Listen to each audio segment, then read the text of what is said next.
From the very beginning of the film, the tower exploded and we were defeated.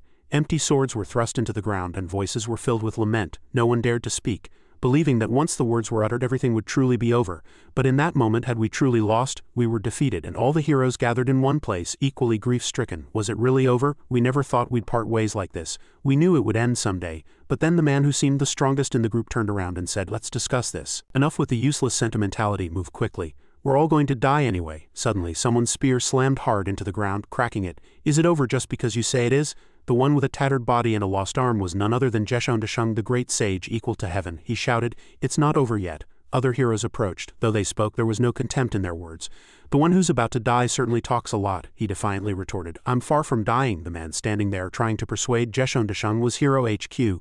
"You may be immortal, but would you still dare to act so arrogant in front of the outer gods?" He stepped closer, saying everything he could to dissuade him. "Sooner or later they'll find this place too, damn it." At the same time, someone's voice emanated from the orb. It seems they may have already found it. Light pulsed from the orb. An unfamiliar man appeared, drawing everyone's attention. It was our protagonist, Kim Yugen. Hekwin felt relieved seeing Yugen return. "Yes, you've returned too?" He slowly approached with a heavy heart. "I almost died too." Yugen sat down next to a log, head bowed. "Are you alone?" At that moment, Yugen's eyes were filled with immense pain. The uttered word made the atmosphere even heavier. Yes, they couldn't believe their ears and asked again, including Merlin, Ashura and VNU. Despite everyone's hopes, he could only reply yes. That heavy single word melted into the silence. "They're all dead." The orb still lay silently in its place, not even twitching. Only then did they start to notice the orb. "Who the hell is this damn thing?" Yugen irritably replied. "It's a foolish chaos." "What?" Jeshondashung's face contorted at the unexpected words, and he turned to him and asked, "Wait, is that one of the outer gods?" From within the desolate silent shadows a voice erupted as if pouring out its innermost thoughts. "Now I know for sure. Beings of our inner realm can never defeat the outer realm." Just then, a strange circle appeared in the air. "There's no way to win." A stranger, cloaked from head to toe, fell from the sky, interrupting their sorrowful conversation. "That's only for now." His face became blank and his mind was cluttered with all sorts of thoughts. Is this truly the only choice? He appeared there like a godlike being, as if about to begin a new story. "Back to the past time of the world and start over. In the world you'll be sent to, I will probably have disappeared. This will be a reasonable price for the only way to go back to the past and change the flow of time. So don't try to find me," Yugen anxiously probed. "So you're going to disappear?" He shook his head and replied, "I don't know what form I'll take." Kronos assured him, showing his clock magic. "But my disappearance won't be a significant problem." Yugen wept in agony. He shook off all worries and stood up. "I too wish I could end everything here if possible, but this is our last chance." He raised his head and posed a difficult question. "Then who will be the one to travel through time?" No hero had the ability or courage to answer that question. He paused in silence, then probed, "I had a faint suspicion, but is it really me?" They replied as if they had been waiting, "Yes, it's you." He looked at Jeshondashung and said, "Wukong is also a suitable candidate, so why me?" Though seemingly arrogant, Jeshondashung didn't say much this time. "Yugen, you entered the tower later than all of us, but you adapted to this world faster than anyone. You adapted to the tower and now you can fight alongside us. You stood shoulder to shoulder with us who reached the top of the tower, created legends, and accepted your own divinity and sacred title." Hen's powerful footsteps approached. "You haven't forgotten, have you, Yugen? It's extremely difficult for beings from the upper floors to interfere with the lower ones, so to change this tower, we must start from the lowest floor. That's why you are our only choice." A warrior who walked up from behind also boosted his morale.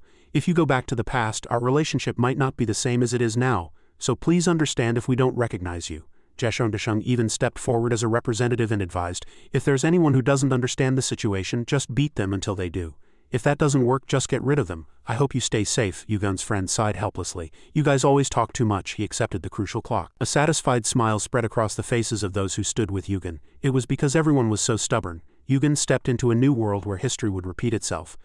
"I guess I'm going to have a hard time." Light began to flash, and he looked at his hands. His young eyes lost the blank expression they had moments ago. Yugen was startled, taking in this new appearance. His body felt too heavy, and all the stats and mystical energy that had once aided him were completely gone. Yugen clenched his fists and thought to himself, "So my time was rewound, not my body sent to the past." He was still standing there blankly, lost in thought, when suddenly something lunged at him. "This means I have to start from scratch. First, I need to figure out how far back I've come." Still knowing nothing, Yugen, who had just crossed into this world, took a punch to the face. Caught off guard, he had to firmly plant his feet on the ground to steady himself. An irritating blonde-haired man appeared from somewhere and sneered, "How impressive that you can withstand that punch." Seeing him offer no resistance, the man was bewildered, muttering, "What's going on?" Only after seeing the emblem on his chest did Yugen vaguely realize, Sun University. Right before all that happened, I was a university student too.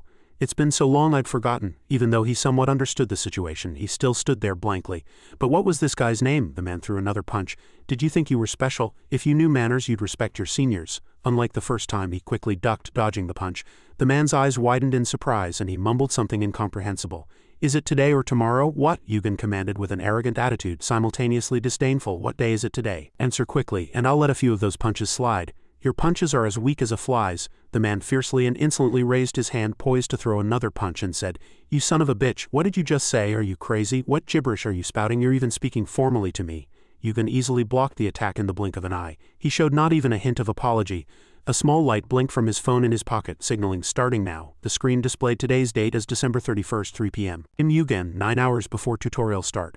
Eventually, the sky darkened into night. December 31st, 2019, 8 p.m. in the HD district, one of the city's bustling pubs, a man with his face covered by a mask grumbled. It was Kim Mi-hun, he mumbled. Some guys are loitering around here. Kim Mi-hun? They waved enthusiastically to get his attention. Come here, come here. Why is this guy so slow? His friend from earlier teased him for being an hour late. That's a 1 million won fine, pay up. Mi-hun, holding a beer glass, unpleasantly retorted. Cut the crap. He took a long swig of beer. Damn it. Some idiot sitting opposite him sneered. Why is that bitch such a vile human being? What do you gain from getting angry? Mi-hun ignored everything.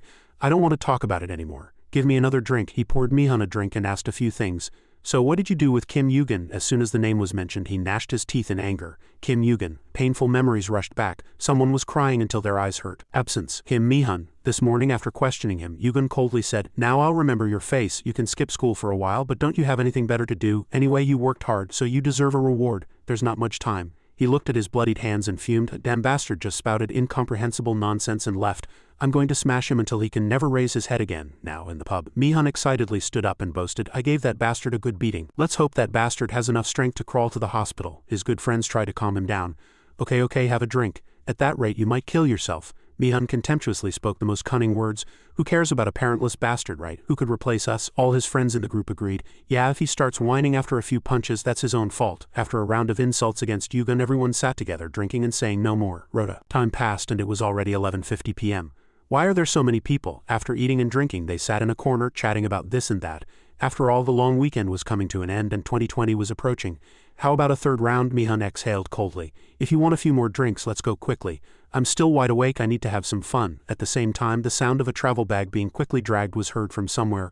Oh, isn't that Yugen's back? He seems to be in a hurry. He suddenly appeared. Kim Yugen? Looked at him and speculated. That guy looks pretty cool. What's with that bag? Mi-hun began to worry, knowing his plan was about to be exposed. Why is that damn bastard here? He muttered to himself. Good. Now it's your turn. Thinking that, Mi-hun threw off his mask and boldly rushed forward. Yugen thought, what kind of greeting is this? What are you trying to do again? He rushed like the wind. Before Mi-hun could even speak, he loudly shouted to get Yugen's attention. Hey Yugen! Young men surrounded him. He asked with a face so insolent it seemed to soar towards the sky. What are you doing here, you bastard? People on the street glanced at the scene, then quietly walked past. Yugen adjusted his wristwatch. It displayed 11:52 p.m. He advised them, it's almost midnight. You should enjoy the last 3 minutes of this year. After that, hell will begin. Regardless of Mi-hun's trivial chatter, Yugen quietly bent down and opened his bag. What nonsense is this kid spouting? When he saw something inside the bag, his face completely changed color. His bag was now filled with weapons capable of taking human lives. Kim Yugen? Are you crazy? His friends who had come with him urged him, terrified. Hey, why does he have something like that? Apologize quickly, you idiot. Yes, Kim Mi-hun, you were wrong. He, bewildered, picked up an axe. Amidst the persuasive voices, Yugen also heard. Brother, this isn't right. No matter how angry you are, you shouldn't do this. Yugen slung the bag over his shoulder and thought, this is the busiest place in Seoul. Many people are watching. Yugen prepared for actual combat. His face was as cold as ice. It begins. The clock on the ground showed 11 hours 59 minutes and 57 seconds. In an instant it became 59 seconds. As the clock precisely announced the start of battle, a deafening sound resonated from somewhere, and beams of light poured down from the sky, making the already bustling city even more chaotic. Yugen walked past them, leaving behind an enigmatic remark, your 3 minutes are up. They cautiously glanced at him, wary. The system resonated, and everything stirred. Sector 20,131, population 122,014, survival training against zombie hordes begins. They will be eliminated in 30 minutes. As grotesque-looking zombies crawled up, everyone was filled with terror. Those things? Seriously, what the hell is this situation? Yugen's eyes narrowed with vigilance. There are so many zombies here. That's because the difficulty is set to hard. The monsters roam around searching for prey. The more the population, the more zombies. That's the only way to balance this area. He reached back to open the system, his mind filled with calculations. This place has an enormous population for its area. Your escape routes will be limited by the region, and countless zombies will be hiding everywhere you go. In other words, this place will soon be drenched in blood. The system announced the rules. You can check your current status by speaking the status window activation phrase. Furthermore, you have received a basic combat weapon. A knife. The current situation was chaotic, everything was in disarray. They would receive items called weapons. A man lamented, looking at the hammer in his hand. A basic combat weapon to fight zombies, they say. Yugen discarded the knife and reached back to open his bag zipper. The theme of round 1 is survival. I was very satisfied with my life. But now that's not enough. He pulled out a strange object and quickly twisted open its lid. In an instant, Yugen drew a blade even sharper than the knife the system had provided. His eyes, gazing at it, were firm. Good. As soon as he spoke, he dashed towards a zombie, sliced it down, and thus opened the prelude to battle. As the zombie was eliminated, the system announced a score notification. As the first to kill a zombie in the current sector, you gain 100 points, your combat abilities increase, and you level up. The zombies fell one by one, and you leveled up. You leveled up, you leveled up, you leveled up. From afar, people watched Yugen fighting hard and became even more interested. Look at that guy, are those zombies really that weak? I think we can do it too. Alright, I'm going to kill them all. A citizen swung an axe with all his might. He successfully overcame his fear, but unfortunately, the zombie's skin was difficult to penetrate with an axe and the axe almost got stuck. He started to feel fear. Why is this happening? The zombie quickly handed him a one-way ticket to the afterlife. Yugen looked on with cold, contemptuous eyes and said, with that pathetic strength you can't do anything. Though slow and weak, zombies feel no pain and are very difficult to kill. Moreover, if bitten, poison can spread throughout the body, leading to death. When survivors try to ascend to the higher floors of the tower, zombies are by no means an easy obstacle. His sharp blade was stuck in the zombie's neck. Yugen worried and quickly kicked the zombie away, thinking anxiously to himself, has the effect time run out? He quickly reached back and pulled something out of his backpack. Not easy to kill, but they do have weaknesses. Yugen threw the bottle he had earlier, and as soon as he finished speaking, he bisected the small bottle with his sword. Memories of that moment rushed back. At that time, Yugen was talking to a middle-aged man. Your abilities are really different from mine. Not just yours, but everyone else's too, he quickly replied. Still, you survived, sir. The man sighed wearily. I was just lucky. I discovered amazing things during the first training round. Do you know what I did before getting stuck in this damn tower? The man gripped the water bottle in his hand, his eyes burning with anger. I ran a salt farm. The weakness of the first zombie training round was salt. After gifting the zombies a ticket, the system chimed with an incredible achievement notification. You have killed 100 zombies in 10 minutes. You have earned 3 free stat points in the training round. Free stat points are different from the random points you receive when leveling up. You can add them to any stat you desire each time you level up. Your current points are 3. Free stat points will be randomly distributed at the end of the training round. Yugen stood on a pile of withered corpses, calculating in his mind. Free stat points. So I can earn them in training rounds? He lightly touched the panel, pondering whether to use them. After a moment of thought, Yugen decided, I'll just use them later. I can't waste the points I earned from killing dozens of zombies. The time displayed 10 minutes remaining, and it was time for this living hell to end. Yugen came up with a new idea. First, I need to find a suitable location. Suddenly, a horrible groan from behind him caught his attention. It was Kim Mi-hun, struggling to survive with the knife the system had given him. No matter how hard he tried, the blade couldn't penetrate the zombie's skin. He frowned, highly displeased. Damn it, what's going on? Kim Yugen cuts them down easily, so why can't I? Mi-hun, still with a childish mindset, didn't stop, wishing he had the weapon Yugen was using. The zombie continued to groan and he kicked its body hard, shouting, Die! The zombie flew 8 meters away. His friends rushed over, concerned. Mi-hun. His 2 friends tried to persuade Mi-hun. Don't these damn things seem to be increasing rather than decreasing? Where did that bastard Yugen go? If we follow him, we might survive. Fear flashed in Mi-hun's eyes. Kim Yugen. He looked around for him, but all he saw were living corpses. Kim Yugen, Kim Yugen, Kim Yugen. Damn it, where did that bastard disappear to? While he was dazed, a warning sound rang out. Mi-hun, in front of you. He quickly swung his knife to block. The battle was so fierce that the knife was almost broken. The moment the demon's hand reached out to him, I'm going to die. Mi-hun reflexively raised his arm to block, and for a moment, all the demons seemed to disappear. What's going on? Why suddenly? Something seems to have fallen. A white mist rose from the sky and he reached out to catch it. Mi-hun, unafraid, stuck out his tongue and tasted it. Salt, it's salt. Under the pitch-black night sky, a shadow darted about. You leveled up, you leveled up, you leveled up. It was Yugen. He had dropped the salt-filled backpack. Well done, you leveled up, you leveled up. After sprinkling some salt, he ran a long distance across the arena floor and stopped. The system chimed. The first training round has ended. 4,077 survivors, he judged. A lot of people died. After the battle, the system panel kept chiming. You will receive rewards based on the number of enemies you eliminated. Number of enemies eliminated, 1427. You will receive 1427 points. You have received additional stat points. Strength 1, Endurance 1. 1 free stat point. You eliminated the most enemies. You will receive 500 points. You have achieved an incredible feat. You will receive 1,000 points. There were so many that Yugen couldn't help but think, I really eliminated a lot of enemies. How many notification windows popped up? His current score was 3,027 points. I've earned a total of 3,000 points. I must have started with about 10 points before. Earning so many points in the first training round is absurd. The damned system announced the score again, saying the next training round would begin soon. Yugen clucked his tongue and grumbled. No time to breathe. The next training round was probably when everyone was exhausted and waiting for the next hell. That's when the sound was heard. Hello everyone. Congratulations to those who survived. There are quite a few survivors remaining here. You must all be surprised that it expanded, right? Everyone murmured. Who is it? Can everyone hear it? Where is that voice coming from? The unfamiliar voice suggested. There are a few things to tell the survivors. Normally we tell you after the second tutorial, but this time is an exception. Because someone has reached a critical point, Yugen briefly guessed it was a subordinate. I want to say one thing about how to use points. Now everyone give a round of applause. The survivors panicked with worry.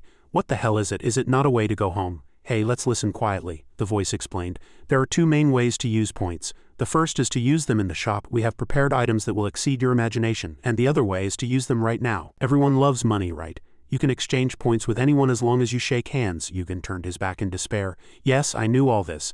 That's why people say you can become a god if you only have money, especially because the shop plays a very important role in this world. From now on it will be a battle to level up and accumulate points. After speaking, it cheerfully bid them farewell. Now time's up. Had enough rest? A giant yellow circle covered the entire city, radiating light. This is all we want to tell you. Now it's time to start fighting again. The system analyzed the yellow area. A safe zone has been created at the center of each district. Enter the safe zone. You will receive 100 points every 3 hours. The second training round begins. A safe zone was established. They wandered around the city in confusion. A safe zone? What the hell is this nonsense? A zone of light? Mihun's friend patted his shoulder, encouraging him. Haha, hey, let's go, Mihun. He incredibly held his forehead. Damn it, what the hell is going on? Someone approached and asked for his name, catching Mihun's attention. Where's Chan Ho? Unfortunately, he seems to have died. They stood there and talked about a few things to each other, or more accurately, blamed Yugen. What's going on? What are you looking for? Oh, nothing. It just occurred to me that damn bastard isn't here either. That bastard deserves to die. They didn't know it, but Yugen was trudging behind them. He fought like a monster. Is that the right way to put it? Suddenly, Mihun rushed towards him and his friends were bewildered. Hey, where should we go? He poked Yugen's shoulder and called out. Mihun kindly advised him. Kim Yugen, where are you going? This way is wrong. Didn't you hear them say to enter the safe zone? He frowned, feigning kindness. Let's go, I'll take care of you. You're my junior after all. In reality, his true feelings were different. I don't want to admit this, but being next to this bastard is the safe choice. I treat him so kindly, surely he, contrary to his wishes, Yugen replied. I know. He firmly pushed Mihun's hand away. I have somewhere to go. Goodbye. Yugen lightly tapped his shoulder as if he knew all his intentions until now. If you want to survive, don't cling to anyone. Wait like a good kid in the safe zone. He even kindly advised him. You need to know your place. Yugen left, leaving Mihun in a rage. What, this damn bastard? Mihun clenched his fist, trembling with anger. Kim Yugen, that son of a bitch, said no more. Mihun turned inside. Now no one would be able to enter. Forget it, being next to that bastard couldn't be safer than being inside the safe zone, right? The murmuring of people behind him caught Mihun's attention. What, it's blocked? They want us to go inside, it seems. He was surprised to realize it was blocked. In that moment, in just a few seconds, Mihun's face turned pale with fear. The system panel displayed population 238-2038. Mihun began to think. The population is over 2,000, the capacity is 2038. 2038 people are half of the survivors, so the rest of the people are outside the safe zone. Something was teeming and leaping outside. Mihun asked, terrified, What is that? Outside, a huge swarm of ground worms was emerging from the ground, devouring the defeated alive. Help me, on the other hand, a sharp blade pierced their bodies, scattering blood everywhere. Yugen lightly moved his arm and the giant worm was cut in half. Yugen heard the screams of foolish people. What is that? Help me, he thought to himself. It has begun. Before long, the system sent Yugen a congratulatory message. You are the first to kill a ground worm. You gain 300 points. You gain 2 random stat points, strength 1, agility 1, he spoke with a serious expression and sharp, scrutinizing eyes. Ground worms emerge from underground to hunt prey, so they cannot be seen with the naked eye, but if you close your eyes and feel their movements you can. The surrounding space suddenly became quiet, rising and falling. As the ground subtly moved, a giant trace suddenly erupted. As soon as he felt it, Yugen quickly struck. At this very moment he swung his sharp blade high. Yugen swung his blade like the wind and 2 more worms died in that silence. While he was suspended in midair, the system appeared. Leveled up, strength 1, agility 1, perception 1. Yugen was quite surprised, but he didn't have time to think deeply. Another one was erupting. I only killed 2, but I've already leveled up, he thought as he descended the stairs step by step. At this rate I can earn a huge amount of points. After walking for a while he stopped. This was a dark old underground burrow. Yugen cautiously looked around. Ground worms live underground. They create caves and make nests within them. In other words, this is the optimal place to hunt them. The sight of teeming ground worms was horrific. A secret dungeon has been discovered. You have explored Hongdi Station. You gain 100 points. Bing. Without further delay, he satisfyingly twirled the knife in his hand. Now that I've found their nest, eliminating them will be a piece of cake. First, I need to raise my level to 20. A ground worm attacked, and Yugen, with a resolute sound, lightly sent them all to the afterlife. Blood splattered everywhere incessantly. At this very moment he fought passionately, like a true killer. Suddenly a purple orb fell out. Yugen thought for a moment, guessing that this orb could be obtained in the second training round. Yugen happily grabbed it. Haha, interesting. Now these worms feel even more attractive. Yugen was overjoyed, holding the orb in his hand. I'm sorry, but no matter how difficult it is, I have a reason to kill you all. At that moment the ground was in extreme chaos. The people in the safe zone looked at them in terror. It's horrible. I'd rather bite my tongue and die than die like that. Time was up and the system appeared. 3 hours have passed. You gain 100 points. The citizens were quite surprised to see the panel for the first time. Points, is this money? Are 100 points a lot? The notification bell rang, announcing that a new fierce battle would be activated. Red zone deactivated. Population 1867. 1,500 people. If the population exceeds the allowed maximum, people will be randomly expelled from the safe zone. They looked around fearfully.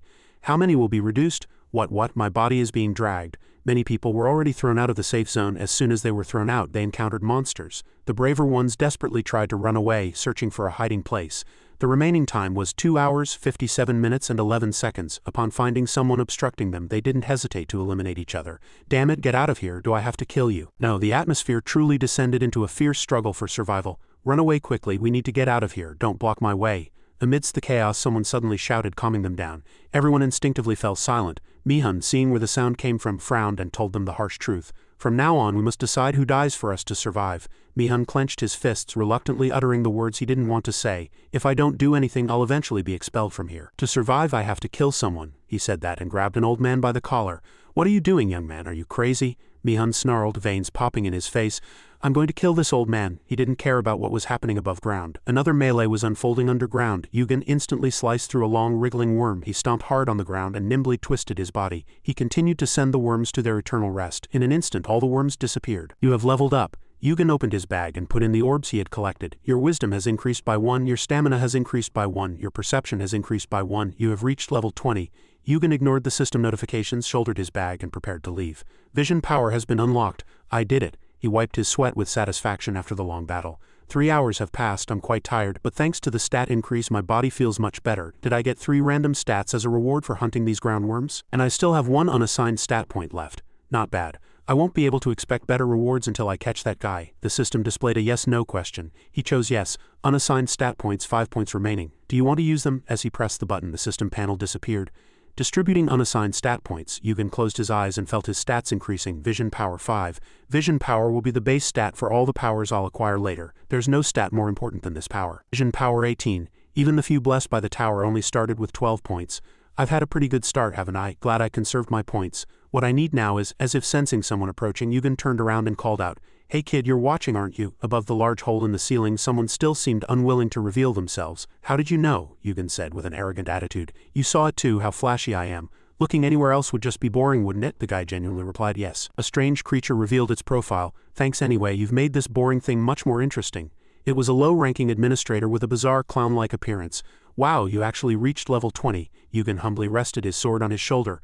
I was just lucky. It flew over to Yugen and said teasingly, Lucky, you know that lucky people are the scariest ones, don't you? Then why did you call me? Yugen replied curtly. The shop, you mean. Do you want to buy items? No, Yugen demanded. I want to buy some skills. The clown thought it was strange, but as it opened the door it asked probingly, You're the first person I know to buy skills in training round 2. Yugen didn't answer and quietly walked to a bookshelf, reaching out to grab an item. Now choose what you want, Yugen picked excitedly. There were so many that he could never finish just by glancing through them. Small skill panels appeared and he turned around, slightly puzzled, and asked, Do you have all of these? He spoke as if these items were incredibly numerous. This is all you can buy in the training round. He asked probingly to better understand Yugen's intentions. Why? Are you looking for something? Yugen was cautious and didn't say a word. Asking any more questions would only attract unwanted attention. After a moment of thought, Yugen decided to choose Hogyong's eye, the eye that belonged to the monkey at the peak of Mount Hogyong. I want to buy this. He hesitated slightly, with a contemptuous attitude. Hogyong's eye, but it's not actually that good a skill. He decided to ignore the guy's nonsense and buy it. Used 2,000 points. I like that unique name. He tilted his head, asking in a way that he couldn't understand. Isn't that right? The system announced. Acquired Hogyong's eye. Total points 1527. Yugen looked at a few other useful items and made his selection. Next is this. Basic Vision Sword. Envelops your sword with vision power. Depending on how you use it, it can be the best trustworthy sword. 1500 points. Used 1500 points. Acquired Basic Vision Sword. Total points 27. He followed Yugen around, showering him with praise. Oh, excellent choice. The Basic Vision Sword will compensate for the lack of attack power you had compared to other participants who started earlier. Though he didn't say it, Yugen thought, noisy. After a while, he decided not to bother Yugen any further. Goodbye. I hope you enjoy the remaining time. I look forward to seeing you. Hearing that, Yugen became even more suspicious. Look forward to me, so I'm under special observation? Okay, no problem. No matter how much they watch me, I haven't broken any rules to get this far, so they can't punish me.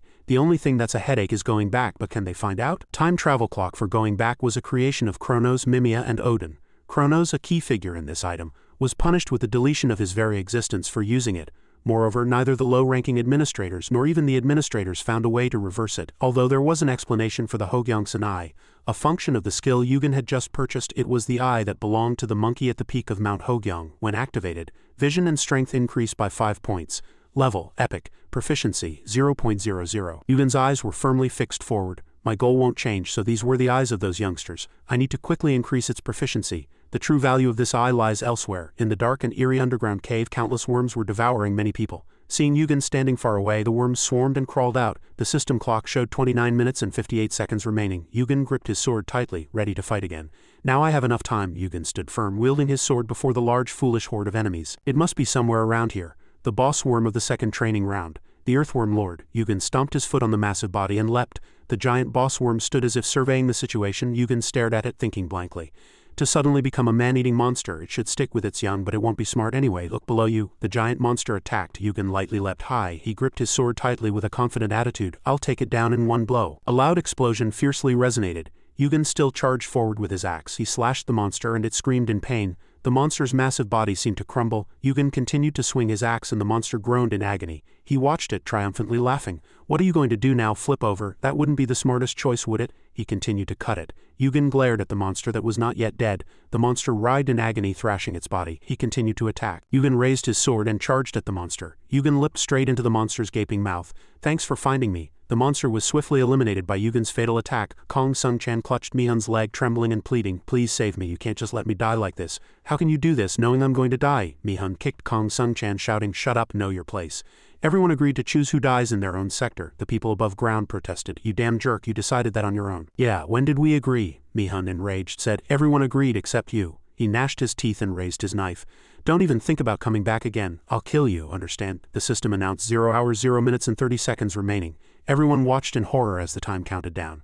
0 hours 0 minutes and 17 seconds, 0 hours 0 minutes and 13 seconds, wretched cries echoed. 0 hours 0 minutes and 6 seconds, 0 hours 0 minutes and 4 seconds. Mihun looked around warily. The time became 0 hours 0 minutes and 3 seconds. Suddenly he stopped. The clock had frozen at 03 seconds. He stared blankly at the screen. The clock stopped. The system announced, you have passed the second training round. The safe zone will no longer shrink. Mihun was confused. Why? Everyone around him was also puzzled. We're safe, we survived. A screen appeared. Acquired 600 points. The second training round will end in 15 hours. On Yugen's side, the administrator's subordinate said excitedly, wow, you successfully did it. Yugen replied somewhat laboriously. The administrator's subordinate immediately suggested, shall I heal you? Yugen immediately refused. If that's a kind of reward, I'll decline. Small injuries like this can be healed by increasing stamina. It looked at Yugen with respect. Come to think of it, it's truly amazing for an ordinary person to get this far in the second training round. Yugen replied as if bored. Still noisy, Yugen thought to himself. It's been 30 minutes since I killed the great earthworm. It appeared later than I expected. The low-ranking administrators managing the training round probably didn't expect the great earthworm, the monster that protects the ecosystem of the second training round, to be killed. So, the reward for hunting the great earthworm wasn't preset. In other words, they have to allocate it according to the reward I'm supposed to receive. Yugen looked at the administrator's subordinate with curiosity, and the subordinate seemed to be analyzing the reward. You knew you'd receive a reward due to a special action, so you seem to already know about this world. Yugen thought again. Finally understood. It would be stranger if you didn't understand, the administrator's subordinate said.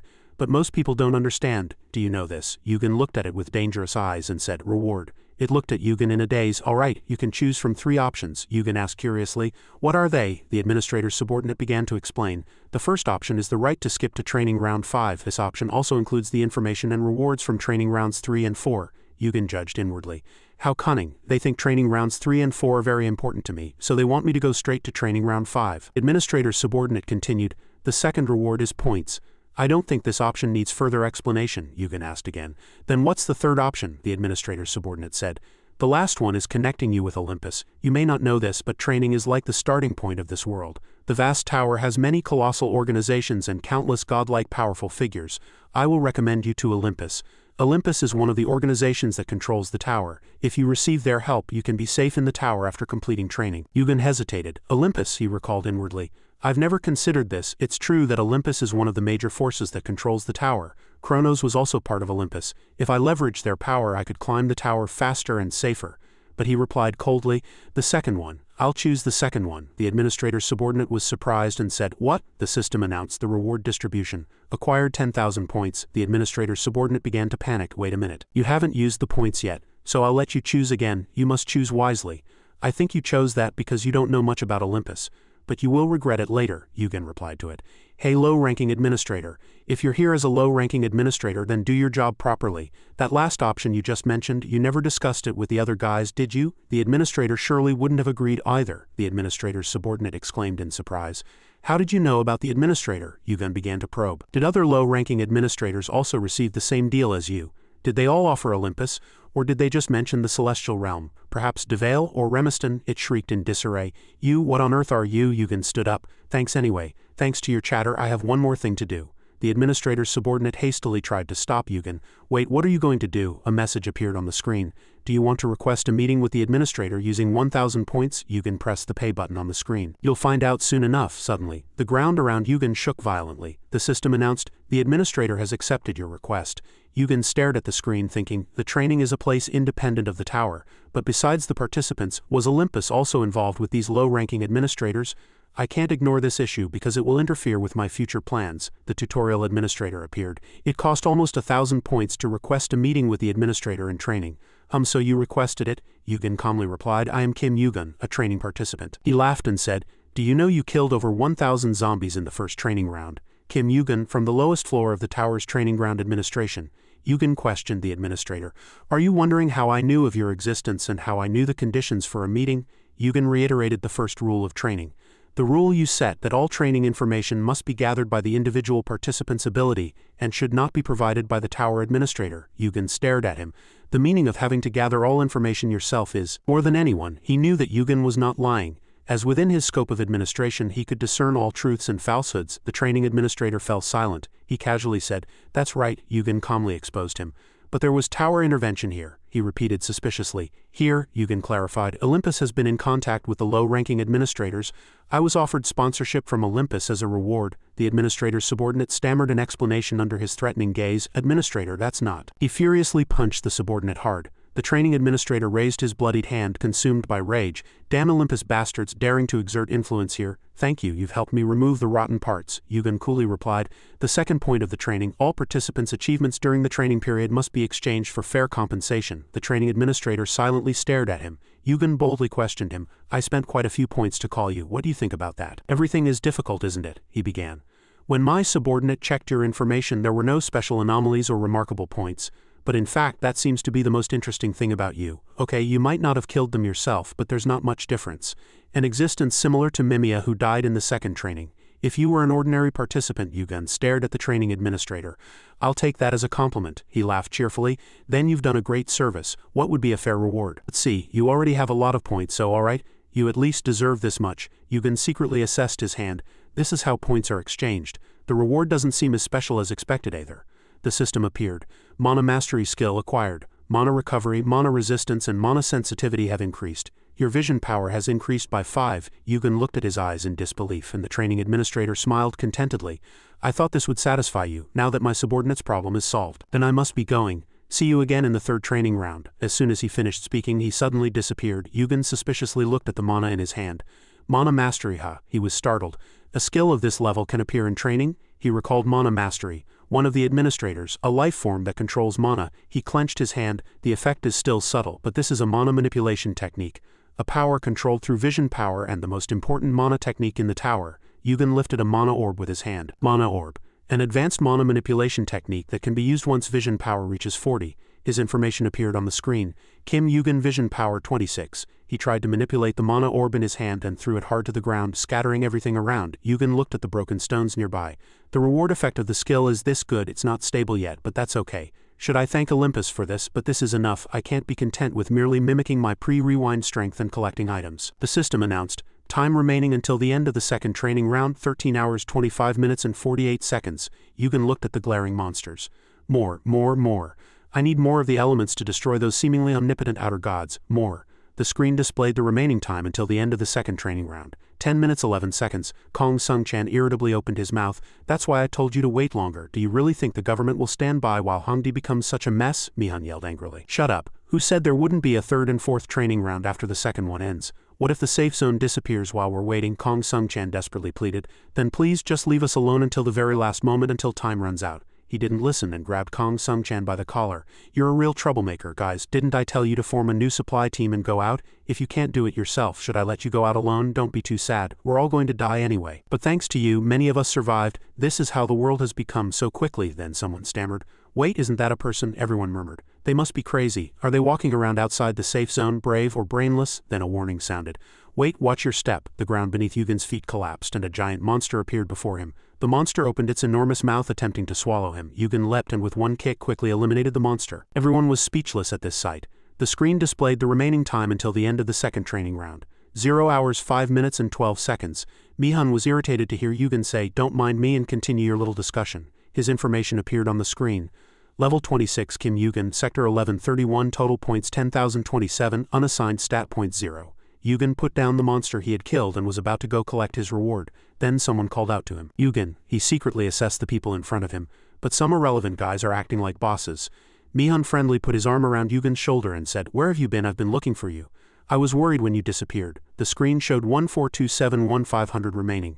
Everyone murmured, "Are they close?" That person killed a monster with a kick. They looked with fear at the others armed with knives who were coercing them. Mihan pushed Yugen forward and said, "Let's go in now." Yugen questioned them. "You forced them to get items," he clarified. "They might have died. It benefits all of us," Yugen asked. "So you told them to risk their lives again for food?" Something felt off. Mihan glared at him. Yugen listened carefully. "If you want to survive, you have to be despicable. Do you think rules and morals have value here? To survive in this world, you have to be cruel, selfish, and ruthless. That's common sense. You don't mean you didn't know that, do you?" Yugen stared at him defiantly.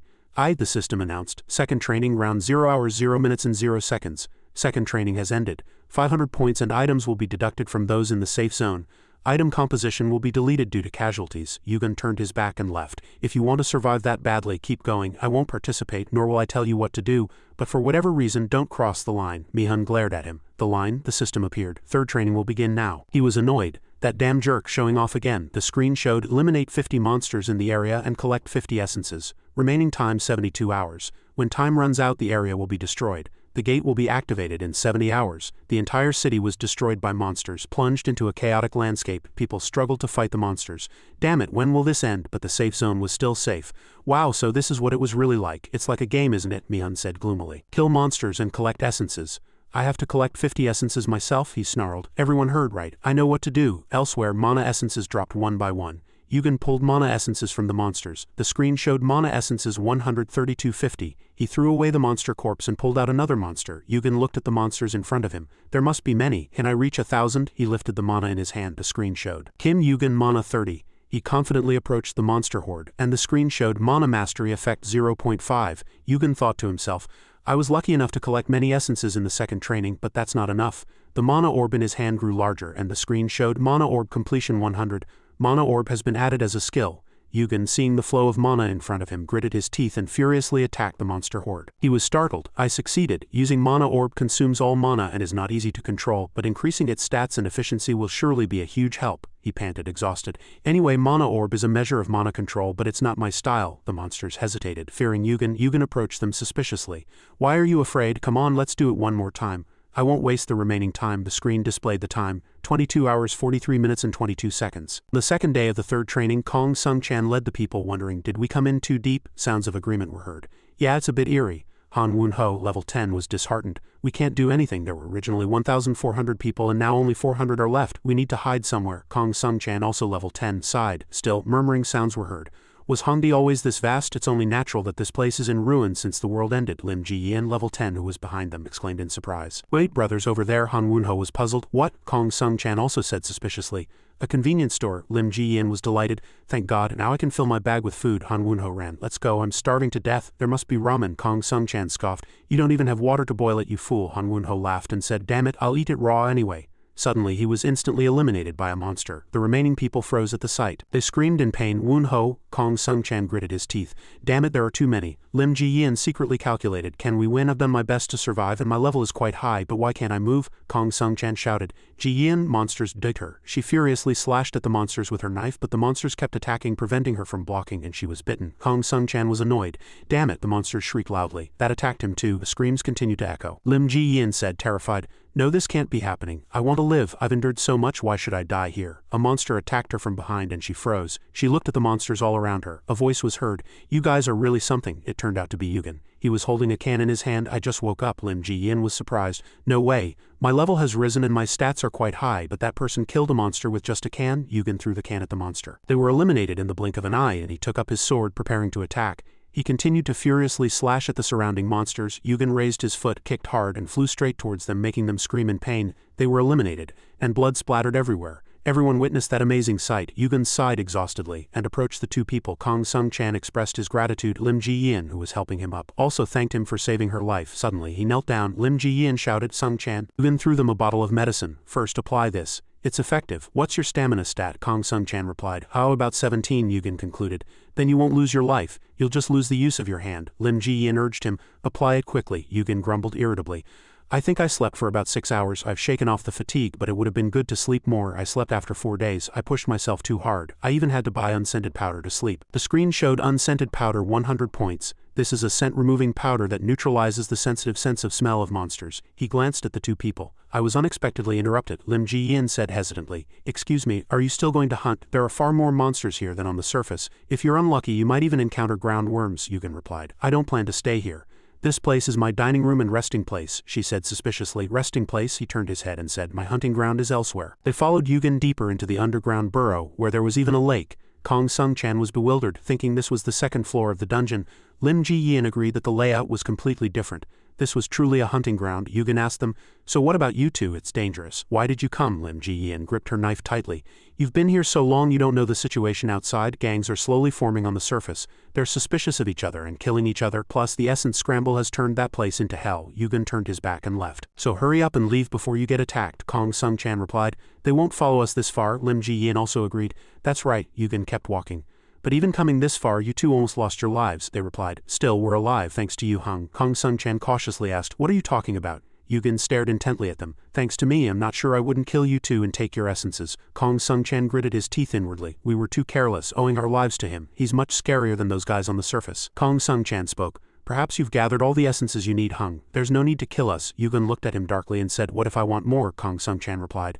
Then you would have warned us. Even if I don't kill you two, you'll eventually die here. I don't need to tell you why, do I? Lim Ji-yin was bewildered. That's strange. If he intended to harm us, why would he say such a thing? Could it be? She asked Yugen. What do you want from us? Lim glanced at them and smiled. As he spoke, both of them were startled. This deal won't be bad. If you two do well, I'll share the essences with you. Let's go. A monster appeared, opening its large mouth and attacking them. The monster chased Kong Sung-chan, who was on the verge of tears. This isn't a bad deal? He remembered what Yugen had asked before. Are your 2 feet okay? He replied. Oh yes, Yugen said, then run. Kong Sung-chan ran in terror. Save me! Yugen suddenly appeared in front of the monster as he slashed the monster's face. The monster fell painfully, and he ran to confront another monster. The monster opened its mouth to attack Yugen, but he immediately struck its mouth. The monster was quickly eliminated. Kong Sung-chan panted, hands on the ground, thinking to himself, this hunting speed is no joke. If he always hunts at this speed, how many essences will he have in the end? Mana essences fell to the ground as he approached. Perhaps the higher the monster's level, the higher the essence drop rate. In just 2 hours, he had already collected 50 essences. It was more than powerful. Kong Sung-chan and Yugen picked up mana essences. Yugen also helped them put them in their pockets. Kong Sung-chan thought to himself, he's really different. Yugen asked Kong Sung-chan, how much is this? Kong Sung-chan stammered. 6 in total. Yugen replied, and I'll give you 1. Kong Sung-chan remembered we were luring monsters, so he didn't even have time to hunt. He was bewildered. What does he plan to do with this essence? Why is Lim Ji-yin taking so long? Yugen replied. She'll probably be here soon, Kong Sung-chan asked curiously. What level are you now? With this hunting speed, your level must have risen incredibly fast. Yugen cleared up his curiosity. Leveling up has become much slower. You'll have to wait for the next training round to level up normally. Kong Sung-chan was speechless. How high is his level that it's no longer rising? Yugen explained. Besides, your level is personal information. Don't ask anyone, and don't answer if anyone asks you. Stats are the same. Kong Sung-chan looked at him, sweating profusely. You asked me about my stamina stat earlier. Yugen looked at him irritably. Right, maybe I should have just left your arm useless for the rest of your life. Kong Sung-chan held his head. I'll remember. Yugen flicked blood droplets from his knife and said, don't just lure monsters for me. Kill a few from time to time. Besides collecting essences, you need to pay attention to leveling up. Lim Ji-yin ran over. Yugen, she brought a group of monsters with her. I'm here. Kong Sung-chan was exhausted. I only just rested for a moment. Yugen turned around. You're here. He approached where Lim Ji-yin was running from. Sounds continued to echo, and Kong Sung-chan also eliminated the rushing monsters. The system announced level up. Kong Sung-chan thought with relief, I killed it. Lim Ji-yin immediately asked, Sung-chan, did you level up? Kong Sung-chan replied, yes, did you? Lim Ji-yin also said, me too. Kong Sung-chan picked up the mana essence dropped on the ground. Yugen approached them. Are you done? Kong Sung-chan replied, we're done. Can we take this essence? Yugen bowed his head and picked up the mana essence. You can, it's the monster you killed after all. Yugen handed the essence to Lim Ji-yin. You both have 50 each, right? She replied, yes, I only had about 20 when I came here. I didn't expect to gather them so quickly. Thank you so much, Yugen hung. Yugen also said honestly, thanks to you too, my hunting efficiency has increased by 50, he thought to himself. Moreover, I'm collecting more essences than usual. The remaining time was 2 hours and 57 minutes and the gate was about to activate. Yugen turned his back and left. If you're done, let's go. Kong Sung-chan was delighted. Finally, I can go back up. Lim Ji-yin mumbled, will it still be chaotic outside? Kong Sung-chan replied, probably worse than before. The third training is about to end. I'm worried about the people upstairs. A voice echoed in the space. Look, a gate has turned red. We can enter soon. The brown-haired man put his hands in his pockets. Everyone is trying to hide their weapons. They're only having social conversations to gain an advantage later. The screen displayed Essence 40550. The bald man also looked at the group. Since the essence drop rate is too low, it's faster to kill others for essences than to hunt monsters dangerously. The brown-haired man was irritated. Damn it, everyone's thinking the same thing. The bald man was lost in thought. But they don't seem to want to act yet. The brown-haired man gritted his teeth. Once the gate opens, the situation will change, he thought to himself. When the gate opens, there will be a scramble and looting, the bald man said to him. Boss, the leader over there seems to be looking our way. Kim Mi-hun slowly approached them, the bald man warned. He's coming this way. The brown-haired man was annoyed. Mi-hun asked them, long time no see, how have you been for the past 2 days? The brown-haired man replied. Didn't think we were close enough for you to greet me. Mi-hun smiled coldly. Still arrogant, even knowing what's about to happen. You understand the situation, right? Once the gate opens, it'll be a bloodbath. The brown-haired man gritted his teeth. Damn that bastard. He had gathered many people and was waiting for this opportunity. He asked Mi-hun, how much essence do you need? Mi-hun smiled cunningly. Well, we have more mouths to feed than your side. Then how about? The brown-haired man was startled. 700? He clenched his fist. My group only has over 300 in total. What an absurd proposal. It seems I can't avoid a conflict with him. Mi-hun smiled. And give me only 400. I'll let you all live, we'll get the rest ourselves. The brown-haired man looked at his cold, firm expression. Damn it, if I refuse, I have to fight all of them. 50 against 20, the chances of losing are high. He was grateful that he had reduced it to 400. I'd rather fight to the death. Suddenly a voice was heard. Excuse me, just passing through. Sorry. Lim Ji-yin's group approached and the brown-haired man was startled and recognized him. He was horrified to see the man holding a box. Kim Yugen. Yugen put down the box. Mi-hun asked curiously. You haven't been around lately. Where have you been? Yugen replied. I had something to do. He asked if he had collected all the essences. Yugen said nonchalantly. Of course. As he took out the essences from his pocket, mana essences poured out. A box full of mana essences appeared before everyone's eyes. That's incredible. Everyone whispered, how many are there? At least 1,000. Mi-hun gritted his teeth. How did that bastard collect so many? Wait, there's no need to fear him. I've gathered this many people. There are 50 on our side. No matter how strong he is, he can't fight everyone, Yugen said. Watch this line carefully. Mi-hun was bewildered. A line? What line? Yugen asked him coldly. You need this, but I don't. I already have enough. Everyone started to make a fuss. Then give it to me. Me too. Yugen tightly gripped the mana in his hand. It's not free. It's 100 points per essence, if you want to buy it. Ask me and step into this circle. Everyone calculated. 100 points? That's too expensive. How many points do I have? The shop doesn't sell essences, so I can only buy them from him. Mi-hun clenched his knife. Seriously, this selfish bastard. If you shared it for free, you could save many lives, but you're selling it. How ridiculous. If we don't have money, Yugen stared at him silently. Yugen replied nonchalantly. What a foolish question. Those who want to buy, buy. I'm not forcing anyone. If you want to buy, come here and pay the points first. I also sell items. I sell stats. I don't care how you collected the points. Everyone murmured upon hearing that. He sells items. Is that even allowed? Mi-hun, realizing his intention had failed, gritted his teeth in anger. He began to try and destroy what he couldn't have.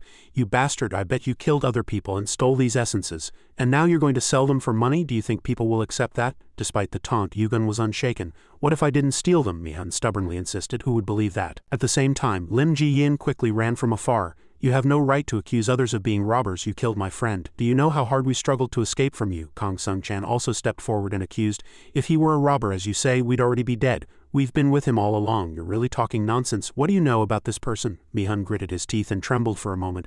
This is ridiculous. So what? What can you three do? Do you think you'll be safe if you rely on Yugen? As soon as he finished speaking, he loudly ordered his subordinates to kill them all. Immediately, everyone grabbed their weapons and rushed towards Yugen's group. A lightning-fast shadow flew forward, moving so quickly that no one could see it.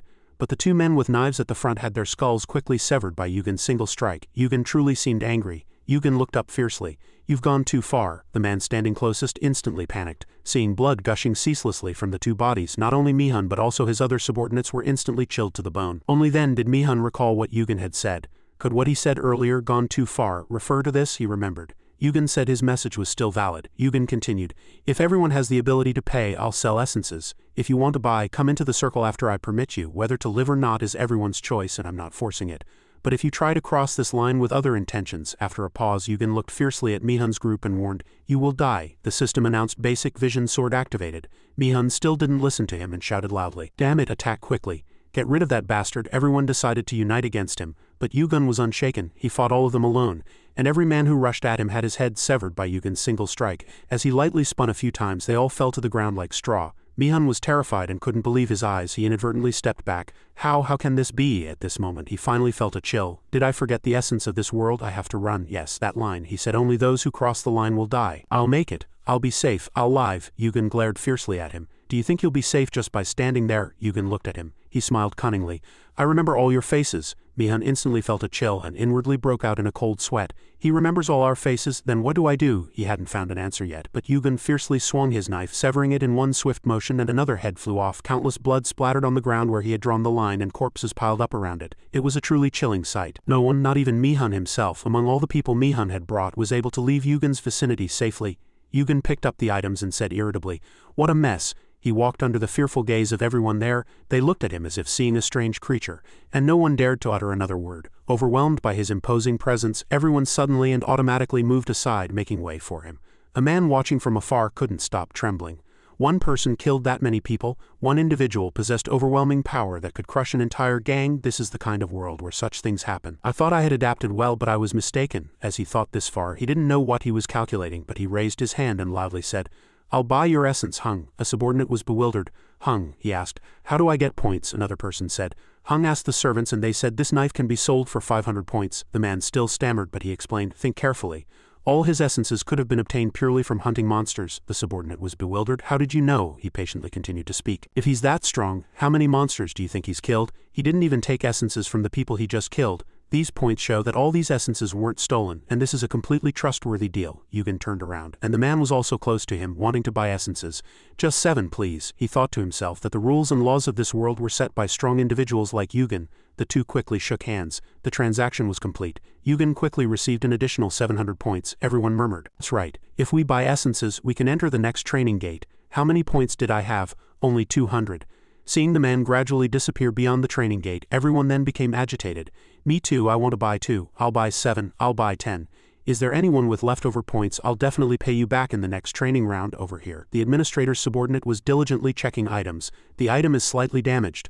I'll buy it for only 300 points. The person disagreed. You're ripping me off. When it was someone else's turn, he again lowballed the price. This item is not common. I'll only give you 200 points. Everyone was annoyed.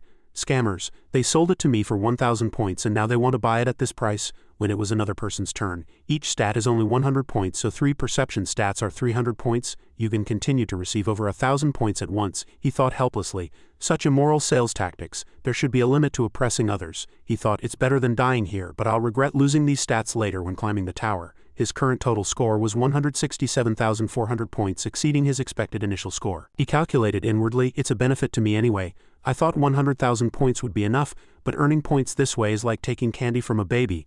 I'll be able to easily exchange that item too. Jun called out loudly from afar, are you leaving now? He wondered why the two hadn't left yet. She came closer. We want to go with you, Hung. He firmly refused. I have no intention of forming an alliance. Kong Sung-chan sincerely said, you can use us as scapegoats like before. If we're no longer useful, just discard us. Hearing this, his face darkened for a moment and he said nothing. Finally, Yugen spoke. Unfortunately, it seems we have to part ways here, he continued. Don't rely on anyone, otherwise neither of you will survive. Besides, I don't plan to leave, Kong Sung-chan said in surprise. How, you're not leaving, Hung? Hearing this, the two immediately fell silent, staring blankly at him as if unable to speak. Yugen held up his empty bag. As you two can see, I don't have any more essences. As soon as he finished speaking, he threw the empty bag to the ground. Kong Sung-chan was too surprised to speak. Why are you doing this? What will you do now? You should have kept 50, you idiot. Yugen calmly said, I'm not going anywhere. Hurry and go. This place will soon become chaotic. Jun called out loudly from behind. Yugen hung. He didn't look back anymore. She looked at Yugen's back with tearful eyes. Kong Sung-chan also didn't know what to say, so he pulled her hand and quietly said, let's go, Joy. Thus the two finally set off on their way, and Yugen also had his own things to do. He muttered to himself, "The next training round is a defense battle. It consists of 4 rounds: survival, competition, massacre, and finally, defense." A man quickly approached him and asked, "Wait, did you sell all your essences?" He replied coldly and briefly, "Yes, I sold them all." Hearing this, the man instantly trembled and despairingly knelt on the ground. Yugen didn't care. He thought he needed to move quickly, because this place would soon become a battlefield for essences. So he wandered the streets alone while those left behind struggled in agony. Yugen calculated, only an hour left. Suddenly he spotted a shop nearby. The city instantly revealed purple traces in the sky. The aura grew thicker and thicker. This instantly startled Yugen. Something immediately put Yugen on alert. He thought to himself, "What is it?" A man with a long beard quickly appeared before him in the air. He looked at Yugen and asked curiously, "Did you call me?" Yugen said, "I had no intention of calling you." "Where is the subordinate?" the man said. "I'm currently recruiting new people, but I'm also short-staffed. A group of personnel was just cut." "You're going to cut them?" Yugen was surprised. "You've already narrowed down the scope," he said again. 1 in 3 is not connected. These days kids are all too lazy. Thanks to you, most of the low-ranking administrators wasting time here and the progress in other areas are delayed." He asked, "Why is it my fault?" He irritably explained. "Because over 100 people bought items through you in the shop," Yugen calmly retorted. "Isn't it better to trade that way, and does running one shop require that much personnel?" "Isn't that why you came?" He was annoyed. "It's not just about the shop. Do you really not understand what's going on?" He calculated that he was a special target of the administrator. If the administrator couldn't control something, they would usually ignore it, but this time it seemed different. He continued, "You completed the 3rd round with 160,000 points, your level is also high, and your power is enough to overturn this training system," Yugen calmly said. "That's what I want. If there's no problem, I'll proceed. This is my path. I'll use the shop. You're really stubborn. I've been an administrator for a long time, but I've never seen anyone like you." Then he reached out his hand and the shop quickly opened. A shop fully stocked with everything needed appeared in the air. The administrator said, "I'll give you what you need." Yugen clicked and said, "Let's start with this." The system quickly displayed a notification. "You have acquired the intermediate player bag using 10,000 points. Your item is marked with the transfer command." Yugen continued to buy a sword that emitted a cold aura from the north. He again spent 50,000 points. Yugen quickly opened his inventory. The administrator said in surprise, "North Pole Railroad, you've chosen a difficult item to handle." After that, he again spent 80,000 points to buy a hot air balloon and magic resistance. The cloak was an ancient magic sealed cloak made of special materials. And that was a shield that could resist magic. Yugen thought, just as I expected. Not very surprising. When the training system became chaotic, these items would be useful on the upper floors, and I'm glad I bought them. And he spent another 20,000 points on 4 ice crystals. These ice crystals formed at sub-zero temperatures. He continued to choose. And finally, I want a sharp sword. He spent another 2,000 points on this sword. The administrator said, "Your last item is just an ordinary sword. Compared to your other special items, it's nothing special at all. On the contrary." Yugen looked satisfied.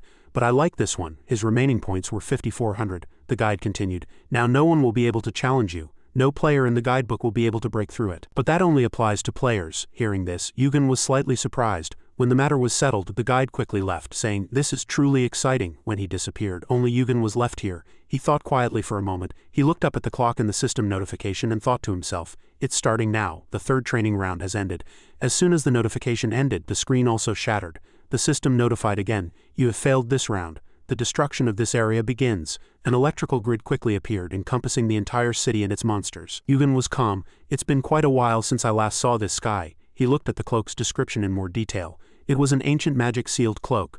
Made of special materials, it resisted fire magic and had the effect of increasing magical power. Yugen calculated that it would protect him from the temperature of fire. This is a good item to help protect himself against the fires of the tower. At the same time, he heard echoing screams, "It's too hot, help me. Anyone please, I don't want to die." Yugen followed the sound and found that 3 people had not yet left. The 3 struggled to crawl forward to escape the heat. As soon as one man saw Yugen, he gritted his teeth. "Why you of all people?" He was very surprised to see Yugen standing calmly as if nothing was happening. Suddenly the ground shook violently. The ground began to crack, and soon a huge explosion occurred. The 3 screamed in the agony of burning, "Help me please." A terrifying sound was heard. The situation unfolded so suddenly that Yugen could only stare blankly, unable to do anything. The system displayed a notification. The destruction of 176 giants begins. In an instant, the entire city was engulfed in flames, and the landscape everywhere was completely devastated. A gaunt skeletal monster crawled out of the cracks. Its eyes emitted strange flames. But the problem was that it wasn't just one. They were in groups, and they were waste demons. Yugen was already waiting with his weapons and shield. He exclaimed, "There are really a lot, but they're not the most dangerous ones." He watched for a moment, then spoke, "We meet again." Yugen thought, there must be a reason why it's called destruction. And soon a lesser demon appeared. A Sarucha demon. Yugen calmly and undauntedly looked at him. We meet again, Sarucha, Yugen thought. In Ragnarok he was known as a giant mountain throughout the event, but here he's only the size of a house. His true form gradually revealed itself, and it was a monster made entirely of fire, Yugen thought. Then another world was destroyed and swallowed by it, the 176th demon of sin, followed by dozens of waste demons. Yugen said irritably, a world ruled by destruction and annihilation should never have been born in the first place. He defiantly said to Sarucha, Sarucha, are you in menopause? Why are you so emotional? Stop showing off and let's get started. When he looked at Yugen, Yugen's face resembled Sarucha's old enemy. He couldn't help but speak immediately. Your eyes resemble the monkey of Hogyangsan, he roared. I wonder if you can get out of here alive. And soon he ordered the small demons to charge and attack him. Yugen fought 1 against 100, and without any hesitation he immediately charged towards them. His sword fiercely struck the face of the monster in front of him. Sarucha also threw fire at Yugen, trying to burn him. He was pleased, expecting to see Yugen struggling after the attack. Smoke billowed as an explosion occurred. They all waited for the result, but unfortunately he was unharmed. Sarucha glanced and immediately knew, that's no ordinary cloak. He prepared it to contend with me. The system quickly notified, the flame magic robe prevented damage from the explosion. Resistance to fire attribute attacks has been added to the flame magic robe. Yugen looked at the monster in front of him with a satisfied smile. Everything comes at a price, he continued. I didn't prepare this to contend with you, but to defeat you. He found it very amusing. Defeat me? What arrogant and impudent words. To dare say such a thing having just arrived here, young Yugen said irritably. Don't say anything more, Sarucha raised his voice. Let's see how long you can maintain that arrogance. He no longer wanted to argue with these monsters. Yugen opened his eyes wide and said, too much talk. As soon as he finished speaking, he quickly leaped into the air and charged into the middle of the encirclement. The system notified again. Successfully leveled up as soon as you swept away the small monster horde. But what was more annoying was that the demon made a cowardly sneak attack. He attacked Yugen's side and in an instant a shocking explosion resonated. The destructive power of this demon was also considerable. Yugen was fine, but his magic resistance shield seemed to have cracked after this attack. However, he did not give up. Yugen quickly rushed forward. He charged alone towards Sarucha. A notification panel appeared. Leveled up. All agility, strength, and mystical power increased by 1. Yugen felt a little breathless. He began to calculate. Although I'm wearing the flame magic robe after enduring this heat for 2 hours, my whole body is getting hot. The explosions that occur when these demons die are too dangerous. They don't do much damage, but they're unavoidable, so I have to take all the explosions. I could use mana orbs for ranged attacks, but it's not good for a prolonged battle and consumes a lot of mana. The shield is almost at its limit. After blocking almost 100 explosions, it feels like it's about to break. I think it's time. Having thought this far, he looked at the monster and raised his voice. Suru, why don't you get your ass down here instead of sending these small fries? Sarucha glared at him and said curtly, they are special items. I really wonder how you can contend with them in training. Hearing this, he was momentarily surprised. After that, he ferociously attacked him with great force. Yugen was momentarily surprised, but he still defiantly said, then what about you? Didn't you see the Hoseong just sitting around playing in training? Sarucha said it was punishment for the unqualified. But you are qualified. You have all the elements to ascend to higher tower floors, become a high-level player, and dominate the tower. So why are you still here? Are you sacrificing yourself for those weaklings? Yugen continued. I told you before. I'm doing this to hunt you. Hearing this, Sarucha laughed delightedly. Do you really intend to defeat me? Immediately after, he fiercely raised the azure blade in his hand. Good, that's why I'm dealing with you. Yugen clenched his teeth, blocking himself with his shield, and thought, I'm already qualified enough. He was confident that he would surely succeed after this attack. The cracks in Yugen's shield deepened further. A massive sword furiously struck down on him. The small Yugen stood before the attack, but fortunately he was unharmed. His firm and clever eyes were exactly like the man Sarucha had met. Yugen heard Jeshundashung's voice. Are you curious how I got my eyes? Actually, there's a special method. I failed in round 3. It wasn't because I was weak, there was a special reason, but that's not important. The most important thing is, do you know what destruction the training round brings after the battle? Listen carefully, Yugen. These eyes are actually... As he paused briefly towards Sarucha, he was astonished. He looked at the broken stones and thought, strange. I felt he took the attack without dodging, but contrary to his thoughts, he's still not dead. What surprised Sarucha even more was that he was still able to stand. He felt it was very strange. I thought he would have died in this heat by now. Yugen thought of Jeshundashung. This belligerent man had challenged him hundreds of times, and he had only won a few of those battles. There were several reasons for this. The Ruyi Jingu Bang could extend infinitely, and the Nimbus Cloud could summon wind and rain and travel to the ends of the sky at light speed. There was also the power of immortal vision he gained from eating the peach of immortality, treasure of the celestial realm. But the most important reason he was so strong was, as he said this, a notification chimed from the system. You are eligible to unlock a hidden item. The fiery eyes will appear. Hidden items are part of the system and appear in the form of items or skills to assist players. Insight Eye is a fiery eye that can synchronize with fire monsters. It has the ability to detect good and evil, truth and falsehood, resist fire, and reduce the effect of flame attribute attacks. And at this moment, Yugen obtained the Insight Eye. Getting back to the point, Yugen sighed. I thought I was going to burn to death even with this robe on. Surely that man didn't endure all that time to get these eyes without any special items, did he? His body truly overcomes all adversity. Sarucha was surprised. Those eyes, he thought. I never thought I'd come to respect that monkey someday. Yugen arrogantly said. Thank you, Sarucha. This is enough for me to kill you. Yugen was ready for battle. Sarucha looked at him with contempt. Ridiculous. What do you think you can do in that pathetic state? Yugen quickly swallowed an ice crystal, and immediately his temperature gradually decreased. The burn effect was dispelled. Ice attribute has been added to your mystical abilities. Yugen felt the heat that enveloped him quickly disappear. Yugen gritted his teeth.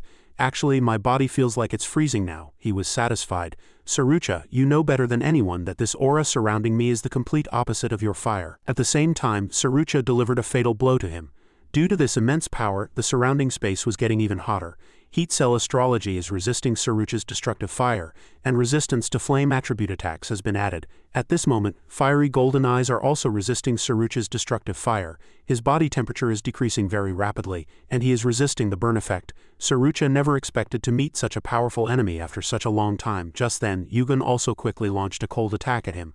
The power of this attack momentarily surprised him, giving him no time to react. Yugen didn't stop, leaping into the air and furiously kicking Sarucha. Sarucha's massive body felt pain momentarily, with no time to dodge. Sarucha roared furiously, "How dare you!" Yugen's eyes showed ferocity. "Very good, I can do it," but Sarucha didn't give up. He launched another dangerous attack at him. Yugen was momentarily wary. "Damn it, that attack is too dangerous. I have to dodge it." Just then, the skill, Fiery Golden Eyes, which is an attack prediction ability, was activated. Sarucha didn't give up and continued to attack him furiously, causing surrounding stones to constantly fly out. The ice surrounding the sword in his hand momentarily melted due to the heat. He was also a little tired from constantly dodging. Yugen panted on the spot. He swallowed 2 more ice crystals, suffered a frostbite effect, and his body temperature dropped sharply. He thought to himself, "My body won't be able to withstand this cold effect for long. I need to finish this quickly." Having thought this far, Yugen quietly observed the situation for a moment, thinking of a better method. Very quickly, he leaped into the air, dodging another of his attacks while soaring high. He calculated, at this point, there's no need to conserve mana anymore. The skill Flying Blade was quickly activated, and he immediately gripped the sword in his hand firmly, switching from a passive stance to an aggressive one. As Yugen expected, he screamed loudly, with no time to react. Seizing the momentum, Yugen continued to use the magic skill, Mana Burst. He seemed to want to end this battle quickly. The power of this attack caused everything around to explode. He switched from a frontal attack to a rear attack, inflicting pain on him. The magic skill, Mana Burst, was quickly summoned. Sarucha furiously turned his body in all directions to confirm Yugen's location. His back was frozen and cracked due to Yugen's power. Immediately after, he leapt and slashed hard, breaking the thin layer of ice. Yugen's hand delivered a furiously powerful blow to the back of Sarucha's neck. As Yugen rushed straight onto his back, he seemed determined to finish him off at this moment. The monster roared in anger. "You arrogant punk, you're just a brat who hasn't even climbed the tower. How dare you speak so much here?" Sarucha roared furiously. The ice attribute and heat cell astrology were resisting Sarucha's fire. Yugen used all precautions to resist his fire, but still calculated that he couldn't close the gap. Yugen was absorbing Sarucha's fire with his fiery golden eyes, but failed to resist Sarucha's fire. The burn effect increased to stage 2. The burn effect increased to stage 3, and your fire attribute resistance increased by 1. Sarucha angrily flaunted his power, shouting, "I am the victor." But he didn't expect Yugen to plunge his sword directly into the back of Sarucha's neck with all his might. Because the opponent was quite strong, Yugen's sword also suffered many cracks after this stab, and immediately after, a notification quickly appeared from the system. "You have defeated the tutorial destruction." Yugen panted, exhausted. His entire palm was swollen with frostbite. In the end, he leveled up. Yugen shouted, exhausted, "I really defeated him." But this was only the beginning of the journey. Saying this, he recalled his past where he had fought hard with everyone. Yugen smiled with satisfaction. It was a truly tough journey. Damn it! A notification window appeared. Unimaginable achievement. Reward calculation is temporarily postponed due to achieving an impossible feat. Yugen gradually opened his eyes after the tiring battle. He seemed to have slept very well. His body still ached terribly, but he forced himself to stand up. Yugen sighed and looked at his hands. The burn marks were still vivid, suggesting he hadn't been unconscious for long. His body was still slightly cold, but his entire body was battered. He recalled the battle and admired inwardly. "I thought I was going to die then. Just to get the fiery golden eyes, I had to go through all sorts of difficulties. The tutorial isn't over yet. I have a long way to go. I should stop complaining." Seeing Sarucha lying motionless on the ground, he inwardly evaluated. Without the fire, he really looks ugly, but this isn't an ordinary corpse. Demon corpses usually contain items. Since it's Sarucha, surely, thinking, he rummaged through his corpse for anything interesting. As Yugen expected, there was indeed something good. It made his eyes shine brightly. It was the heart of the giant, the heart of the demon Sarucha. A giant born in the land of fire. This heart is stained with the power of the giant and emits an intense aura, category elixir. effect gains the power of the giant and corresponding magical power. He calculated inwardly, I want to use it immediately, but I'm not strong enough yet. It will greatly change my body, but that will require much more stamina. Yugen's train of thought was interrupted by a familiar voice. Hey, it seems the administrator is losing patience. Is it all over? Yugen was annoyed. You again, he grumbled. I should be saying that. You again? All right, tell him. I still have a long way to go, the administrator said. The tutorial's balance is completely broken because of you. Those guys keep complaining about me. He clutched his forehead, recalling how Yugen had constantly sought out and killed monsters. It was truly a headache, he said to Yugen. You will be directly moved to the sector. The 4th tutorial round has already started and they will be finishing soon, Yugen asked again. Really? How much time is left? The administrator told him there were about 4 hours left. Yugen was satisfied. 4 hours? That's more than enough, he replied. Of course. And I had to discuss your reward with the administrators of other floors. It took a long time. Immediately after, the system granted the reward. Acquired 10,000 points and Star of Heavenly Punishment. Yugen was surprised. Star of Heavenly Punishment? I thought I knew all about high-level skills, but this is the first I'm hearing of it. An A-grade skill, not something ordinary to be found in the tutorial. A guide appeared. You are a born destroyer of the heavens. The value of destiny depends on the value of the lives you take. Grade A proficiency, 0.00 effect.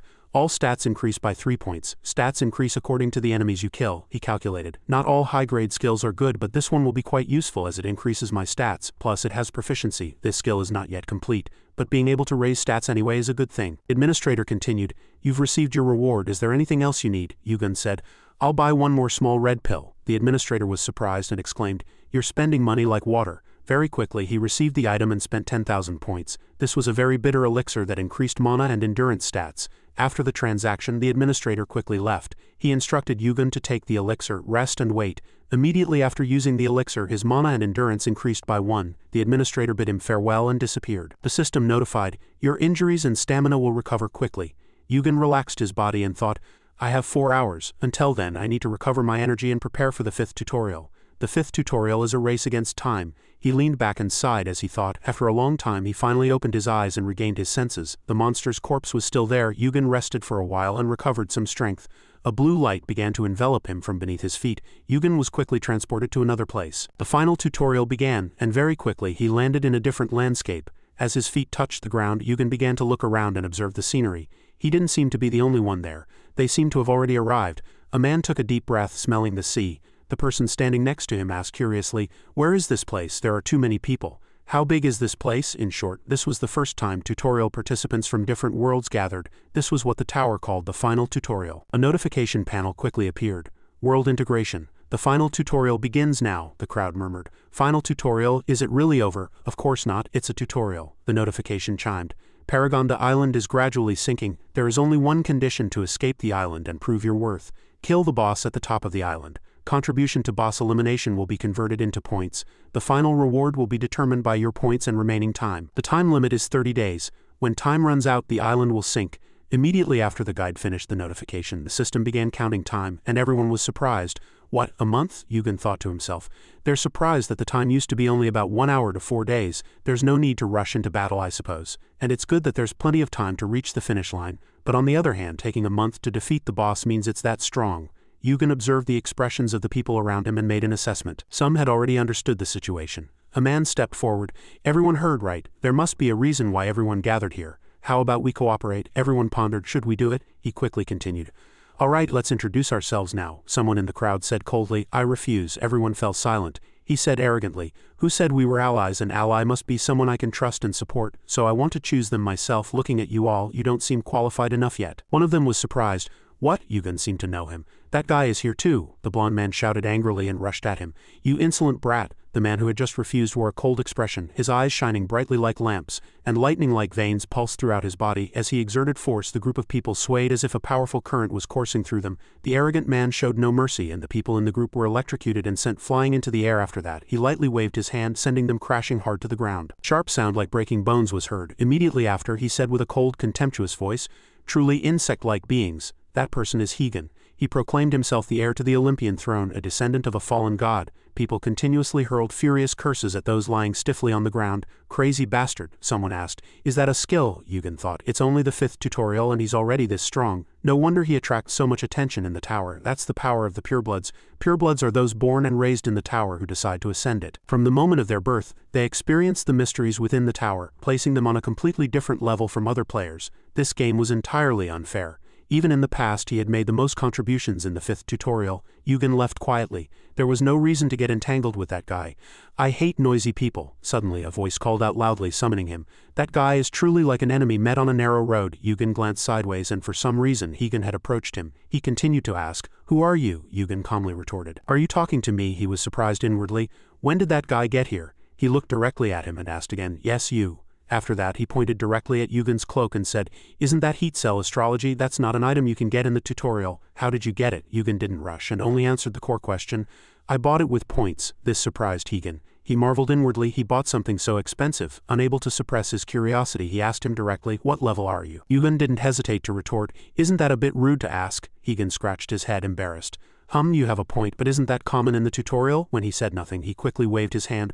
"All right, I won't ask any more. Instead, would you be interested in teaming up with me?" Yugen flatly refused. "No thanks, I'll pass." The arrogant Higen had not expected to be rejected so coldly. He was somewhat incredulous. Seeing him leave, he shouted from behind, "Wait, you might not know who I am, but I—" Yugen cut him off and didn't even look back. "Not interested, goodbye." Being rejected by such incapable person, Higen's face instantly darkened, leaving him speechless. This bastard, where he had stood, a small hole had already been punctured and the ground cracked. Perhaps this was Higen's rage. In the deep forest, screams echoed. "You stop right there." After a while, everyone quickly began fighting monsters. Higen fought alone against giant beasts, showing no fear. His attacks were very resolute. A short while later, the giant monsters lay dead on the ground, slain by him. But Higen was still slightly exhausted and couldn't help but feel surprised inwardly.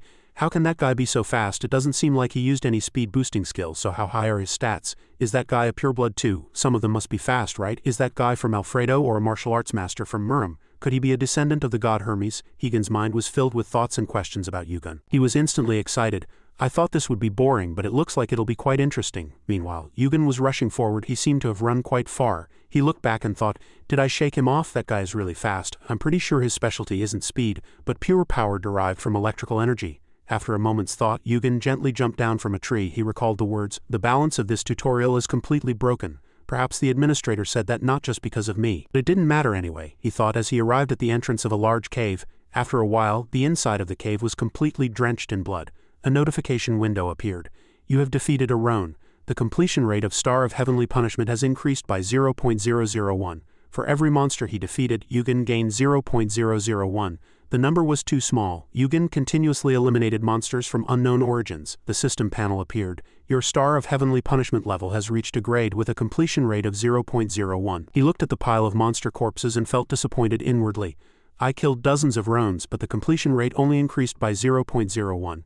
To truly raise it, I need to kill stronger monsters. But my goal isn't hunting," he thought, sprinkling unscented powder around. Yugen thought, "My body has fully recovered and then some. The ice effect in my body has also disappeared and I'm ready." He quickly opened the system and touched the screen in the air. He took out the heart of the giant. A familiar voice resonated loudly. "Listen carefully, Kim Yugen.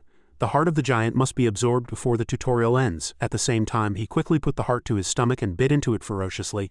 As soon as he ate it, he felt huge changes occurring in his heart and blood vessels. The system quickly notified him, "You have absorbed the blood of a demon and a giant. The blood of the giant is beginning to course through your body. The blood of the demon is beginning to course through your body." Yugen felt an intense pain, as if his chest was being squeezed. Just then, a battle between the blood of the demon and the giant began within his body. Yugen gasped for breath, his breathing becoming increasingly difficult. He felt a burning heat trying to incinerate his insides. He gritted his teeth and endured. Since it was a flame originating from within his body, even heat cell astrology couldn't block it. At that moment, fiery golden eyes were resisting the giant's fire. He couldn't hold on and fell to the ground. It was as if his bones and muscles were tangling, and his blood was flowing backward. At this point, fiery golden eyes failed to resist the giant's fire. His mind struggled incessantly. "There's no easier way to overcome this pain. I can only conquer it with willpower. I must endure the pain and gain as much power as possible." Jeshondashung was speechless. The blood of the giant is to be injected into the body, not eaten. Eating it in the tutorial is almost suicide. That's why no matter what, you must have fiery golden eyes. If you can't get it, give up on the heart. You only have one chance at this moment. His strength and endurance increased by 1 each. The more Yugen endured the pain, the higher these two stats became over time. Veins popped out on his face and forehead from the pain. Yugen thought, how much time has passed? From his calculation, it seemed it was about time for it to appear. At the same time, a notification window appeared. Fiery golden eyes and the giant's fire are clashing. You have gained the ability to control the giant's fire through fiery golden eyes.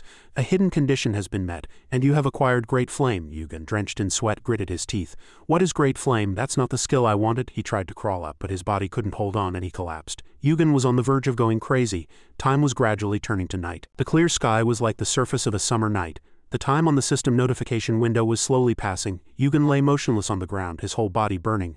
Now he didn't even have the strength to stand up, his entire body trembled with pain. Yugen desperately looked up at the time. Half a day had already passed, his vision blurred from the pain. Was I wrong? To be fair, that skill can only be obtained by killing 10,000 giants and filling your body with their blood. There's no way it could be obtained so easily, right? Yugen clenched his hand tightly. Should I be satisfied with just this? Suddenly, another notification window appeared, startling him. A hidden condition has been met. It seemed hope had emerged. Yugen struggled to move his body. The notification window appeared again. The blood of the demon and the giant has been fully absorbed. You have successfully absorbed the heart of the giant in the tutorial. Upon reading this far, his patience also seemed to have reached its limit. Yugen's eyes slowly closed, and he was satisfied. I succeeded. Yugen then fainted, unaware that he had gained the ability to giantize. As soon as Yugen woke up, he looked up at the time on the system notification window. He was flustered. I was unconscious for half a day. I didn't expect to pass out twice in the tutorial. I need to hurry. The record for the fastest final tutorial clear is 1 week, and I've wasted some time here. The person who set that record was the greatest magic warrior, the leader of the Asgard Odin Great Faction. As soon as Yugen woke up, he accessed the system to check and resolved inwardly, I will beat him. He looked at the leaderboard. As expected, Yugen was in the lead, far ahead of everyone else. Lador and Paladinte were mercenary sisters from the Pantermillium world where magic and swordsmanship were highly developed. If I remember correctly, they participated in the tutorials of 2 worlds and even more.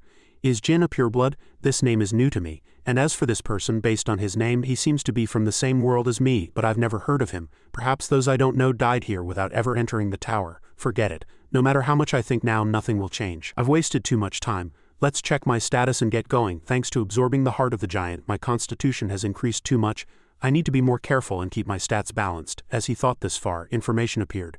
Great fire, the flame within generated an inner fire. The small flames within it persist long after death and are passed down to future generations. The power of the skill increases with efficiency and mystical power. Yugen judged that it was usable, even if his level wasn't high. I need a skill that affects specific areas. Having thought this far, he didn't linger. As Yugen left the cave, the day had already broken. As soon as he regained his senses, he tested his new skill. The ephemeral eye skill quickly took effect with its new owner. An image like a small TV screen appeared in his eyes. Yugen could see a very distant landscape from where he stood, and it was very desolate. Not far away, Yugen saw a group of monsters active here. He quickly approached them, and as soon as they saw him, they shouted, "Human? Human, pray." Yugen raised his hand and thought inwardly, orcs not bad for testing great fire. Very quickly the orcs were engulfed in furious flames. They murmured in panic, "Hot fire, human. Human's fault." Immediately after, Yugen picked up his sharp sword and furiously charged at them, being burned by the hot fire and then receiving a frontal attack. A group of orcs instantly fell into chaos. Yugen, like a fearsome god, charged alone and cut them all down. He looked up at the time while fighting. Remaining time, 6 days. He resolved inwardly, I'll finish this tutorial faster. Meanwhile, on Yugen's side, he was also looking at the leaderboard. This name is that guy. I don't know his name, but it's definitely him. Yugen smirked cunningly. Interesting. I just thought he was a fast runner. He never stood out before, but he climbed this far so quickly. A young man approached at the same time and asked, "What's so amusing?" Yugen didn't hide it. "I want to recruit a certain person for my team one way or another." The young man smiled brightly and speculated, "Kim Yugen?" This person was Rangoon, a participant from the Earth context. His talent for mana control was excellent. Yugen was surprised. "You know him," Sonwoo said. "He's probably the same nationality as me." "I don't know him, but I'm just guessing from the name. But he stands out on that leaderboard." Song-gyun guessed that if he was at this level, he would soon take his place. "Let's see how many points he has," Yugen made an excuse. "That's just because I was busy gathering you guys," Yugen calculated. "I've gathered a pretty strong team, but there's still one spot open." His name was Kim Yugen, right? Yugen was immediately confident.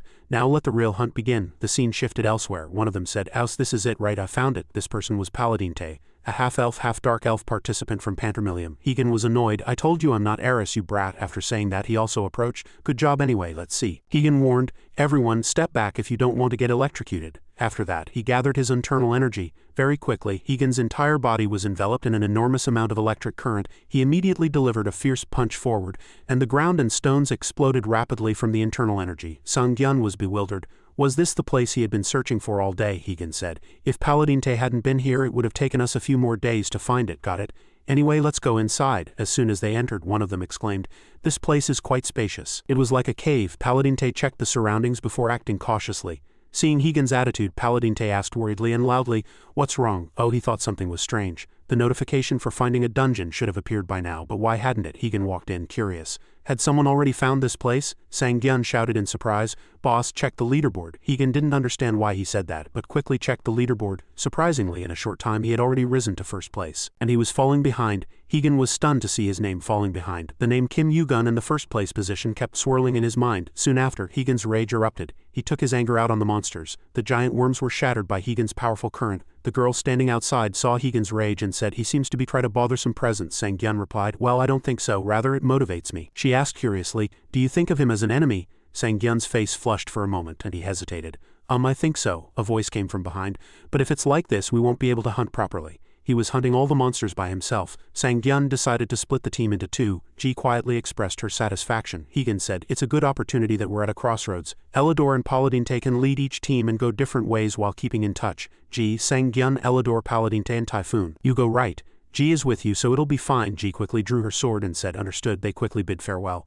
"See you later, everyone." Soon after, Xian attacked the monsters using his Mana Orb skill. His internal energy was quite strong. With one blow, the monsters flew far away. Jun Kai didn't fall behind. He flew up and attacked the monsters head-on. With a single swing of his sword, they fell one after another. Very quickly, Higan's team eliminated all the monsters here. The black man behind them was exhausted. "It's really hard hunting non-stop for hours," Xian replied. "I think so too." He thought he could only use the Mana Orb skill 2 more times. "I should conserve mana now, but what is that door? It's too big." One of them said, "I don't know, is it like a boss room?" Elidor wondered. "A boss room," Xian explained, "like in video games." "Oh, I mean in the world I used to live in. I've experienced similar places and usually there's a boss behind that door." Ji was wary.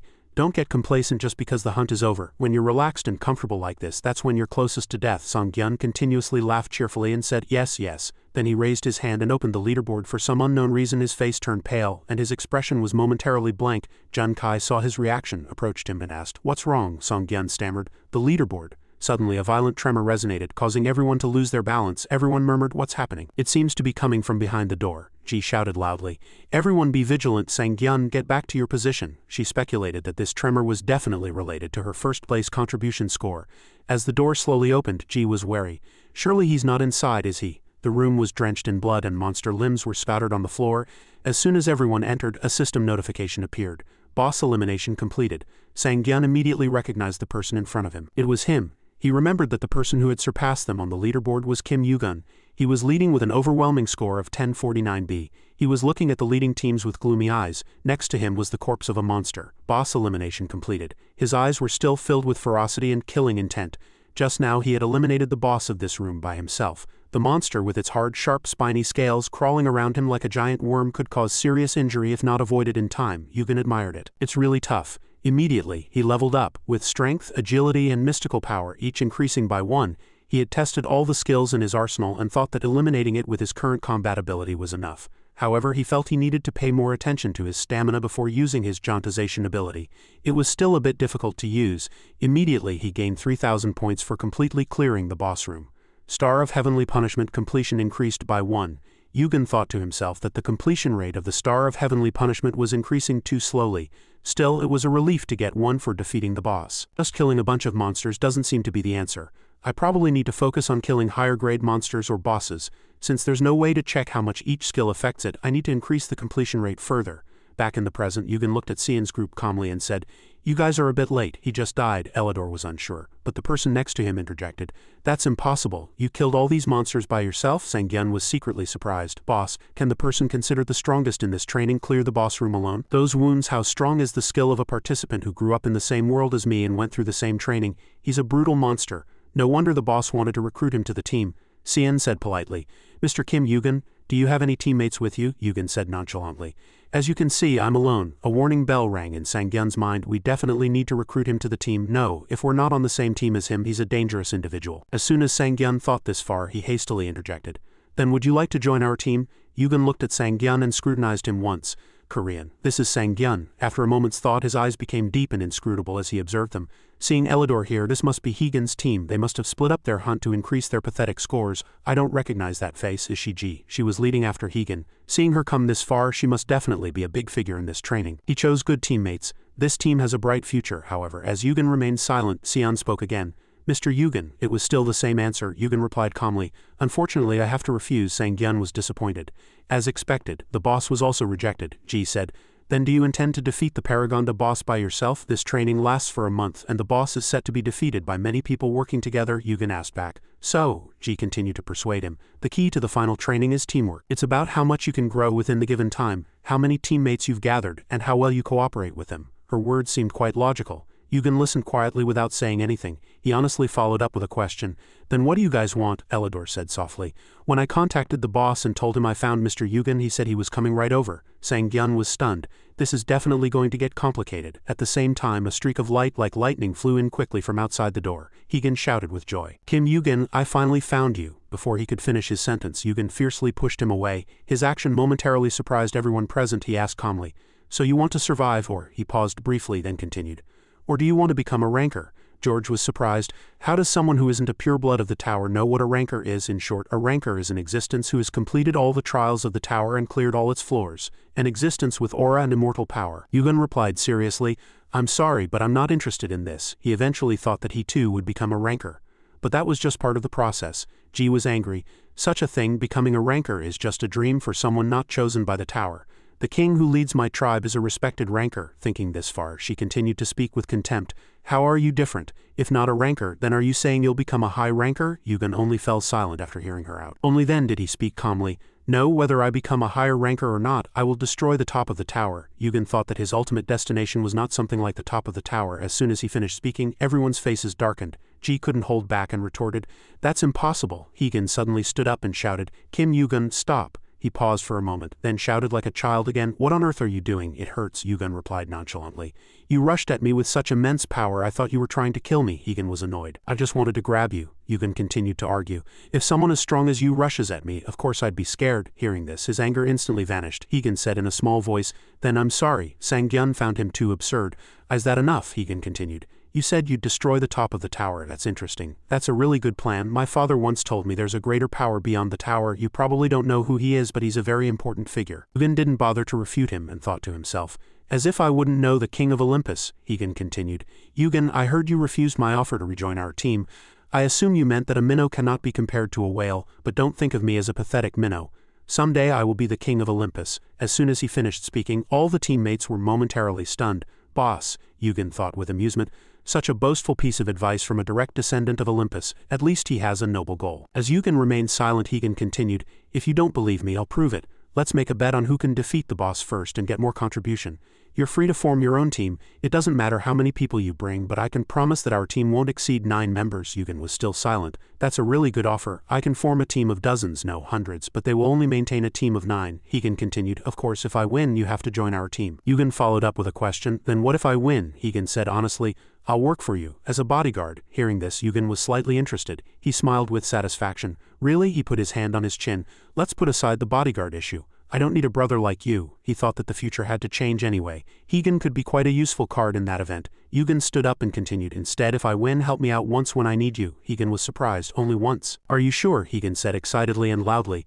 That request isn't too much, so I'll accept it. I can even give you my items if you want. Yugen seemed uninterested. We can discuss that after we're done. Hegan clapped his hands together. All right, it's a bet. See you on the first floor later. Don't pretend you don't know me then. Yugen's face darkened. Every time I meet him I feel it, but he's too energetic. But he guessed that was why he cleared the training in 9 days. Hegan was overflowing with energy at this moment. Everyone, you heard that? We're going to be very busy. Let's go quickly, Yugen said. I don't want to throw cold water on this, but there's no need to rush. He pointed at the time bar and said, I'm going to stop time for a moment. The system's time suddenly stopped and no longer flowed. Hegan was stunned. What's going on? Why did the clock stop? Yugen reminded him. Paragonda isn't an island. It's a mythological monster. Hegan wondered, then what are these? Yugen continued. They're parasites. They cling to giant beasts and suck their strength. The reason Paragonda is sinking is because of them. If seawater pours in, the parasites won't survive, Hegan added. Then the king of parasites or something? Yugen explained. Something similar. It's a beast beyond parasites, he thought, slightly wary whether to believe Yugen's words or not. He knows things that even Olympus doesn't, but I don't know who he is at all. Thinking this far, Hegan replied mechanically, Ah then, he continued, the remaining time will be stopped until an administrator or low-ranking administrator intervenes and resets the system to its original state. Yugen remembered Odin telling him the secret of Paragonda. The fifth training is a race against time. The remaining time after defeating the boss is key. Odin had said then, you ask how I killed it in a week? Actually it wasn't a week. I stopped time. Yugen calculated that he had to make the most of this time. When I become stronger and time flows again, the training will end. Two of Higen's team members asked in surprise, wait, is this an error? I'm not the only one who stopped, am I? Are all our scores decreasing at once? Damn it, the countdown will probably start again soon. What are you doing? Hurry up and increase your score while we have time. Let's go. Simultaneously, the low-ranking administrators cried out, the parasitic dragons are dead. This is the first time since Odin. What about the administrator? Does he know there's an error in the training? He is currently arguing with Olympus. He's busy because of that. Someone contact the administrator quickly. Parasitic dragons are not easy to find. The scene shifts back to a quiet forest where the ground cracked and a powerful shock scattered 7 surrounding birds in all directions. A huge monster, its head pierced by a sword, was bleeding but still stood there blankly. Yu leaped onto it alone and struck it fiercely. More importantly, there wasn't just one. The other 2 monsters were startled to see their leader fall. That guy killed the leader. Before they could compose themselves, Yu's sword fiercely pierced through them. One of them screamed, monster, he's a monster. Yu's eyes turned red, and a fierce expression appeared on his face. Who are you calling a monster? The monsters cried out to each other in fear. Dangerous, run. Yu was momentarily speechless. He looked up at the time bar. The countdown had begun again. The low-ranking administrators must have finished the repairs as I expected. Parasitic dragons were useless. No one can step into the same river twice. Anyway, I gained 4 days, which is more than I expected. Yu looked at the sky, pondering whether to go or not. To the Tower of Gods, to that place high on the mountaintop. Soon after, a loud explosion also echoed from the mountaintop. The shock caused the surrounding ground to crater into large holes. Sangyun, watching the process, thought that everyone was starting to gather. Elidor said, they'll only get good scores if they defeat the boss. That's why skilled players are trying to participate, he stammered. Based on mana, I think most of them are above level 2, Ji said calmly. It's fine, they'll come here one way or another. To enter the tower you need at least that level. Sangyun was puzzled. Can all players use mana? Ji said. Only players who are not residents of the tower can. Sangyun was surprised. Residents, Ji explained. People like me or the boss who were born and raised in the tower become purebloods when chosen by the tower, receiving the system's blessing. Hearing this, Sangyun quickly understood and became slightly worried. Then do you think we can defeat the boss? Ji said. I don't know, I don't think there's a way. At the same time, Higen quickly approached everyone. Ji looked at him and continued. But I can't even guess how strong our boss will be. Immediately after, she said to Higen, you're late, we wanted to make the most of our time. Sangyun looked around and said, didn't Kim Yugun come? Elidor said he was here. He slowly approached everyone, wearing a dazzling red cloak. He calculated inwardly that he seemed to be planning to take on these monsters alone. Yugen calculated that the mana flowing through Elidor and Ria's bodies was distinctly different from before. They must have leveled up quite a lot. After that, he looked at Higen and that damn guy. As soon as he saw Yugen, he shouted excitedly, Kim Yugen, he joked. You were here, where are your teammates? Are you planning to fight the boss alone? Yu answered honestly. That's right, that way I can get a higher score, Higen sighed, pressing his forehead. Everyone says I'm crazy, but you're worse than me. He calculated that Yugen was 7,000 points higher than him. Before that, I'll kill the boss with my team. At the same time, one person stepped forward and greeted him. Mr. Kim Yugen, you don't seem to have a team, but we're all on our way to fight the boss. If you don't have a team, then, before he could finish his sentence, Higen unleashed furious electricity. He glared at him fiercely, as if someone had stolen his lover. You insect-like bastards, everyone quickly fled in fear. It's Higen's team, Yu thought, pleased. Good, I guess I'll just stand still. Higen looked at Yu with satisfaction. Did I do well? What, are you leaving now? Yu didn't look back. Time is important in training. Higen laughed loudly with satisfaction. It's going to last a month, but you're clearing it all in less than 5 days. Truly amazing, Higen shouted. Hey Yu, let's go together. He suddenly stopped at the edge of a cliff. Immediately after, Yu quickly launched himself forward and jumped straight down. As soon as he landed, the system notified. You have entered the first boss room. There are countless monsters inside. Mission complete. The mission to find the first boss. Sharp spears stood fiercely awaiting the enemy. They also quickly raised their shields, creating a sturdy defensive wall. Against the few people, they were as numerous as straw and stood firmly blocking the way. 2 of Higen's team members broke out in a cold sweat. What is all this? There are so many, Yugen thought. There are many rounds to clear before meeting the boss. All the monsters have come to fight. It's probably impossible, but they can control the parasites. Yu quickly drew his sword. I know where the boss is. I need to hurry. A notification panel appeared. Skill Great Flame Magic Sword. The 2 skills have been combined. The 2 people exchanged thoughts inwardly as they watched him. Finally, we get to see him fight. He's a monster with a higher rank than the boss. If he's a high ranker, we'll see. Or perhaps he's truly that strong. Higen stood behind, quietly observing him. He eagerly wished to see him fight. He shouted inwardly, all right, show me, Kim Yugen.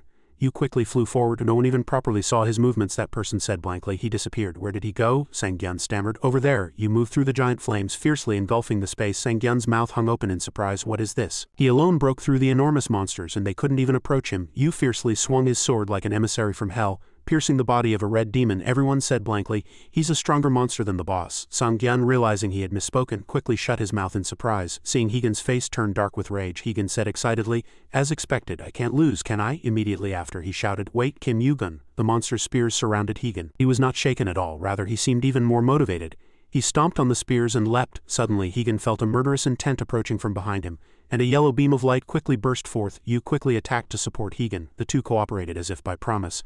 No one standing outside dared to step forward. Sang-gyun said, "We can't just stand by and watch, can we?" "But there's nothing we can do," Ji said. "There's still a trap. Don't let your guard down." Paladin Tae and Elidor also quickly rushed forward to kill the monsters together. Paladin Tae loudly told Sang-gyun to clear the way and they would cover the rear. He quickly used his mana orb skill to attack and at the same time didn't forget to tell his teammates, "Everyone, watch your heads." Simultaneously, Yugen quickly took up his sword and moved swiftly across the ground. He thought, "At least they're strong enough not to be a hindrance. No matter what happens, they probably won't die, so they're quite reliable." A voice echoed, "Hey Yugen, I think there's something over there, on this side." Hegan quickly ran to survey the situation. He blankly looked up at the wall and observed, muttering softly, "Strange paintings. Patterns and designs so old they're hard to understand." Everyone murmured, "Is it war?" "Almost," Yugen thought inwardly. "I'm seeing it for the first time too." He reached out and touched the wall, feeling that there was something behind that door. Hegan saw him acting quietly and shouted loudly, "Hey, are you going to intrude again without saying anything?" Yu replied nonchalantly, "I was going to go in alone from the beginning anyway." Hegan was annoyed. "That's not the point. Are we not a team? Are you going to die if you wait a moment?" Suddenly, a sorrowful scream quickly echoed, making the surrounding space extremely somber. Sang-gyun said, trembling, "Is it the boss?" One of them continued. "His cry alone sent chills down my spine. What kind of monster is it?" Hegan thought warily. "I have information about the boss, but he's truly terrifying." After thinking, he quickly shouted, "All right, let's go in." Inside the door, there was no movement for a moment. The boss had not yet appeared, and Hegan began to gather strength in his hands. Everyone stepped back. Everyone was startled to see the chained dragon. It was constantly struggling. It fiercely glared at those who obstructed it. The system notified, "You have entered the third boss room. Defeat the chained chimera boss. Training ends upon objective completion." Hegan stepped forward and asked, "Is that the final boss of the training?" Yu pondered his question for a long time. "The final boss, system instructions. Only one person can unchain and tame the chimera. Destroying the crystal seal orb will end the time limit and allow you to pass the training regardless of requirements.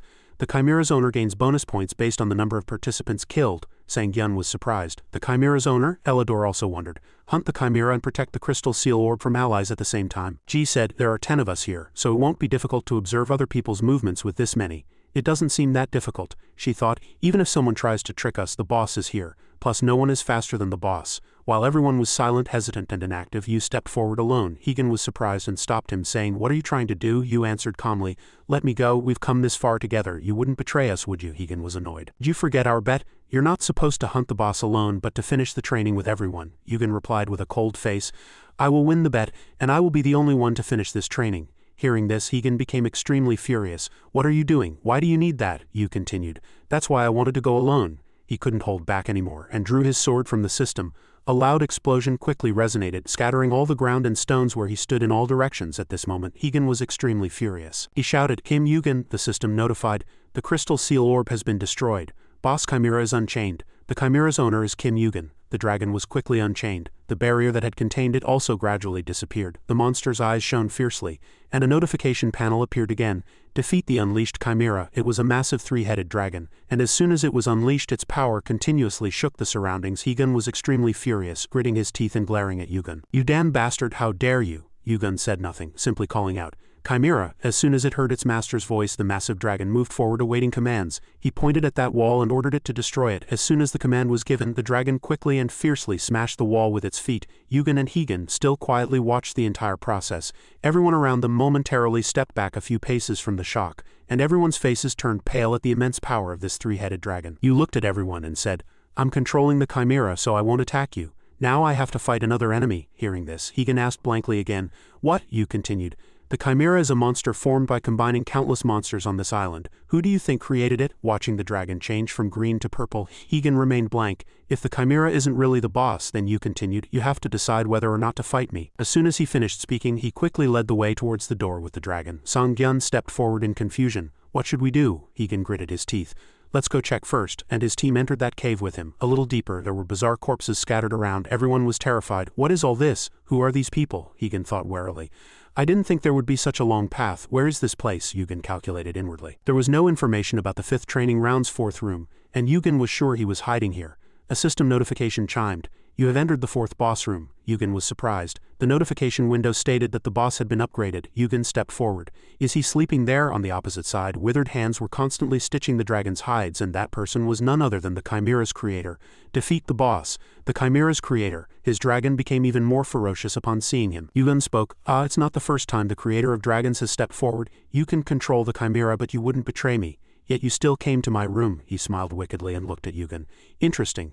And the guy standing there looks like a descendant of Olympus, probably a half-blood, but there's a slight advantage anyway. Hearing this, Yugen's rage flared, and he furiously stepped forward and shouted, Who's a half-blood? Who's this damn guy? Yugen stepped forward and explained, he is a mage warrior, a ranker who disappeared from the tower long ago. Yugen immediately realized that Ryder was a ranker who had once been the guardian of the 50th floor. He thought to himself, I've heard a lot about him before. He combined countless monsters, using thousands of participants as test subjects to create the Chimera. How can someone like him be in a training round? Yugen spoke.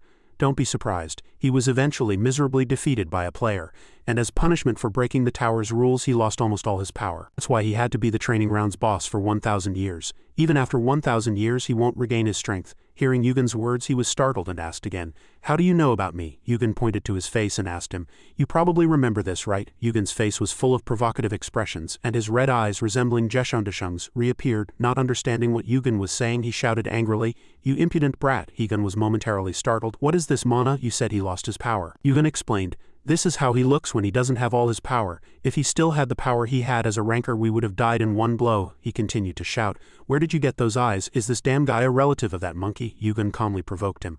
Why are you so angry? You're a guardian, yet you trapped and experimented on participants. He raged and shouted, Answer my question. Yugen of course wouldn't say, I'm sorry, but I'm not here to satisfy your curiosity.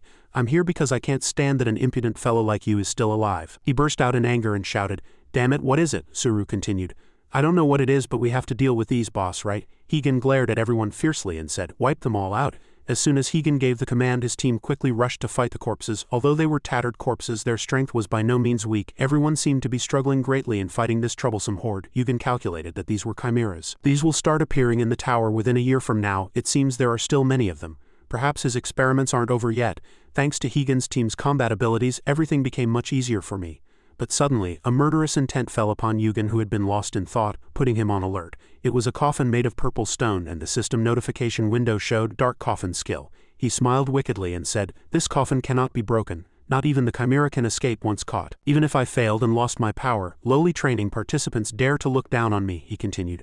I was going to make you into a chimera, so, before he could finish his sentence, a strange sound suddenly echoed from the coffin, and cracks slowly began to appear. In an instant his coffin cracked more and more. Yugen rushed forward and furiously smashed it with his hand, sending fragments flying everywhere, and he shouted, Damn it, what?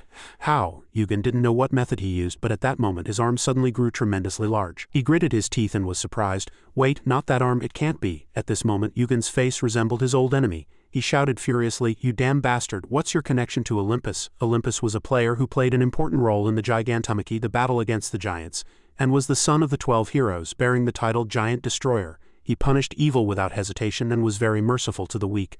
A being with greater power than anyone and the most revered hero, Yugen used Gigantification Skill. The system notification window appeared. Your arm has integrated the power of a giant. Low proficiency, stamina stat temporarily converted to strength. Gigantification will disperse due to low stamina stat.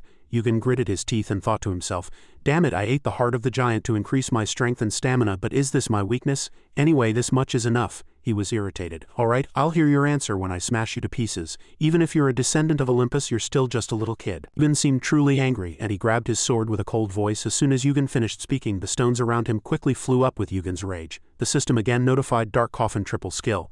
And this time too, Yugen furiously smashed the coffin with his bare hands. He also shouted, Alright, not dead yet. I still have a lot I want to hear from you. He used the Dark Poison Skill to spew poison at Yugen. Yugen recalled their conversation. What I want is gigantification. If I can't control it properly, I'll have to give up on defeating the Chimera's creator. Even if he lost his power and was banished to the training round, he's still dangerous. My plan is too hasty, Heck-Quinn. Do you think I can master gigantification in a few days? It won't be easy, but it's not impossible to say either. Thinking this far, Yugen gathered his internal energy and furiously slashed the poisonous smoke.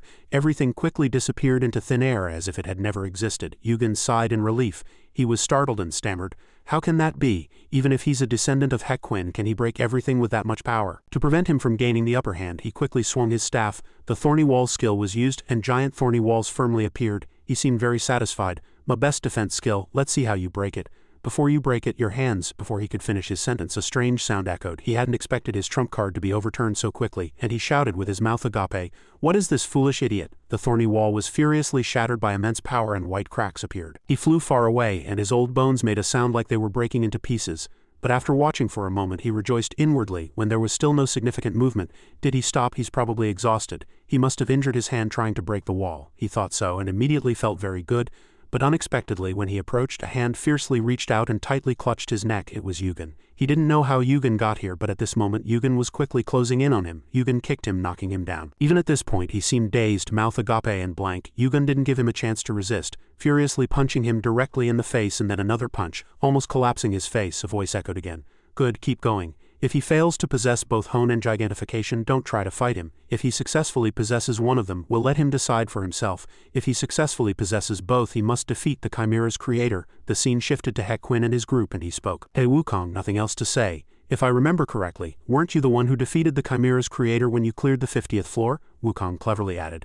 "I don't have much to say. With these eyes I can see everything." Having said this, a slightly serious expression appeared on Jeshundashung's face and the smile on his face also disappeared. From this side, Yugen severely beat him. He lay weakly on the ground, coughing, but still spoke with a provocative voice. "No matter how hard you try, you can't kill me. I'm immortal." Hearing this, a look of contempt flashed across Yugen's face. "Do you know?" After a brief pause he continued. "You're as tenacious as the rumors say. His body, through thousands of years of dark magic experiments, has become harder than steel, becoming a truly immortal chimera. But with a body patched together from various parts, it cannot avoid bite marks." Yugen was completely confident. "With these eyes I can see everything." He used the fiery golden eyes skill to see his twisted experiments. Immediately, Yugen furiously broke his arm. He screamed in pain. "No, my hand, stop, no!" Before he could finish his sentence, a wave of pain quickly rushed in. Yugen wondered why he kept saying stop. Yugen spoke and asked, "Why do you tell me to stop? Have you forgotten how many people you ripped apart and killed?" The scene returned to the true gods who had fought Sarucha to obtain the fiery golden eyes and were attempting to absorb the heart of the giant to gain the ability to gigantify. In their eyes, Yugen was truly an extraordinary being who would be born. A system notification window appeared. "You have achieved an impossible feat. You have defeated the Chimera's creator boss. Reward calculation is temporarily postponed due to achieving an impossible feat. The guide has ended and you have successfully leveled up. Strength and agility each increased by 2. Endurance and agility also each increased by 1. Star of Heavenly Punishment completion increased by 8.34. Yugen was surprised and thought to himself, "I never thought I'd be that person. He's considered a boss like Sarucha, so the reward should be quite good." I gained 2 more levels and some stats thanks to increasing the completion of the Star of Heavenly Punishment. A system notification window appeared. Star of Heavenly Punishment. You possess the power and destiny to destroy the heavens. From now on your destiny will depend on the value of the lives you kill. Grade A, completion 10.30. Your stats increase according to the number of enemies you kill and the enemies themselves. All stats increased by 3, he calculated. So my stats increase every 5 completion. That means at 100 all stats will increase by 20 points. I thought a skill of this grade wouldn't have any noticeable effects, but it seems it's not bad. From this side everyone was bewildered. What is this? Why did everyone suddenly collapse? Is it over? Surely they won't get up again on their own, right? Yugen quickly approached and announced the good news to everyone. Don't worry, the boss is dead so they won't get up again. Everyone sighed in relief. Sun Yi spoke honestly. I really thought I was going to die this time. Elador rushed over worriedly and asked, anyone hurt? One person shouted loudly. Over here, this side needs help, Ji is hurt. Hearing this, Higan felt slightly unpleasant. He quietly looked at his team members kneeling on the ground with exhausted expressions, and an indescribable emotion quickly welled up. Higan spoke, I'll take care of the rest, take care of Ji. Everyone quickly obeyed his command. As Yugen prepared to leave again, Higan stepped forward and blocked his way. Kim Yugen, I have something to say. Serious expressions appeared on both their faces. Higan immediately got to the point. I won't ask who you are or why you know the connection between that charlatan and the guide, but because of your decision. After a pause he continued, one of my teammates was severely injured. Did you really have to defeat that creator? You could have easily passed the guide by just defeating the chimera, Yugen replied. Normally, yes, he asked again in bewilderment. Normally you could have set the best record in history without doing this. How much further do you need to go to be satisfied? Will you only be satisfied if all your teammates die? Hearing this question, Yugen closed his eyes and thought deeply. How much further do I need to go? I don't know how much further I need to go. Old memories resurfaced. Outer gods, gods from other worlds outside the tower, beings who cannot be born. Their despair reached the heavens. The darkness emanating from them was trapped in a swamp of death, and foolish chaos was also created from them. And in that sunset sky, countless heroes died trying to kill one of them. But even at that moment they didn't know how many of those damned beings existed. That's why I must continuously grow stronger. I must cleanse the rotten parts of this world and make it a stronger place so that the world does not face destruction. So how much further must I go to achieve that goal? With these thoughts he answered honestly. I don't know, Higan asked angrily. You don't know, Yugen replied.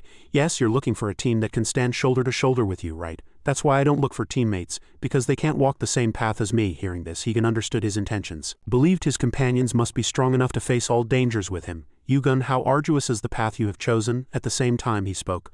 Forget about cooperating. If you drag me into this, who knows when something like this will happen again? And now that the discussion was over, he quickly passed by him and said to the administrator, I apologize, did I keep you waiting long? He was flustered but seemed serious. Higan asked, who is that person? Your slave, you introduced him. This is the tutorial administrator. At this, Higan was greatly surprised. Inside, Han shouted, why is such a high-ranking administrator here? Immediately, he bowed respectfully and said, I am Higan from the peak of Olympus. It's an honor to meet you. The administrator merely sighed coldly. Yugen said, don't do that. You should greet him properly. He has nothing to do with that matter. The administrator looked at him with an annoyed expression and said, no, given my current situation, I'd like to pluck that old man out right now. And thanks to you, I'll soon have to listen to the complaints of the others. He rubbed his forehead helplessly. The contract period for that chimera's creator, the tutorial boss, was 1,000 years.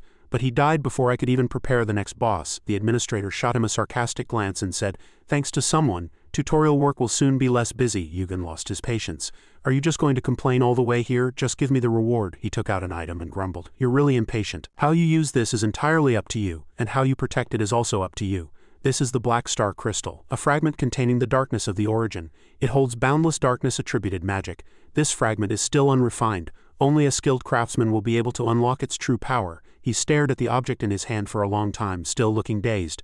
Black Star Crystal. Also known as a fragment of Hades' Helm of Invisibility, one of the three great gods of Olympus. The Helm of Invisibility is one of his pieces of equipment and one of the most powerful items in Olympus. Most essential material for making the helmet is the Black Star Crystal. Yugen thought to himself, this is also one of the items I need to find after I go back to the past, but I got it so quickly. Now that I know where the star crystal is, all that's left is the lightning fragment. Suddenly, Han looked at him intently, asking curiously, what's wrong? Yugen thought, I'll get it sooner than expected, the administrator continued. Now that you're satisfied and the conditions are met, you'll be moved to the tower. All other people will also receive rewards based on their contribution. Higan, your reward won't be bad either, he said cheerfully. Thank you, administrator. The administrator looked at him and continued, this will be our last meeting. You won't cause as many problems up there as you did here, will you? Yugen said indifferently. Well, I don't know. The administrator quickly grasped his intention. He doesn't seem to be saying no. He'll probably cause even greater chaos if he possesses that. If he's going to cause trouble anyway, becoming a wave that shakes the entire tower wouldn't be bad, would it? As soon as he finished speaking, Yugen quickly disappeared. It was unknown whether he had heard his words or not. The time notification bar appeared, the clock was still ticking, and the leaderboard still showed him in the lead. After this mission he received 67,488 points. Having set a new record, he received an additional 50,000 points. Yugen's inventory looked very full at this time. Something was shaking. The system notified that he had received an egg of an unknown creature. The notification bar appeared. Welcome to the first floor. As soon as he arrived, he thought, I received rewards during the transfer. What else was there besides points? He looked at the egg in his inventory and became annoyed. This doesn't even have a name. What the hell is this damn thing? At the same time, Higan also quickly landed behind him. First floor, outer district, starting point. From afar, two men said to each other, what, a rookie? I thought there was still quite some time left until the tutorial ended. He's already arrived? You observed the surrounding participants. No, they were now players. It seemed quite a few people had come from various places to recruit new players. Higan looked around. He was very curious about the clothes people wore here. With one glance he knew Olympus was also here. After recognizing some familiar faces, he asked him, what about guilds? Which guild are you thinking of joining? Yugen replied coldly. Well, Higan said, I knew it. You don't even form a team, so you wouldn't join a guild, but I lost the bet, so I'll keep my promise. Recalling the attitude the administrator had shown him earlier, he asked curiously, what happened between the administrator and Olympus earlier? Hearing this, he fell silent for a moment. Yu asked back, the Olympus you speak of is always known to act righteously and maintain order within the tower, correct? Han still didn't understand and asked again, what do you mean? But he still decided not to speak. If you want to know the true nature of everyone, it's better to explore it yourself. Even if I told you, you probably wouldn't believe it anyway. Han shouted again from behind him. Hey, are you just going to leave again? Go register as a player in town. That way we can at least contact each other. He seemed very concerned for him. He added one last thing, and watch out for the stray dogs. Yugen didn't look back, merely waving his hand to signal that he understood and bidding him farewell. He continued to watch him disappear into the distance, unaware that a shadow stood behind him. Suddenly a voice loudly echoed, I am Agamemnon.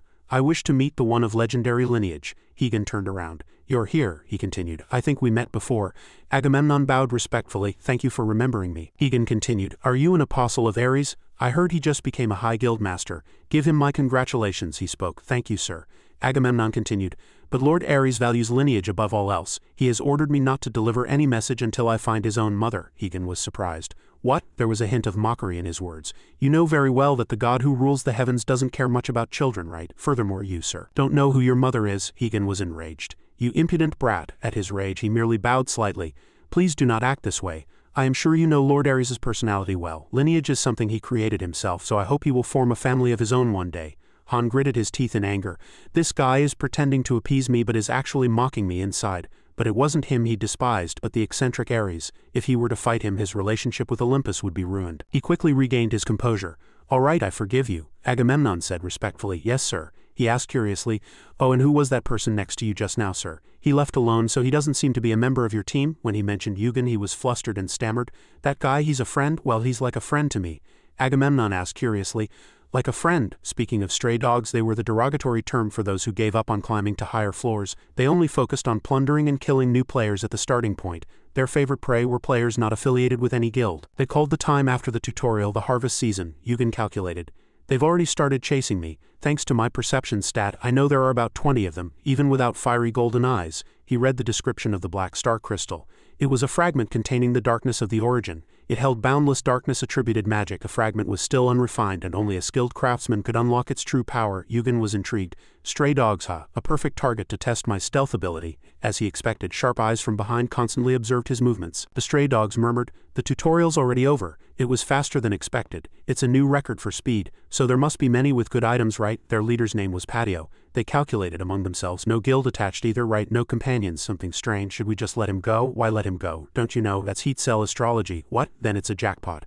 Let's fight, boss. But the problem was that he had suddenly disappeared without a trace. Patio said blankly. He disappeared. What? He was just here. Without making them wait any longer, he quickly attacked from behind, instantly startling and making everyone scream. The leader shouted in terror. Enemy! The ear-splitting screams of the wolf pack still echoed around them. They quickly fell into chaos. The leader shouted irritably, Who are you? Show yourself. Show yourself. The subordinates were confused, saying here and over there too. Boss, he seems to be just a decoy. Impossible. How can a rookie have heat cell astrology? The wolf used his eagle eye skill to observe the situation. It's not an illusion skill. They were thrown into confusion. Boss, let's retreat. Patio was dazed. How can a rookie who just entered the tower use a stealth skill? It makes no sense. He acted very decisively. With a single strike he severed their heads, but he couldn't let them escape so easily. You decided to chase and kill this pack of stray dogs to the very end. When he was caught, Patio trembled and thought, this guy isn't a pathetic prey. He's a sword that can kill us. This person is a player from a higher floor. Yu said fiercely, Don't run away unnecessarily. You'll just be caught again anyway. Patio was still lost in thought. He'll be punished if he intervenes on the first floor, so why is he fighting us? He spoke with a serious expression. I have a few questions for you. If you answer honestly, I'll let you go. Patio swore loudly. I'd rather die. Before he could finish his sentence, he fiercely and strongly slashed near his leg, scattering blood everywhere. Yu threatened, If you keep being stubborn, you won't be able to live even if you want to. And you won't be able to die even if you want to, understand? At this, he was truly afraid and lowered his voice. I will answer, I'll tell you everything. He didn't beat around the bush and immediately got to the point. Do you know a person named Muunshin? Hearing this, Patio reacted strongly for a moment. How do you know that name? Eugen smiled cunningly and triumphantly. My first attempt was a hit. The scene shifted to a village in the evening, very quiet. Inside the house, food and warm tea were lavishly prepared. This was the first floor. In the central district, he sat alone, observing. He thought, this is also one of the advantages of going back to the past. I got the necessary information quickly, so I have some free time. The fatigue from fighting with all my strength is gradually fading. He looked at this place. The peaceful sight of people gathering to buy and sell things spread through his heart. What kind of world is everyone living in? The image of two wine glasses clinking together flashed in his mind. At this, he remembered the moments when he and his two friends used to be so happy. At that time, a truly bright smile bloomed on his face. Those were worry-free days. Immediately he composed himself. That's enough reminiscing. Let's see. This item is effective against stragglers like stray dogs, but it's not yet the perfect stealth ability of the Helm of Invisibility. Perhaps it's because my ability is still weak, or it might still be unrefined. This is one of the items people jokingly called an infinity stone. It contains that much magic power. If the power of this fragment is amplified, stealth will be nothing. I don't know the limits of its power, but first I need to refine it. The most likely reason Olympus will stand firm now and in the future as the ruler and king of the heavens is because he possesses the lightning fragment. Hades never let the Helm of Invisibility out of his sight. They are treasures that ensure Olympus stands firm now and in the future. and the only person who can refine such an item is, thinking this far, his mood also brightened slightly. It's been a while, I'll have a chance to meet him again. The person he was referring to seemed to be a blacksmith. At this moment, he was still engrossed in his work. You called this person Uncle. Player equipment is used by transmitting the owner's magical power. When unique magical power is registered at the ranking office, player information and number appear on the equipment.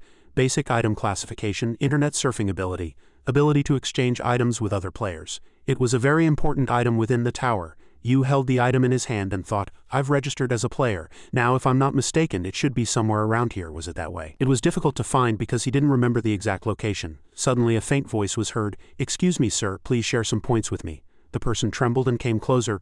Please, my child is hungry. When he didn't react, the man finally lost patience and revealed his true colors.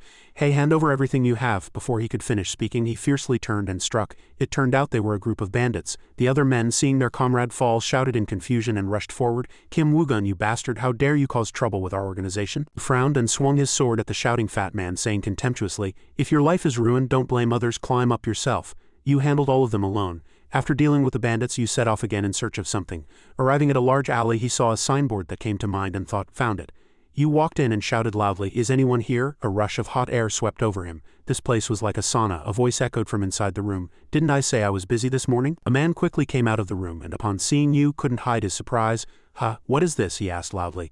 Is that heat cell astrology? He doesn't seem to live around here. Is he lost? You looked around at the weapons and replied, no, I've come to the right place, but this isn't a blacksmith shop. He was surprised. What? Did you come to buy equipment? If you think that trash is good, fine, but I can't guarantee it's better than my equipment. You held up the blunt knife in his hand. It was crudely made, not sharp, and more like a blunt weapon than a sword. You judged all of them to be failures. It seems he's not good at hammering. Your name is Vulcan, right, old man? Annoyance quickly flashed in his eyes. A murderous aura emanated from his entire body. Who sent you? But you said calmly, you don't need to be so wary. I'm just a player who has just set foot on the first floor, Vulcan thought to himself. His highest reach floor is shown as the first floor. Then he's not lying, you thought with relief. If he swings that hammer, a catastrophe will occur. If I dare to call him by his real name, that hammer will surely fly at me. I'd better be careful, the old man asked. So what do you want? You quickly stated his purpose for coming. Nothing much. I want to entrust an item to you. Vulcan was excited as soon as he saw it. That, may I take a closer look? He opened his mouth wide in admiration. This is an unrefined crystal. You asked for his opinion. Can this be refined? Vulcan examined it carefully. Of course I can. But where did you get something like this? You didn't hide it. It's a reward I got for completing the tutorial. He shouted loudly. What, you got this in the tutorial? But the tutorial should still be ongoing by now, shouldn't it? How many days did it take you to complete it? You said. About 5 days and 2 hours. I came in first place. As soon as Vulcan heard it, he knew it was a new record. He thought to himself, no wonder he has such expensive equipment even though he's on the first floor. This person is definitely not an ordinary human, he continued. I can only do my best to refine it. Cheap materials will only ruin this item. I need materials that can handle the power of this crystal, but you've seen the condition of the equipment here. Can you still entrust this item to me? You answered calmly. Yes. He clenched his fist and said, you're truly crazy. Aren't you afraid I'll run away with this item? You said half-jokingly. Looking at your face, old man, you don't seem that bad. If you wanted this crystal, I would have seen greed in your eyes. Right now I only see excitement. And I don't think you'll mess things up. I'm quite particular, you know. While the old man fidgeted, you swung the blunt knife in his hand to maintain balance. This wasn't something that could be made simply with time and good materials. This could only be made with the experience and skill of a seasoned blacksmith. To think such a talented blacksmith was left in such a remote place. You thought this far and then opened his mouth. Old man, you might dull the blade and make the handle crudely, but old habits die hard. You forgot to ruin the sword's balance. Hearing this, he was startled, and Vulcan laughed loudly. You're a really interesting fellow. Are you a pureblood? Which guild do you belong to? You said. I don't have a guild, and I guess I might sound like a pureblood, he said refreshingly. Quite similar. Anyway, it doesn't matter. Since you trusted me with it, I'll accept your request. I'll refine it with all my abilities, but there's one condition. Having said this, his expression became very serious. You must keep it a secret that this was refined and where it was refined. Can you do that? You smiled slightly. Of course. The scene shifted to a restaurant in the city.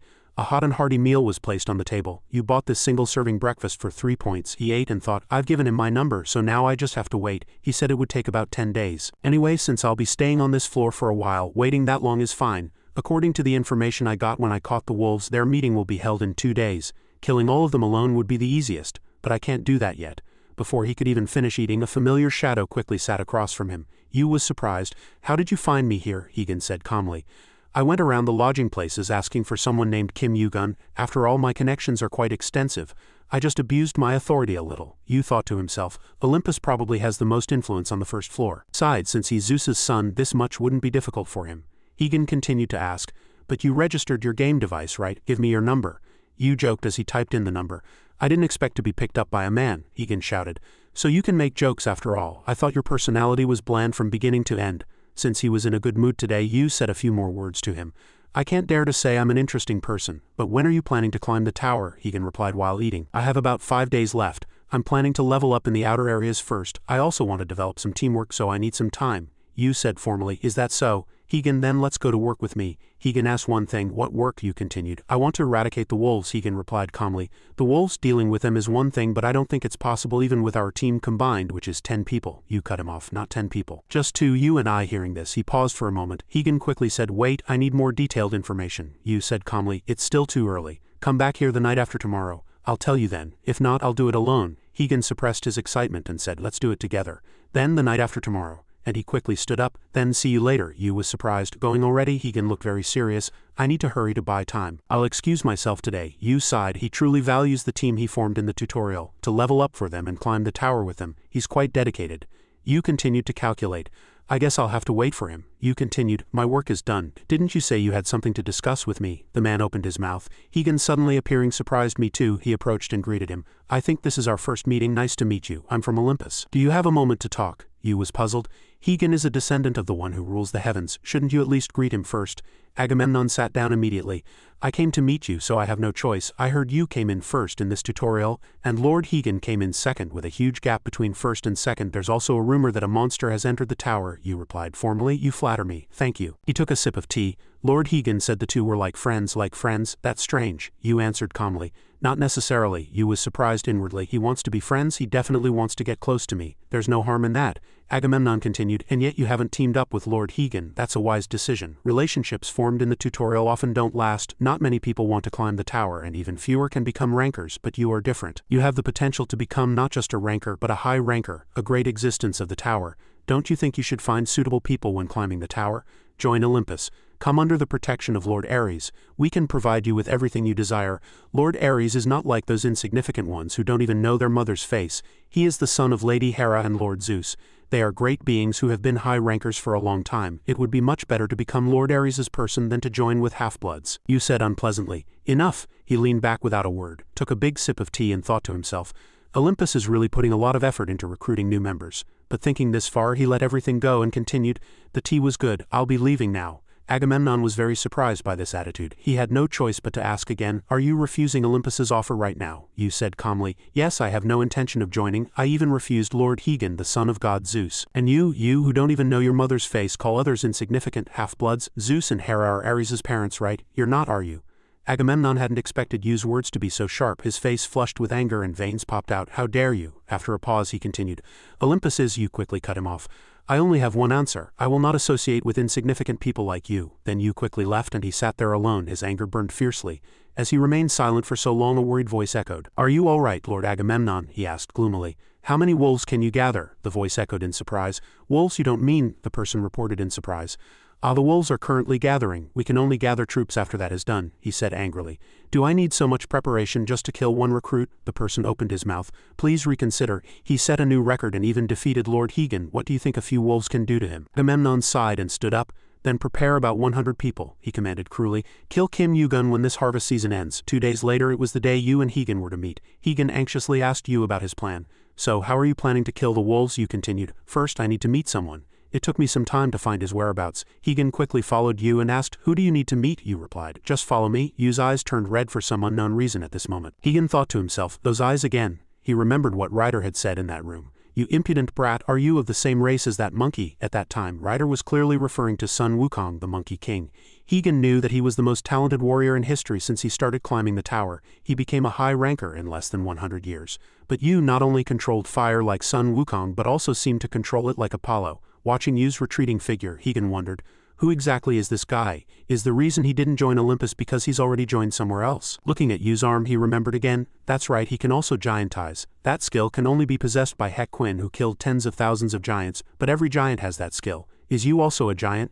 If that's the reason he didn't join Olympus, suddenly, a voice echoed, cutting off his thoughts. Egan, lost in thought, hadn't noticed they had arrived at a door. Before opening the door, Yu warned, you need to be polite. Egan was curious. Polite about what? Yu didn't explain further, but instead loudly called out to the shop owner and then entered. The person inside shouted, I'm sorry, we're closed, but if you're looking for something, please leave your name and number. I'll contact you again tomorrow. As Yu simply said, Muunchen. The man's hand suddenly froze. Yu continued, I'm looking for someone named Muunchen. Suddenly, the man threw himself and fled, muttering a curse. Damn it, Yu quickly dashed after him. Where are you going? Although he ran first, Yu quickly grabbed him by the collar. The man's hand slipped out and he quickly pulled out a knife from his body, attempting to stab Yu, but Yu didn't give him time to react and immediately kicked the man to the ground. Yu's eyes were red at this moment. A murderous aura flashing, he demanded in a cold voice, don't move. As soon as he finished speaking, a large hole was created where the man had fallen. The man named Muunchen gritted his teeth in fear and thought, damn it, how can he be so strong? Yu quickly identified the opponent's identity. Real name Muunchen, nickname Namging, a player from Murim who gave up climbing the tower. The young man's eyes carried a threatening aura. This was the king of the stray dogs. Yunshin shouted, why are you doing this to me? You must have mistaken me for someone else. Yugen exposed him. Mistake? Then why did you try to run just now? He trembled in pain and explained, I was just scared by your gaze, brother. Higan stepped forward. Is this the person you were looking for? It seems excessive to label him the king of stray dogs just because he tried to run. He looks so weak, Yu quickly explained. Does this look like an ordinary knife? Look closely at the floor where he just fell, Han said in surprise. It's melted. Is it poison? The young man replied. That's right, this is a very powerful poison from the upper floors. It's forbidden to use on other players. It's not only very difficult to obtain something like this, but it also requires association approval. Could an ordinary shop owner have something like this? Moreover, he always kept it hidden in his sleeve. At this, he finally revealed his true colors. Where did you get your information? How did you know my true identity? More importantly, how did you know my name? Higan was slightly surprised at that moment as his face and voice transformed from a young man to an old one. Yugen calmly replied, I don't know. Why did I find out? He was annoyed. What an audacious guy. If you knew who was backing you. He suddenly looked intently at Higan's face. Your hair and those eyes, could it be you, brother? Han, confused, remembered Yugen's previous instruction to act politely. At that moment, Han realized that the act politely he had mentioned was for this reason. Thinking this far, he quickly drew out his inner energy, and yellow lightning streaks enveloped the surroundings. Yunshin realized. So Olympus betrayed us? Han, surprised by this, continued, Isn't it a bit excessive to call it betrayal? We just have one request. You just received a request from Agamemnon, didn't you? He quickly admitted. That's right. So, Yugen continued, the one who rules the heavens is currently interested in a few problems on the first floor. His son just finished the tutorial, but how long are you going to act as Agamemnon's dog on this first floor? He's not even one of the three great gods. Agamemnon is just a newcomer who just became a high ranker. If things go well, the one who rules the heavens will directly protect you stray dogs. Higan remained silent, still lost in thought with a bewildered expression. What on earth is he talking about? Yu continued to tempt him. If you do well, you might even get an important position in Olympus. Yunshin seemed persuaded. Then what do you want us to do? How can I help you? Seeing the scene before him, he felt a slight fear in his heart. Yu began his interrogation. How many of you stray dogs are there in total? Yunshin said. There are about 1,000 of us. The young man handed him a piece of paper. Gather everyone at this location tomorrow night at midnight, Yu added. It would be best if Agamemnon and Ares' subordinates don't find out about this. It would be better for you too. Can you do it? Then he patted the still dazed Higan's shoulder and said, let's go. He seemed to have many unanswered questions for Yugen. The two headed to a nearby restaurant. Higan spoke. You're quite good at acting friendly with other people's fathers, he shouted angrily. Explain it. Don't leave out a single detail. Yugen calmly said, it's just as you heard. The stray dogs and Olympus are cooperating. Higan trembled with rage. Do you think I'll believe what you say so easily? No way. They're clearly just using the name of Olympus. Yugen, seeing Higan's fury, spoke. Higan, I don't know what kind of place your Olympus is, but it seems it's time to face the true nature of Olympus and take off your rose-tinted glasses. At these words, his face quickly darkened. Han recalled the administrator's words and seriously assessed the situation. Thinking about the things I just had to deal with, I want to pull out old Zeus's beard. Yunshin also subtly confirmed his own connection. Did Olympus betray me? And you said, if you want to know the true nature of everyone, it's better to explore it yourself. Even if I told you, you probably wouldn't believe it anyway. Higan muttered the true nature of Olympus. 2 days later, Yu was sitting alone, lost in thought. He seemed to be waiting for someone. Hearing footsteps, he frowned. If you were any later, I would have left first. Have you sorted out your thoughts now? Higan continued. I was born and raised in Olympus. Olympus is my home and family, and my father is a hero. I don't have many memories of my mother. In fact, I don't even remember her face, but I remember her voice and what she told me. My son, never forget the pride of Olympus. The name Olympus itself is my pride. I thought deeply. Even if this is a wrong thing, even if it's an act of betraying Olympus, Yu cut him off. What is your decision? Higan did not answer. Yu continued, Yugen, I don't know if your words are right or wrong, but the stray dogs still need to be eliminated. They are the parasites of this first floor, and if it's a shameful secret of Olympus, I will destroy it forever with my own hands. At this, Han's face turned grim. Intense anger emanated from around him. The two then headed together into a dark cave which was very spacious and lit by small torches embedded in the walls. Numerous yellow eyes stood there. All the stray dogs seemed to have gathered. They murmured to each other, "Wow, there was such a wide place all along. It's really big, but it's damp and the floor is muddy. We have so many stray dogs, at least 1,000 people seem to be here." Everyone was scattered. "This is the first time everyone has gathered in one place like this. I heard that team got Flo's poison." "What? That's 10,000 points. Lies, our team didn't get anything this time." A moment later, the king of the stray dogs finally arrived and said loudly, "Is everyone here?" They quickly stopped talking, lined up and respectfully bowed their heads. Yunshin looked around, nodded with satisfaction and continued, "Raise your heads." They murmured below, "Wow, is that team leader really Yunshin? He's never shown his face until now. So why now? I heard he has strong backing, so he must have been able to avoid those people until now." Yunshin shouted loudly, "From this moment on, anyone who dares to open their mouth, I will cut off their head." Immediately after, he savagely drew his sword, raised it high, and declared majestically. The leader at the front drew his sword and shouted, "Everyone be quiet," Yunshin continued. "We have a mission to complete." They demanded full participation, so I'm sure it won't be easy, but one thing I can guarantee. After today, we stray dogs will soar to the heavens. Everyone cheered and shouted loudly. Yunshin continued, "I will introduce those who support me." Before he could finish, two masked massive figures entered. Yunshin turned around, bowed respectfully, and said, "Thank you both for coming all this way. This is a humble gift, but please accept this Asgard. Asgard is currency created by the great guilds, which can be used to buy points and is used like real money." Yunshin continued, "Each bill is worth 1,000 points, and this is the result of this harvest." One of them, Yugen thought, "Since it's controlled by Asgard, its value must be guaranteed." Then he spoke, "Can you guarantee this is all of it?" Yunshin quickly replied, "Yes, my lord." Yu smiled with satisfaction. A glance was enough to tell that this was worth at least several 100,000 points. So he's completely switched sides? Agamemnon must be expecting a lot from this money. He quickly put it into the system and continued, "Understood, thank you for the gift." Yunshin bowed his head. "You're welcome, my lord." Immediately after, he continued to ask, "What do you wish for us to do now?" Yugen didn't beat around the bush and quickly got to the point. "It's time to say goodbye." He lightly snapped his fingers and the entire place was engulfed in flames. This was the great flame skill. The stray dogs screamed in panic at the burning heat.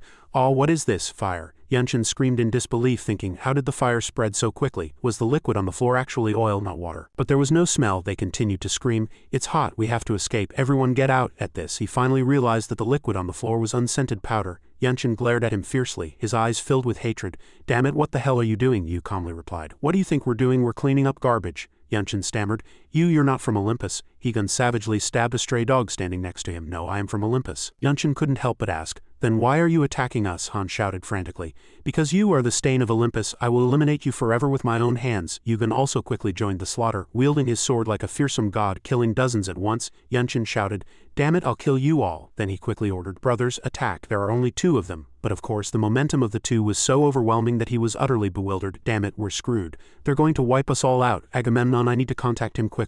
Agamemnon. Thinking this far, he quickly pulled out his communication orb. But contrary to Yunshin's expectations, his message was not sent, which greatly puzzled him. Yunshin cried out in despair, "The message isn't sending. Why isn't it working?" Yugen explained. "Did you think it would work as usual in this chaos? Player tools encrypt mana into text to send messages, so they become useless in areas filled with mana like this." This information made his heart skip a beat. Yunshin merely watched his comrades slowly engulfed in flames. Finally, with nowhere left to retreat, he charged desperately. Yunshin savagely rushed at the young man, incessantly cursing him. "You damn bastard, die!" His old withered face looked incredibly grotesque, as if battling death itself. Yugen stood still, then suddenly looked directly at him, his red eyes flashing brightly. Yunshin was horrified in his heart, and his body wouldn't move. Yugen quickly turned and slashed, looking at the king of the stray dogs, and spoke fiercely. "Yunshin, it's time to say goodbye." Before he could finish, the young man's sword decisively and forcefully struck him down. After dealing with the leader, he approached Han and asked worriedly, "Are you all right?" He let out a sigh of relief. "What about you? We just killed 1,000 people." Yu was surprised. "So he's not tired but feeling guilty?" He calmly replied, "I'm fine." Yu assessed him. "It seems he's never been to a battlefield. It's only natural that he's not used to killing." Han was curious. "How can you be so calm?" Yugen continued. "Murder, robbery, kidnapping, slavery, that's how the stray dogs make money. If I kill one person, I can save dozens, even hundreds. So why should I hesitate?" Higun continued. "You're right about that." But Yugen cut him off. "Of course, for some people it's more comfortable to turn a blind eye to it in their half-guilty conscience." Hearing his words, Higun remained silent for a moment. Bewildered, he slowly stood up. "You really have a sharp tongue, Yugen. You're also quite good at sarcasm." The young man calmly said, "Is that a compliment?" Higun covered his head and laughed. "Yes, it's a compliment." He thought, "I've known it before, but this guy's mental strength is truly amazing. He's already composed himself after a few words from me." He couldn't help but admire. "You're really suited for a tough life." Han lightly laughed and teased, "You're truly a hypocrite. You don't look like someone who does good deeds." The young man calmly said, "I'll take that as a compliment too." Higun continued, "It is a compliment. It's not easy to go through all that trouble for something that offers no benefit. It was the same in the tutorial, but you always acted with a broader vision than me. When I was young, I was taught that such things were important." Yu frowned. I didn't expect you to say such shameful words so easily, but you're wrong about one thing. Of course there's a benefit. The young man, while speaking, held out a sack full of Asgard. Han was surprised and stammered, that, you continued. You played quite an important role in this. What do you think? Don't you want it? If you're not interested in dirty money, you can refuse. Higan's eyes widened at the sight of the money, and he mechanically replied, so you can't resist temptation after all. Give me some. Yu was satisfied. That's more like it, the young man continued. Alright, one question. You came in second in the tutorial, right? Han was confused. Yeah, why? At this, the young man's face suddenly turned serious. What was your reward? Elsewhere, a fist furiously slammed on a table and a loud voice shouted. Agamemnon said angrily. Why couldn't I reach him? His subordinate stammered, flustered. I don't know either, sir. I sent a message to Yunshin, but Agamemnon thought to himself, damn it, how could he run off with my money if he isn't crazy? At the same time, another subordinate rushed in, shouting, Lord Agamemnon, we've found the stray dogs, but it might be best if you see it yourself. Immediately after, he quickly went to the scene with his subordinate, and everywhere there were burnt corpses strewn about, making it impossible to even identify the individuals. Agamemnon trembled. What is this? He sweated inwardly, stammering a guess. Surely not even Yunshin? The subordinate quickly reported. Yes, sir, he is among those corpses too. Agamemnon hastily asked, then what about the money that was collected? Unable to ascertain the whereabouts of that much money, his eyes turned bloodshot with rage, and he turned towards Yugen. Yugen knew that the money he had just acquired totaled 384,000 points. It was truly an enormous sum. Only rankers could dream of seeing such an amount. This was the money he had split with Higan. Thanks to this, he no longer had to worry about food or lodging. It would be great if I could exchange these points directly for Asgard.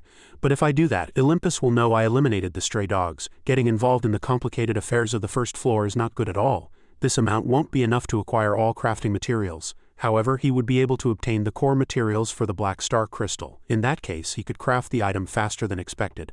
The Black Star Crystal was currently the highest grade item he possessed. By now it would slowly be taking shape in the hands of the tower's finest blacksmith. As he thought this far, he reached out his hand, drawing upon his inner energy to observe its power. He observed the unnamed egg, but he couldn't tell what kind of egg it was. What creature would hatch from this egg, or how could he hatch it? Yu pondered deeply. This description is really hard to understand. I don't know where to use this item. Items crudely made might have unclear descriptions if incomplete. However, he had never seen such a description for an egg-shaped item. Higan had received the Thunder Emperor's gauntlets for placing second. Those gauntlets were high-grade equipment, even used by rankers. If that was the standard, this item was certainly no ordinary item. It was highly likely to be similar to, or even more valuable than, the Black Star Crystal. He sighed, tearing at his hair in frustration. He couldn't find an answer at all. Suddenly, as he examined the egg more closely, he was startled. Wait, what are these patterns? They definitely weren't there when I checked before. He turned the egg over and over, observing it closely again. I've seen these patterns before. Outer gods. At the same time, a notification window appeared. The egg welcomes you. Yu was still curious. What exactly are you? After a short break, he headed straight to the blacksmith's house. The surroundings were still quiet and devoid of people. Yu sighed. I've been thinking too much these past few days.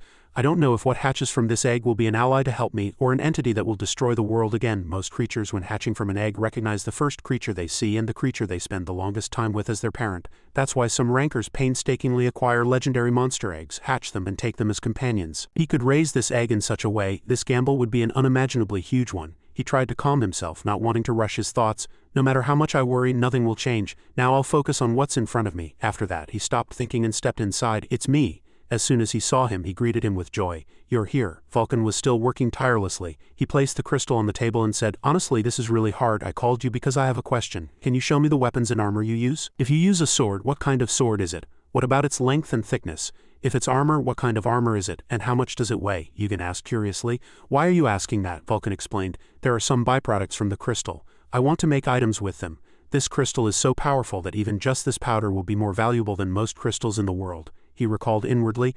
That's right, even Hades' scythe was made from the dust produced during the refinement of the Helm of Invisibility fragments, Yu asked curiously.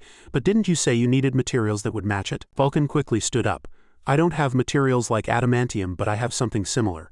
Since it's dust from the crystal, mithril would be suitable. This is about 1.8 kilogram. It's not a lot, but if mixed with other metals, you could make one piece of equipment. A note appeared.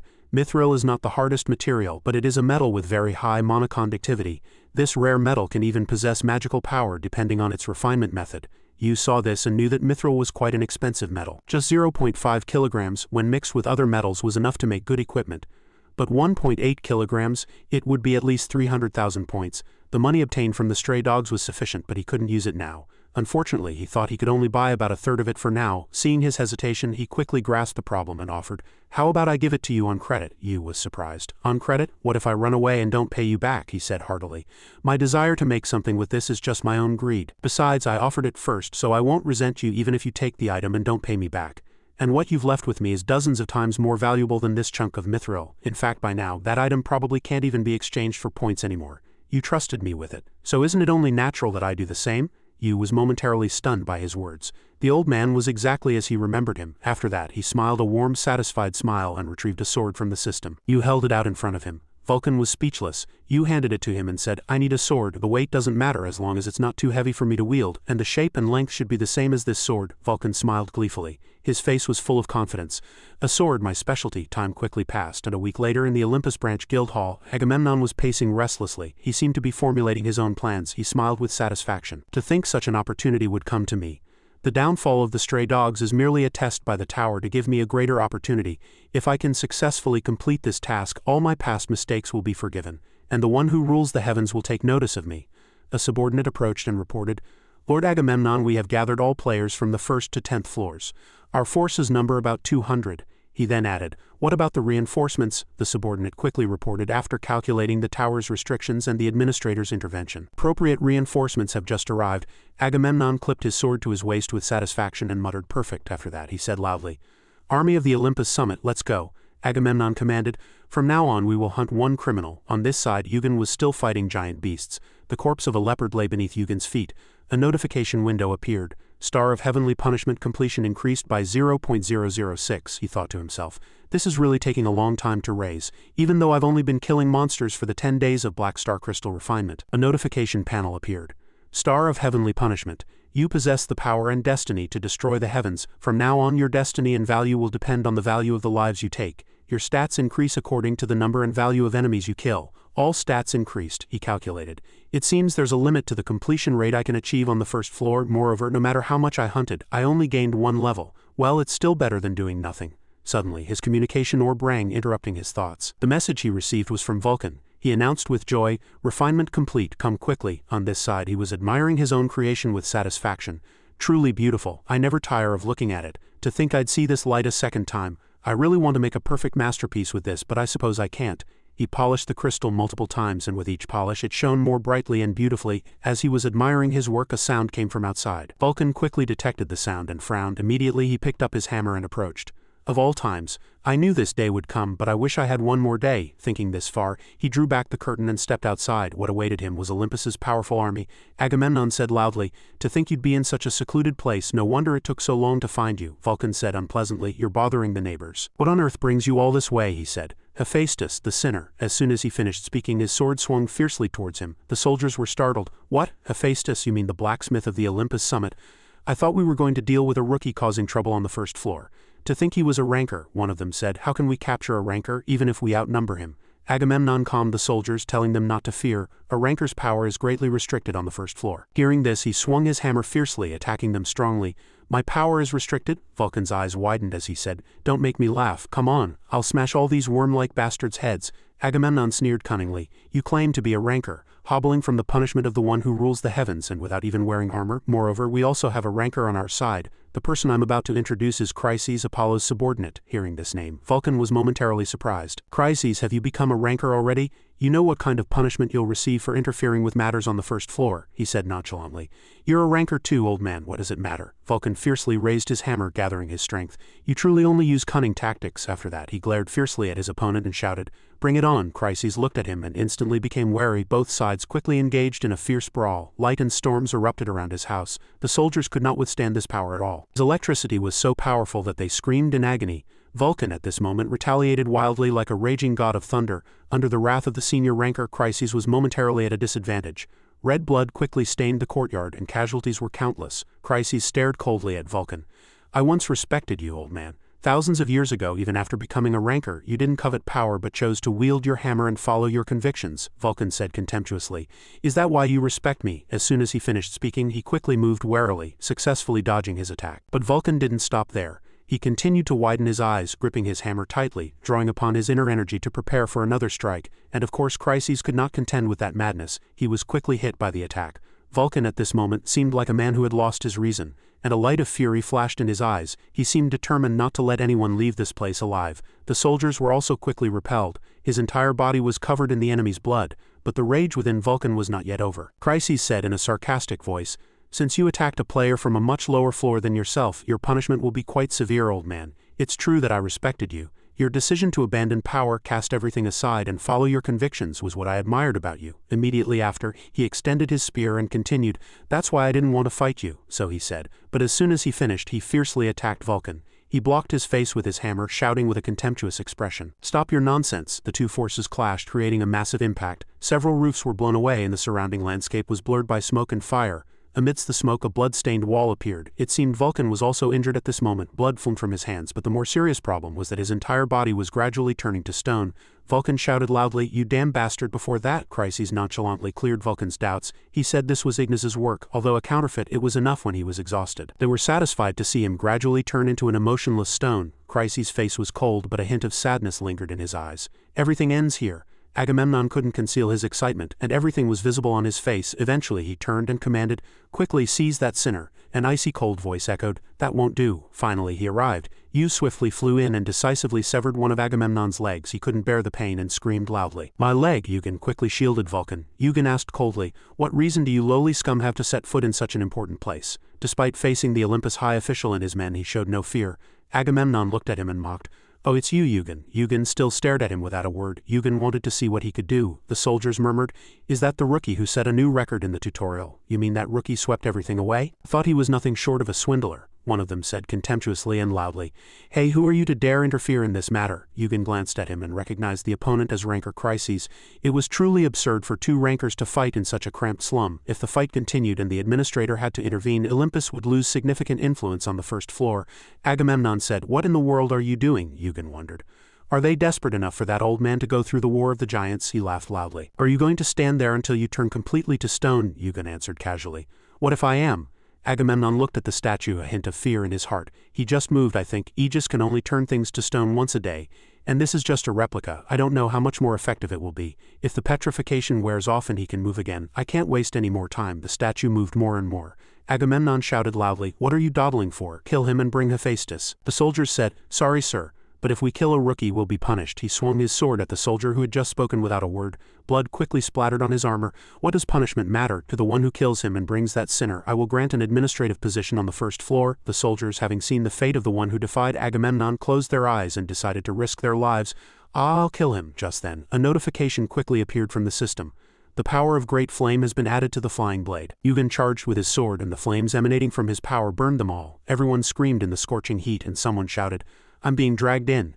Agamemnon furiously commanded, "Maintain your distance and attack." As Eugen fiercely opened his eyes, fiery golden eyes or analyzing tactics appeared on his system. He broke through the encirclement alone, and all the soldiers were shattered. At the same time, fiery golden eyes were resisting fire attribute magic. They seemed no match for Eugen. All who charged were cut down and died. Suddenly, a strange light from behind Eugen directly shone on his face, startling him for a moment.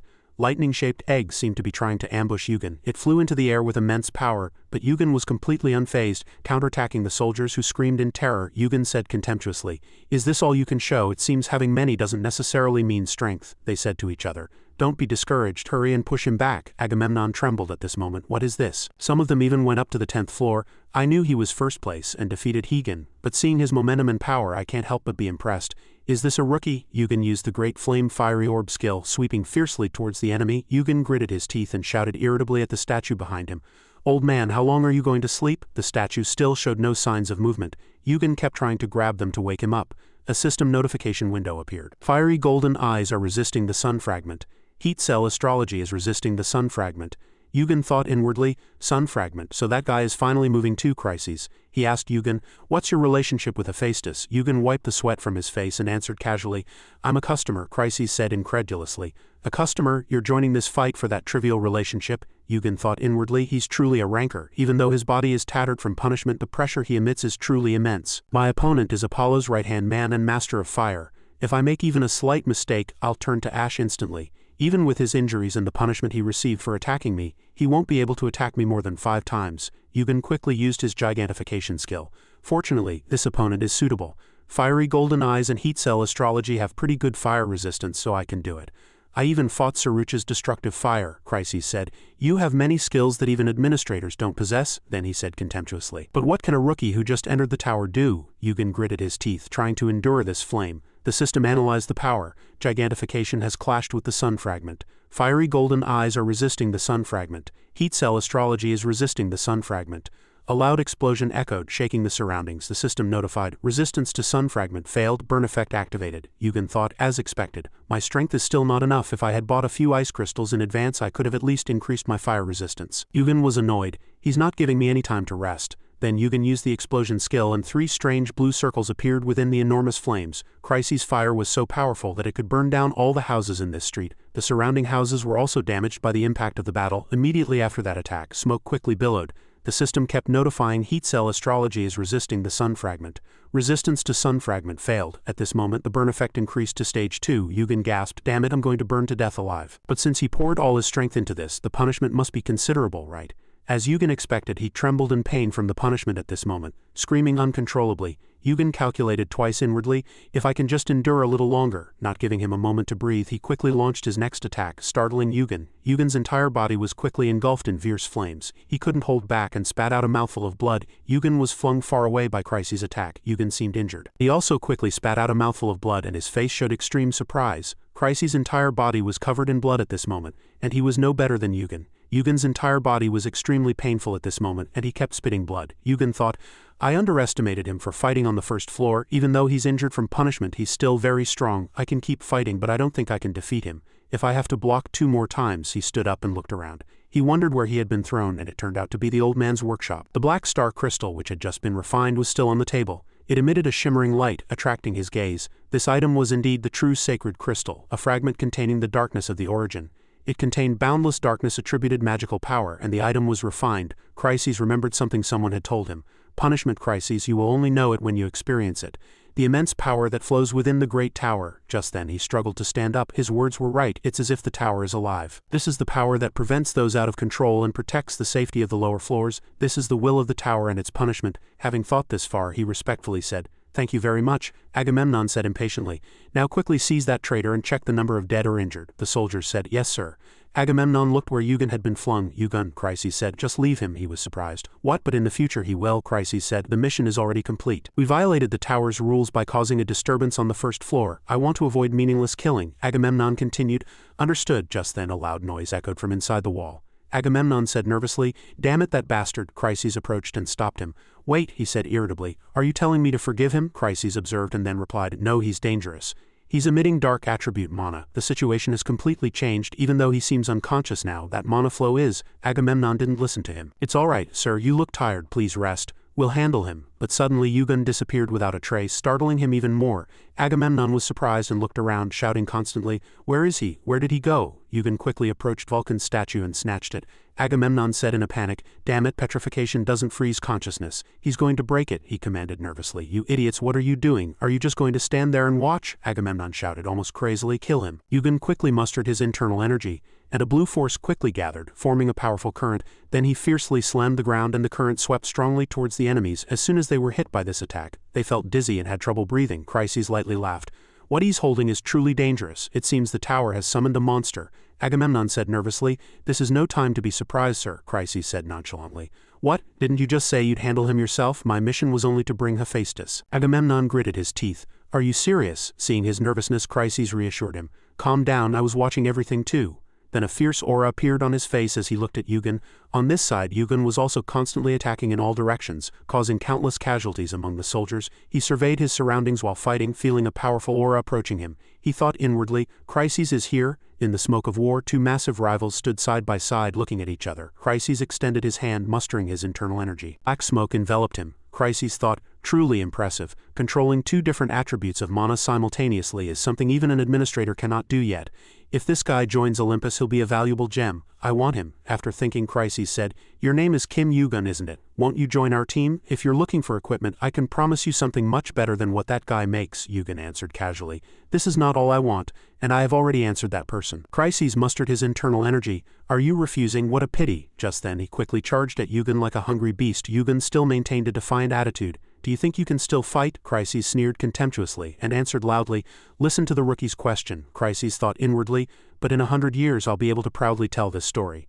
About fighting Kim Yugen on the first floor, about fighting him, who will be even stronger than an administrator in the future. But I have to survive this fight to tell it. Seeing his attitude, Yugen judged, damn it, Crises is prepared to die. Does he want that old man that badly? If that old man hadn't joined Olympus, the next great war could have been prevented. I have to endure to prevent that disaster. Having thought this far, his feet stood firm on the ground on this side. Crises also furiously charged at Yugen with immense power. Just then the two clashed fiercely. He quickly attacked Yugen. Yugen was extremely surprised. He can still launch such a powerful attack? Yugen said, know this. You are worthy enough. Crises was startled by Yugen's words. Just then a massive explosion echoed. This could be called the most intense confrontation between an administrator and a first-floor player.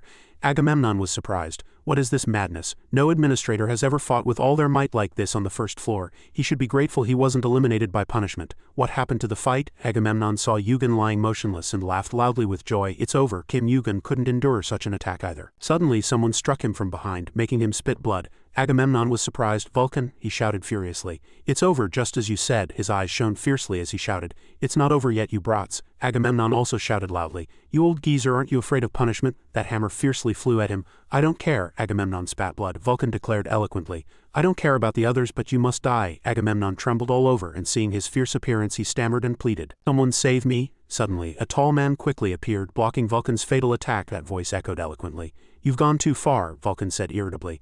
Why at this moment of all times? Agamemnon was so scared he couldn't even speak properly, trembling as he looked at the person who had just saved him. It was none other than the first-floor administrator. The administrator said irritably, What do you mean? Am I supposed to just stand by and watch a huge chaos unfold on the first floor? If you want to fight properly, come up here. Agamemnon's voice echoed faintly.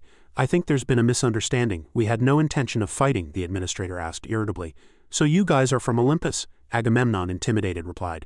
Yes, that's correct. The administrator pointed at his forehead and said loudly, Go tell your master. Agamemnon shrieked in surprise. As the seal appeared, the administrator continued, If that punk dares to pull a stunt like this one more time, I'll go yank his beard out myself. Agamemnon was dumbfounded. The administrator continued, Deliver my message properly. Vulcan next to him inwardly gloated, You're dead. Vulcan believed that due to the seal etched on his forehead he would have to deliver the message exactly as demanded. A look of satisfaction was clearly etched on his face. Damn Olympians, today is your day of crushing defeat. Returning to the battle between Yugen and Crises a moment ago, as the situation became critical, the system immediately notified, Something is baring its fangs. Yugen was startled inwardly. Is it trying to devour me while I'm weak, or is it trying to protect me? As soon as the mission was complete, it returned to its dormant state. Yugen gradually regained consciousness, constantly wondering when he had fainted. Then a belligerent voice pulled him back to reality. What happened to me? He weakly looked at Vulcan. Oh, Uncle, Vulcan said irritably. Uncle, watch your tongue. Seeing him awaken, Vulcan asked worriedly, Are you all right? You replied, I'm more or less fine. How about you, Uncle? Vulcan was puzzled. How long are you going to keep calling me Uncle? You said playfully. Well, should I call you Auntie then? He shouted loudly, annoyed. Are you still not going to stop? You retorted. But I saved you, didn't I? So can't I call you whatever I want? Vulcan clucked his tongue and said, HMPH, you're really headstrong. Suddenly his lips pressed together. Vulcan seemed to want to say something. The gruff man now stammered, To thanks Yugen. Yugen pretended not to hear. Huh? Vulcan said irritably. Thank you. How many times do I have to say it for you to get it? Yugen said, sounding wronged. It's only been twice. I don't know why you're so angry, Uncle. You chuckled lightly. He's probably just embarrassed. He opened his mouth. To be honest, Vulcan isn't my name. I am Hephaestus. I was once the blacksmith of Olympus. You probably already know all of this, but you remained silent, which surprised him. Aren't you surprised? You said. This is surprising enough, Vulcan thought irritably. I wonder if he's really bad at lying or if he just thinks it's not worth lying. He looked at you and thought. This guy already knew my true identity. That's why I suspected he was from Olympus when he first came. But now I'm certain. He's not from Olympus, nor is he an ordinary player. Having thought this far, he continued, All right, let's move on. After this incident, those Olympians will be quiet for a while. So I've rented a large good forge for a few days, Hephaestus hinted. I'm a man who repays favors and grudges tenfold. Wait a few days and I'll forge you the best sword. Hearing this, Yu sat quietly on the bed, saying nothing. Yu seemed to have a very good feeling about Hephaestus. After their reunion he had always observed him, and a warm smile soon appeared. Yu got off the bed and said, Understood. Once the sword is complete, I'll start ascending the tower. Having thought this far, he spoke frankly to Hephaestus. I'm really looking forward to it. Seeing his tattered appearance, Hephaestus's eyes widened and he shouted loudly, Go to the hospital first once you've recovered. Start training to loosen up your body. This time what Yugen aimed for was a massive group of chimpanzees. Eugen breathed a sigh of relief, thinking, after resting in the hospital for a few days my body feels much better than before. I had planned to confront Olympus around the 10th floor, but the plan has changed a bit. However, this is also advantageous. Due to the administrator's surveillance, Olympus won't be able to intervene on the 1st floor for at least a few years. Plus, my relationship with Uncle has deepened, and most importantly, since I obtained this, it will play a crucial role in the second Gigantomachy. However, this black star crystal is particularly difficult to control, but the power it emits is incomparably immense, far beyond Hades' cloak of invisibility. But if it differs from the cloak of invisibility, does it also have different users? The three biggest differences discovered after refining it are: the black star crystal fragment contains the origin of darkness. It holds boundless darkness attributed magical power, all stats such as resistance, amplification and consumption increase, and finally, the ability to summon the underworld. The word underworld, as Hades' symbolic existence, is very similar to the source of his power. Seeing the word limitation, it seems I can't use all of its power, but even this much is enough to grasp the true power of the black star crystal. The black star crystal seems to be more of a catalyst for summoning power than an item that holds power. After using it all day, I've learned how to handle it. Having thought this far, he breathed a sigh of relief. Now I should head back. Just then, a message arrived for him. The sender was Hephaestus. The content was short. Come here. Yu was surprised. This uncle always appears at the right moment. The scene shifted to a large street, and Yu quickly arrived there. Following the address as soon as Yu entered, he couldn't help but admire. What a huge forge. It must have cost a lot of money. Moreover, the items he meticulously crafts would be worth at least hundreds of thousands of points, plus, a portion of the profits from Olympus's sales goes directly to him, so he's probably one of the wealthiest tricksters. I'm a little envious. Yu quickly walked in and said, "It's so quiet, so I guess it's all done?" he said excitedly. "You're here." Hephaestus handed him an item and said generously, "Here, take it." Yu thought inwardly. As expected, he always gets straight to the point. He asked curiously, "I understand the sword, but what is this?" he urged. "Open it." Yu curiously opened the box. He was very curious about what else Uncle had given him. He was dumbfounded. Surprisingly, there's nothing in the box. He patiently watched this fool. Yu fumbled with his hand. Nothing. Suddenly he paused and felt. Soft. Is it a glove? It was an invisible glove. It was a thin glove made of special materials. Its magical conductivity was excellent. The glove could be set to be visible. Eugen deduced. This must be made from materials mixed with mithril. Hephaestus was satisfied. You catch on pretty quickly. You observed this item quite closely. It's like wearing nothing at all. Why did he make something like this? It definitely wasn't easy to make it transparent. Yu meticulously examined every detail and found a groove here. When he pressed it, a crystal quickly appeared and emitted an enormous light. He turned his head elsewhere. I probably don't need to explain how to use this, right? Plus I was short on time and materials, so I just mixed things together and made it. I don't care how you use it. Yu quickly understood his words. He probably found it bothersome to see me using the black star crystal while holding it in my hand, Yu said cheerfully. I'll use it well, Vulcan said. Say that after you've seen the sword. It was a meticulously crafted black sword, even the patterns etched upon it. He was dumbfounded in surprise. There's not a single flaw. I just gripped it and I can already feel its sharpness. He couldn't help but admire inwardly. It's truly magnificent, Hephaestus said. Name it. A notification chimed from the system. Blacksmith Hephaestus requests you name the sword. Please choose a name, Eugen thought seriously. The deep black of the black star crystal dust has swallowed both the blue of mithril and the effects of the sword. Sword of Night. Having thought this far, he said to Hephaestus, I will call its name Nightfall. Eugen hummed cheerfully, and Hephaestus froze for a moment. What? The names you come up with are really unique. The notification panel displayed, you have acquired Nightfall. Nightfall will be bound to you as per Hephaestus's wish. A sword with a distinctive black color, like a tranquil night. This name was given not only for its appearance but also for the sword's effects. Nightfall is a weapon made from mithril and special crystal remnants, capable of accumulating darkness-attributed magical power by the blacksmith Hephaestus. In darkness, health recovery increases by up to 200. In darkness, magic power amplification increases by up to 100. In darkness, magic power recovery increases by up to 100. You admired. The magical power accumulation and recovery effects of this sword are truly astonishing. With this I won't tire in darkness. It has far exceeded my expectations. But Hephaestus stood there with a dark expression. The reason for his displeasure was simple. The name was the final puzzle piece of a masterpiece, but for him to name this sword something like cemetery. But seeing him hum cheerfully, he finally clucked his tongue and gave up. At least he looks satisfied, so that's good. If it suits him, then so be it. He then asked, Are you going to ascend to the upper floors now? Yu replied, Of course. Hephaestus continued to ask, Then what are you going to do about Olympus? Yu answered nonchalantly, What should I do? Of course I'll bring them down. Yu illustrated with his hand from the very top to the bottom. He formally replied, Ah, I see. But Hephaestus thought seriously. He shows no sign of worry even though he's involved in such a big affair. He's truly a strange fellow. There's no fear or hesitation in him. Having said this, he quickly chased him out. Go now, we're done so I won't see you off. Yu quickly headed for the door, but Hephaestus still seemed to have lingering regrets. Yugen thought inwardly, he always says goodbye so quickly. We've only just met after so long, he vaguely recalled. Uncle, is all of this made of adamantium? You said we were short on iron, so how? At that time he had said nonchalantly. Didn't you say you lost your sword? You need at least one sword to face these outsiders. At that time Yu was deeply moved. Did Uncle melt down his hammer? Did he make it with his bare hands instead of a hammer? Why, Hephaestus said irritably and tiredly. Stop complaining and just take it. Even if he's a nag, he's a very warm-hearted person. Having thought this far, Yu placed his hand on the sword. Uncle entrusted his heart to me. I'm truly glad to see you again. Yu silently bowed deeply to his elderly friend, expressing his gratitude and farewell. And of course Hephaestus didn't see this. The scene shifted to a study, everything neatly organized. Inside the room a girl hummed cheerfully. She was Suri, the arena judge. She bit into a piece of chocolate and read Kim Yugen's information.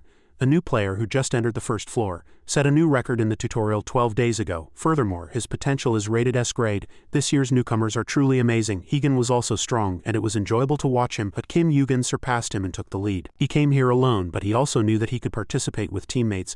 Does his statement mean that there's no one on this floor who can contend with him? This is an immortal structure that can withstand even rankers' attacks. Show me your full power. The scene shifted to the first floor Coliseum test area. Yugen looked around. Strength test, a core element for warriors. This test is simple. Defeat all appearing enemies. He looked up at the leaderboard. As expected, Sun Wukong is in the lead. Definitely higher than my record before I returned to the past. Back then, I only reached up to round 12. There are familiar names here too. Round 16, quite high. It seems even higher than before I returned to the past. That's probably thanks to the Thunder Emperor's gauntlets. He was already ready. I don't know which floor he's on, but I'll get there soon. A notification chimed from the system. The test will begin soon. Your mission is to defeat the enemy. No one had ever seen the end of this test, because the more enemies one defeats, greater the reward, so all players aiming to become rankers test their skills here. Having thought this far, he opened the door. A massive monster waited fiercely inside, looking incredibly huge and ferocious. The door made too much noise, so the monster quickly noticed the intruder. After a loud roar, the monster stood firm, waiting for him to approach closer. Yu didn't hesitate. As soon as he saw it, he used the flying blade skill. He gripped his sword tightly, launched himself fiercely, and delivered a kick, and the surrounding ground and stones shattered, unable to withstand it. In an instant, the monster's head was split in two. Yu turned his body, just as its heavy body was falling. Completion of Star of Heavenly Punishment increased by 0.008. He passed the first floor test, Yugen thought. The first floor test is only this much, but this is just the beginning of what I have to do. A survey appeared from the system. Would you like to attempt the next challenge? Yu said a single word. Fight. The notification panel continued to appear. You have chosen to attempt the next challenge, starting the second challenge. Beside him, Suri was still watching him with an incredulous look. She cried, "How can that be?" Of course, his slaughter of the orcs was not surprising, as Higen had done similar things, but such speed, was it not a first in history? He was even faster than Sun Wukong, who bore the titles Great Sage equal to Heaven and Victorious Fighting Buddha. Watching his ferocious movements on the screen at such high speed, Suri couldn't help but be bewildered. Countless monsters quickly fell before Yugen. Suri cried out alone. He fought on without rest, not using any skills to conserve mana or stamina. He paid no attention to this test, focused only on the much larger goal of breaking the records of high rankers. The system bar continued to appear. Would you like to attempt the next challenge? Yugen answered concisely. Fight. Immediately he gripped his sword tightly. Fiery golden eyes controlled the Great Flame. Yu used the Great Flame great sword skill. He was surprised. He blocked it. Alright, I shouldn't drag this fight out any longer. At the same time, furious flames quickly erupted, brightly illuminating the space. The system appeared. Your hand is covered by the power of the giant. Your proficiency is too low and your stamina stat is too low, so gigantification will only be partial. The sword in the opponent's hand quickly cracked due to his fierce flames. Not stopping there, his sword fiercely slashed the opponent's hand. The helmet on the opponent's head quickly split in two from his fierce attack. He knelt utterly defeated. He was an elderly-looking man. He said, "This is my second defeat." The blonde boy was quite strong too. He was the first opponent who didn't give up no matter how many times I slashed and stabbed him. That battle was truly neck and neck, but you are much stronger, Yu said. If your sword hadn't been so worn and old, I would have struggled much more too, he continued. Meaningless praise. You would have won anyway, but I am grateful. Thanks to you I could fight again and feel this pleasure once more. He veiled his eyes to complete his challenge. The system quickly notified, you have leveled up. Strength stat increased by 1, agility stat increased by 1, endurance stat increased by 1, Star of Heavenly Punishment completion increased by 4.78, you have passed the 19th challenge. Yugen thought, my record is now similar to Sun Wukong's. I finally reached the 20th challenge, which no one has ever surpassed. The poll appeared again. Would you like to attempt the next challenge? It was a familiar answer. Fight. Yu inwardly grumbled, it doesn't even give me a moment to breathe. But in truth, what would be the point of this arena if it gave people too much time to rest? He quickly recovered his stamina and prepared for the next round. Yugen began the final challenge. There was no hesitation on his face. Soon after, a huge storm arose. Wind and sand swirled around him. Yugen was inwardly horrified. Immense mana and killing intent. Goosebumps all over my body. Is this thing really going to appear? The system notified. Your hand is covered by the power of the giant. Fierce killing intent burst forth from behind the door, making the ground and stones unable to withstand it and fly in all directions. The boss of the final challenge appeared. An eerie hissing sound echoed. Yugen gritted his teeth, trying to stand firm against that immense power. He hadn't even properly seen its existence, yet it already fiercely lunged at him and attacked. Yugen was inwardly surprised. Even using gigantification, I'm being pushed back. It fiercely and continuously lunged at him. At this, Yu struggled slightly, evading and gripping the ground firmly with his hands to avoid being thrown back. Jeshondashung's voice echoed. He fiercely recalled. In the 20th challenge on the first floor, I was hit by that damn thing's tail, knocked unconscious and eliminated. If you want to survive, you'll need as much vitality as I have. Few survived that attack. Its tail. Though it had only one head and one tail, it was unmistakably that entity. He knew it was the final challenge, but this was only the first floor. He asked again, sounding exhausted. Aren't you mistaking it for another creature? Jeshondashung said very seriously. Would I ever mistake something like that? The 8-headed serpent was so massive it covered 8 mountains and hills and filled 8 valleys. It was a mythical beast akin to a dragon. An ancient fragment of the outer gods. How could something that should have been sealed by Susanoo appear here? Yu irritably cursed. Damn administrators, they really do as they please. This mission was to defeat the 8th head of the 8-headed serpent, Orochi. Yugen couldn't suppress his annoyance. What kind of ridiculous difficulty is this? The fierce monster with gleaming golden eyes glared at him as if to devour him alive. Immediately, it fiercely lunged at him, letting out a rumbling roar. Yugen thought, as I heard, it only has one head, and it seems to be the smallest one at that. But with my current body, one mistake and it's over. The gigantic body fiercely crawled towards him, trying to entwine him. Yu struggled to move his body to avoid being touched by the monster, and his body continuously slid across the ground, his appearance looking somewhat pathetic at this moment. Till now, he hadn't had a single chance to attack. The giant serpent attacked indiscriminately, but its massive body made the player struggle slightly. Yu provoked, your attacks are fruitless. The Orochi I know doesn't act like this.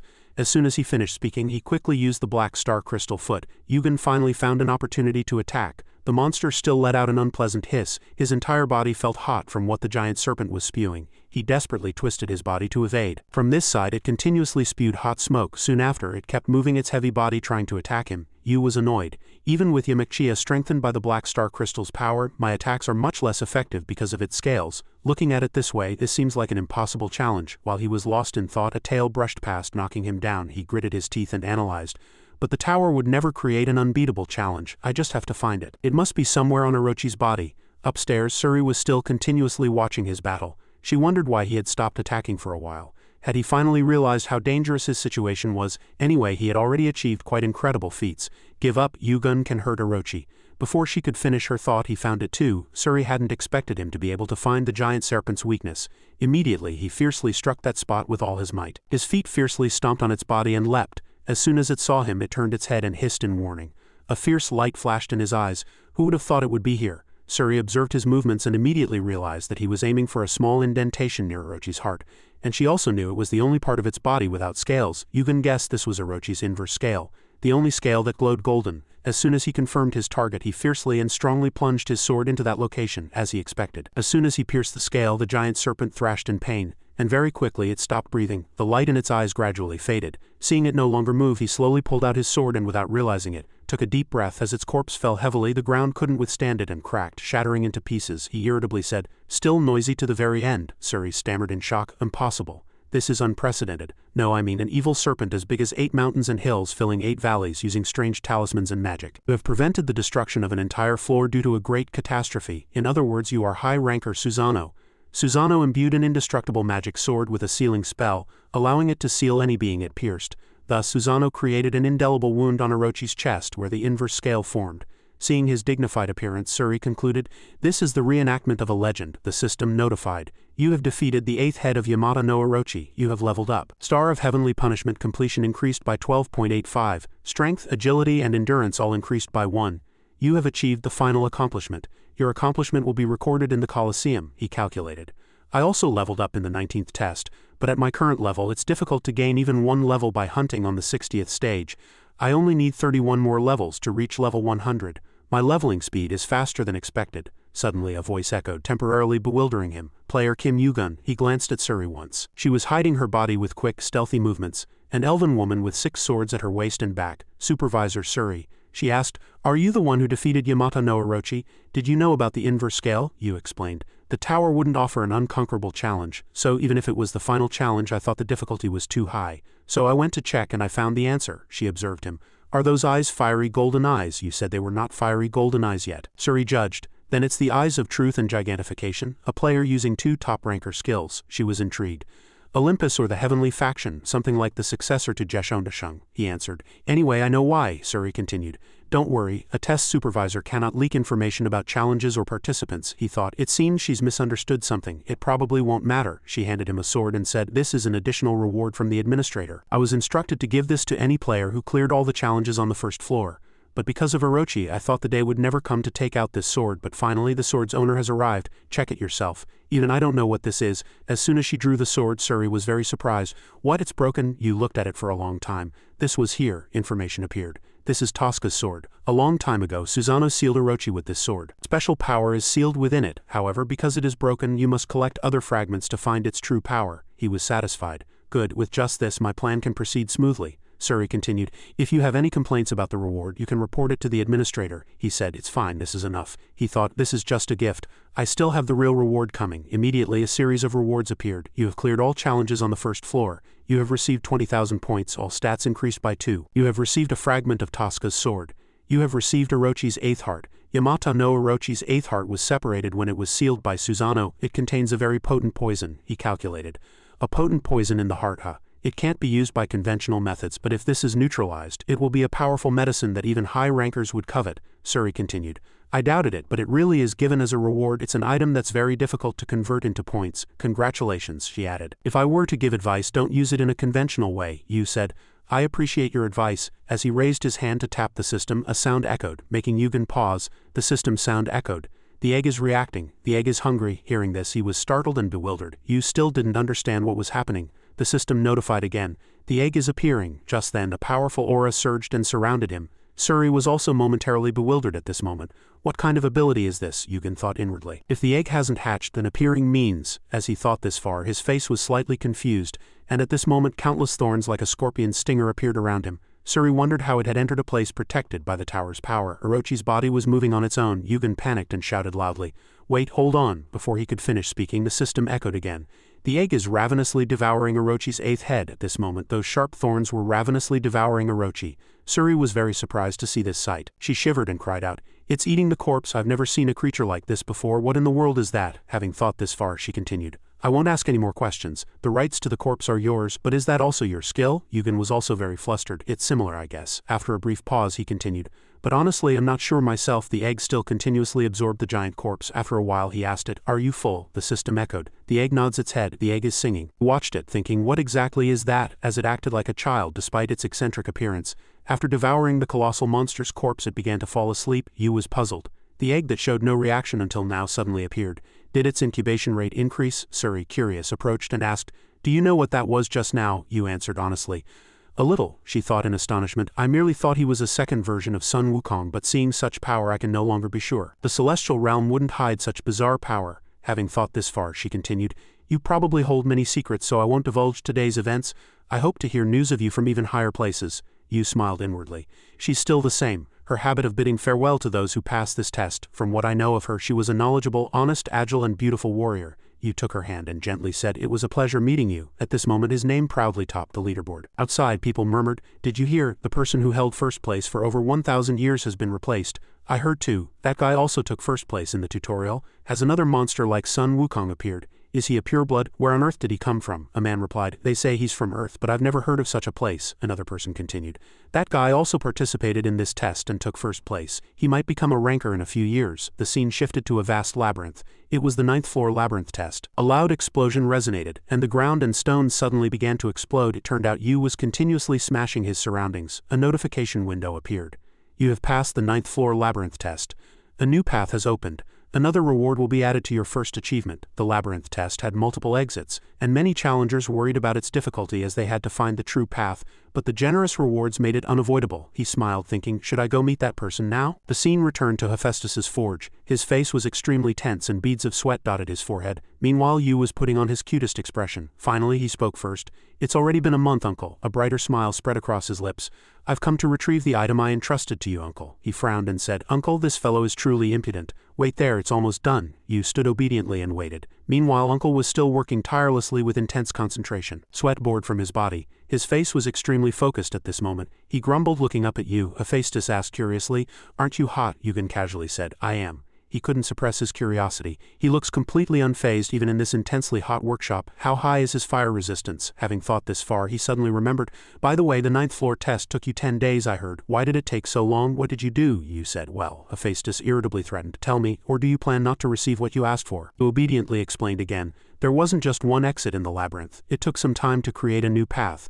Hephaestus thought, not an exit, but exits. That guy must have done something crazy again to get more rewards. He was dumbfounded. Why does he never do things normally? I'm already curious what he'll do in the next test. Yu laughed loudly. I'll tell you next time I come, Hephaestus speculated. Is this also for the next test? I've never made a weapon like this before. Instead of high monoconductivity, this item was an unnamed sword. A sword made from various materials, with very low monoconductivity but an extremely sharp blade, usable for cutting meat, he explained. Its monoconductivity is terrible, but low monoconductivity means very strong mono-resistance. So I primarily made it from armor crafting materials. Yugen inwardly speculated. He probably made it from minerals like filta or obsidian. Hephaestus said it was his worst failure, as its monoconductivity was extremely poor. However, considering Yu's request, it was quite successful. I can guarantee it for sure. Yu quickly activated his flying blade skill, but the flying blade activation failed. An unknown force was blocking the flow of mana. Yu was satisfied. Good, better than I expected, he answered honestly. I like it. Hephaestus was also pleased. This test was fun too. Who would have thought of making a weapon out of armor crafting materials? As he finished speaking, Yu firmly grasped his hand. Immediately after, a system notification chimed.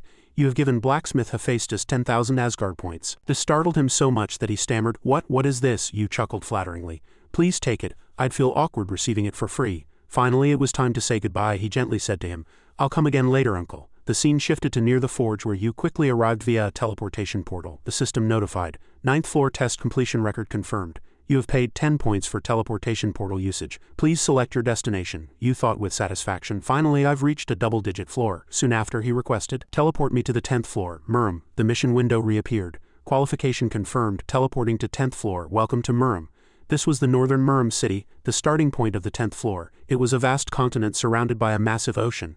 Murim was an ecosystem dominated by the strong, different from other floors. The 10th floor test began as soon as he arrived here. The warriors here continuously shouted loudly, Our Dragon Sword Gate is recruiting. Passionate individuals are welcome. Swordsmen, come to the Dragon Sword Hall. The Iron Body Gate is a place to train the body like iron. No matter what martial art you learn, none are as good for climbing the tower as ours. Simultaneously, a system notification chimed. The 10th floor test now begins. Join a sect and pass the test of your chosen sect. On this side, people were still continuously shouting, Come to our sect. Our sect. This test requires learning a sect's martial arts and passing its trial. Due to the differences from previous tests, many players stopped here, unable to advance further. You looked around for a moment and then assessed, It's like a chaotic market. Suddenly a voice echoed, Hello, young man. You must be new to Murim, aren't you? Judging by your attire, you seem quite skilled. Do you use a sword, perhaps? This must be destiny. You should join our Sangyeoman sect. As he remained silent, the man continued to incessantly explain about their sect. In fact, the Sangyeoman sect was established before the tower. The major sects probably wouldn't be interested in this place. Even if they were, they wouldn't be so actively seeking people. He still said, That's why it's the Sangyeoman sect. As Yu stood blankly, the man spoke to him. Are you listening to me? Yu said. I apologize, but I've already decided on a sect. I'll be leaving now. He became angry.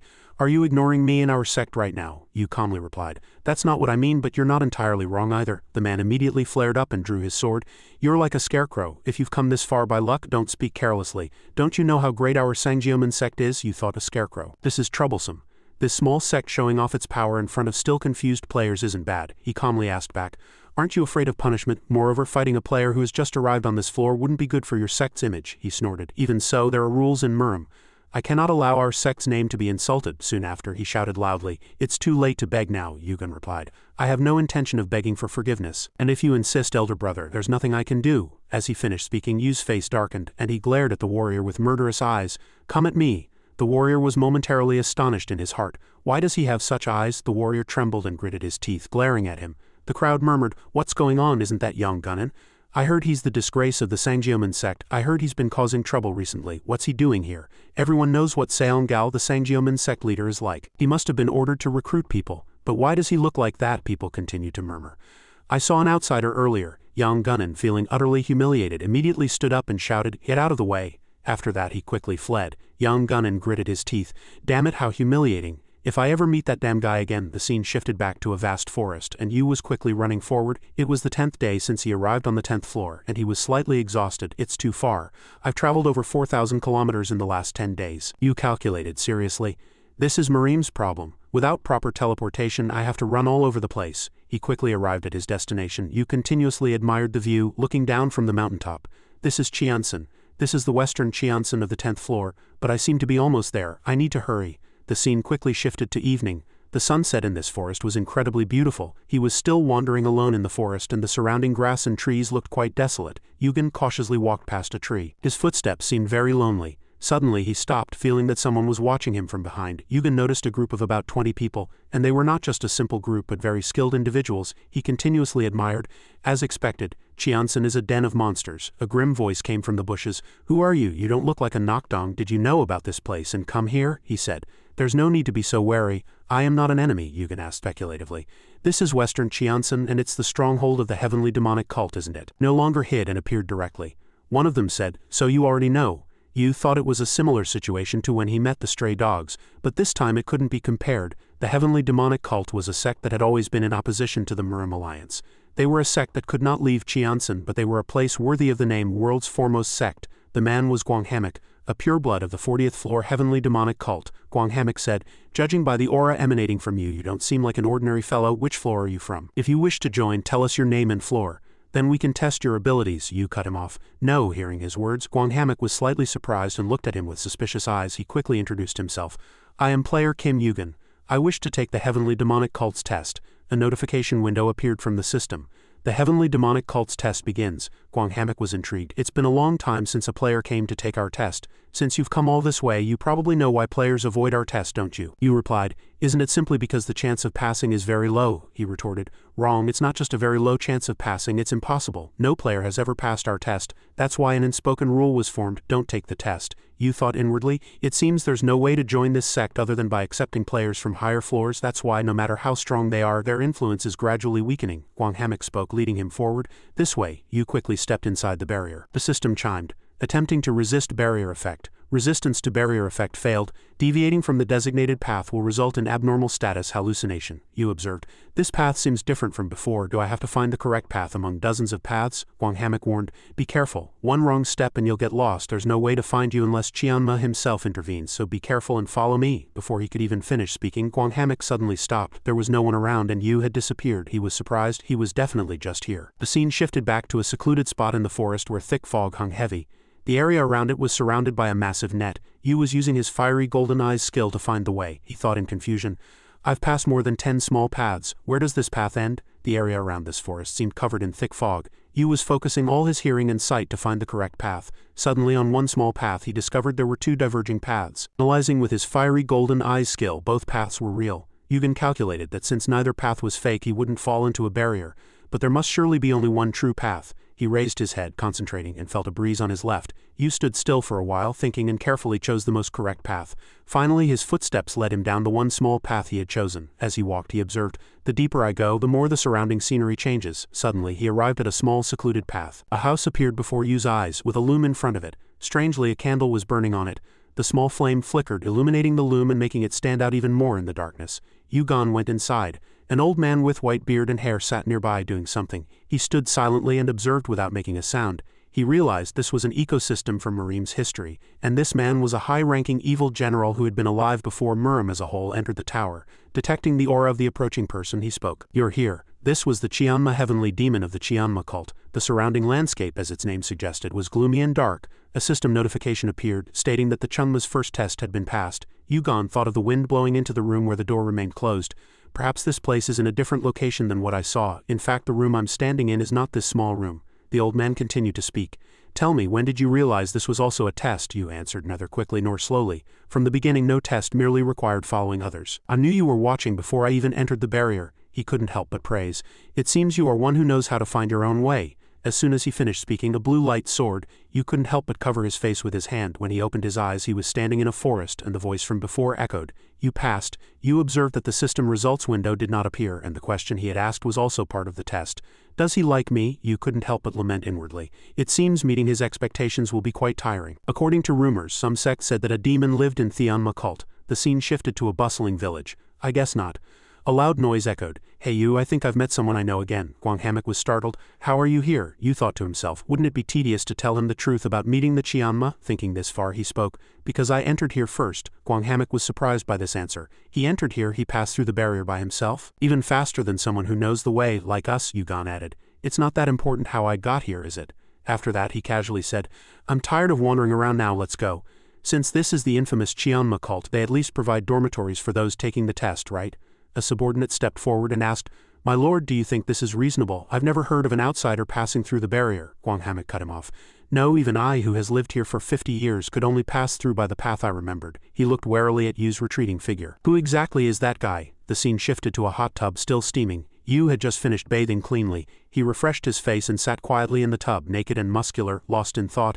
After too many tiring days, this was probably the first time he had been able to rest for so long. Yu looked around and thought, it's too small. If the test were a little easier, more people would attempt it. Then they would have more opportunities to interact with other realms. He dipped his head into the water, thinking of Hephaestus. That old man is really stubborn. Guess he must have his reasons. He looked at his still unhatched egg. No one would know what's inside this. Thinking this far, Yugon immediately denied it.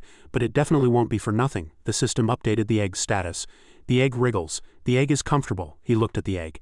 Ever since arriving in the Chungma's land, this thing hasn't been still for a single moment. The scene shifted to his memory. And a strange voice suddenly echoed, What are you doing on the 10th floor? Of course I'm taking the Chianma cult's test. It's so difficult that many people consider it impossible. But if the rumors are true, the rewards are enormous. However, the Chianma was already dead around the time this war started. Since Cronus's clock has been created, I can no longer obtain any information. The only option is to just try it. Speaking of Murim, one can't leave out martial arts tournaments. If you win, you can not only obtain a great peerless divine technique, but also learn the great secret arts of Shaolin or the Namgung clan, another person interjected. It's true the rewards are great, but winning isn't as easy as it sounds. At that moment he wondered, was there no one who had won the martial arts tournament here yet?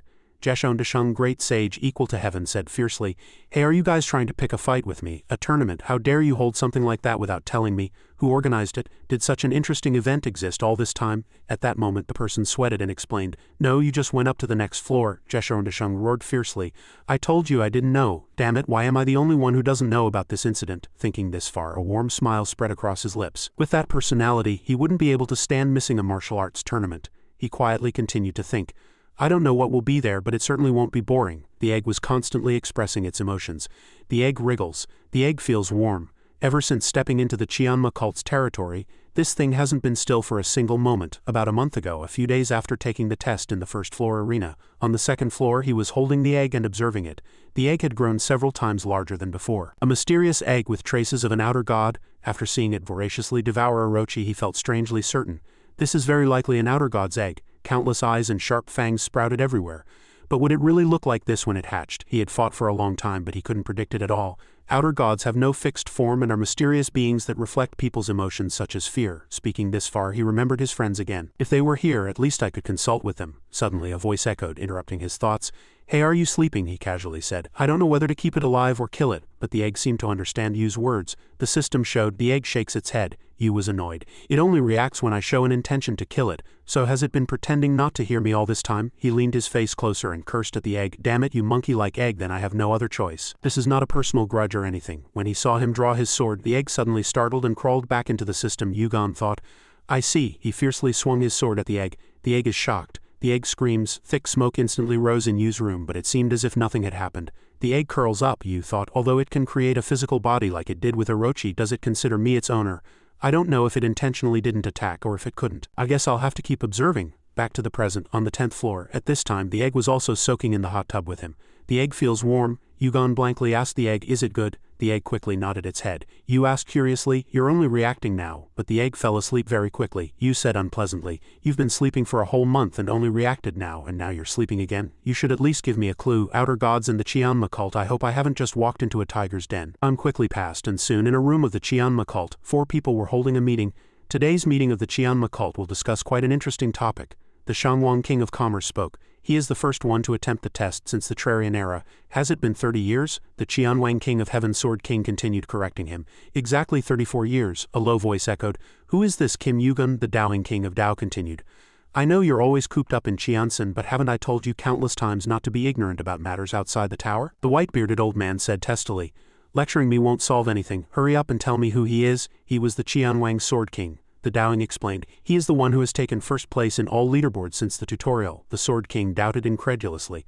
Rumors usually exaggerate the truth, everyone murmured, but the records kept in the tower never lie. This cannot be changed by words alone. Let's go meet him. Shangwang, begin. As soon as they finished speaking, he raised his hand and commanded his subordinates. As soon as the entire unit heard the command, they quickly moved towards them. In an instant, the entire office was filled with people. They respectfully shouted, "My lord!" All the warriors knelt without daring to lift their heads. From outside, a familiar shadow quickly opened the door and entered with dignity. The Shangwang's face hardened as soon as he saw him, and he asked in a low voice, Kim, even in front of this many warriors and even our Qianma cult's Qianwangs, he is not fazed at all. This fellow has a lot of guts. Yu glanced around and saw that these 4 people were the 4 heavenly kings of the demonic cult, Sword, Dao, Commerce and Fist. Are they in charge of the second test? Not the Qianma, the Fist King spoke. So you are the one who passed his test. You truly are different. I hope the rumors are not unfounded. Now let's begin the second test. Suddenly, a voice shouted loudly, Please wait a moment. Jianzhan, the deputy leader of the Black Wind Squad, stepped forward.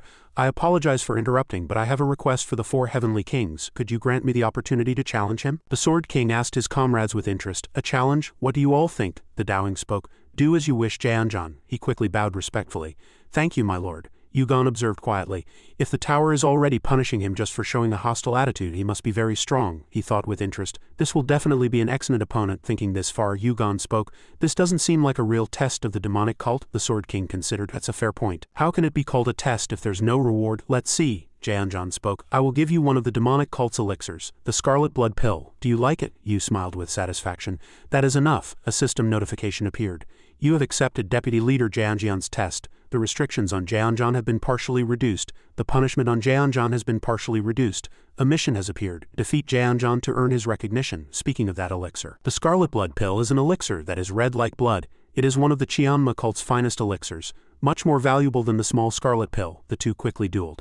2 powerful furies erupted, creating a storm around them. Yu thought, the punishment being adjusted to around the 30th floor means the difficulty is too high for a 10th floor entrance exam. How difficult will the real test be? But seeing that all the big shots like the Qianma Lord are here, the Qianma must have given them orders regarding the one who passed the first test. What a truly astonishing welcome party. Jianzhan spoke. Hey, your name is Kim Yugun, right? He was curious. Then you're the one who passed the Chungma's first test, Yu said nonchalantly. So what? Jianzhan said contemptuously. I don't know what the Qianma saw in you, but Yugon also retorted without backing down. Being so talkative means you haven't been recognized yet, I suppose. Having said this, he looked at him with a sly smile, a hint of superiority in his voice. Unlike me, Jianzhan gritted his teeth and yellow lightning flashed in his eyes. He cursed loudly, You damn bastard. Immediately after, he quickly drew his sword and fiercely slashed at him. But Yu was no pushover. As soon as the sword brushed past, he dodged. Jianzhan cursed loudly and continued to shout at him, You damn bastard. Quick techniques poured out incessantly. One attacking and one dodging, the two seemed very evenly matched. He spoke fiercely. Yes, I haven't been recognized. I swore my life to the Qianma cult and I dedicated my entire life to passing the test.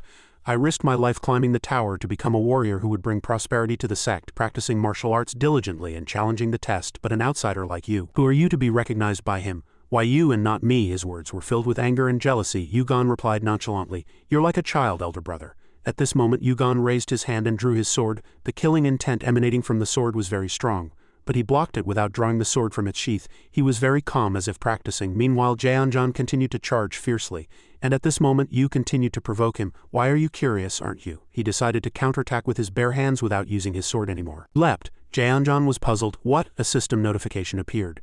Your arm is imbued with the power of a giant. Gigantification proceeds partially. Your proficiency is too low, and your stamina stat is too low. Before he could even collect himself, Yu fiercely punched, and Jianzhan fell heavily to the ground. Blood quickly poured from his nose. He was dazed and couldn't react to the attack. Yu slowly stood up and casually said, The reason is very simple. Because you were weak, elder brother. The entire audience instantly fell silent. Everyone was surprised by this attack.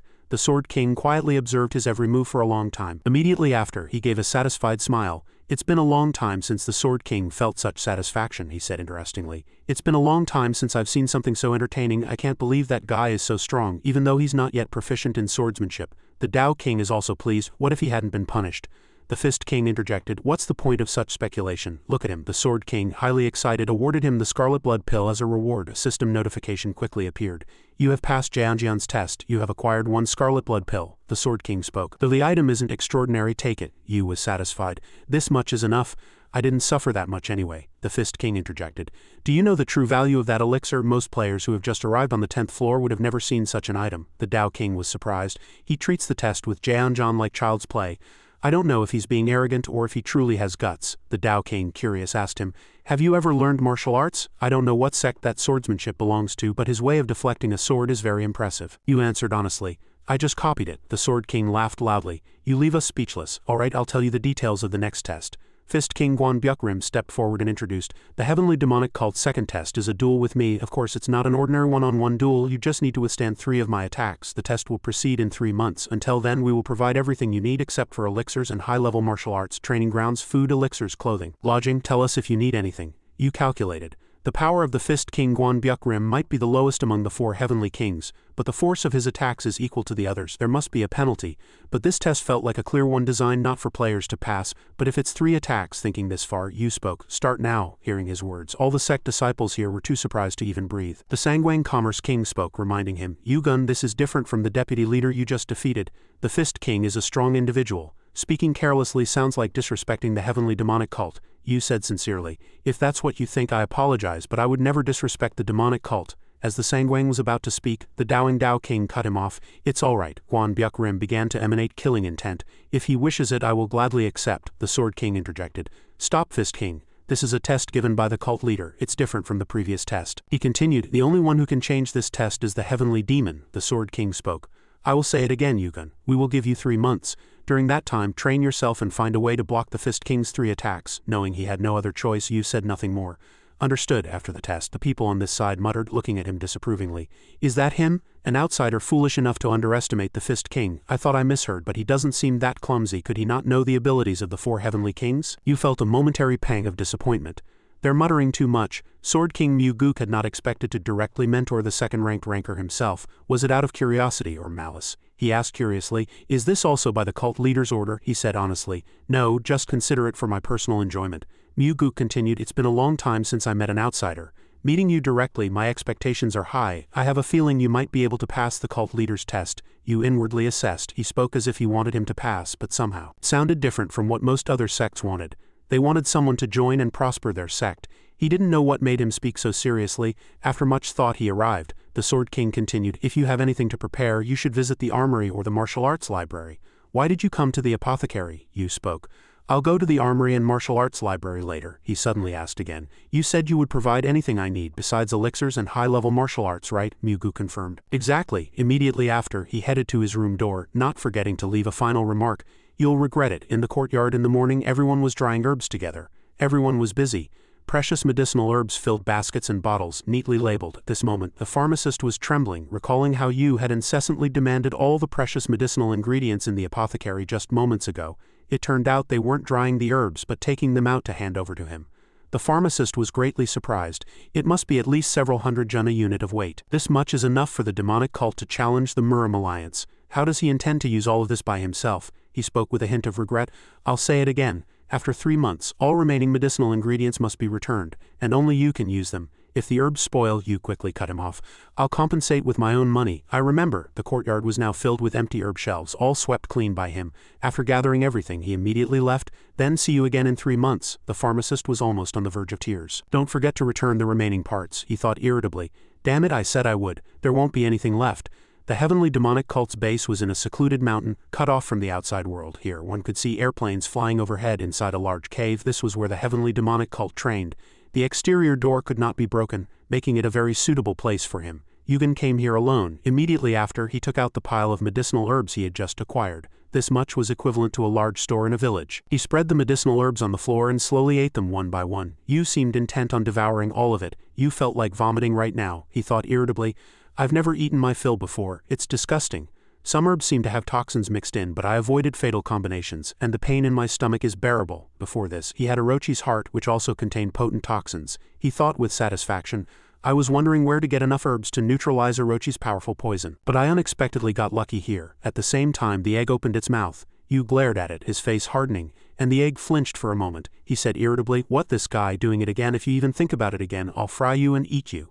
A system notification chimed. The egg is terrified to death. The egg falls asleep again. Simultaneously, a bold idea popped into his head. Immediately after, "You have absorbed Orochi's 8th heart. Orochi's poison spreads throughout your body. Poison resistance has resisted the poison status effect. Poison resistance increased by 1. Strength rapidly increases by 1 each time." At this moment he seemed to be poisoned, and a mouthful of blood uncontrollably flowed from his mouth.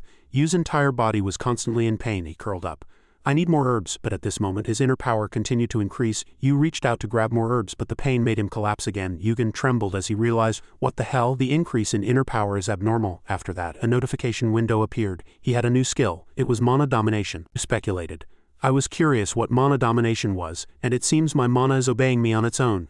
I can probably absorb every last drop of mana from Orochi's heart." He forced himself up, grabbed the herbs and chewed them ravenously. "I never thought it would come to this." His inner power continued to increase. He thought, "This will take quite some time." A month later, he was still at the entrance of the training cave. 2 people were already waiting. Jaeonjan was curious. "It's been a month and he hasn't done anything yet.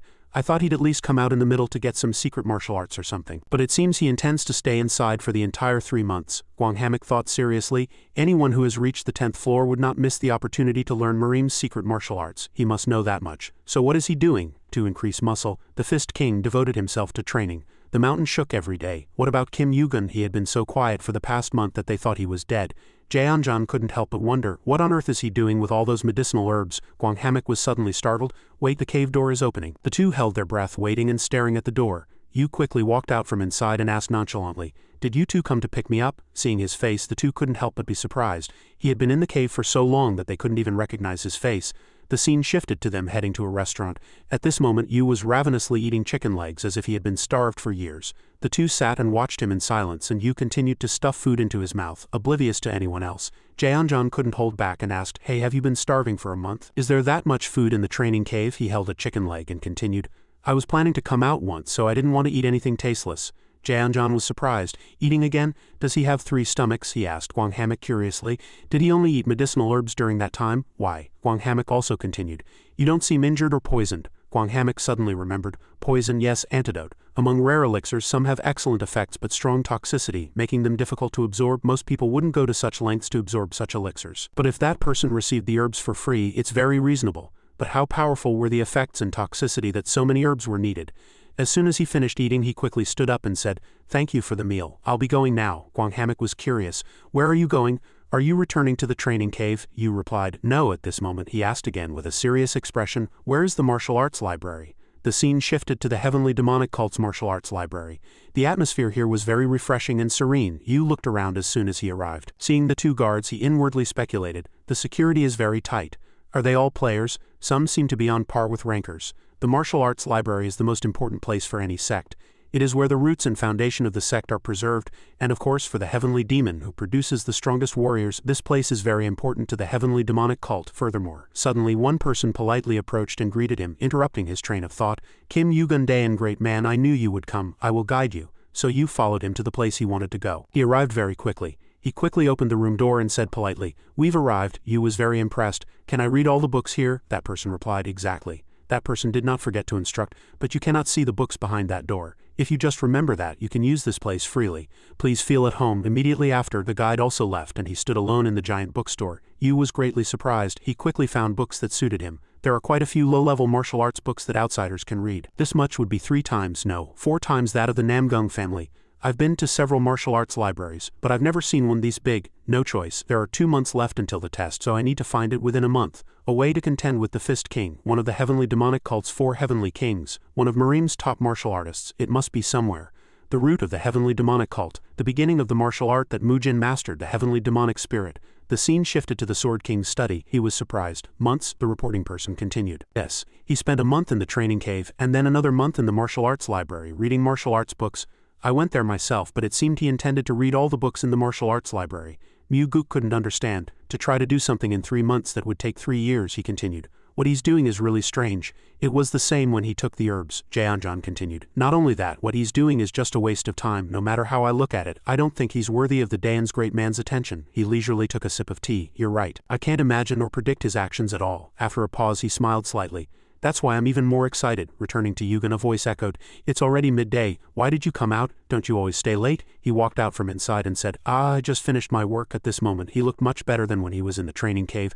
"I've found everything I need." The Sword King on this side was still thinking. "Furthermore, he disappointed my expectations." Another month passed. In a private room, a voice echoed. He spent a month in the training cave, a month in the martial arts library, and then another month here in the training cave. This was the waiting room for the heavenly demonic cult's training grounds. Byuk-rim wondered, am I doing something useless? Do I have to do something like this during these last 3 months? But since everyone seems to be waiting for the arrival of a new member, I'll try not to kill him. The scene shifted to the training grounds. The surrounding air was very quiet. The people around muttered to each other. It's been a long time since the atmosphere changed. It's rare to see the 4 heavenly kings' skills. I heard Kim Yugen is quite famous. Several large guilds are scrambling to recruit him. The Fist King was already prepared. He emerged from the changing room exuding a majestic aura. Everyone murmured. To think the Fist Lord is so formidable. I'm seeing it for the first time. It's truly terrifying. No joke. He looked around. The cult has weakened, yet there are so many of these guys. And finally, Byuk-rim, unable to bear the noise, shouted loudly, "Silence everyone, this upcoming match is not an ordinary match but the heavenly demon's test. You must maintain proper etiquette." As he shouted, none of the surrounding crowd dared to breathe. From afar an intense aura rapidly approached, and Kim Yugen seemed to have changed over the past month. Everyone took a deep breath at his magnificent presence. Sensing the tense atmosphere around him, he was puzzled. What is this atmosphere? Byuk-rim opened his mouth. You're late, Kim Yugen. He quickly drew his sword. I thought I was on time. The protagonist always arrives on time, he evaluated. Your tone hasn't changed. Very good. Then let's begin now. I'm curious how much you've improved over the past 3 months. And so the heavenly demonic cult's second test began. Yugen was brimming with confidence. He won't regret giving me 3 months. This mission was to evade or block 3 attacks from the Fist Lord Byuk-rim. As soon as he finished speaking, he fiercely channeled his inner energy and attacked. His momentum was immense. Just by channeling his inner energy, the surrounding dirt and stones flew about. The first attack came. Yugen was temporarily dazed by this overwhelming power. This is heavenly lightning. It was only the beginning of the match, yet he unleashed a killer move with such immense power. Black clouds gathered in the sky and lightning fiercely struck towards Yugen. The massive cloud seemed to swallow him. He was a truly small being standing before it, but he was completely unfazed. Yu began to grip his sword tightly. This is only the first technique. These will truly be dangerous. Byuk-rim was satisfied. You're evading a wise decision. If you had blocked it, you'd be covered in blood by now, Yu calculated. It's not mana. In Murim, it's called Gongyuk internal energy. Could it be that the penalty level has been lowered enough for a low-ranking ranker to use so much Gongyuk? He was truly well prepared. This is my second time fighting a ranker, but he's on a completely different level. Chryses was injured and received a harsher penalty when fighting that old man. He once evaluated him. Furthermore, he was much weaker than the Fist Lord. The Fist Lord gave him no respite, continuously channeling his inner energy to prepare for the second technique. His hand moved rapidly in the air. His movements were so fast that no one could see them. Try to evade this attack. This is the 100-pace lightning fist. Yugen used his fiery golden eyes skill to predict the battle. The fist aimed for his face, but Yugen quickly dodged. Behind him, dirt and stones shattered and flew about like a storm. Byuk-rim opened his mouth. Evading again, he thought to himself. That guy's movements are not only fast, but it's as if he's reading my moves. Byuk-rim stared intently at him, his eyes turning red. Is that a skill? A skill that can see through my attacks? He finally had a reason for his confidence. He started to sneer, thinking he could only use one such skill. Byuk-rim shouted loudly and charged. Murim is too vast for you to fight relying on just one skill. The Fist King's murderous hand rose, preparing to strike his face with a fist. He was triumphant. This time, as long as we're under the same sky, you won't be able to evade. The Sword King watched from above. It seems this technique will affect outside the training ground. I need to set up a barrier to protect the spectators. The Spear King quickly. I'll do it now. Looking at the ground, it was shattered by the Fist King's immense internal energy. You watch the Heavenly Kings move from above. This technique is different, he calculated inwardly. At this scale, it will cover the entire training ground. I don't think I can evade it, Yugen judged. But a large scale likely means weaker power. He decided to block this technique and then used the gigantification skill to envelop his arm with a giant strength. Byuk-rim was puzzled. You're not going to evade? That might be the right choice, but you've met the wrong opponent. Kim Yugen. Having said this, his eyes turned malevolent, and a decisive blow was quickly launched. This is the third and final technique, heaven-shattering lightning. As its name suggested, its destructive power was immense. It was as if a bomb had fallen on the city. In the spectator stands, a warrior was flung back by the impact. He struggled to shout, "I'm going to die." Everyone was startled. Is this the Fist Lord's skill level? Everyone looked, wondering what had happened to Kim Yugen amidst the ashes. He was still fine. A notification appeared in the system. You have successfully blocked the Fist Lord Byuk-rim's 3 attacks. You have passed the Heavenly Demonic Cult's second test. He was slightly surprised. He's a master of martial arts, a player and a tower climber. His power is as rumored. You admired his successful defense, but the combination of his martial arts and techniques was truly astonishing. Byuk-rim was equally surprised on his side. You blocked that? He seriously assessed. I thought he couldn't do it. But to think he blocked it without any injury. As he thought this far, a cunning smile appeared on his face. Guan Byuk-rim, excited, said loudly. Do you want to keep fighting? A pole appeared. Do you wish to continue the test? He calculated. The penalty is increasing. Now he will use all his strength. This is what I've been waiting for. He didn't say anything but had already begun to transfer his internal energy into his sword. Guan Byuk-rim was so surprised he stammered. How do you have the heavenly demonic spirit? Yugen explained. It's not truly the heavenly demonic spirit yet. It's just an incomplete shield. The Tao King opened his mouth. Did he learn that in the library in a month in the dark? The Fist Lord also seemed quite surprised. The Sword King observed carefully. The basic principle of the heavenly demonic spirit is to take shape and express mana. Once it takes shape, it gains its own will. And even though it's just a basic principle, it's called the heavenly demonic spirit. Kim Yugen. Who exactly is he? On this side, he began to raise his sword. It seems you have no intention of attacking, so I will attack first. Having said this, a murderous aura appeared on his face as he glared at Guan Byuk-rim. He inwardly sighed with relief.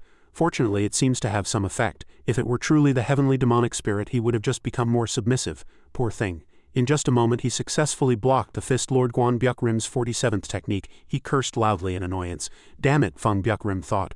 Although it's merely a shield, even the heavenly demonic cult's warriors are afraid of its difficulty. But it will gradually change from the beginning. The incomplete heavenly demonic spirit will gradually weaken. Guan Byuk-rim shouted loudly. Now let's fight fairly, Kim Yugen, he said nonchalantly. I never thought I'd hear such words in a fight between a player and a climber. He continued to launch attacks, but he quickly blocked them with his sword. At this moment he successfully blocked the Fist Lord Guan Byuk-rim's 59th technique. He gradually grew tired. Truly immense power. Even as time passes he continues to replenish his strength. Has he gotten used to the heavenly demonic spirit? Or is my heavenly demonic spirit gradually weakening? Guan Byuk-rim continued. 59 techniques. Ah, truly astonishing. He fiercely widened his eyes. But you won't last long, will you, Kim Yugen? Having said this, his hand clenched into a fist. The penalty was increasing. This time definitely. Before he could even finish speaking, he was fiercely struck in the abdomen, and blood splattered everywhere. He quickly used the gigantification skill. The giant's power enveloped Yugen's arm, and due to low stamina, partial gigantification proceeded. He continuously used the mana orb skill to attack fiercely. On this side, Guan Byuk-rim gritted his teeth and continued to channel his internal energy. He also seemed to be receiving a penalty, but he did not give up. His arm moved rapidly, launching a fist into the air. A large explosion occurred there. The ground seemed to be overturned and smoke billowed, but he still stood tall. Guan Byuk-rim was slightly surprised.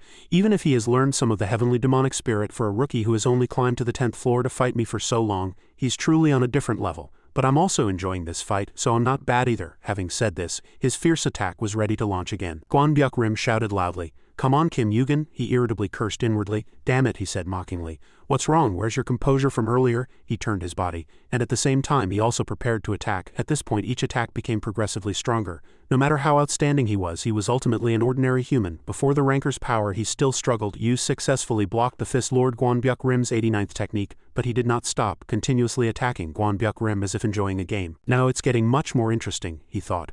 The heavenly demonic spirit's time is up. If I unfortunately get hit one more time he will also be finished, but now he's not showing any openings for an attack. Yugen honestly said, but I'm not happy. Feng Byuk-rim continued. It's only just begun, so don't be so weak-spirited. Seeing that he wasn't attacking, he provoked him. Are you just going to keep evading? Fine. Try to evade as much as you want. Having said this, Feng Byuk-rim continued to slash at him. Yugen struggled. If this continues it will be disadvantageous. I need to end this quickly. Need to close the distance. I just need to stop him from moving for 1 second. The gigantification skill was quickly activated, and his enormous hand fiercely swung towards him. A notification appeared in the system. All of the giant's power has been concentrated in your right hand, he said to himself. Just for a moment is fine. At the same time, power was temporarily converted to stamina. The battle continued, and victory leaned towards the Fist King. Suddenly his inner being trembled. An opening has appeared. A fierce fist flew out. His hand fortunately came out in time to block the attack, but his internal energy was so strong that blood began to flow from his wrist. Guan Byuk-rim was surprised. He blocked it at such close range. How? Wait a minute. What kind of sword is he using? Before he could even collect himself, he fiercely and strongly slashed the Fist King's chest with his sword. At this moment a long crack appeared on his chest and blood continuously flowed out. Yugen seemed very exhausted after this attack. His enormous hand also quickly returned to its original size. Guan Byuk-rim was utterly dazed and disbelieving. To think I would bleed in a duel with a player. Perhaps the problem was showing an opening in my chest from the beginning. At this rate, if I attack a few more times I will clearly win. But this is not a match but a test. If Yugen had just a little more time, if his grade and stats were a little higher. Having thought this far, he finally opened his mouth. I lost. The entire arena screamed in surprise. The Fist Lord lost. Impossible. The other three in the spectator stands were intrigued. Ha, a miracle has occurred. The Maker thought to himself. Yes, this is definitely a miracle. This young man is truly talented. One person opened their mouth. But the test went beyond the rules, the Sword King said. No, our duty is merely to observe, and he knew that the heavenly demon was also watching directly. A notification appeared in the system. You have perfectly passed the Heavenly Demonic Cult's second test. You have acquired the Heavenly Demonic Spirit skill back in the Four Kings room. Is it really okay to just leave them be? The Spear King worried. Almost everyone is rushing to the martial arts library to find the Heavenly Demonic Spirit, Muguk said nonchalantly. It's fine. The Heavenly Demonic Spirit is in the lower level martial arts section of the martial arts library. There must be a reason. At first glance, the Heavenly Demonic Spirit seemed no different from ordinary training and breathing techniques. How many people do you think can read it and recognize it as the Heavenly Demonic Spirit? Besides, fully mastering the Heavenly Demonic Spirit is another story, the Tao King continued. Understood. So finding and learning it yourself is also a test. Muguk consoled. Exactly, so Byuk-rim, don't be too ashamed about this. Who would have expected him to find and learn the Heavenly Demonic Spirit in 3 months? Guan Byuk-rim remained silent, lost in thought. Hearing this, he laughed mockingly. Ashamed? HMPH. He laughed loudly and the Tao King and the Spear King were puzzled, Guan Byuk-rim thought. In that situation he found an opening, and he found it. Having thought this far, he opened his mouth. Kim Yugen, someday he will become a high ranker and perhaps surpass the cult leader. It's been a long time since I felt such joy. The Tao King was speechless. How dare he speak such disrespectful words so carelessly? The Spear King was also helpless. Who would think this is the face of a loser? Guan Byuk-rim laughed even more heartily. Spear Lord, Tao Lord, why don't you two also fight Kim Yugen? It might be an honor to fight our future cult leader one-on-one. The Tao King was annoyed. Too noisy, the Sword King thought seriously. The cult leader will soon come to find him and conduct the final test. The power bar appeared. His vision's power was 98 at this time. Yu was lying on the bed resting and his arm seemed to be severely injured. Even seeing this score, he was still not satisfied. Unfortunately, my vision's power hasn't reached 3 digits yet, he recalled the battle. The cut on Feng Byuk-rim's chest was very shallow. If he hadn't surrendered, I would have 100 failed. After blocking his attack with my right hand, I used my left, but it wasn't simply a difference in strength. Yu continued to think. Facing rankers required more than just strength, but having passed the second test, he might have to settle for that. This injury was expected to heal in 2 days. Fortunately, if his recovery speed hadn't been fast, he would have had to endure another scolding, but he had acquired the Heavenly Demonic Spirit. This was the Heavenly Demonic Cult's exclusive martial art created by Chungmajin, the cult leader, and it overwhelmed lower-level martial arts. Yu skimmed through it, thinking that this was a technique he had found himself, not a reward. Not bad, even strong individuals yearn for A-grade techniques. This was a technique that Minnan had mastered almost perfectly. In the final test, would he be able to meet him directly instead of seeing him within an illusionary barrier? Suddenly, a voice echoed, breaking his thoughts. Is player Yugen here? The Qianma summons you. Yu quickly headed to the Heavenly Demonic Cult's vice cult leader's office. A subordinate respectfully bowed his head. The cult leader commanded that only Yu may enter. Yu quickly entered the dark room. Where is he? I can't sense his presence. Perhaps it's normal not to perceive the presence of a powerful individual. At this moment, the egg seemed restless. Yu looked around, discerning the location. It must be this way. From the darkness above, a surge of energy emanated and a gruff voice echoed. You've arrived. It was Qianma Chungmajin. Yu respectfully bowed his head. I heard you summoned me. Mujin replied. Yes, how is your hand? Yu extended his hand to him. As you can see, suddenly his sword mutated and the dusk blade effect was activated. Under the influence of night, recovery speed increases by 102. The Chungma's eyes quickly fixed on his sword and he said, a good sword, enough to make me covet it. Yu said contemptuously, he gets greedy too when it comes to swords. He firmly refused. I'm sorry, but no. If a certain old man can't properly guard my weapon, he'll chew my head off, the Qianma continued. That sword was made by Hephaestus.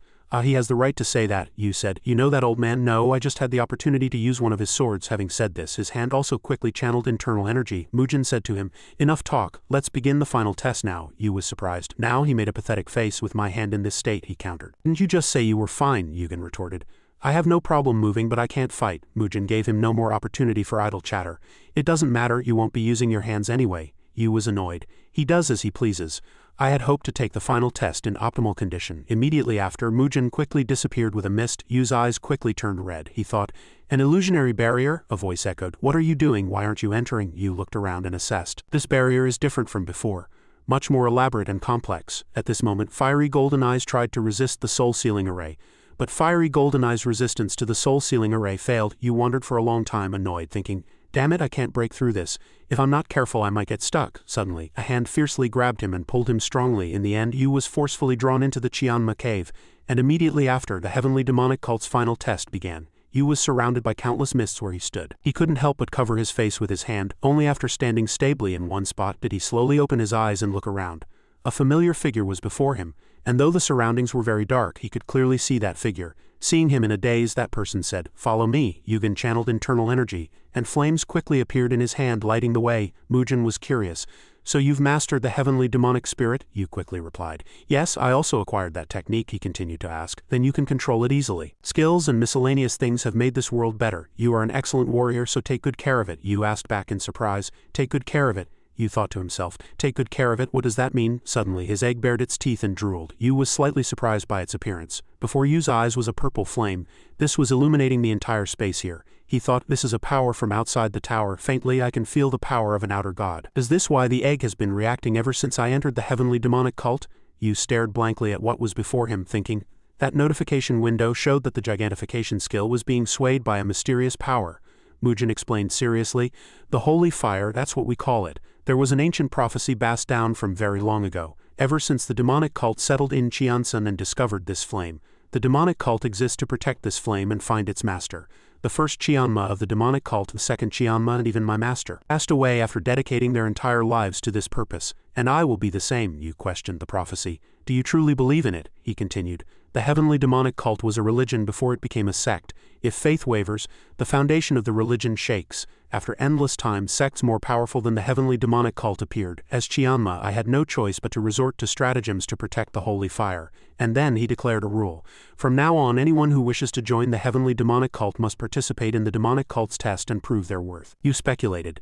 "You mean you created tests and used the holy fire as a reward?" Mugen admitted.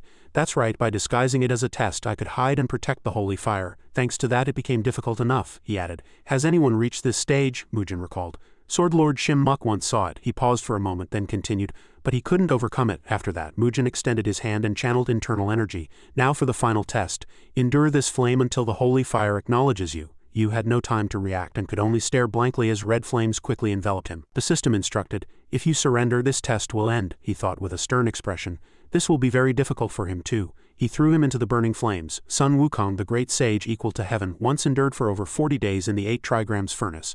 But that was a test when he was almost at the pinnacle of the tower. Mugen wondered, can he survive instead of enduring? Even if he acquired the heavenly demonic spirit and blocked the Fist Lord's punches, all achievements are meaningless before this mysterious power. "You are just an insignificant human." He secretly observed Yu's expression, but Yu remained unchanged. His eyes turned red at this moment and these flames burned, swallowing fear. Fiery golden eyes are resisting the holy fire. Fire orb is also resisting the holy fire. Yu thought, this is a power that takes the form of fire. Then it will gnaw and burn those who fear. He told himself, I must think it's not hot. At this moment his egg opened its eyes and bared its teeth fiercely. Yu stopped the egg. Shush, if you eat it all I won't have any left. Yu reached out and felt. It's been a long time since I felt this. Beings that can create fear greater than death. Beings that transcend normal perception and understanding, outer gods. The days I fought against them. If I fear this power I will not be worthy of possessing it. Having thought this far, his eyes turned fierce. I don't know what you are, but I'm fed up with outer gods. When I returned to the past, the only thing that weakened was my body. The long fight with outer gods, I laid down my sword and tried to survive in this ruined world. When I returned to the past, I resolved to fight. He recalled the despair that soared to the heavens, the melancholy trapped in the swamp, unborn beings, foolish calamities. In the endless battles with them, I resolved hundreds and thousands of times beside my blood-soaked comrades, and returning to the past, climbing from the first floor, my heart grew stronger instead of weaker. Much stronger, Yugen shouted loudly. I came here for only one reason. I had to return to defeat you all. As soon as these words ended, the flames attacked him even more fiercely. Yugen did not weaken at all. Instead, his eyes became even more resolute. At the same time, the black star crystal in his hand suddenly glowed. A notification window appeared in the system. You have passed the heavenly demonic cult's test. And from now on he gained the title of vice cult leader of the heavenly demonic cult. Immediately after, he acquired the holy fire, a skill higher than gigantification. His stats also increased. Now that he had completed this test, he could move to the next floor. You thought, I passed the test. So he didn't want to fight me. And I actually acquired this flame. Mugen was watching from outside. He was puzzled when the flame suddenly disappeared. He thought to himself, did he give up or is he dead? As soon as this thought ended, a familiar figure slowly appeared from within the flames. He was alive and the holy fire was returning to normal. He stood there like a demon and countless questions arose in his mind. Mugen couldn't help but say, how was the test? But Minin stared blankly at him as soon as he saw him, temporarily unsure how to react. To briefly explain the position of vice cult leader of the heavenly demonic cult, it grants absolute control over the heavenly demonic cult, and the authority to command its followers who have made a vow with the heavenly demonic cult. This title can be revoked by the one holding the title of Qianma. And the holy fire is an inextinguishable flame.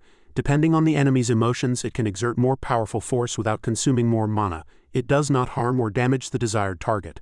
A few days later in his private room, Mujin was still constantly thinking about you. He silently recalled the image he had seen for a long time. At this moment he finally believed that you had truly acquired the holy fire. Suddenly the door opened quickly. Yu looked at him with a gloomy expression. Minnan said, "You've arrived." The two went together to a small courtyard. Minnan opened his mouth. "You recovered quite quickly, and you don't seem to be injured anywhere." Yu said coldly, "Yes, but isn't there no reason to stay here? I have acquired the holy fire and I believe you have fulfilled your duty as Qianma," Mujin replied. "Habits don't change easily. Thinking about going elsewhere makes me uncomfortable," Yu continued. "I earned a title." Minnan cut him off. "Are you talking about the vice cult leader? Just take it. You have both the holy fire and the heavenly demonic spirit, don't you? You are worthy of it. Even if I become strong, I will not join the heavenly demonic cult," he said. "Do as you wish. It does not bind you, but it is a rightful reward for passing the test. Although not what it once was, the demonic cult has fought against Murim for a long time. It is the authority to control that power, so it will be a valuable reward for you, just like the holy fire." You breathed a sigh of relief. "Fortunately, he's not trying to make me the next Qianma." Yu quickly stood up. "Then I will gladly accept," Mujin said. "Are you leaving already?" Yu said. "I must go now. I will return when the Murim Great War begins." Mujin looked at him quizzically. "Do you intend to participate?" Yu laughed lightly. "I'd like to if I can. Then I'll be going." He watched Yu's retreating figure. "After this, have I truly fulfilled my duty?" The firm shackles that had bound him for so long had vanished. Having thought this far, his mind was in turmoil. What should I do now? Ah, that's right, that's still left. What the heavenly demonic cult craved even before the holy fire appeared. It seems we must return to Murim. The scene shifted to floor 11, Zone C. It was very green here. A man's trembling voice continuously echoed, "Please, this time, please, please." This constantly praying man was named Halaman. He's finally appeared. He was desperately waiting for the results of the leaderboard. He thought to himself, Melly and Rame from my team must be here. Others must have seen this much. He sweated in dismay. Crazy, what? It's all names I've never heard of, and there are even guys on the blacklist who caused trouble. After that he was curious. How was Team B? As soon as this thought ended, Halaman quickly clicked to see Joel, a rare player with healing skills, and their team are direct descendants of the Namgung clan, so they should easily pass the floor 11 test. Namgung Hoon's team, he was horrified. That team is full of names everyone has heard of, but could I be this unlucky? I've failed 3 times already and this is the worst. My team can't be any worse than this. On the leaderboard was the name Kim Yugen. Halaman was startled. Could it be Kim Yugen? I heard he's an extraordinary person, but with over 200 people, the overall skill difference is too great, so it will be impossible. That person is quite unlucky too. The scene shifted to another location, and a person slammed the table furiously. 30 points, he shouted fiercely. Why is the room rate so expensive? Jang Ji-Su explained. It seems you've just arrived, but it's always like this here. If you don't want to pay, you can leave. He was bored. It was incredibly childish. All the names he had ever heard, major guilds, purebloods, all the talented players, were assigned to Team B, while he was relegated to Team A. The 11th floor test proctor was Hypnos, the cunning one from Olympus. Was this his revenge for the last incident? Was he trying to kill him? He had truly prepared thoroughly. It was the worst possible start. Yu stepped forward to the yawning counterstaff. Do you have any empty rooms? The staff replied. Only the top floor room is available. That room is 100 points. He readily agreed. That's fine. A look of disgust was clearly visible on his face. Yu continued. Do you have enough paper money here? As soon as money was mentioned, the staff quickly straightened his posture. Yes, of course. What kind of bills are you referring to? Yu quickly pulled out a wad of bills and placed them on the table. 374 Asgard 1,000-point bills, he said. Please exchange all of it into points, minus the fee. At this, he saw Yu's entire body glow. The counterstaff, feeling the person before him was too dazzling, quickly replied, understood. Very quickly, he received 366,320 points. His current score was 931,420 points. The system displayed, would you like to summon a minion? Yu quickly summoned someone.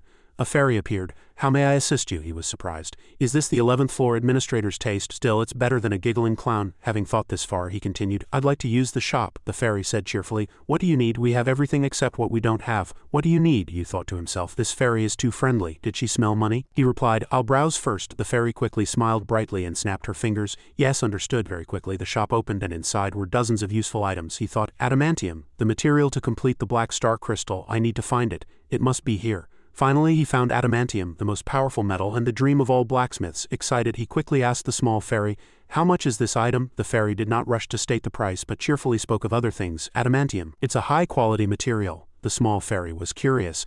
But why are you buying incomplete materials? There are many better finished products available, he explained. Finished products are very expensive.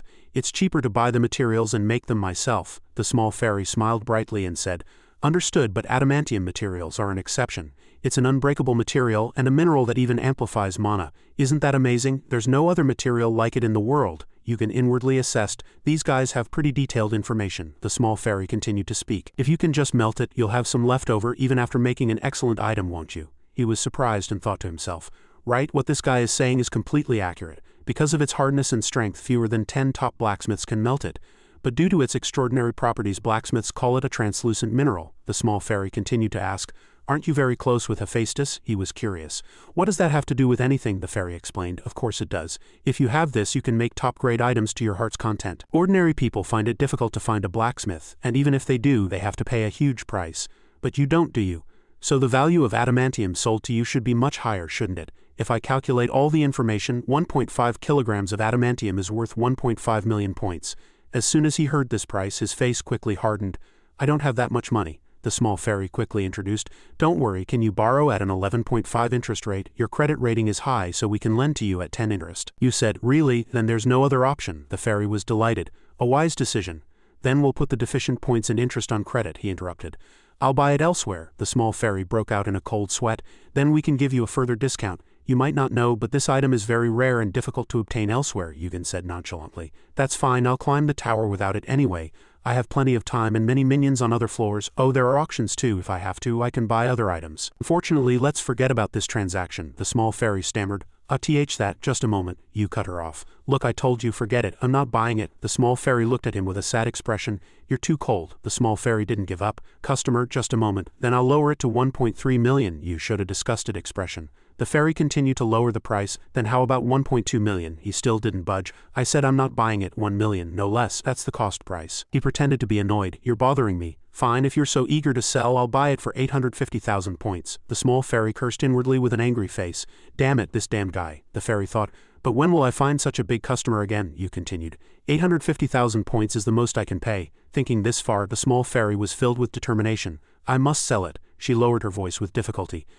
Can't you raise it to 900,000 points? If I sell it for 850,000 points, I'll incur a loss." Seeing Yu's foot-stomping expression, the fairy gritted her teeth. "Fine, I'll sell it for 850,000 points. So please stop making that face," you thought. 850,000 points then. The small fairy forced a smile and said, "Let's begin the transaction." Yu was satisfied. "Good, bought it a bit cheaper than market price." The fairy then asked, "Do you need anything else?" He answered coldly. "No." The fairy, having secured a big order, was very excited and said in a sweet voice, "If you need anything else, please call me anytime." Yugen criticized. "Truly disgusting." He looked at the item he had just bought. "Now I need to deliver this letter to Uncle. But I can't leave the sacred black star crystal behind since I don't know what those damned Olympians will pull in the test. It will probably take 1 or 2, maybe even 3 months to complete. Refining it is not an easy task. Everything requires patience. I can't rush. As soon as the test is over, I'll have to go see Uncle. The test starts in a week, so I have plenty of time. Shall I go for a walk?" Scene change. To briefly describe the genius descendant of a pure-blooded family, Namgung-hoon, he had the right to operate a mid-tier Murim sect like his father, possessed outstanding talent and acquired skills and leadership through arduous training. Namgung-hoon, considered a genius player. In the 11th floor Agria Labyrinth dungeon, everyone was fighting diligently.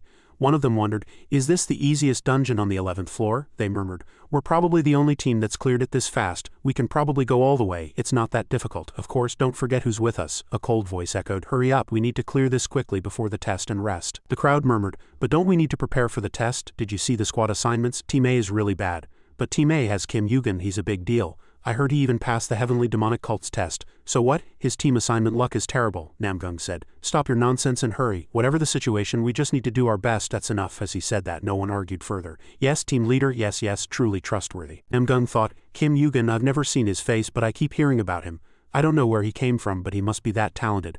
I hope I get a chance to face him in the test." As he was thinking, Namgung suddenly discovered something. He was startled for a moment and quickly ordered everyone, "Wait, stop. Something stuck up there, like trapped monsters." Namgung and his group were curious. "What is this? Is it fire? Is it stuck to the ceiling?" Unable to contain his curiosity, Namgung quickly leapt up to check. Namgung swung his sword, cutting it down to identify what it was. The corpse quickly fell after being cut by the blade. Everyone was very curious, asking each other, "Is this charcoal Agria the dungeon boss? Has someone already conquered this place? But it's strange. It's more than burnt, but there are no gray traces on the houses or ceiling." Namgung observed carefully and concluded, "This wasn't burned to death. These are blade marks, about 1.3 meters long. Someone sliced Agria in one go after it was softened by heat. To kill a boss monster in one hit? Could it be a giant? But a giant wouldn't raid a low-level dungeon, would it? There's no other explanation for this situation." After that, Namgung told everyone, "Let's abandon this dungeon and go back. It's already been conquered." Agria's spider silk material appeared. Spider Queen's web. High monoconductivity, super elasticity, harder than steel. Yu reached out and put it into his pocket. He hummed cheerfully, thinking to himself, "This will be worth at least 1,000 points, or I can save it for later use." Yugen summoned purple spirit power into his hand, admiring it. "It's much better than I expected. I can't know how to maximize its use without using it. I need to practice before the test. Information was rapidly transmitted. Low proficiency and grade mean the firepower isn't very strong. Flames that explode by devouring the enemy's emotions. The power of the skill varies with emotions. He clutched it tightly in his hand and told himself, "This is the most terrifying part of the outer god's abilities, but now I have it. As the power of my vision and proficiency increase, it will become much stronger. The completion of heavenly destruction has also increased a bit. There's a lot I can do on the 11th floor. I'll progress much faster than expected." Yugen quietly climbed the stairs, praying inwardly, "May everything continue to go smoothly." Suddenly, several figures appeared in the hallway, baffling him. A young man with blue hair suddenly shouted, "Excuse me, are you Mr. Kim Yugen?" He glanced at them, thinking, "Who are these guys?" He lowered his voice and said, "Yes, I am." He approached and introduced himself. "We are members of Team A, just like Mr. Kim Yugen. My name is Haemon. You must already know that the team assignment isn't good. Half of the team members gave up before the test even started, but the other half didn't. That's because everyone has heard Mr. Kim Yugen's name at least once," Yugen calmly said. "So what?" Haemon confirmed with a trembling voice. Team B consisted of all talented individuals, but they won't be a match for Mr. Kim Yugen. He immediately mocked everyone around him. "Did you not give up because you believe in us, or because everyone is out of points? The test fee is a minimum of 100 points, maximum 1,000 points. That's a huge amount of money for low-floor players. Giving up means wasting points. So you want to stick with someone trustworthy, right? Am I right?" He stuttered and criticized. "That's a very rude accusation. We just wanted to discuss how to pass the test together," Yu advised. "If your lives are precious, it's better to give up. Nothing up there is worth dying for." Haemon gritted his teeth and retorted, "What do you mean?" He nonchalantly shooed them away. "If you have nothing more to say, please leave. It's not good to gather in front of a stranger's room." Looking at the retreating figure in front of him, he wondered, "Then are you also planning to give up?" He retorted, "No, I'm going to take the test." Haemon cried out in surprise. "What? But you just told us to give up." He leaned against the door and reminded them, "That advice only applies to you." Rejected. The other party left angrily. They stood in the corner of the hallway whispering, "He's not cooperative at all. Why is he so annoying? It's better to give up than to die." Haemon gritted his teeth and urged, "Let's go, we've come this far. In the end we were only insulted." He hardened his face. Harboring a desire for revenge, he muttered Kim Yugen's name. Scene change. In a luxurious room, a man sat in a chair, lost in thought. He calculated that the difference in power between the two teams was too great, no matter how he looked at it.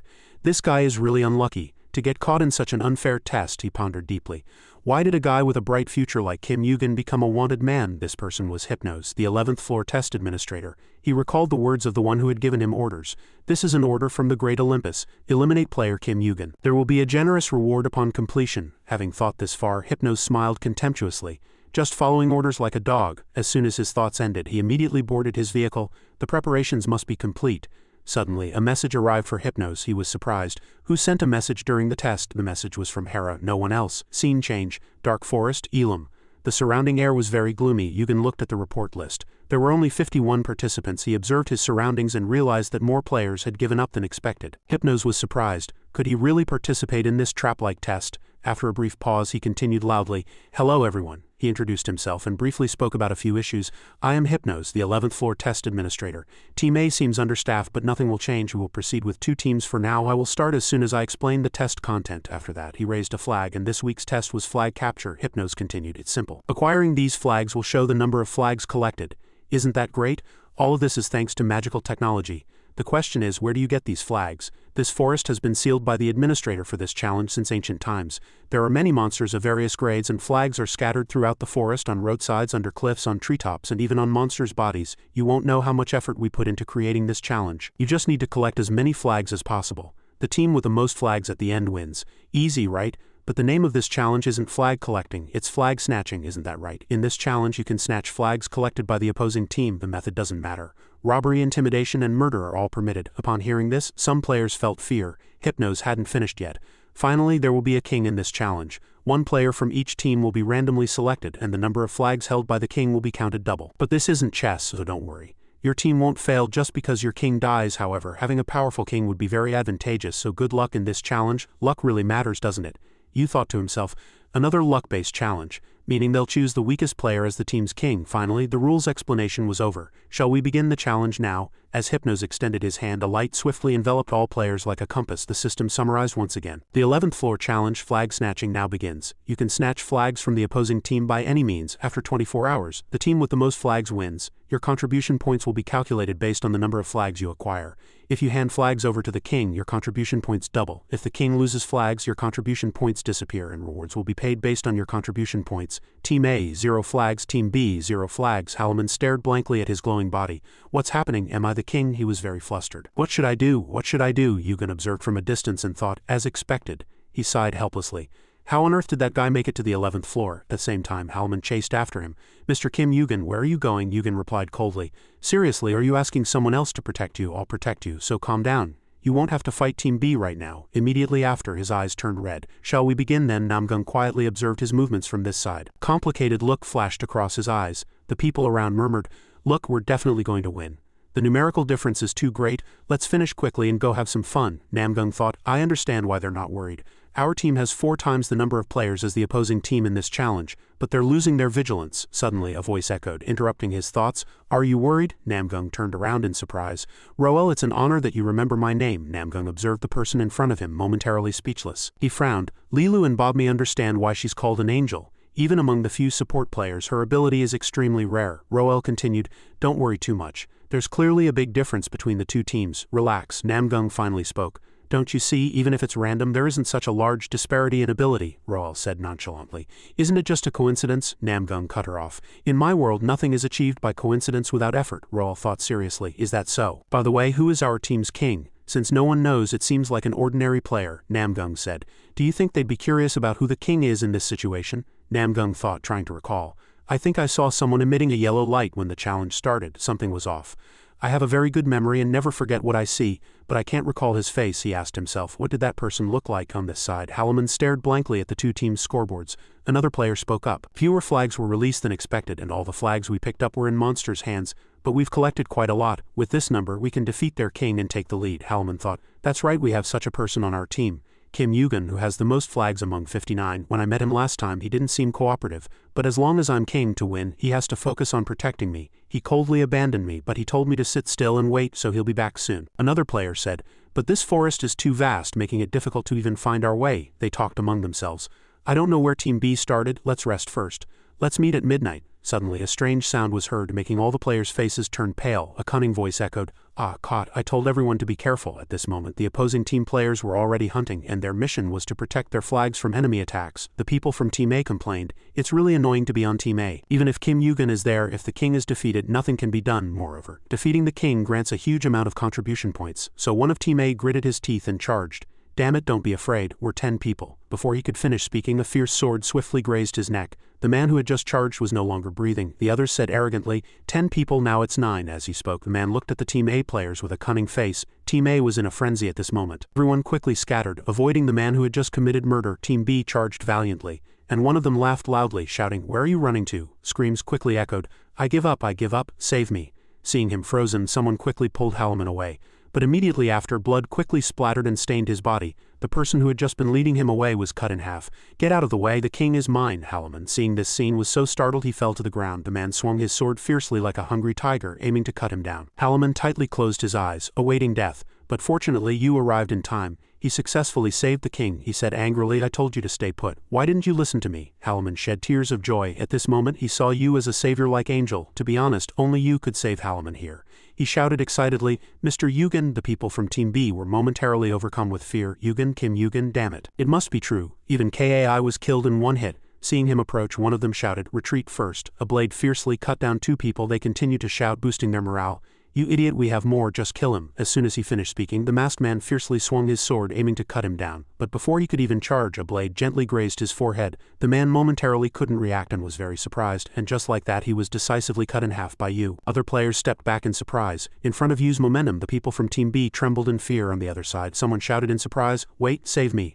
But of course you did not agree. The man knelt. I only have 2 flags, but that's more than most people here. I'll give them all to you, just save me. You paused for a moment, seeing him plead, and finally agreed to spare the man. Taking the flags, Yu's team gained 2 flags, and he received 20 contribution points. Then he glared at the rest of the people. What about the rest of you? Give them all to me and leave. Or do you want to continue? As soon as they heard the 2 words continue, their bodies couldn't help but tremble. They began to compromise with you. How much do we have to give you? Very quickly, Yu's team gained many flags in an instant with little effort.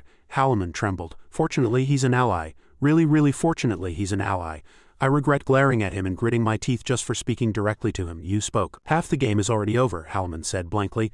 Oh really? It's only been 4 hours since we started? Yu wondered where the other teammates were, Halaman said. They all scattered. I told them to collect some flags first, Yugen praised. A wise decision as long as they don't get snatched. Yu counted the number of flags he had obtained. Halaman was very surprised. 27 flags, how did you collect so many alone? That's too many, Yugen said nonchalantly. It's not that many, he calculated curiously. Team A has 64 flags. Since I collected so many, it should be 67, Yu thought. Now we've entered the flag snatching phase of the challenge. Then he said to Halaman, listen carefully. Now that they've collected quite a lot, they'll start thinking that hunting opposing players is more efficient than hunting monsters. And many of them will target the king. Halaman was startled. Me, Yugen replied. Is there another king? Halaman worried. You're right, but he continued. From now on you need to stay at least 20 meters away from me. Even without a king it's hard for me to win. Your name is Halaman, right? You need to stick close to me. Stay 20 meters away, understand? He complied obediently. Yu thought to himself, the real fight has just begun. Turning to Namgung, he was surprised. So you guys gave him the flags and ran away, they said, trembling in fear. You say that because you haven't seen his skills. K was killed in one hit, and his sword was so fast we couldn't even see it, and his eyes were like a demon, sending shivers down our spine. Namgung was helpless. Truly pathetic. Most of our team are capable players, yet you ran away from Kim Yugen even when fighting 10 against 1, they argued fiercely. So even in a group we can be eliminated? That's right, even with 10 of us it was useless. Raoul spoke up. You said Yugen joined the team's king, right? Then he'll likely continue to protect the king. Contact everyone. Salam Creo and the other capable players. Namgung guessed she was planning to use that tactic. Roel said there's still plenty of time. We can't just keep running away. Although we've lost a few, Team B still has many skilled players. Plus you and I are critical variables. Or do you have a better idea? But everyone seemed to have no better idea. Everyone was silent, she continued. It seems it's decided. Shall we go capture the king and Yugen now? As she said this, a cunning smile appeared on her face. Time passed quickly. 12 hours after the start of the test, Yugen attacked Team B players, snatching flags and continuously gaining more flags. Halaman was surprised. At this rate it would be more appropriate to call it a test of 200 people trying to fight a monster named Yugen rather than a team match. Yugen thought, this should be about 100 or 1,000 points. I've collected quite a lot, but it's not time to give them to the king yet. As long as I move while protecting him, there won't be a big problem. But if this guy loses his flags or worse dies, I can't reclaim the reward. I need to hand over the flags just before the test ends. Halaman stood up. Now, people will be afraid just by looking at him. I don't know if it's because I'm influenced by the atmosphere or if it's instinct. He listened quietly. Come to think of it, the Team B players just now abandoned their flags as soon as they saw me. Did they know my face? Or, as he thought this far, he spoke. Did they exchange information? Yu voiced his suspicion. I think they informed each other that you're the king and I'm with you. As teammates they must have exchanged flag counts and agreed to surrender their flags and flee if they encountered me. Why would they do that? If they abandon flags they can't win. Yu replied. They're definitely plotting something. Suddenly, as he was lost in thought, he felt a breeze. Fortunately, Yugen blocked the arrow in time. The arrowhead was about to pierce Halaman's eye. He trembled all over in a daze. Halaman was so startled he fell to the ground and couldn't help but scream. Yu fiercely broke the arrow. I see. So that's why they protected their teammates and fought for it. The encirclement is the heavenly net and earth trap formation, a tactic used in Murim since ancient times. He was angry. Damn it, I should have killed them all. Halaman was startled. Immediately after, he fiercely raised his sword and aimed it at Halaman, who was scared to death. Wait, Yugen. A moment later, his sword fiercely struck the ground a few times, drawing a circle. Halaman said blankly. What a drawing, Yu continued. No matter what, don't go outside this circle the moment you do. Consider yourself dead. He was startled. What? Die here, Yu said angrily. Do I sound like I'm stuttering? When did I tell you to die? I told you to stay put. He was about to say something, but Yu cut him off. I told you from the beginning, but if you go around ignoring me like last time, you will really die. Halaman's face fell. Then I just need to stay inside this circle, Yu patiently reiterated. If you move again, this time I won't be able to save you. He was scared. Will I be able to survive? Yu was speechless. I told you I'd be fine. Halaman was still worried. You promised to save me. Before he could finish speaking, Yu quickly turned to leave. Halaman followed him like a lost chick. Mr. Yugen, Yu pulled out his sword in annoyance and threatened him. I told you not to go outside the circle. The scene shifted to a bush. Murmurs echoed. Why are we targeting the king first? It's impossible for 55 people to take down Kim Yugen alone. Since he's that strong, we should force him to protect the king and put him in a disadvantageous situation, another person added. That's just your thought. Even if it's Kim Yugen, if the king dies, it's over. The man next to him interrupted. Enough. Yu is deep in the forest and he's moving alone. He abandoned the king. A voice of surprise echoed. What, alone? Suddenly another man furiously approached. Everyone move aside. His name was Park. Team B was filled with truly talented players like Nam-gung-hoon and Joel. This meant major guilds would be paying attention to this test. Park thought, if I can kill Kim Yugen now. Immediately after, he said the arrows were too weak and furiously threw a spear, thinking he would be the star. He was satisfied with his perfect throw, but Yu was still standing there and the spear stopped in midair. What on earth was happening?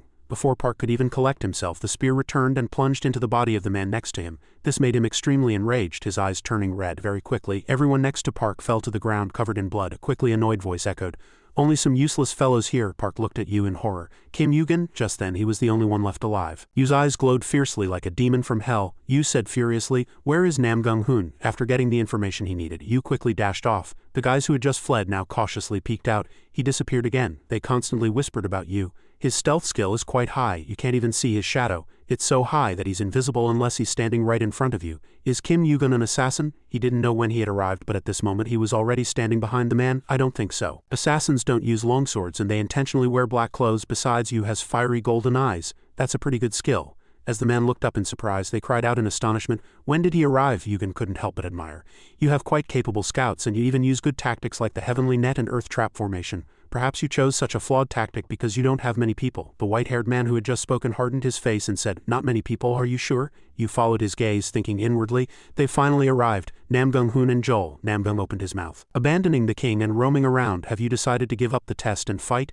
Anyway, it's a pity this is happening. Yu remained silent. He continued, unintentionally, but I have a capable team, not many people. Of course, that doesn't mean I'm not ashamed of this situation. This is a test, and this time luck just wasn't on your side, Yu said. You don't understand what I mean, Nam-gung replied. Honestly, I'm very happy, but give up. I don't want this fight. Yu suddenly smiled faintly. Is that what he meant? Immediately after, Yu raised his sword and said, "Contrary to what I know, you talk quite a lot." Nam-gung was surprised. He had expected it, but Yu really didn't listen to him. There was probably no other choice. Having thought this far, he quickly shouted, "Everyone step back, I'll fight him." Yu was slightly surprised. "Do you want to fight one-on-one? I don't care how many people attack me though," Nam-gung replied. "Thank you for your offer, but I refuse." As soon as he finished speaking, he quickly channeled his internal energy and charged directly at Yu. The sword was swung once, but Yu also very quickly blocked the first attack. Yu was quite intrigued.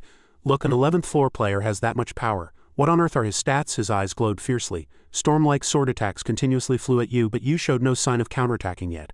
Nam-gung family's imperial sword form. The Nam-gung family's sword could exert pressure on its surroundings just by being swung. It was heavier than any other sect sword. He was puzzled. Then what on earth is this disparity? Even using this sword, I still lack strength. Both sides were locked in an extremely tense confrontation. Very quickly, Roel infused him with more power. Powerful internal energy erupted from Nam-gung's entire body.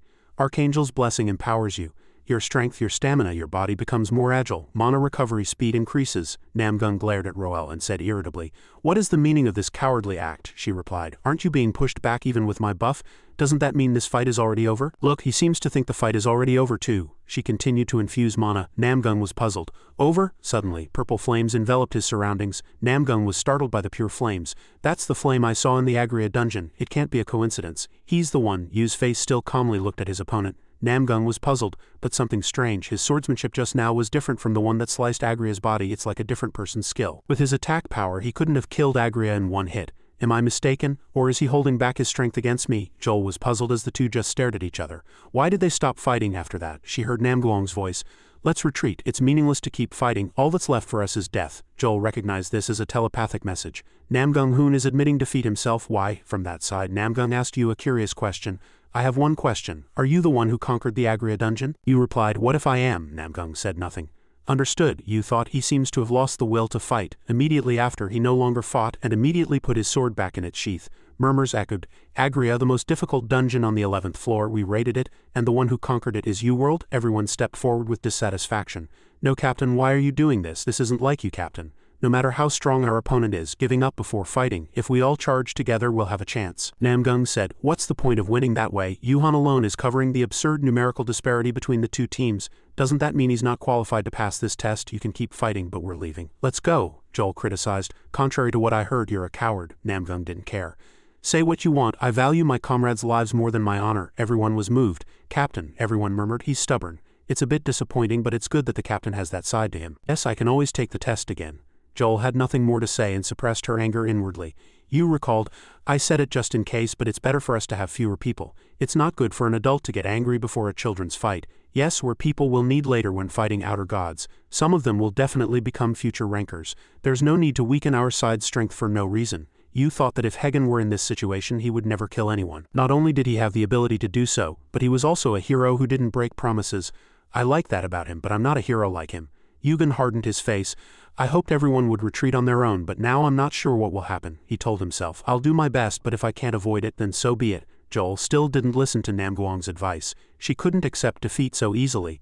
So Joel empowered everyone who followed her with the sacred blessing skill. She shouted loudly, attack simultaneously. Yu chuckled mockingly. It seems it's time for me to join the children's fight. Yu channeled his internal energy, and a powerful aura quickly generated and enveloped them all. They murmured, the flames are blocking our skills, just break through. Yu is alone, but they had no strength to fight. They all trembled at the sight of the flames. Everyone cried out in astonishment. Demon, demon, Yu thought. The holy fire appears like a demon to them. These flames grow stronger by devouring their fear. If I become too powerful, it will be difficult to control, so I need to suppress it. Their sword-wielding arms trembled.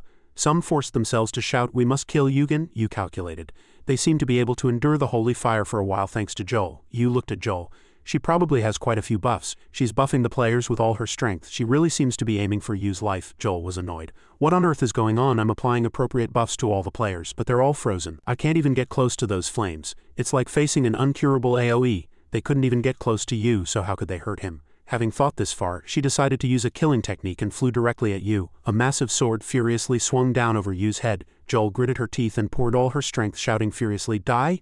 But strangely, her power not only had no effect on Yu but also didn't even activate in the face of that momentum. Yu channeled his internal energy and furiously swung his sword, shattering her sword. Joel shouted in frustration, how can this be? At this moment, the surrounding landscape was completely ruined and there were quite a few casualties. At this moment, everyone trembled before Yu's power. At this moment, Namguang's words replayed in Joel's mind in slow motion.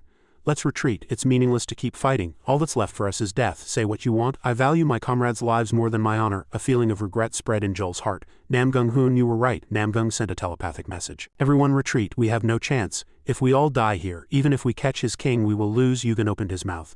If you try to escape, leave your flags. Then I will spare you. Joel was surprised. You heard our telepathic message? Yu was nonchalant. I don't need to hear it. I can tell what you're thinking just by looking at your faces. Joel opened her mouth. What if we leave without leaving our flags? Yu opened his mouth. I will definitely not let you go. After a pause he continued, don't waste any more strength. And these over. Very quickly he obtained many more flags for his team with little effort. Joel was puzzled.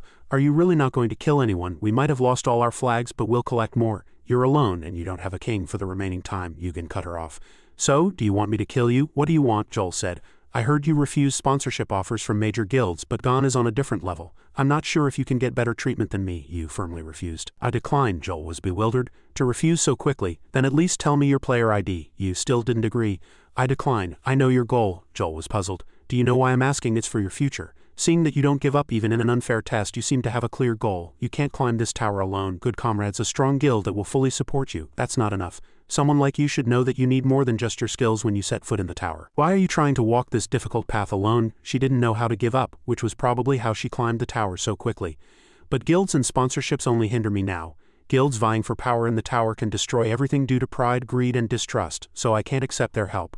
I need to become strong myself so that I can be a pillar of the tower when the worst comes. Yu opened his mouth. Why does everyone want to know so badly? It's nothing special. Just know that I can climb the tower without comrades or a guild. Can I do it? I have to. Having said this, determination appeared on his face. The scene shifted to a forest where Halman was sitting. He was anxious.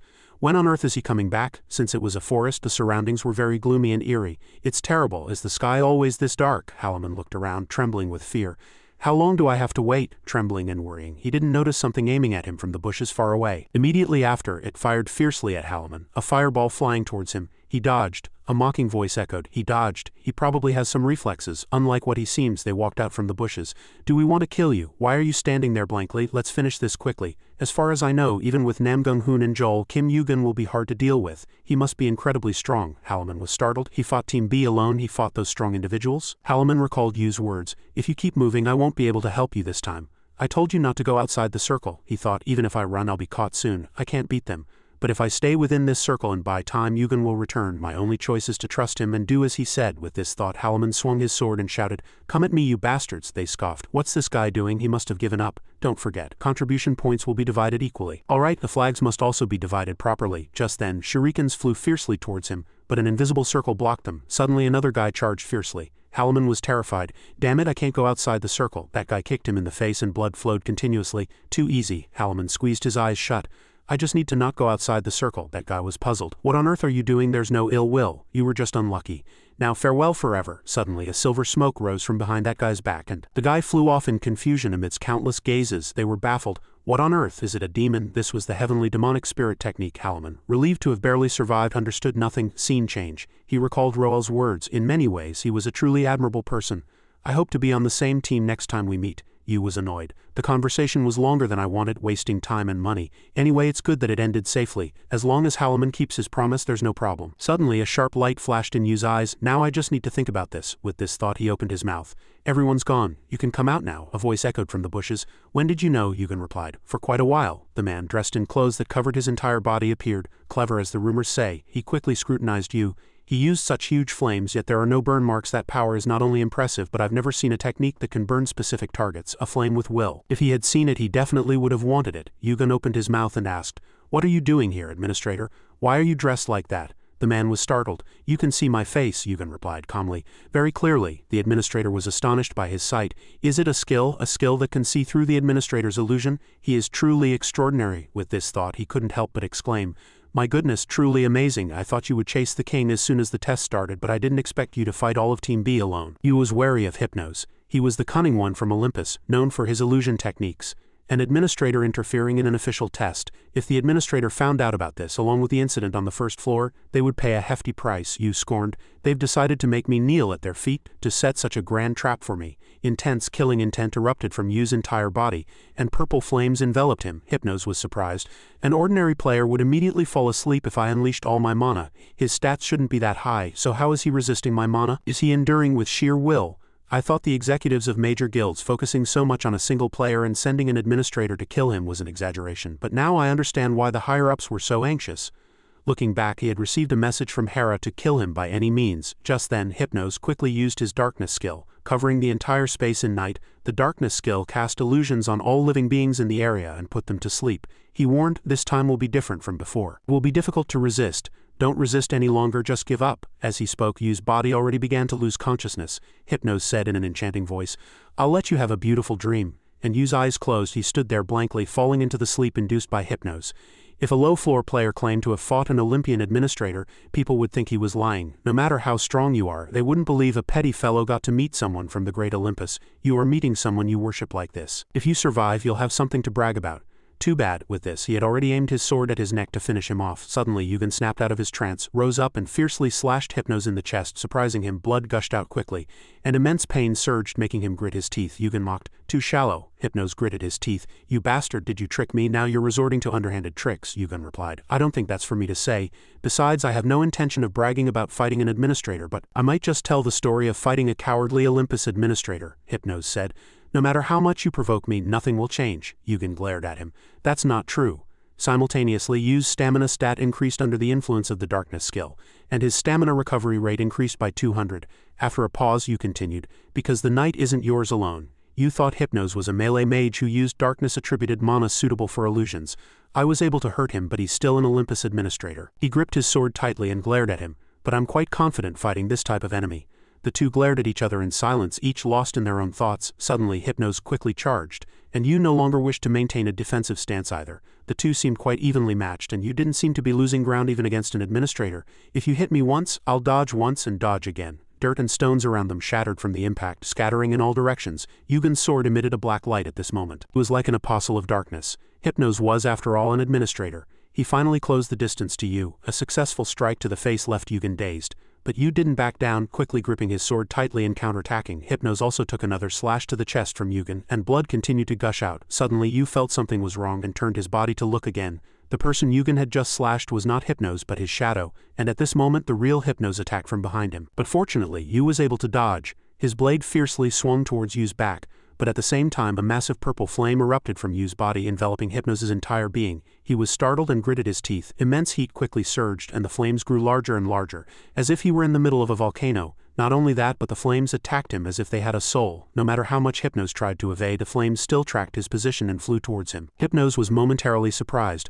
My goodness, the flames suddenly grew fiercer and hotter, but as expected of a high ranker. He quickly understood the principle of these flames. Wait, it's not actually hot. It's just a feeling. I just thought it was a flame with a will. But is it reading my emotions and reacting? Surprisingly, its power changes with the degree of fear. Quite a troublesome technique. Having grasped the crux of the matter, he quickly channeled his internal energy and blew the flames off his body. Yugen secretly admired. He truly is an administrator, to blow away the holy fire like that. But he didn't give him a chance to be complacent, quickly taking up his sword and charging, and the two swords clashed fiercely. This battle will likely be very intense. Hypnos flew around, moving very quickly, circling Yugen and searching for weaknesses, but no matter which direction he was in, Yugen predicted and blocked him in time. Hypnos was inwardly horrified. I understand, this guy is truly extraordinary. What kind of monster will he become when time passes and he becomes an administrator? We must prevent such a situation at all costs. With this thought, envy and jealousy clearly manifested in his mind, and Hypnos used the Moon Dream technique with the intention of killing Kim Yugen here. Yugen stood in the midst of the immense power, which would have long since overwhelmed anyone else, but he still looked at him very calmly. Are you not afraid of an administrator? My loyalty is only to Olympus. Ridiculous, a fool like you wouldn't understand the greater good, you scorned. The greater good? You probably can't even imagine the responsibility you have to bear. He recalled what Cronus had said to him. Remember, anyone who takes this item and returns to the past must bear the burden of the entire tower, so you must endure that burden and fulfill your responsibility, so that this place where hundreds of worlds and billions of lives coexist does not fall into the abyss of despair again, he thought to himself. Even I, who has engraved the promise with the abandoned ones in my heart, cannot help but falter when speaking of the greater good. With this thought, Yugen opened his mouth. To be honest, I know one thing for sure. The greater good is achieved when you sacrifice yourself, not others. Hearing these words, Hypnos gritted his teeth in anger. You thought to himself, about someone like me who returned to repeat that hellish fight. Yugen mocked himself. Isn't this more stylish to say? As soon as he finished speaking, he fiercely attacked Yu, and dirt and stones quickly crumbled, and Yu's entire body seemed to be buried under that massive pile of rocks. Hypnos gasped for breath, exhausted. He shouted loudly. Stylish? How dare you say such things without understanding the great ideals of Olympus? Hypnos thought. Such actions could become a grave sin unforgivable in the tower, but it's all for Olympus. With this thought, he closed his eyes in satisfaction. Hypnos seemed willing to endure any punishment the tower might impose. But suddenly Yu fiercely and strongly stabbed his sword into his back. This attack was very decisive, and Yu stabbed with all his might. Hypnos was surprised and looked back at Kim Yugen in a daze. Yu's face did not turn ferocious. He calmly glared at his opponent. Immediately after, Hypnos channeled all his internal energy and roared loudly, and Yu was instantly sent flying far away. He gritted his teeth, enduring the pain, and shouted, You bastard! How can Moon Dream, a technique that turns fear into reality? Even if his eyes can see through my illusions, he couldn't have not been afraid when he saw rocks falling on him. What on earth are those eyes? Yugen replied calmly. Good eyes. Hypnos didn't give up. Damn it, it's not over yet. If illusion techniques don't work, there must be another way, Yu said. No, Yu thought to himself. Although it's only half complete, this is the best technique against illusions, and it's also why I'm confident in this battle. With this thought, Yu opened his mouth. It's over. He didn't understand what was happening, and annoyedly raised his sword to fiercely slash at Yu. Suddenly an immense force intervened, shattering Hypnos' sword into several pieces. Hypnos turned his body, and it was none other than the administrator. He glared at him fiercely. Hypnos, terrified, knelt and continuously mumbled. He shouted impatiently, All right, explain yourself now. Since he was the one who started the fight, he was momentarily speechless. Hypnos mumbled, That's... In the end, having no other choice, Hypnos resignedly said, Administrator, please forgive me. The administrator was annoyed.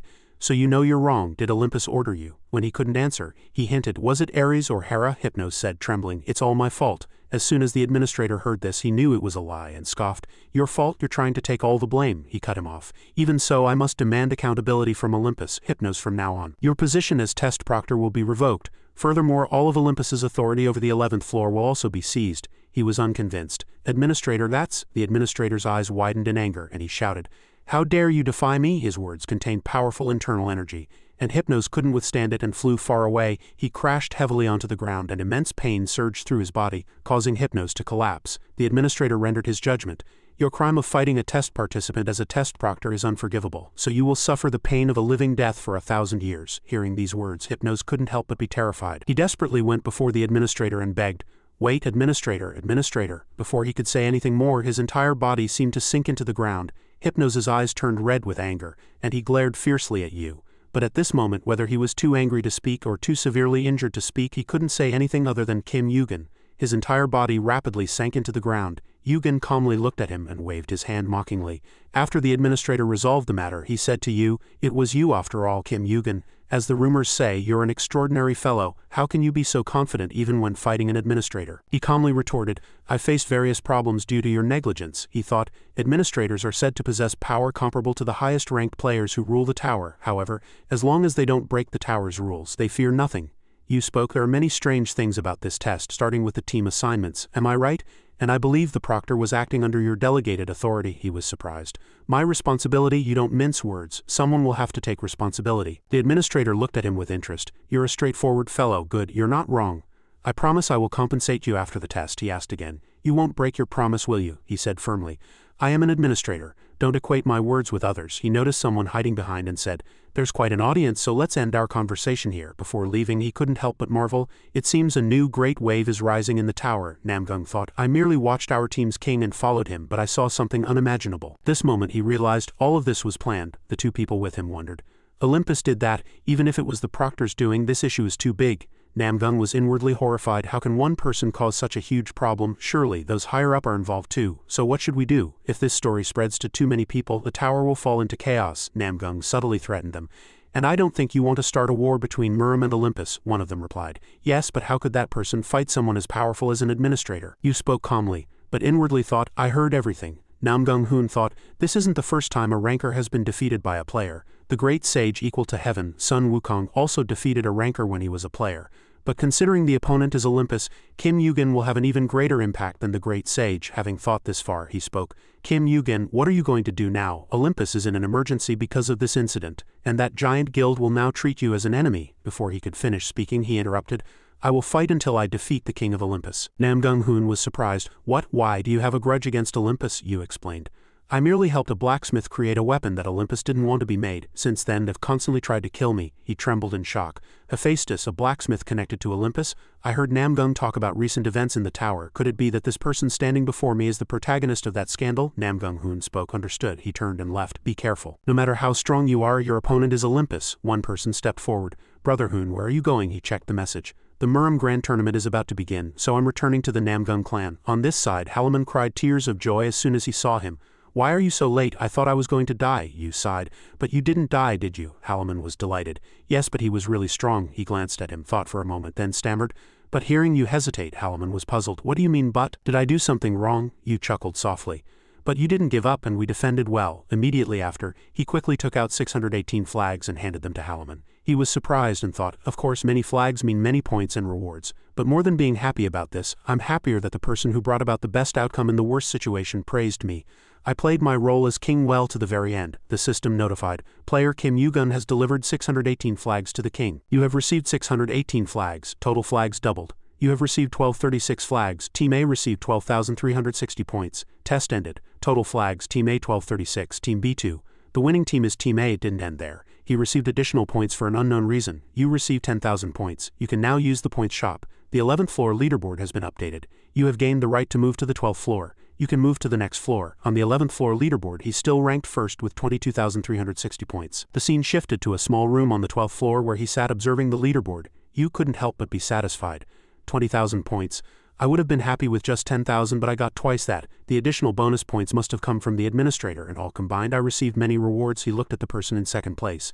That person was 36th, but surpassed many high-ranked players. He completed his role by risking his life, so he deserves it. Sun Wukong is 11th. Considering his abilities, it's too low. Team-based tests probably aren't his forte. He wondered what the great sage equal to heaven would say if he heard this. A team-based test? What? Why didn't I do it myself? Yugen was speechless. It's obvious what he'd say. And Hegan, as expected, ranked 6th with 7,860 points. It was not surprising from the beginning. He possessed extraordinary talent, but he grew even stronger while climbing the tower. He was stimulated by what happened in the tutorial and on the first floor.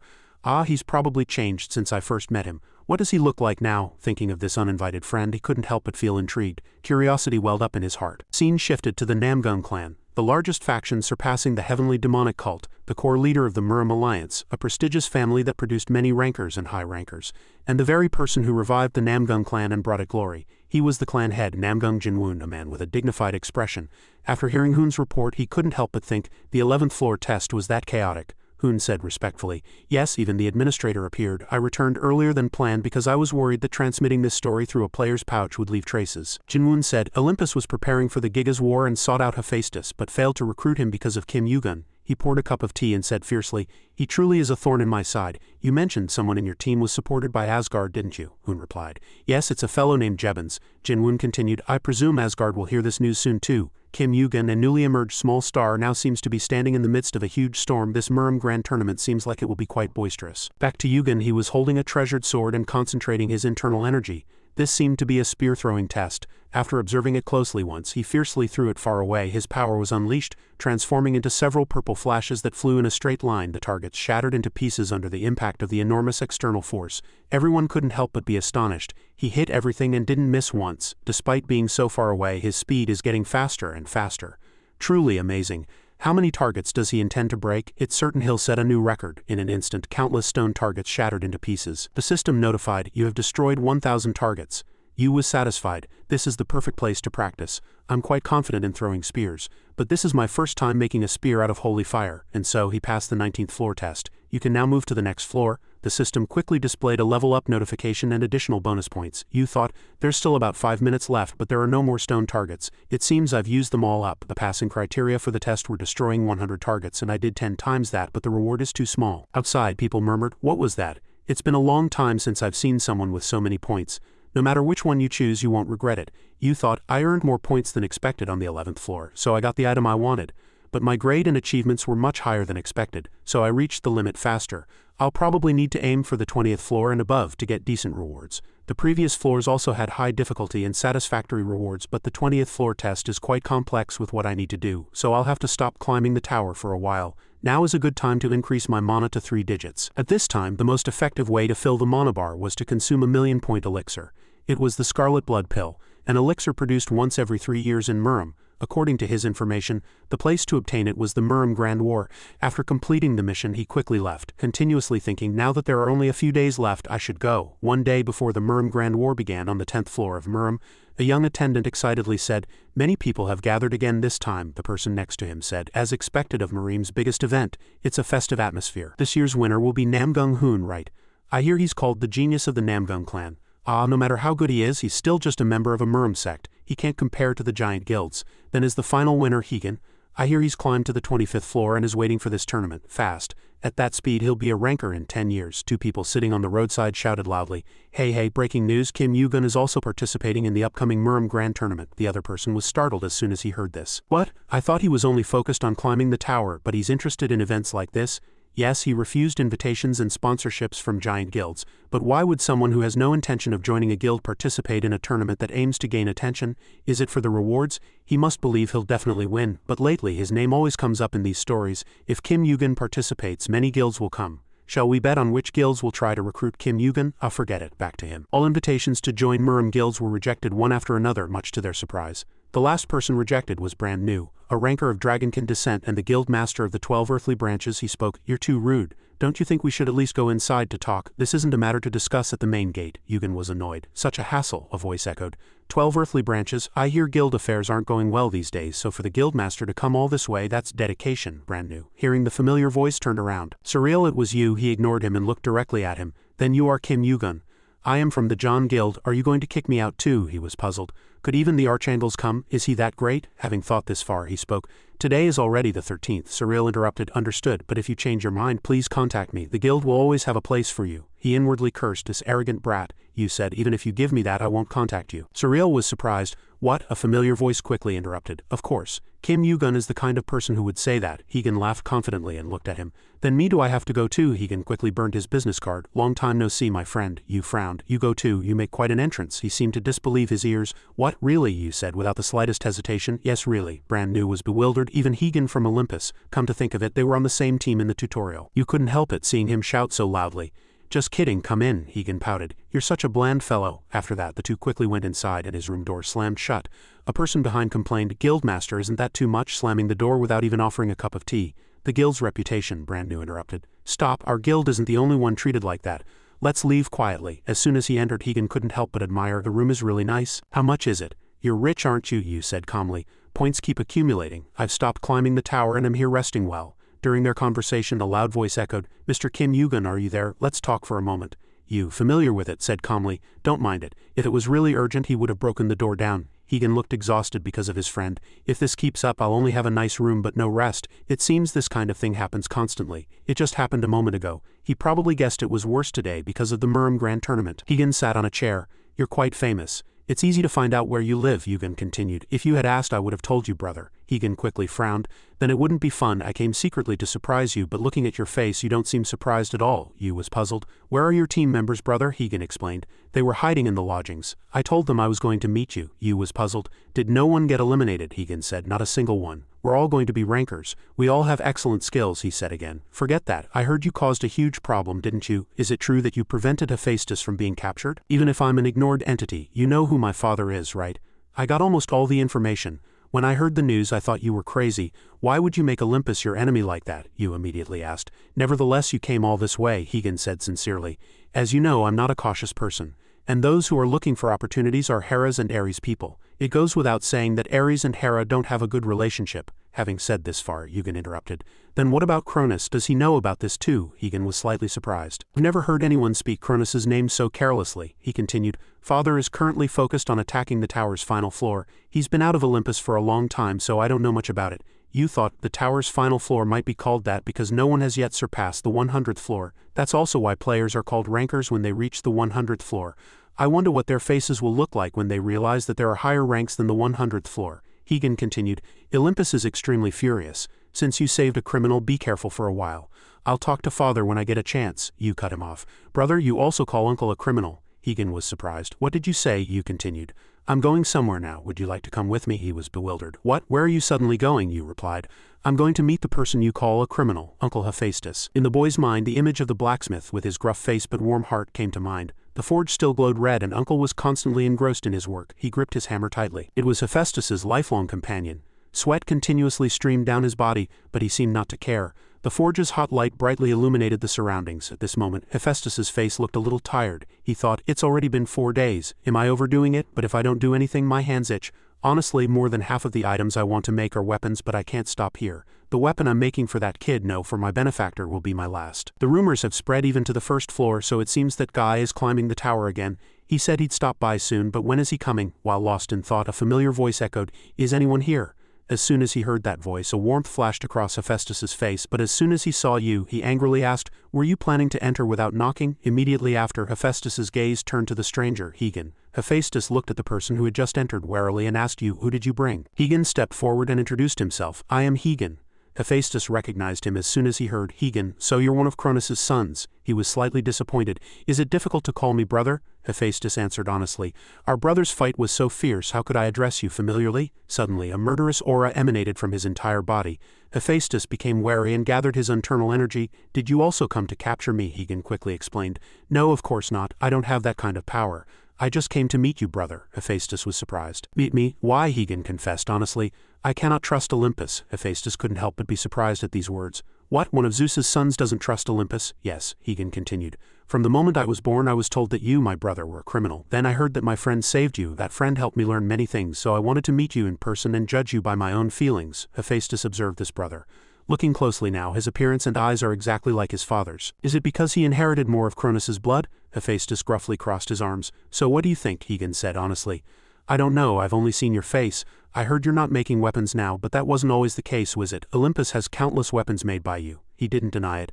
You have a good eye. Higan was curious. When did you stop making weapons? Upon hearing this, Higan's heart felt a little troubled. Hephaestus's face hardened, and at this moment Yu was also slightly displeased. He repeated the question, when did I stop? It was after the Gigas War. Speaking of giants, they were one of the races that ruled with innate strength and robust bodies. Some people, out of jealousy and fear of their abilities, condemned them. However, Olympus could only reach its current position thanks to the giants. Because of that, Olympus was once on their side. For that reason, the giants regarded Olympus as an ally. No, they considered us friends, and I too considered them friends, but those friends had their hearts pierced by the weapons I made. The Gigas War is the name of the war initiated by Zeus and Olympus when the giants were expelled.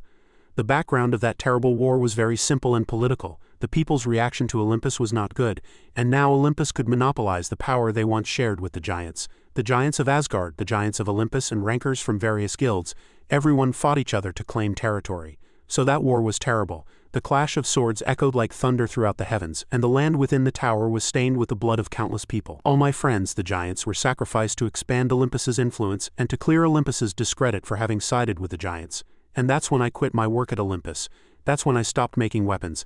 Upon hearing this, you couldn't hide the sadness showing on his face. He recalled with bitterness, "This is the story Uncle told me," sobbing, "before I went back in time. Although it happened a very long time ago, Uncle must still be very distressed when sharing this story. But now Uncle is suppressing his emotions as much as possible to maintain his image." Hephaestus continued, "But decades later they suddenly asked me to make weapons again. It must be because giants still exist," Egan speculated. "Are they planning to start another war?" Hephaestus said. "They're probably just preparing, but it's 90 accurate. That's how I see this story. You're free to choose who you believe. It's fine if you think I'm wrong. I might be wrong, but I will continue to fight against Olympus." Having said this, Hephaestus turned and went inside. After that he said loudly, "Hey you didn't just come to introduce that person to me, did you? Follow me, there's work to do in the warehouse." Before leaving, Yu glanced at Hegan, observing his reaction. This person, who was always chatty when he met Yu, suddenly fell silent, lost in thought. Yu decided not to disturb Hegan. He knew Hegan needed time to think alone. He couldn't tell what he was thinking, but his drooping hand suddenly clenched into a fist as if trying to suppress confused emotions. As soon as Yu descended into the forge warehouse, Hephaestus spoke first. "He seems like a good kid. I see why you brought him here." He was curious. "Are you planning to continue traveling with him?" Yu said. "I'm not sure yet, but I probably should. A certain person who rarely praises others is speaking well of him." He glared at Yu and said, "Please do, you're getting ahead of yourself." Yu sarcastically replied, "Aren't you the same uncle? I know you don't fully trust brother." Hephaestus stated his thoughts. "He's still at an age where he can be easily swayed, and I can't predict what path he'll choose, so I'll just have to keep watching him. By the way, you always try to win arguments." They approached a room together. Hephaestus quickly unlocked it. The sealed chains were undone. He said, "I made it as you requested, but there were some problems during the production process. Hearing that you were going to name it, I couldn't just leave it, so I named it myself. Go on, approach this item." Yu approached the item. "Is this Kinney?" In his previous life, Uncle had named Hades' helmet Kinney. Now he couldn't believe he was giving the exact same name to a completely different item. Explained, "I used all the adamantium you brought and also embedded the black star crystal on the outside. But you won't be able to see it with the naked eye." Yu was very interested. "May I try it on?" Hephaestus said willingly. "Of course, that's why I made it. Those gloves are very thin, so thin that you wouldn't believe they're made of adamantium," Hephaestus observed inwardly. There's no doubt about his skill. He had to fight giants from the first floor, but the question isn't whether he's strong or not, but whether he deserves it. Seeing Yu put on the gloves, Hephaestus worried, "Can he handle it?" Yu replied, "I understand, Uncle, how you reduce the content." After saying this, he suddenly looked up straight ahead. There was no one there. The surroundings were completely shrouded in black, and a pair of eyes slowly opened in midair as if waking from a long sleep. Those eyes were very similar to a cat's, shining even brighter with a dazzling golden light. It widened its eyes and stared at Yu, and a low voice echoed, "Who are you?" Yu thought inwardly. "Who are you? That's the question I should be asking." He was silent for a moment, observing, and quickly realized, "I see. This is Kinney's test." He introduced his name, Kim Yugen. The eyes observed him for a moment and then said, "You came from a different time." How strange. Upon hearing this, he was slightly surprised. "A different time? Is it saying I came from a previous timeline?" Yu was curious. "Who are you? What are you?" It quickly moved its pupils again and replied to him, "I am an eye. I have no mouth." He replied casually, "You're an eye, not a mouth, so you can't speak, right?" Yu was a little disheartened. There wasn't much information about Olympus's 3 divine artifacts, including Kinney, which was made from the sacred black star crystal. They had disappeared due to the invasion of outer gods, and all the information he had obtained was fragmented from Cronus. In the past it was Hades' helmet. Kinney is a glove. Is it sealed within the sacred black star crystal, or is it the crystal itself? He had wanted to know exactly what Kinney's power was this time, but at this rate, even a conversation was very difficult. Suddenly a voice echoed, Egg, where are you?" Immediately after, the egg woke up and screamed. At this moment, the ground around Yu was violently shaking. He was flustered.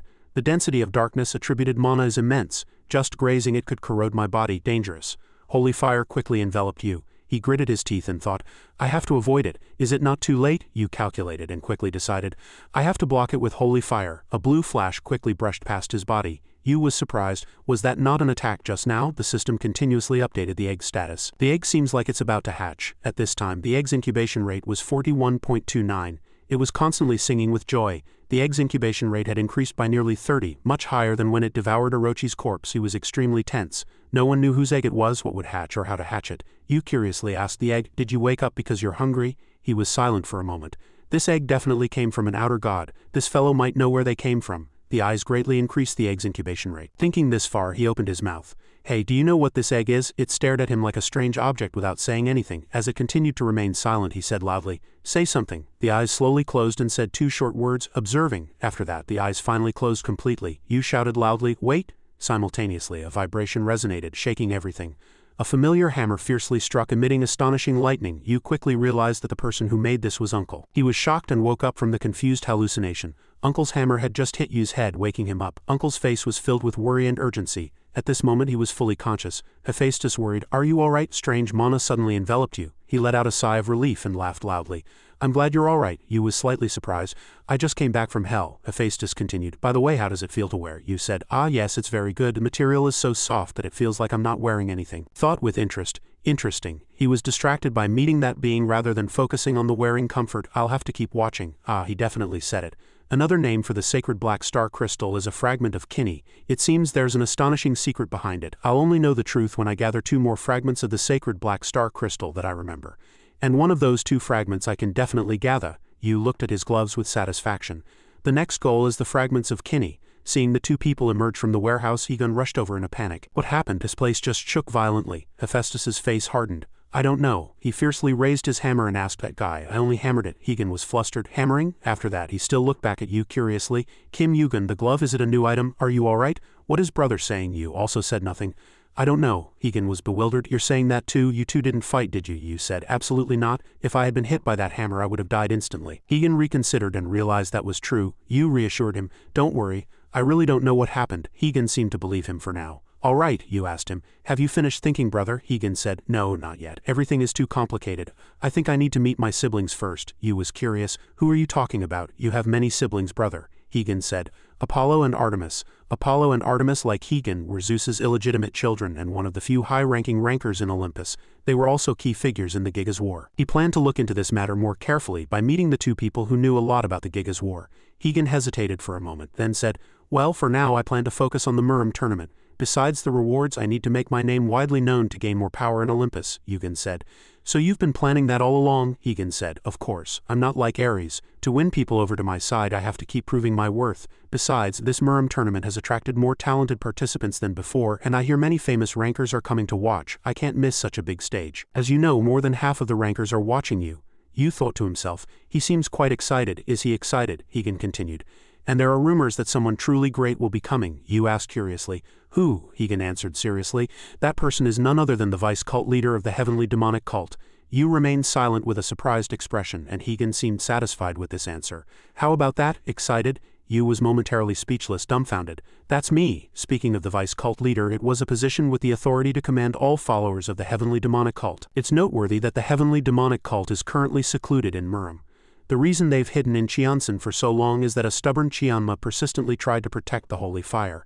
So now that the responsibility he'd carried for so long has been lifted from him, it's not surprising that they're returning to the world, but to choose a martial arts tournament as their debut stage? That old man was much more cunning than I thought. In any case, if the heavenly demonic cult starts to become active again, it will be a great help in the future fight against the outer gods. Egon continued, "The vice cult leader of the heavenly demonic cult must be very strong. Could it be a ranker? Wait. If so, he wouldn't meet the qualification requirements for participation. He has to be a player," you interrupted. "That's me," Egon asked blankly. "What?" You replied the same.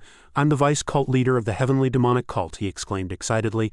"The vice cult leader of the heavenly demonic cult? Isn't that a position similar to the vice head of a prestigious family? Is it a reward for passing the heavenly demonic cult's test?" Egon was annoyed. "You're too loud. The main reward for the test was the holy fire, but theoretically the title of vice cult leader was also included, so his words weren't wrong." Egon regretted. "Damn it, I should have tried it once too," Egon said. "If this gets out, your value will skyrocket," Egon said nonchalantly. "But I have no intention of joining any guild," Egon said. "I know, but those guilds will think differently." Having said this, Egon seemed very expectant. "Tomorrow will be really interesting." Time passed quickly. Next day, the opening day of the Murim tournament. This was the Murim tournament arena, where 10,000 participants would compete to determine the strongest. This tournament became a hot topic in the tower, with many impressive rising stars in the tower's history participating. The spectator stands were also filled with esteemed faces. "Who will win? Who will claim the items worth millions of points?" a voice echoed. "Now let the preliminaries begin." Preliminary round information. 10 players are divided into one group. Only the last person standing can advance to the main tournament. There are no restrictions on fighting methods. Preliminary groups are randomly assigned. Beneath the spectator stands, people murmured, "The players have appeared. Isn't that person from the Seomoon family? He's only on the 10th floor, but he's participating. That person is young Jianin of the Sael sword sect." "What? Where's Jianin? That damn bastard," he thought to himself. "Damn bastard? That's a bad nickname. But it doesn't matter, it's good that there are people who recognize me. I finally reached the 18th floor. Only players below the 25th floor can participate, so 18th floor is quite high among the participants. I will achieve a high ranking in the tournament, raise the sect's prestige, and gain recognition from the sect leader." Jianin saw a familiar figure from a distance. "Those clothes, that face, it's that arrogant guy from last time. That damned Kim Yugen is really here, someone shouted loudly from afar. Oh my god, it's really Kim Yugen. Jianin was furious. Kim Yugen is here? Damn it, it's only the preliminaries, but I've been assigned to the worst group. The preliminaries began. A notification sound echoed, 10 seconds until start. The commentator began the countdown.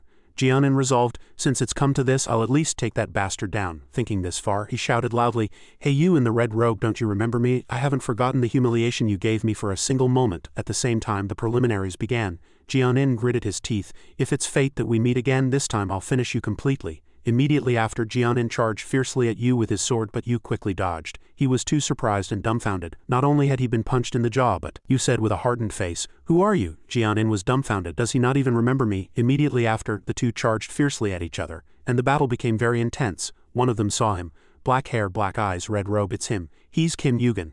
This person is from the Xiaomun family. Xiaomun Zhang Yugen said, It doesn't matter if you come at me one by one or all at once, just let's finish this quickly. After that, he said coldly with a hardened face, If you don't move, I will. The warriors had no time to react as Yu moved quickly. Yugen's speed was so fast that no one could react and everyone was instantly beaten. Everyone was confused and shouted loudly, He's coming, no wait, he's already here. Is it right or left? Xiaomun Zhanggunin was astonished. Too fast. That guy is too fast for my eyes to follow. As everyone fell, he quickly changed his target. Xiaomun Zhanggunin was startled. He's coming for me? Before his hand could properly grasp his sword, Yu quickly appeared before him. Xiaomun Zhanggunin was astonished and gripped his sword hilt. He wasn't attacking with his full power. Is he toying with me like a child? As soon as the thought finished, he flew back. In an instant, there were no enemies left on the stage. Xiaomun Zhanggunin couldn't hold back and spat out a mouthful of blood, and extreme pain surged, but he quickly got up. Damn it, I can't move, my ribs are broken, but none of us died? That can't be. Yugun must have spared us, a loud voice echoed. The qualifier for the main tournament is Kim Yugun. He thought, now I just need to wait for that person's match. If I remember correctly, his match is next. On the other side, Higan was also overwhelming all participants with his momentum. A loud voice echoed again. The qualifier for the main tournament is Higan, Yugun observed from afar. He's truly grown strong.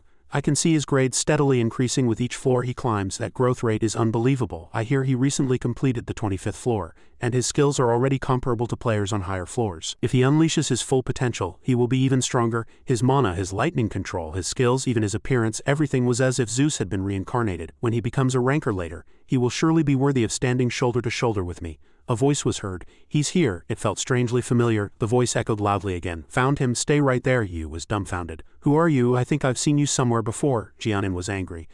I am Yin Jianin from the Sile Sword Sect. We just met in the preliminaries, and we also met when we first set foot on the first floor. Why did you dare to do that back then? At the same time, a calm voice echoed. I apologize, but it seems our sect disciple has been rude to you. Yu thought to himself, this person's aura is not ordinary. Is he a ranker? He opened his mouth. What's the matter? He introduced himself. I am Moon Sobek, the sect leader of the Sile Sword Sect. He was a ranker. He continued, I hope you will cooperate with our sect. Yugen asked back, Sect? After a brief pause he remained silent and observed. Yugen thought, I see. If he's the sect leader, it's not strange for him to be a ranker, but he opened his mouth and refused. Not interested. Moon Sobek was not surprised. Indeed, I heard you refused all invitations from major guilds, Yugen asked curiously. Knowing that, why did you come? He said. Essentially, the Sile Sword Sect is not a guild. We may belong to the Murim Alliance, but we are still a sect. Furthermore, our sect has a long and glorious history. Although we have declined somewhat now, the Sile Sword Sect is still the first sect to carry on the traditions of Murim. Yugen thought, I don't know them. That means they're not a big sect. Is he the only ranker among them? Moon Sobek continued. So I hope you interrupted. Keep going. I'll go first, he added with a hardened face. Is that so? I seem to have misunderstood your intentions. This is not a proposal. The hand on Yugen's shoulder squeezed tighter and tighter. Yu sighed inwardly. I expected someone to pick a fight with me to recruit me soon, but he asked back. You must know what happens if a ranker picks a fight with a tournament participant, right? Then you're not afraid of the Namgung family? Moon Sobek shouted loudly. Are you daring to be so arrogant because of the Namgung family? The Namgung family head is my sworn brother. Do you think I'm afraid of the Namgung family? Yugen understood. It was not surprising that he was so arrogant. He had a patron. He was still unafraid. Does the Namgung family head know that his sworn brother is going around selling his name? Moon Sobek smiled cunningly. Don't be so grumpy. I just want to be friends with you. You'll surely know that the Sile Sword Sect is a good place once you listen to me, Yugen repeated coldly. Didn't I make it clear? I refuse. Moon Sobek was slightly surprised. I've heard a lot about his skills, but I didn't expect him to be this strong. Difficult. I need to prepare before receiving punishment. Yu continued. You asked if I trusted the Namgung family, right? No, I only trust myself. Having said this, the pressure on his hand became slightly stronger. Moon Sobek quickly channeled his internal energy and sent him flying far away, he said nonchalantly. Not bad. I intended to use force if he refused, but it doesn't seem that easy. Fortunately, the tournament is at its peak. so it will take some time for people to leave the spectator stands. Considering the punishment, I shouldn't drag this out.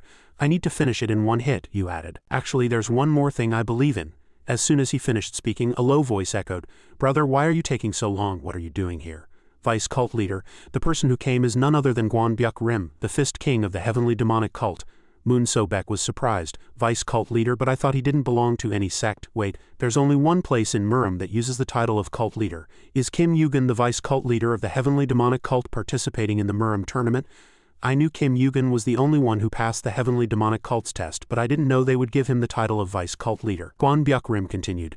It seems this fellow picked a fight with you, brother. What should we do? Should we kill him? You said it hasn't even started yet, so it's fine. Moon Sobek trembled slightly. This guy isn't an ordinary rancor. I'll lose if I fight him. Even if I win, I'll become an enemy of the heavenly demonic cult.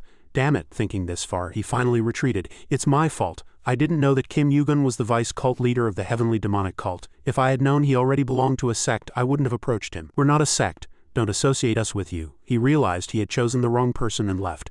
Anyway, I apologize. Goodbye. Yugen quietly watched him leave with a hardened face. His mood was slightly displeased. Immediately after, he quickly exposed, You two are the culprits who spread the rumor that the vice cult leader of the heavenly demonic cult would participate in the tournament, aren't you? Gwanbyuk Rim couldn't help but laugh loudly. The disciples were just too excited about returning to Murim and couldn't restrain their talkative nature. Yu was annoyed. I knew it, Gwanbyuk Rim cheerfully admitted. Of course I'm included too. Don't worry about it too much. Yugen was speechless. Is he always like this? He ordered him to keep an eye on the Namgung family head, sponsoring the Seil sword sect leader. It's best to watch them carefully, Gwanbyuk Rim said loudly. Understood, Gwanbyuk Rim continued. We're planning to have dinner with the Namgung family after the tournament. All ambiguous actions must be appropriately punished. Will you join us? Yu naturally refused. No, thank you. It's just a social gathering anyway. As soon as he knocked on the door, a voice quickly answered from inside. Come in. Chian Mamujin seemed to have known he would come and was waiting in advance. He poured a cup of tea and couldn't help but praise. Well done.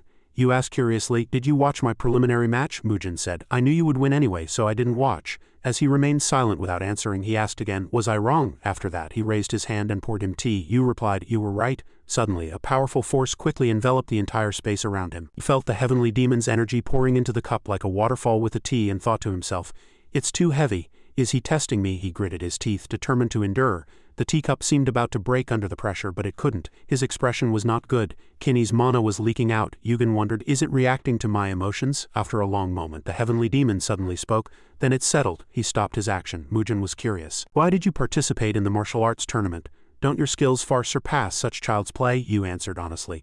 I'm a bit lacking these days, so I need scarlet blood pills. I'm not a true warrior like you, so system stats are very important to me. Mujin fell into contemplation. I see, the scarlet blood pill is indeed an excellent elixir. Thanks to it, the martial arts tournament could develop like this. Yugen was curious. What wind brought you here? Mujin said. It is time for the heavenly demonic cult to leave Qiansen. We plan to recruit new disciples, organize tests, and strengthen our power to firmly establish ourselves in Murim. Thanks to technological advancements, moving from Qiansen has become easier. So I decided to officially make an appearance in Murim. Yugen was satisfied, thinking that a reasonable test had finally emerged. He continued, Are you all right with this? As I said, I'm not suited for the vice cult leader position at all, and I don't want to be tied to any organization. I won't take responsibility while using my power. There will undoubtedly be disciples who vehemently oppose this. Mujin still wouldn't back down. I am the heavenly demon of the heavenly demonic cult. If I acknowledge you, no one will be able to defy your will, Yugen asked again. Even if I were to completely destroy the heavenly demonic cult. Hearing this, Mujin pondered for a moment. He continued, Then what about the Gigas War? I stayed in Qiansen for too long to experience it directly, but that event was so monumental that everyone in the tower heard of it. So are you trying to stop a second war? Yugen said honestly. Well, something like that, he added. So are you saying you're an enemy of Olympus? Yugen countered. So I'll ask again, will you accept being an enemy of Olympus? Mujin told him not to stop. If you fear the storm and stop going out to sea, you can't do anything, so there's no other way but to face it. Yu wondered, why is that? To be honest, he and I are practically strangers. Besides, this path would be very dangerous for his beloved family in Qiansen. Why does he agree so easily? Mujin seemed to have read his thoughts. He continued, If you don't understand, just remember this one thing. Everything else is unimportant. There is only one thing you must engrave in your heart. Vice cult leader Kim Yugen. From now on, you are the heavenly demonic cult. The scene shifted to a luxurious room, inside which were very expensive ceramics. A voice echoed, Sect leader of Changjio Moon, your expression has been a bit displeased for a while now. Why is that? This tournament has not only attracted a large audience but also many promising young talents. The Prince of Olympus, the descendant of Asgard, the Angels of John. And there's also this guy called Kim Yugen. He's really strong. It would be great if we could recruit him into our sect. I heard he's been climbing the tower after passing the heavenly demonic cult's test. It's truly astonishing. Among all the sects, he ended up choosing the demonic cult's test. Moon Sobek interrupted. Kim Yugun, he's the vice cult leader of the heavenly demonic cult. Everyone was surprised. Vice cult leader? What are you talking about? Moon Sobek quickly recalled, when he, in his excitement at meeting a talented individual, tried to greet him rudely. Killing intent suddenly erupted from them, and he was driven away. Good heavens, how could that be? Was even just greeting him that difficult? You also know those bizarre cults, don't you? They're always like that. Perhaps those foolish disciples are no different. Indeed, the Murim Alliance and the demonic cult can never reconcile.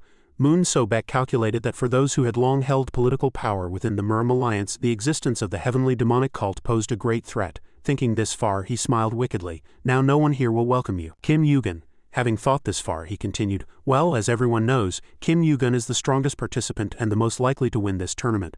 But we cannot allow the vice cult leader of that bizarre cult to become the champion of this venerable tournament, can we? That's true, but do you have a plan? Moon Sobek firmly thrust his knife into the meat on the table. Actually, I have an idea. How about we settle this during the main tournament of this event? 2 days later, this place was already incredibly crowded and everyone quickly gathered. Hanyan was curious. The main tournament was postponed, and the tournament format also changed to a survival battle. It seems Murim has finally decided to change. What do you think, Yugun? He replied nonchalantly. Well, it's good because it can end faster. Hanyan replied, you hit the nail on the head. If it were a one-on-one duel, there's no telling when it would end. Yugun was curious. But why are you here? Where are your teammates? Hanyan said leisurely. They went sightseeing. Everyone went out because today is the last day. Yugun was curious.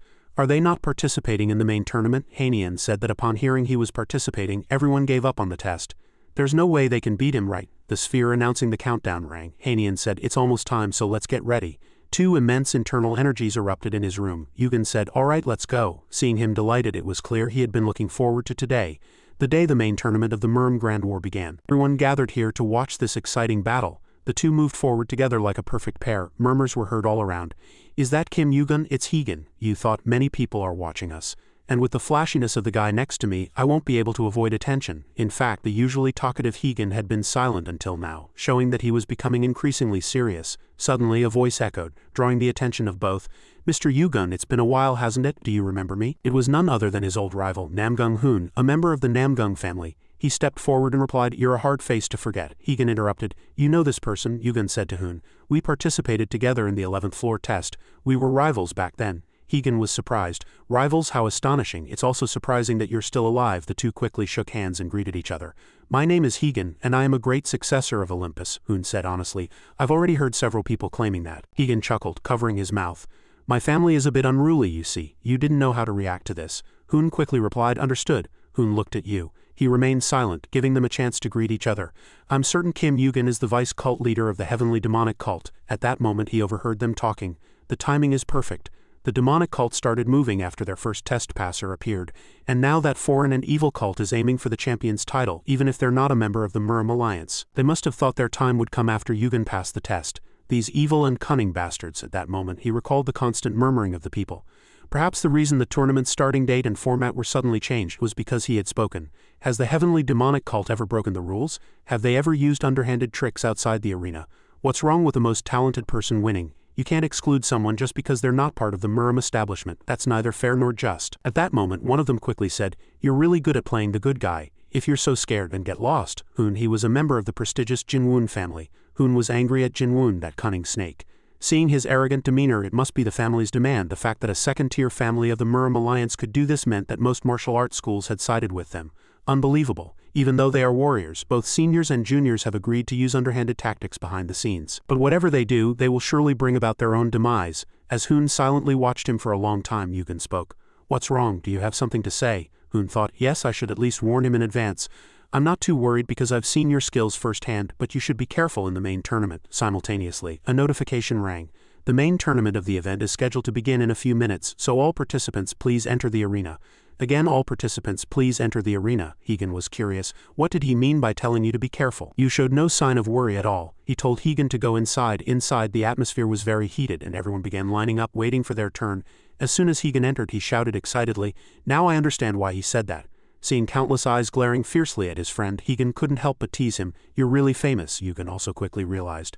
I see, just as I thought. How childish. Hegan made it clear in advance. My only opponent here is you. So it would be best not to lose to those other guys. Do your best. Yugun also quickly drew his sword, ready for battle. That will never happen, murmurs echoed. It's about to begin. This tournament will surely go down in history.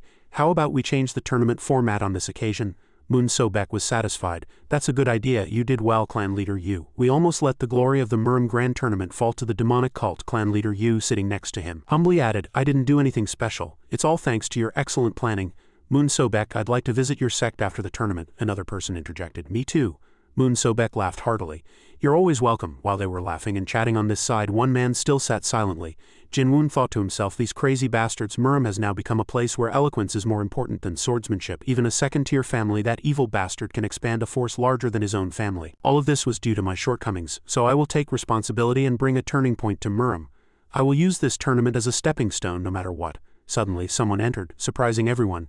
Who's there? Jinwoon momentarily stammered in surprise. Kim Yugun. On this side, those people quickly rose from their seats. One of them shouted fiercely, he's just one person and you still haven't dealt with him. Mujin entered without anyone noticing and spoke. It seems my vice cult leader is doing very well. I'm a little late, but let me introduce myself. I came here at the invitation of the Namgung family. I am Chianma John Mujin, the cult leader of the heavenly demonic cult. One of them was flustered. John Mujin, wait, why is the heavenly demonic cult here? Jinwoon spoke. Welcome. We've been waiting for you, Heavenly Demon, he continued. You must have had a long journey, Heavenly Demon. Everyone in the room involuntarily carefully stepped back, and some already had their hands on their swords. Mujin's face hardened, and he said, I assure you, if you draw your sword, you will die by my hand. Moon Sobek, slightly wary, quickly sheathed his sword. Mujin said coldly, good, a wise decision. As far as I know, if the tournament had proceeded as planned, the vice cult leader of the heavenly demonic cult would have certainly won. That is unacceptable, isn't that right? For the heavenly demonic cult to win a martial arts tournament? As they all fell silent, he spoke. Why do your expressions look like that? Mujin smiled wickedly. Do I look angry? It's a misunderstanding. Why would I be angry? Your meticulously prepared tournament will just be ruined, that's all. Outside, Yu was still fighting tirelessly and passionately, still seemingly unable to find an equal opponent. Soon after, another opponent fell to Yu's hand. Yu gritted his teeth and thought, flying sword? No. In Murim, it's called sword chi. For someone to use such a technique in Murim, they must be incredibly skilled. Now they've started targeting me. Immediately after, Seo Moonjang also fiercely charged at him, but they could only tremble before Yu's power. He sensed the situation was not good and quickly leapt back, creating distance. Yu also did not hesitate. Are they only targeting me, or is it my imagination? He retorted.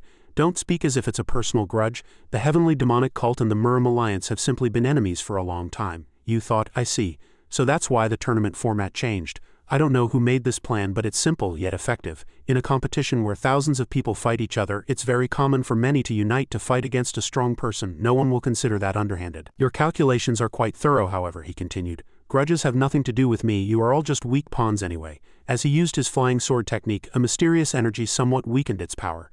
Jinwoon quickly realized from his momentum. Ah, I see, that's why he was such a formidable opponent to create such a massive sword energy. His mysterious stats must be at least 60, but he's not as strong as the rumors say, almost on par with a Gigas. The rumors were indeed exaggerated. Can take him down. Good, the calculations are complete. He quickly gave an order. Everyone capture him right now, all out attack. At his command, everyone rushed at him like hungry tigers. On this side, Hegan also attacked swiftly. As his powerful lightning erupted, everyone stumbled and fell. The two were quickly surrounded by dozens of enemies. Hegan fiercely shouted, You weaklings, have you no shame? Jinwoon opened his mouth. Can your actions be considered siding with Kim Yugun? Hegan fiercely said, Yes, what are you going to do about it? The surrounding people murmured. Our clan wants to have a good relationship with you. I don't know who had such a foolish idea. Hegan continued. Are you all rotten now, you cowards? It seems to me that only our family snakes support you, another guy said in surprise. How can you speak such vulgar words? He didn't care about his reputation and continued to curse. I'm just speaking on the same level as you brainless idiots. Immediately after, he flew right in front of Jinwoon's nose in the blink of an eye. A fierce punch flew towards his face. Jinwoon's hand trembled. He thought in horror, truly immense power. Immediately after, Jinwoon fiercely shouted, I'll deal with this guy. Quickly defeat Kim Yugun and help me. He charged madly at Hegan, an unbearable malevolence flashing in his eyes, but of course he couldn't compare to Hegan, who was from Olympus. Jinwoon was puzzled. Didn't they say Olympus and Kim Yugun were enemies? He quickly asked again. How do you know that? Though our family must have colluded with Olympus. Jinwoon realized coldly. He couldn't help but think as he looked at the guys standing there, how rotten must these guys be to act like this? Immediately after, he unleashed all his anger on Jinwoon. His power was so immense that it startled Jinwoon, but he did not resign himself. What on earth are you doing? Hegan, it was natural for Zeus's son to be strong, but I am a genius who will lead Murim in the future. As he thought this, a punch flew to his face, deforming him. Jinwoon seemed disbelieving. How can I not even resist? Jinwoon was continuously pushed back by Hegan's power. Jinwoon said angrily. If you hadn't interfered we could have easily eliminated Kim Yugen, Hegan scoffed. Do you think it would be that easy? Hegan's momentum surged like a storm. Did you really think you could defeat him? From the dust, a powerful figure rapidly emerged with immense momentum. Yugen fiercely plunged his sword into Seo Moonjang, so fast that he couldn't block it. Yu's face remained unchanged and he calmly observed his reaction. After a moment, Yugen fiercely pulled out his sword, sending Seo Moonjang flying. Hegan said fiercely from this side, unfortunately you were very thoroughly prepared, but you were defeated by one person who was only using half his strength. Jinwoon trembled with anger. What do you mean, he thought, I can't defeat him, but is it true that he's stronger than Kim Yugen? At this moment, Jinwoon was almost exhausted and slumped to the ground, cursing fiercely. You damn monster! Without giving him a chance to recover, Hegan quickly delivered another blow, completely knocking Jinwoon down. He barely managed to open his mouth in pain. I lost, please stop. The surrounding people trembled in fear at this sight. They all lowered their weapons and loudly declared, I surrender too, me too. Immediately after, everyone desperately fled, and no one dared to challenge these two monsters anymore. Yugen stepped forward. It seems there are only two of us left. Shall we start now? Yugen cheered excitedly. Of course, I've been waiting. At the same time, a powerful momentum rapidly erupted. Hegan repeated what he had said before. Isn't the ripest fruit the sweetest? Yugen opened his mouth. I know you want to fight right away, but can I ask 2 questions first? Hegan couldn't bear it and said nervously, why are you such a mood killer? If you have questions, ask them quickly. I feel like I'm going to die. Do you not regret opposing Olympus? Hegan said firmly. I'm not a fool. I know what I'm doing. Of course I don't regret it. Next is the second question, Yu continued. Have you forgotten that I knocked you out in one blow? Hearing this, Hegan's face turned dark with embarrassment. He thought irritably, how could I forget? It was the first time I was defeated by someone who wasn't a ranker. This time he didn't use the sword at his waist or his flying sword. He was clearly conserving his mana. Hegan fiercely charged. I remember, how could I forget? Now it's my turn to ask. Do I still look like my old self? Yu calmly said. No, you seem weaker. Hegan was satisfied. Good. I've heard your answer. I'll make you reveal all the power you're hiding. Immediately after, the two charged madly at each other. But this was not a fight but a duel. Hegan fought Yu's sword with his bare hands, but he wasn't pushed back at all. The two were evenly matched, and the power and momentum they exuded were immense. It was as if a storm was sweeping through the arena. The spectators outside couldn't help but cover their faces with their hands and barely held themselves steady. What on earth is this? Are these guys players? At best, they must be gigases. On this side, the two swordsmen were still locked in a duel, unable to determine a winner. Hegan shouted with extreme momentum, You, try harder? He continued to charge at Hegan with immense power without saying anything. Hegan quickly dodged, but a huge hole appeared where he had been standing. The arena was now filled with light due to the power of Zeus's sun. A few stray lightning bolts flew towards the spectators. One person was electrocuted and couldn't help but scream loudly, begging, I surrender, please let me go. Nam Gung-hoon tightly gripped the railing, barely holding on and trying not to be affected. He was slightly shocked. In the end, this match is indeed worthy of being called the final. Hegan. I've heard a lot about him, but I didn't realize he was that strong in reality. As Zeus's son, he and I were always mentioned as geniuses of the new generation. I considered him a rival, but now seeing his immense power, I don't think I can win, no matter how many there are of me. Looked at you. Yugen also seems to be struggling quite a bit. Did Yugen really defeat Gigases with that level of skill? Since when did his movements and reflexes become so fast? Yu saw Hegan coming from behind in his sword and turned to dodge. He couldn't help but admire. He's really fast. What on earth is his agility stat? But before he could finish his thought, Hegan quickly attacked again, giving him no time to breathe. The match showed no signs of ending yet, but Hegan showed no signs of fatigue at all. Another blow, Yu lifted his shoulder, allowing Hegan's head to collide hard with it. He clutched his forehead and said irritably, You damn bastard. Yu smiled wickedly with satisfaction. Hegan seemed angry, and a massive explosion occurred. Yu's sword showed signs of cracking. He admired quite strong. Yu scoffed. That pathetic stick you call a sword seems to be on the verge of breaking now. Are you all right? I can't understand. Is that all you've got? What have you been doing all this time? Suddenly, he was surprised to see blood continuously flowing from his arm. Yugen said with satisfaction, I wasn't just taking hits. Hegan was feeling irritated at this moment. Hegan was horrified. He took my thunderclap strike and is fine. I don't want to admit it, but Yugen's stamina is higher than mine.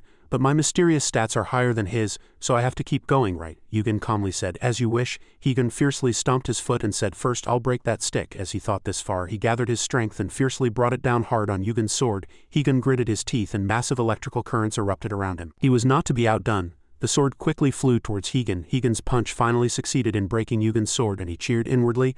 I did it. Yugen flew up into the air. Quite impressive. Hegan couldn't help but be surprised by his calm words. What? I should be gaining the upper hand. How can he speak so casually? Immediately after, Hegan was surprised to see Mana pushing back his electricity. Before he could even realize the problem, Yu's punch flew out. What on earth is this? It's too late. In the end, Hegan took that punch. A shocking sound resonated and he was sent flying far away due to the powerful punch. Hegan tumbled on the ground and the surrounding stones and dirt shattered into pieces.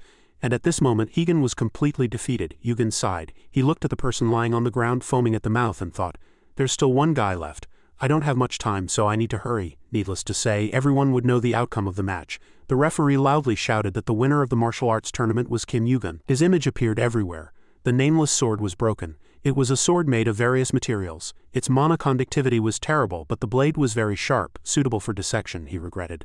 This sword was really good for training mana control, but it broke earlier than expected. The mana conductivity was the worst of the worst. It was as I requested from Uncle. Uncle said that since I asked for it, the mana conductivity would be worse than the worst. His mysterious stats were suppressed, so his skills must have appeared similar to Higan's. Acting alone won't fool rankers. That way I can roughly deceive them. I'm a little worried about the last punch though. The referee quickly announced, "Ladies and gentlemen, the winner of the 834th Martial Arts Tournament is player Kim Yugun. How do you feel about winning the tournament?" Yugun calmly said, "Just okay." The referee was surprised by his indifferent attitude.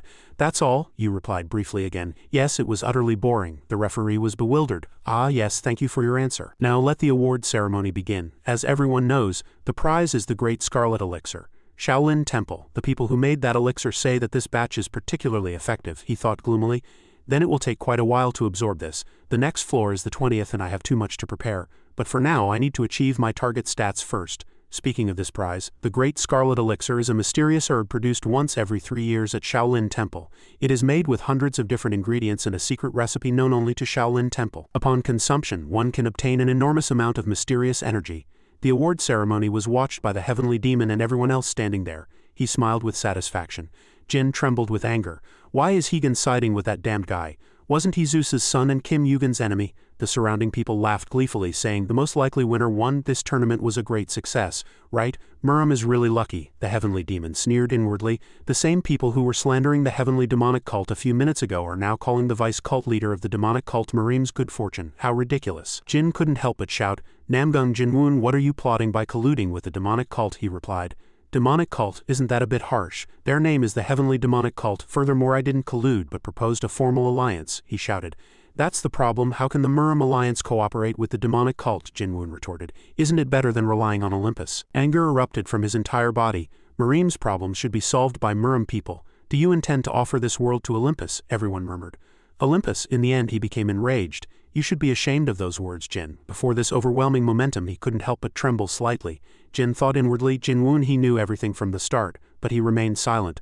Perhaps because my faction was the majority here he couldn't confront me directly, but now that the Heavenly Demon's power backs him, because of your damned logic the situation has completely turned in your favor. Has their era truly come? I, Jin, who led the factions of the Muram Alliance and was Murim's strategist, will end like this? Mujin opened his mouth. "I apologize for interrupting while you were resolving your conflict, but before I leave I have one question." Then he glared fiercely and said, "Who is this Moon So-Baek here?" When his name was mentioned, though he had been silent until now, he was startled and flinched slightly. Before the Heavenly Demon's overwhelming momentum he trembled cowardly. This is bad. Time has flown by too quickly. A few days later, the Namgung family training ground was surrounded by large mountains, and nestled within them was a very secluded cave entrance. Yu thought to himself, "This place isn't something just anyone can rent, so I'm lucky." Normally, renting this place for 10 days would cost a fortune. Hoon had previously said that such treatment was natural for a winner of the Muram tournament, and not to underestimate the Namgung family. Yu thought, "When I first came to the tower I dreamed of becoming a general of the Namgung family. Back then this place seemed so massive, but now it looks much smaller." He took out the Grand Scarlet Elixir. It was a mysterious herb produced only once every 3 years at Shaolin Temple, made with hundreds of different ingredients and a secret recipe passed down only to Shaolin Temple. Upon consumption, one could obtain an enormous amount of mysterious energy. Yu calculated that he was only 1 point away from 100, but it wouldn't be easy. If he remembered what he had heard in his past life, the effect of the Grand Scarlet Elixir largely depended on the consumer. That's right, Muram people said it depended on mastering ki and breathing. However, the most important factor was concentration. Perhaps the obstacle here would be the amount of mana I could control. Immediately after, he quickly swallowed the elixir and began his training. I now feel dense and pure mana filling my body. That energy is intensely boiling. Thanks to the Mana Master skill, it seems a little easier to handle, but that alone isn't enough. Suddenly a slight difficulty arose, and he started to sweat. In fact, I had bet 50-50 on my stats increasing, but at this rate I think I'll fail. Scene change. 20th floor, Portuguese maritime nation. Sounds of fighting echoed around. This was one of the 12 islands of Neptune, Portugal. A man's trembling voice resounded. "Please let us go, we've done nothing wrong. Why are you doing this to us?" Another mocking voice echoed. "You're just big and crying like a child. Are all giants cowards? These brats aren't even 10 human years old, but they're at least 4 meters tall. Disgusting. With your size you'll be hard to hide. You betrayed Asgard and cooperated with the demons. How foolish. Now don't stall any longer and speak." As the young giant spoke fearfully, the man cunningly replied, The legend of the Portuguese maritime nation says that whoever obtains the ocean stone becomes the god of the sea, the young giant said. That's a lie, the tiger said. Of course, I didn't fully believe it, but I heard a reliable rumor that the giants stole the ocean stone from somewhere. Olympus spread the rumor, so it's trustworthy. The young giant said fearfully, you know the relationship between us and Olympus, yet you still say that. The man cut him off. I know. If I'm lucky, I can torture you until you speak. Otherwise, the 20th floor is under Olympus's control. They won't care if I kill a few giants. If you don't want to die, wisely tell me its location, a voice echoed. How dare you act like thugs in broad daylight? They turned around in surprise. And a familiar figure stood tall, the tiger shouted. Damn it, who is this now? Don't play hero here, just disappear right now. Suddenly he looked closer. Wait, this guy. You closed his eyes. The observer's gaze skill was activated, enabling the ability to predict combat movements. At this time his senses were continuously increasing. He recalled the time in the cave when immense mana rapidly flowed into his body. I can't stop absorbing mana. It's as if the mana wants to become mine. Finally, his perception stat increased by 1, and his mysterious stat reached 100. Reaching a specific stat threshold awakened his innate skill. Returning to the present, his perception stat was gradually increasing. At this moment, he acquired the Hunter's Senses skill. The Hunter's Senses skill was activated. The Hunter's Senses skill was triggered. Information on all objects and living beings within a 50 meters radius can be known. The man fell silent. I'm sure he's Kim Yugen, the winner of this year's Murim tournament. The two giants observed him in silence. The faces of the two young giants were continuously tense. Yugen continued, You think I'm playing hero? Then I'll show you I'm not joking. He appeared in the sky like a demon, surprising them. How can he be so strong? Damn it, which guild do you belong to? I don't know which guild you belong to, but you're crossing the line. There are rules everywhere. The tiger, flustered, stepped in front of his comrade. Wait, this guy looks familiar. He loudly asked, Are you Kim Yugen? The tiger cunningly smiled. Unexpectedly meeting Kim Yugen, the vice cult leader of the heavenly demonic cult here. The young Bua was surprised. That's the famous Kim Yugen world? The younger sibling cowered in fear. They murmured, Just a rookie who's only climbed to the 20th floor. Do you think we're the same as the pathetic guys you fought? Let's go. The tiger's face hardened and he said in a low voice, Perhaps there are demonic cult guards ambushed nearby. On the other side, someone grumbled annoyedly. Damn it, lucky giants. The tiger cunningly smiled. Kim Yugen, he's a thorn in their side. If we seize this opportunity, we can gain Olympus's favor. Lucky us. After finishing his calculations, he moved quickly.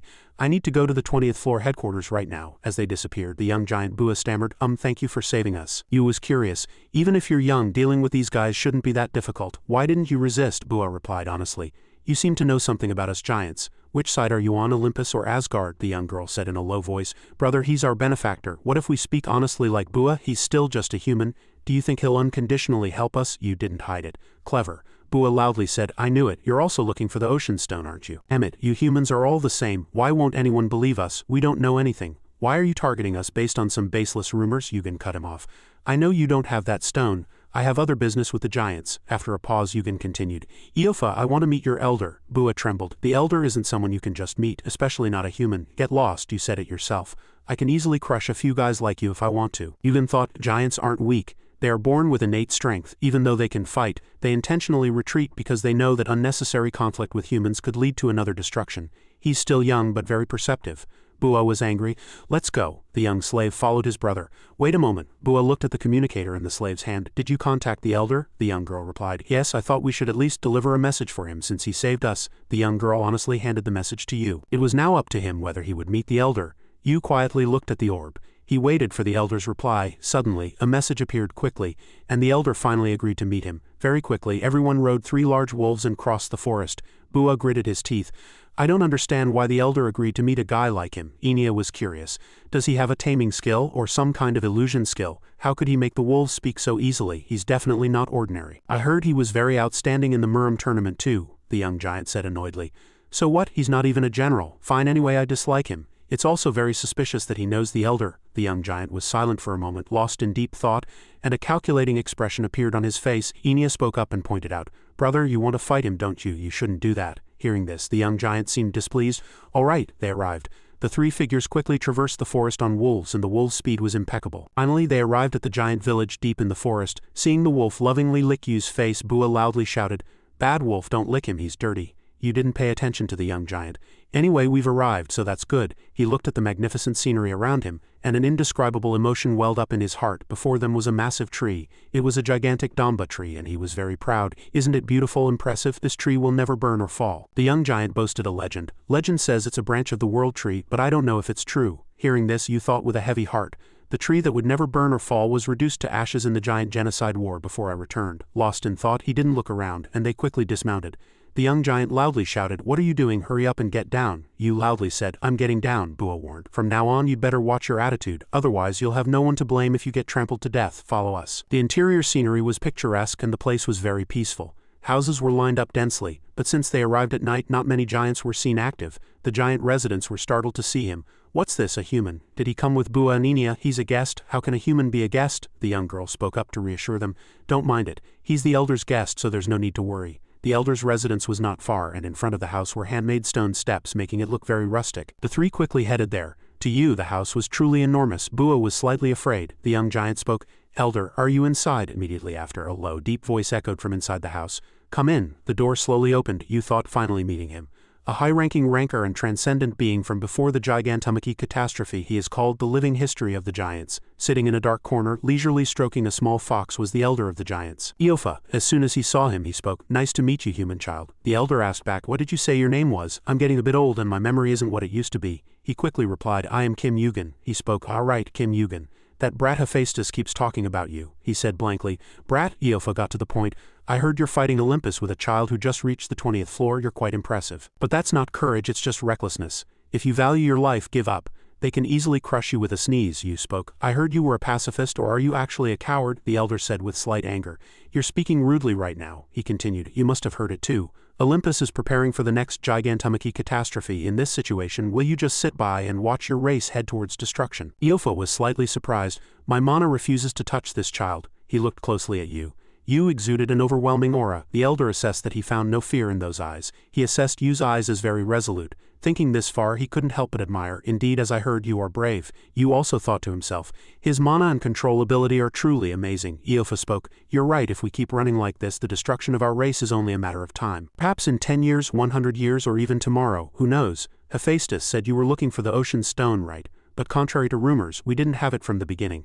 However, I know where it is." Yu was curious. "Why are you telling me?" the elder said. "There are 2 reasons. First, Hephaestus recommending you confirmed that you are not on Olympus's side." After a pause, he continued, "The second reason is you." Having said this, the elder suddenly fell silent and stared directly at him. A long time passed, and outside the chirping of crickets echoed very pleasantly. Yu quickly came out after finishing his conversation with the elder, and light illuminated Yu's footsteps. He raised his hand and thought, did he see that back then? He remembered the elder's second statement at that time. "The second reason is that you are the strongest player of this era," Yu thought. "Uncle Hephaestus certainly spoke well of me to Iofa, but he seems to be overestimating me. Could this be a test to see if I'm worthy of possessing the ocean stone? Fine, anyway I'll soon know where that stone is. It's vast." Yu observed the scenery of this garden as he walked. He couldn't help but admire the atom tree. "This size might rival Sun Wukong's Ri Jingu Bang. With my current rank, it's impossible to scratch this tree." But on the other hand, it also meant the following.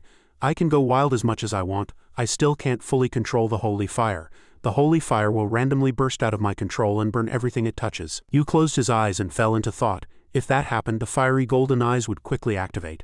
Combat senses would activate, allowing him to check the data of all objects and living beings within a 50 meters radius. At this moment, his perception would increase by 50, and massive purple flames enveloped him. The flames continuously spread fiercely around the gigantic tree. Wherever Yu flew, the flames followed. Suddenly he felt his body was a little strange. Was it because he was using several advanced skills simultaneously? His head was too dizzy. As soon as he thought this, his body suddenly fell. Fortunately, he quickly recovered his senses. Yugen quickly rolled his body to avoid falling. But suddenly the purple flames blazed fiercely. As if oil had been poured on them, Yu lay on the ground sighing in regret. "I almost died," he sighed. "All I did was combine the power of area sense with the vision of fiery golden eyes. To think the world would become this clear as expected. The resonance of these 2 skills is truly astonishing. The problem is that the brain gets overloaded as perception increases. I need to practice more and get used to it." Suddenly a voice echoed, "What the hell, why is that guy here?" He frowned. "That human scum? No, that damned bug." He was one of the giants. "I've heard a lot about you, that you're an excellent warrior. But I'm really curious if those rumors are true or exaggerated." Another person interjected and reminded him, "Well, even if he's human, he's Elder Iofa's guest. We saw Bua escorting him personally. Isn't this going too far?" Yu was surprised. "A bug," he exclaimed. "All humans are our enemies." The scene shifted back to the elder's room, where blue flames brightly illuminated the entire room. He sat silently in the room, and in his ears the words, "Humans are enemies, humans are enemies, humans are enemies," continuously echoed. Seeing him, he recalled images of old times, and that battle took countless giant lives. Blood flowed like a river, and at that time he was very angry and shouted, "Damn it, those thugs from Olympus." Voice loudly cried out, "Everyone run, it's coming." A tsunami rolled in and Iofa trembled helplessly. The person who appeared then was the god of the sea. He sent waves without looking back at the giants. The elder woke up from his daze startled. and the small fox continuously licked its master's face as if trying to comfort him. He stroked the fox's head and soothed it. I'm fine, really fine, Eofa thought. How many times have I had this dream, but tonight's dream is unusually vivid. Is it because of that human? The elder was exhausted from his dream, and thoughts of Olympus and Kim Yugen ceaselessly filled his mind. Suddenly a noise was heard and everyone murmured. Hey, there's a fight over there. Really? Who is it? It's Kim Yugen, the elder continued to think. This time everything won't go your way. Poseidon, god of the sea. On this side a fight was rapidly unfolding under the Atom Tree. Yugen and Khan were fighting. Both exhaled intense killing intent, glaring at each other. Khan glared at him in rage and shouted, "All humans are our enemies." As soon as he said that, a fist quickly flew towards Yugen, but he swiftly blocked it with his hand. The two remained silent for a moment, exchanging fierce glances. Suddenly Yugen gave a strange smile, and it was impossible to know what he was thinking. Khan felt that smile was unusually dazzling today, making him even angrier. "You damn bastard, is this situation so amusing?" While he was speaking, his fist tightened even more. But as Yugen fiercely gripped it, extreme pain surged through him and he couldn't help but scream. His hand trembled with rage. What the hell, how can a bug like me dare to do this to me? Does that mean he was hiding his strength? Immediately after, as Yugen released his hand, he fell, hitting his face hard on the ground. The giants trembled. Yugen loudly said in a cold voice, "There are still more than 5 remaining, aren't there? Call them all out." His face turned very ferocious. "I'll play with you until the end." A moment later, the giants rushed over in a hurry. "How many are left now?" one of them reported in a fluster. "Tunka and V are almost defeated too. What the hell is going on? I knew he was a damned bastard, but why can't so many giants defeat one human?" On this side, Yugen was still continuously fighting them. One by one, then another, all fell to Yugen. The giants glared at him with enraged eyes. They couldn't accept defeat so easily. Yugen still didn't stop, placing his hand on him and continuously absorbing his strength. The man couldn't bear it and loudly cursed. "You damn bastard," the system displayed. "A portion of the giant's strength has appeared in your arm.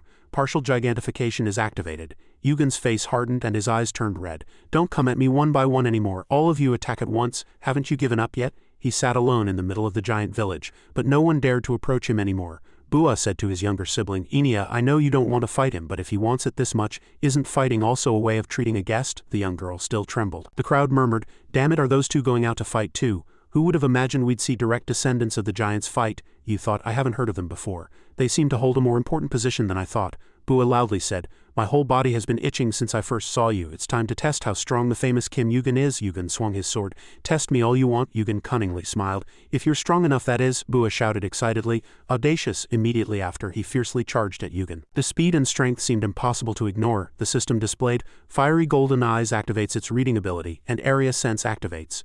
Yugen's eyes quickly read Bua's attacks and movements. A fist flew fiercely, but Yugen successfully dodged it with his skill. Bua immediately turned his body and continued to attack him, but Yugen could still easily dodge. Suddenly he fiercely launched a spinning back kick. Yugen also quickly blocked it with his hand. He was surprised and thought inwardly, "He's faster than I thought." Bua quickly shouted a signal to his younger sibling. "It's time." Yugen was slightly surprised by these words. Enya also simultaneously threw a punch at him, but Yugen quickly blocked it with his sword. Nevertheless, the force was so strong that he was sent flying far away. Yugen thought blankly, "This child is as strong as an ox. It will be very difficult to fight them with only physical abilities and without using mana, but since I've decided to use this opportunity for training, I'll fight them with only the skills I've trained." Bua said, "Do you know why I can't defy my younger sister? It's because she's stronger than me." As soon as he finished speaking, the young girl also attacked from behind. The two quickly put Yugen on the defensive. 2 fists flew simultaneously towards Yugen's face. He stood still for a moment, and immediately after, a tremendous explosion resonated, sending surrounding dirt and stones flying. But Yugen seemed to have disappeared. 2 fists struck the ground hard, creating a massive hole. Enya looked under her hands again in surprise. She was dumbfounded. Where did he go? Yugen had at some point flown to another place far away from them. He flew up using Hermes' footsteps. Hermes' shoes were lost long ago. They were filled with divine power. Jump ability increased by 50, can jump twice in midair, can use the aerial walk skill once a day. He thought, "This is the last thing I need to train today." On the 11th floor, rankings would be determined based on items purchased with combat points. But I've already tried the double jump skill, so all that's left is the aerial walk skill. Enya flinched. Immediately after, he quickly landed and slashed the young girl's arm once. Pain quickly surged and blood continuously flowed, making Enya tremble slightly. Seeing his younger sister's state, he became very enraged. "Are you all right?" Bua loudly shouted. "Damn it, that sly bastard. Enya, corner him," the girl replied. Yes. Immediately after, a figure shot up with astonishing speed. This speed and strength made the giants marvel. Bua loudly shouted, "Everyone move aside," the crowd murmured. What a surprise. The 2 siblings rushed to catch him. You continuously flew like an arrow. The 2 siblings showed fantastic teamwork. One would hold and the other would punch. But while that was the theory, the reality was very different. Yu quickly leapt up and moved out of their sight. Bua was annoyed. Damn it, how can we do anything if he keeps floating in the air? Plus he can change direction freely, so how can we catch him? The young girl was surprised. He can dodge before we even attack. It's as if he knows our attack direction in advance. Bua was annoyed. I don't know what scheme he's plotting, but he's not counterattacking right now. I won't let everything go your way. Seeing her brother channel his internal energy, Enya cried out in surprise. Oh my goodness, brother, are you using your ultimate move? Brother, stop, Yu thought. Though not an exceptional genius for him to gather so much mana at once, Yu activated his reading ability using fiery golden eyes, which showed that he would go all out. Yu calculated. I will not dodge this attack but face it head-on. Bua was determined to find a breakthrough. At this moment, fiery golden eyes was still reading the target.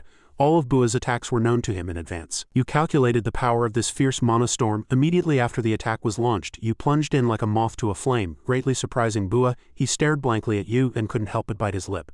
Damn it, immediately after his blade touched Bua's neck, he was puzzled. You charged head-on. You're crazier than I thought. I lost. Yu smiled with satisfaction. He didn't want to hurt them, he just wanted to end the match. The surrounding people were all dumbfounded watching them fight. What was that just now? Nya was surprised. My brother's attack just now was strong enough to activate a special effect, but that person broke through it. Immediately after, he extended his hand. At least you two are better than the others. I look forward to working with you. Bua was silent for a moment, looking at the extended hand. He thought inwardly, better, good. Tomorrow or the day after I will definitely fight him again. Then I'll beat him no matter what. Having thought this far, Bua smiled very happily and contentedly. All right, it's an honor. The scene shifted to an evening in the giant village. It seemed as if there was no sunlight here all year round, and 10 days had already passed, during which Yugen had stayed with them. At this moment Bua was chewing meat with his mouth wide open, and Yugen stared blankly at him. He was speechless, looking at the plate of meat in front of him. What kind of meat is that huge? Bua was excited. If you're done eating, let's fight again. I'm definitely going to win today. He urged the people to eat quickly and get ready. Everyone complained inwardly. I'll get a stomachache at this rate. Yugen opened his mouth. Rest, we're not fighting today. Bua was annoyed. What, why? Yugen sighed. Tomorrow is the 20th floor test. I need to maintain optimal condition. He pouted. If you say so, then there's nothing I can do. Enya blankly recalled the first time she and her brother fought him. She thought, I thought we'd win soon, but so far, even with 5 people attacking simultaneously, we couldn't beat him. Though still young, one human defeated 5 giants in a few minutes, so how strong would he be if he fought using mana? Seeing her lost in thought like that, Yugen opened his mouth. What's wrong? Enya replied. Nothing, I was just thinking about the fight earlier. You seem to have gotten stronger than 10 days ago. Yugen was nonchalant. Really? I don't feel much different. I still haven't mastered the skill I'm training. She was surprised. You still haven't? Bua opened his mouth. Oh right, you said you were looking for the ocean stone, didn't you? Are you planning to return here after passing the test and moving to the next floor? Yu replied. No, I'm going to find it before moving to the next floor. He was startled. What? But tomorrow is already the test. Where will you find the time to look for it? Is it related to the 20th floor test? Does the elder know about this? Probably, but Eofa might not be the only one who knows this. The giant god is one example. Since you said you're descendants of the giant god, your father probably knows about it too, he just hasn't said anything. Bua was curious. Is that item so important? Yu replied. Yes. Bua still didn't believe it. If we really have it as the rumors say, why would the elder tell you about it? Yugen's face hardened. Immediately after, he answered with his conjecture. Is it because I'm the strongest? Khan was angry. Damn it, how can the elder be like this? Why was he silent, knowing all of this, even though he knew we were suffering because of that damned legend? Enya opened her mouth. Calm down, Khan shouted. Did I say something wrong? Do you know how many times those bastards picked a fight with me because of that damned legend? I almost died because of it. Honestly, it's not just me who feels that way, is it? We're all suffering because of it. Is that foolish stone more precious than our lives? Every time I went outside I had to be careful, hide, and if caught, sit there and take the beating. What on earth is that stone that the elder would— You cut him off. No, the elder is right to do so. Khan was startled upon hearing this. He couldn't believe his ears. What? He continued. If they had gotten that stone, you would have been dead long ago. Isn't it better to remain silent than for our race to be annihilated? Khan, enraged, shouted. What do you know, you worm-like bastard, to speak so carelessly? Immediately after, he rushed at Yugen, and a fist flew, but Yugen quickly dodged to the side. He ferociously pushed Khan onto the table, and food scattered everywhere, making a mess. He was so angry he trembled and yelled, Let go of me. Yugen spoke. And what about you? What do you know about Eofa? Ignorance is not a sin, but it doesn't mean you can speak however you want just because you're ignorant. Understood? Having finished speaking, he quickly released his hand. Khan continuously yelled, but Yu no longer cared and left. Immediately, Enya spoke. He's gone. One of them stopped him. Hey Khan, haven't you been fighting him for the past few days and still can't beat him? Khan stubbornly said. It doesn't matter. I'm going to see the elder right now. I will confront him about everything. Bua stepped forward and left him. We don't know if he was right or wrong to do so, but we'll know the truth tomorrow, so don't cause any more trouble. Bua was also flustered. Damn it, were the elder and father really hiding this? Yugen, what on earth do you know? The scene shifted to Yugen's side and he quickly returned to his bedroom. Yugen was lying on the giant bed looking small. He sighed tiredly. My head hurts so much from using fiery golden eyes and area sense for 10 straight days. I should probably get some rest before the test begins. Suddenly he saw a continuous black aura emanating from the glove in his hand. The only reason Kinney would react by emitting mana like this must be because of a fragment of the ocean stone, or rather, the trident, a weapon symbolizing Poseidon, the god of the sea. It had been reacting ever since he set foot on the 20th floor, but recently it has been reacting more and more frequently and more strongly. The trident fragment is similar to Kinney, the source of the black star crystal. Could the fragments be related to each other? If the 3 fragments were originally one, it wouldn't be strange for them to react to each other. If my hypothesis is correct, I could use this like a radar. It would be great if Kinney could be the key to this test, but first I need to learn how to awaken it. He couldn't escape his train of thought. Kinney, find the other fragments. Find their existence, he continuously urged himself. Wake up like last time. He continuously infused holy fire into Kinney.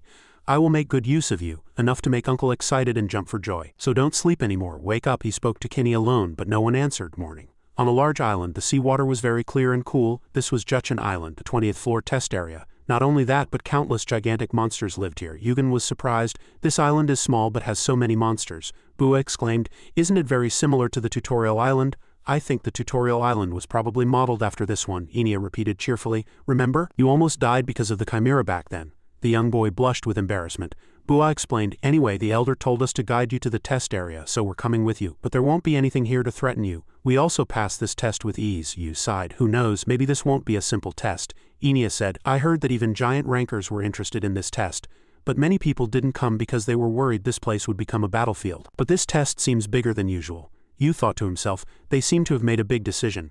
They've been hiding and overly cautious ever since the Giga's War catastrophe. Olympus, a place with a bad history with the giants, couldn't possibly fail to notice such a sudden change. If everything goes wrong, not only will I lose the giants' trust, but I must also find the ocean stone. The system sent a notification. The test will begin in 10 minutes, Yugen said. I have to go. The rest is up to you. Advised Iofa, the fact that you sent us here means the situation of your tribe has changed. Go wild, Bua smiled confidently. Of course, I've been waiting for this day for a long time. Immediately after, a group of people furiously rushed over. The young boy said loudly, don't worry, go ahead, we'll see you later. One of them said loudly, don't miss him. Catch Kim Yugen. Don't let him reach the test area. Quickly deal with those big guys and go after Kim Yugen. Before he could finish speaking, Yu quickly kicked him in the stomach. This assault force had astonishing power, and a large explosion quickly occurred. Dirt and stones flew everywhere. He trembled but still said defiantly, you cowards want to die, don't you? Bua spoke. Cowards? I'm not sure. Perhaps you don't know, but the situation now isn't what it used to be, is it? The man was startled.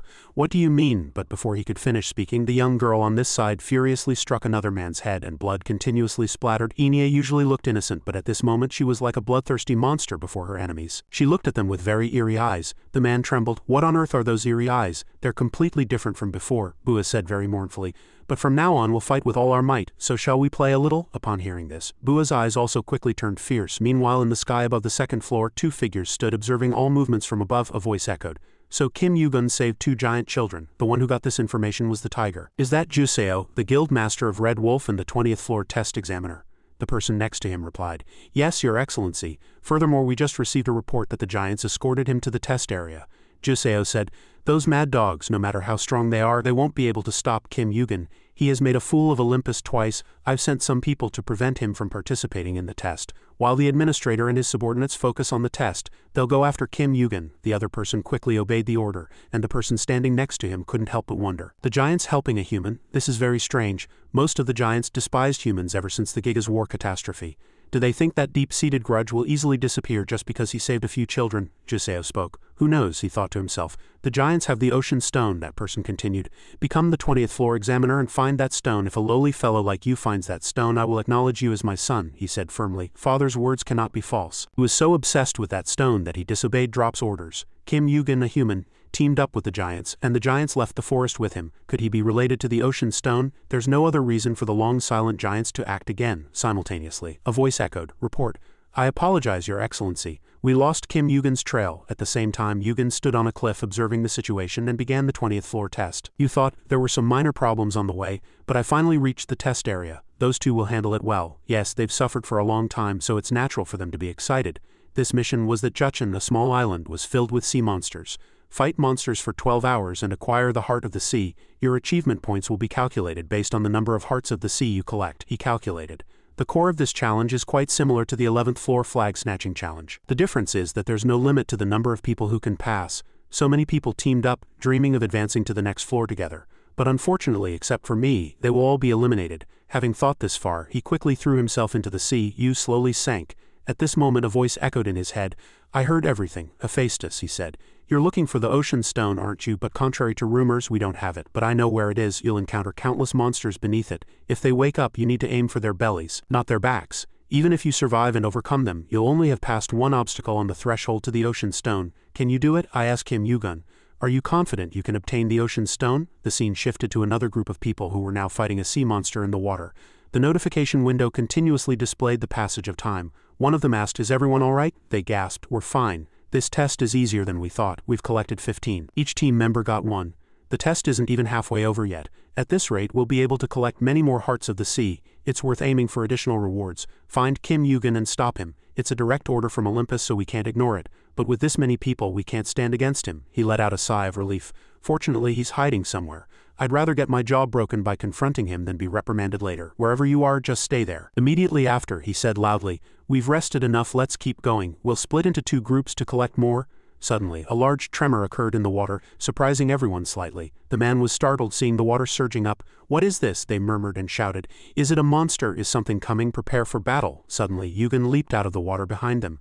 And everyone let out a sigh of relief. It's a human. Is he a player? Wait, he just leaped out of the water. One of them quickly realized, wait, that guy is, he sighed, looking a little tired. Yu glared at them like a demon. You're the guys sent by Olympus, aren't you? The leader was surprised. What? How did he know? Did information leak? I heard Yugun is hostile to Olympus, so what happens to us? Yu nonchalantly said. I just guessed, but seeing your faces, it seems I was right. They were bewildered. What? He just guessed, he wondered. Why do you keep backing away? Alright, anyway, I'm not in the mood to fight you right now. So you don't need to be so afraid. Your opponent isn't me. As soon as he finished speaking, a large tremor occurred in the sea and the ground violently shook. Countless whirlpools appeared in the sea, looking very dangerous. Very quickly, gigantic monsters furiously surged out of the water, quickly terrifying them. The monsters with black glowing eyes continuously opened their mouths and furiously roared. But surprisingly, it wasn't just one but a whole swarm. They continuously rushed towards the cliff like hungry tigers, shaking the entire land. His face hardened and he said, Sea serpents, how many are there? The others shouted loudly. Akai Nim, we have a big problem. A swarm of gigantic monsters is rushing towards us from over there. Akai was flustered. We need to escape immediately. What on earth are those examiners doing? If we don't move quickly, we'll lose our escape route. Let's get out of this island. They were flustered. But then we'll lose our test qualification, Akai spoke. That doesn't matter anymore. Something is wrong with this test. Isn't that right? Yu spoke. Nothing is wrong. Instead, he fell silent for a moment, then drew his sword. He continued. Now at last we can call this a true test. The system sent a notification. The test is being adjusted. He thought, I need to break the seal on that guy's belly. When the Hante Wall seal is released from its deep sea seal and rises, that's when the test difficulty will change. At this moment, Akai was surprised. Adjusted? Then what was all our effort for? Simultaneously, a voice cried out in a fluster. Akai. Run right now, Yu recalled. They will even ask you to defeat it. Then the reward will change to the ocean stone. Once that happens, the test will be adjusted by the administrator. At that time, even Olympus won't be able to interfere. Why do I know these things? Because I raised Kim Gyu, made him swallow that spirit stone and put him to sleep. The giants will prevent Olympus from interfering until the test ends. So, Yugun, your mission is to prevent the ocean stone from falling into Poseidon's hands. You have to acquire it and protect it at all costs. The monsters are sniffing out the stone and chasing it like mad. You thought even the monsters have found it, so Olympus must be on pins and needles right now. But why are these guys only targeting me? But I'm sure they've realized the test is no longer under their control. The system notified again that the test was being adjusted. The sea demon would appear soon. He thought, it's finally appearing. Is that the way? And the sea demon's body has been selected as the test area. Defeat the sea demon and acquire the ocean stone. Sio, have you still not found Kim Yugun? New message. Team 2, we are thoroughly searching the island. We are in constant contact with other teams, so we should find him soon. How can he still not be found on such a small island? Juseo was anxious. He couldn't have escaped the island. What on earth is going on? Something strange. The ground is shaking and the monsters are in a frenzy. He gritted his teeth. That bastard Kim Yugun. What on earth is he plotting? His system notified that the test was being adjusted. You have been forcibly expelled from the test area for not meeting the requirements. This greatly surprised Juseo. He probably couldn't have predicted this. And very quickly they were gradually being driven out of this place, unable to do anything. In an instant the two were no longer standing on that mountain but somewhere else. Juseo looked up at where he had just been standing, but he was still bewildered. At this moment the system continued to send notifications. Test has been adjusted. The sea demon will appear soon. The sea demon's body has been selected as the test area. Defeat the sea demon and acquire the ocean stone. In the water a massive creature with fierce eyes was slowly rising. It opened its mouth wide, then violently slammed its body against the mountain. It was the sea demon. the ruler of the 20th floor and the only turtle that failed to become the black land turtle, one of the most powerful creatures in the sea. Juseo was annoyed. Damn it, the sea demon's seal must have broken, so the administrator changed the test difficulty. I didn't expect the reward for defeating the sea demon to be the ocean stone. The sea demon's immense size must be due to the influence of the ocean stone. This is definitely Kim Yugen's doing. No fool would act so recklessly. I need to report this to father and request support. You won't leave alive once the test ends. As soon as he finished speaking, a figure quickly fell from the mountain. They all belonged to the Red Wolf Guild. They were all defeated and looked very miserable at this time. Juseo's face hardened as he thought, a long time has passed since the Giga's catastrophe. Long time no see, Suda. Suda was the 21st son of Surtur and a colossal giant. He opened his mouth. I don't think we're close enough to chat so leisurely. Juseo, I heard you're the examiner for this floor's test. If so, you should be in the test area, shouldn't you? What are you doing here? Juseo said. There was a slight incident. Then what about you all? What are you doing near the test area? Suda replied. I just happened to find these guys bullying my children. A group of big guys ganging up on 2 children. So I decided to help out a bit. Is there a problem? Juseo was annoyed. This is crazy. This incident keeps escalating and the situation is out of control. He tried to calm himself. If you want to provoke me, I won't back down, but mark my words, Juseo continued. No matter who you are, I won't let you interfere with this test. His subordinates also quickly stepped forward, taking a defensive stance. Suda opened his mouth. Who is speaking? Someone like you who frowns at a slight unexpected event dares to say such things? Do you think we giants will ruin this test? Never in a million years. Listen carefully. By order of the giant elder Iofa, from this moment on we will officially side with player Kim Yugen. The scene shifted to Yugen, who continued to hunt monsters. Each one that charged was fiercely cut down by his sword. As he fought, he observed the movements around him. Some loud noises reached him. You guessed. Suda, some skilled individuals have joined in. It seems Iofa has made a big move this time. If so, I can't disappoint him either. The ocean stone will be mine. Yugen quietly made up his mind, then rushed directly towards the group of monsters with their mouths open in the water. Without any hesitation, he leaped directly into the sea demon's enormous mouth. All the surrounding sea monsters stared blankly at him. Inside its belly it was very dark. Activating the special effect of Dark Abyss, your stamina recovery rate increases under the influence of darkness. Stamina recovery rate increased by 112. Under the influence of darkness, your mana recovery rate increases. Mana recovery rate increased by 56. Under the influence of darkness, your mana amplification increases. Mana amplification increased by 56. Down here, he continued to fight monsters. Kim Yugen fiercely burned them with his purple flames, and the monsters screamed in pain. A mission window appeared in the system. His mission was to defeat the sea demon and obtain the ocean crystal. Yu thought to himself. All right, I'll do it and take that. Yugen recalled.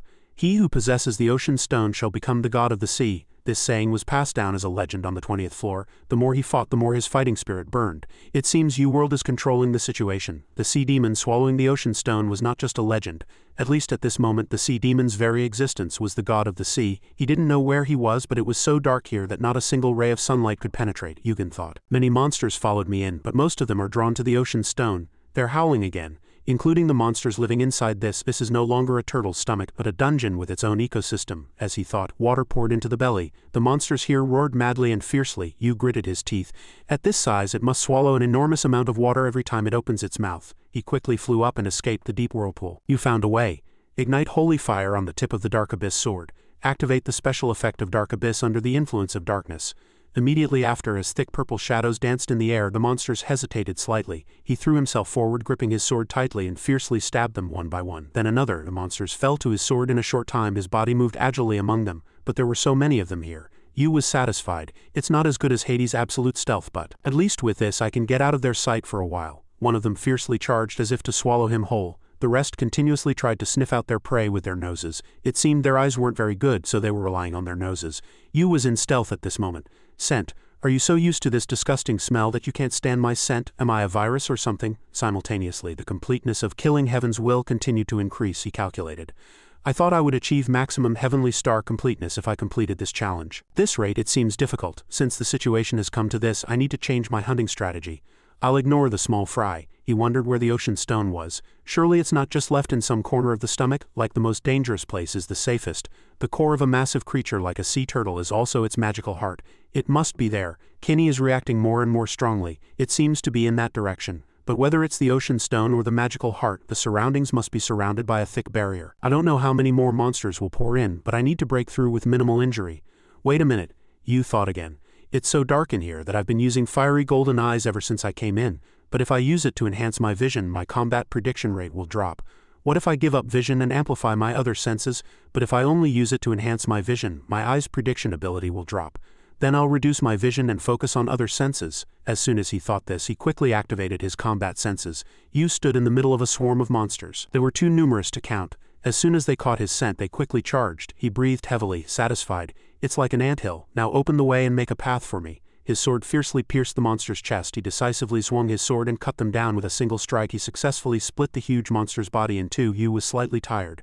Don't appear anymore. These monsters seem to be more numerous than all the monsters I've encountered since climbing the tower combined. Fortunately, the effect of Dark Abyss has increased my stamina and mana recovery rate. They were too numerous to count. If he killed one, another appeared. He calculated that his stats were increasing, but if he continued to consume mana, he would collapse from exhaustion before finding where the ocean stone was hidden. His mana was now only half remaining.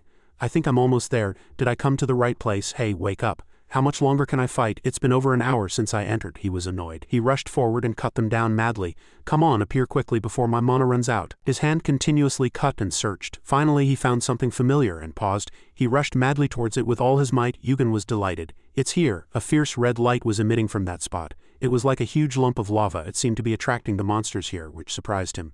So many of them, are they having a festival here? After speaking, he fiercely drew his sword and pointed it at them. He channeled his internal energy and fiercely glared at them. Get out of the way, there's no reason to protect them anymore. I am the owner of the mysterious ocean crystal. Yu quickly summoned hell. This was Kinney's unique skill. Through the black magic leaking from Kinney's eyes, the target is sent to a specific location. He glared at it. I must be the owner of the ocean stone, Hermes' winged shoes, Athena's shield, Apollo's sun chariot. They were masterpieces made by Hephaestus, the greatest blacksmith in the tower, but if one had to choose the finest among his countless masterpieces, it would definitely be Zeus's lightning, an item that could blow away an entire island with a single swing and control the weather at will. And Kinney, which I wear on my hand, is an item that rivals it. At this time he was fiercely glaring at the monster swarm, and they were also staring intently at him. He had to fight the monster swarm alone. They were as numerous as blades of grass, Yugen calculated.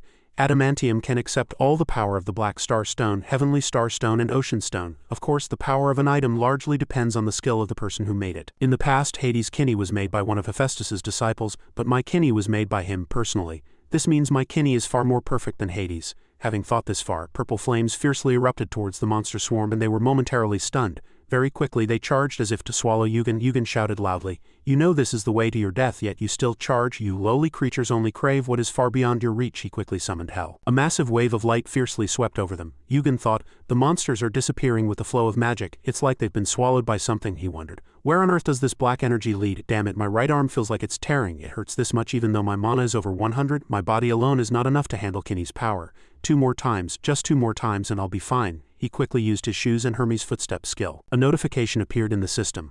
Jump ability increased by 50 due to item effect. Yu threw himself and flew directly towards them to attack. Fighting so many sea monsters alone was a bit tiring, but Yu couldn't disappoint the giants. Activating Skyward Leap. Movement speed increases by 100 for 5 seconds. Can use aerial walk for 5 seconds. He muttered to himself. Just one more time. Yugen seemed very exhausted. He quickly observed the system with his eyes, and the system immediately notified that Fiery Golden Eyes was activating its reading ability. He looked around, annoyed. Where is it? Where on earth is it? It seemed his Kinney gloves were reacting to the fragment. Finally he found it. Yugen gritted his teeth in anger. I'll split it in 2 with 1 blow, and he quickly charged, severing the neck of one of the snakes and sending it flying. Its blood gushed out continuously like a dam breaking. The blood instantly dyed the place, turning it into a sea of blood. The sea monsters were all startled at the sight of their comrade. Then they swam back towards Yugen. One of them charged first, and he strongly cut down that monster, quickly killing it. At this point he seemed a little tired, and his hair was disheveled. His face, covered in monster blood, looked even grimmer. He wiped the blood from his face with his hand, and the monsters remained still, observing his movements. Yugen looked at his hand. Though Kinney concealed it, his right arm must have been like a battlefield by now. Only by increasing his mana and stamina further could he fully wield that power. First he needed to focus on leveling up to improve his main stats. Then he switched his sword to his left hand and said to the monsters, "All right, move aside, I'm tired." Immediately after, he focused his internal energy on the black stone. On this side, Juseo looked at Suda and his group, thinking them foolish. "Do you really think Yugen can obtain the ocean stone?" Suda said. "He will succeed." The elder believes so. He thought inwardly, truly foolish ones, he will fail. How could he defeat a monster that has become the ruler of the sea and use the power of the ocean stone? Let's just watch for now. But as soon as the test ends, I will wipe out all those damn bastards. Just then, the turtle suddenly reacted very strangely. It seemed to writhe constantly, crying out in pain. The seawater surged violently and another fierce tremor occurred, making the people on the shore hold their breath. The system quickly notified, "Player Kim Yugen has passed the test." Joseo's eyes turned red with rage. "Impossible, that can't be." After that, Juseo furiously ordered them to find Yugen and bring him to him. Suda did not back down. "That will not happen. Stop them," he loudly commanded. "Don't let a single hair on Kim Yugen's head be touched." Juseo scoffed. "So you intend to drag the entire giant race into this? What will you do if another Giga's catastrophe occurs because of you?" Suda revealed. "Weren't you already planning that? Stop being foolish, you bastards of Olympus. Let's settle this once and for all." Juseo, a sinister expression appeared on his face. "Truly foolish. History will repeat itself after that." Juseo gripped the sword in his hand tightly, ready for battle. A massive chariot quickly approached in the water. Juseo challenged Suda. "Suda, do you remember the third time the three of us faced off? Back then all you could do was run, so will you keep running this time too?" Upon hearing these words, Suda was extremely enraged. "Juseo, you damned bastard," Suda shouted loudly. "Son of Poseidon, are you not ashamed of such disgraceful acts?" he replied. "Since when did you respect my father?" He threatened again. "I told you, history will repeat itself." A violent tremor quickly resonated, sending dirt and stones flying everywhere. The war between the giants and Olympus quickly erupted. Suda thought, "Can I not stop them this time either? Will a bloody history repeat itself again?" He recalled the bloody and tragic war, feeling a slight horror inwardly. Suddenly a fierce tremor resonated, violently shaking the place, and everyone was surprised. "What's happening? What's that noise?" A massive wave rose from the sea, quickly pushing towards the land. Everyone was flustered. "A wave? Is it a tsunami?" "No, it's not a wave, it's monsters." As soon as he finished speaking, countless sea monsters quickly surged from the water. But that wasn't all. Behind them, a pair of fierce eyes and a massive shadow were slowly rising. It was like a dragon but with the body of a serpent. It seemed to be the master of those small monsters, and that sea monster was none other than the high-grade monster Leviathan. They were flustered. "Leviathan? That's a monster that only appears on the 20th floor. I'll wait. We're on the 20th floor right now. Damn it, that guy is this floor's boss. Why are so many monsters appearing now? They aren't even a species that lives in herds." Juseo thought, "He who finds the ocean stone will become the king of the sea. So that's why father always sought the ocean stone so desperately." Was the legend he thought was just a made-up story actually true? The surface of the water trembled once more, and waves rolled in consecutively, but this time they were gentler. A familiar figure walked out. "I apologize for disturbing everyone while you're busy with your own affairs, but I'm truly tired right now, so would you mind leaving this place?" Something was held in his hand, continuously emitting a transparent blue light. As soon as Juseo saw Yugen, rage boiled within him. "Yugen, you damn bastard," he shouted. "Give it to me, give me the ocean stone, quickly." Until then, Yugen said nothing. Yugen simply stared at him. He seemed too tired from the intense movement to bother moving, but Juseo was different. He threw himself, charging at him wildly. He fiercely raised his trident. A whirlpool quickly gathered, and he attacked Yugen very rapidly. But Yugen only defended, with no intention of attacking. Yugen quickly realized, it seems he can't do anything without water. Like a fish. Juseo shouted, "Shut up, how dare you spout such nonsense? Damn it, I wasn't wrong. Something is interfering with and disrupting my power. A massive force that can nullify water-attributed mana. That's it. The ocean stone." Yugen observed the strange phenomenon and inwardly speculated. A curse. He quickly used his fiery golden eyes reading ability and activated area sense. Immediately after, Yugen rapidly charged at Juseo, giving him no time to react. The two fought as if neither would yield. An intense aura of rage spread, but it seemed to lean slightly towards Juseo. He pressed his advantage, continuously attacking Yugen. Yugen gritted his teeth and calculated. "I need to overpower him quickly." His sword fiercely attacked and Juseo blocked it with his trident. His father's words echoed. "Juseo, find the ocean stone. If you succeed, I will acknowledge you as my son." No matter the cost, he had to gain his father's recognition. He would be acknowledged as the son of the great sea god Poseidon and the legitimate successor to the god of the sea. He thought and attacked rapidly. Yugen still defended desperately. Due to the overwhelming aura around them, no one dared to intervene in the battle. A moment later, Juseo was already spitting blood. He seemed to have been seriously injured by Yugen's attack. Quickly got up, trying not to remain on the defensive for long. Like the son of a god, Juseo quickly launched another attack at Yugen. A long gash appeared on Yugen's face and fresh blood flowed. Yugen thought, "I thought his mental fortitude was his weakness. Unexpectedly, he's a formidable opponent. It seems he's staked a lot on this." Juseo glared at him fiercely. "After I deal with you, it's those massive giants' turn. You've chosen the wrong opponent, Yugen. I am the son of the great Poseidon." Juseo thought, wouldn't the situation be easier if I maximized Kinney's power? After that, he quickly pointed his sword at him. "Just as I thought, I need to finish this and level up." On this side, the giants were still fighting those people relentlessly. The battle was very intense and victory was not yet decided. Yugen was also exhausted from his battle with the sea monsters, so he hadn't managed to defeat Juseo yet. Both had already spit blood, but neither showed any sign of stopping. Juseo probably staked everything on this battle. Juseo attacked quickly, but fortunately Yugen was able to dodge the attack. He spun the trident in his hand and stared at him as if he had been an enemy for a very long time.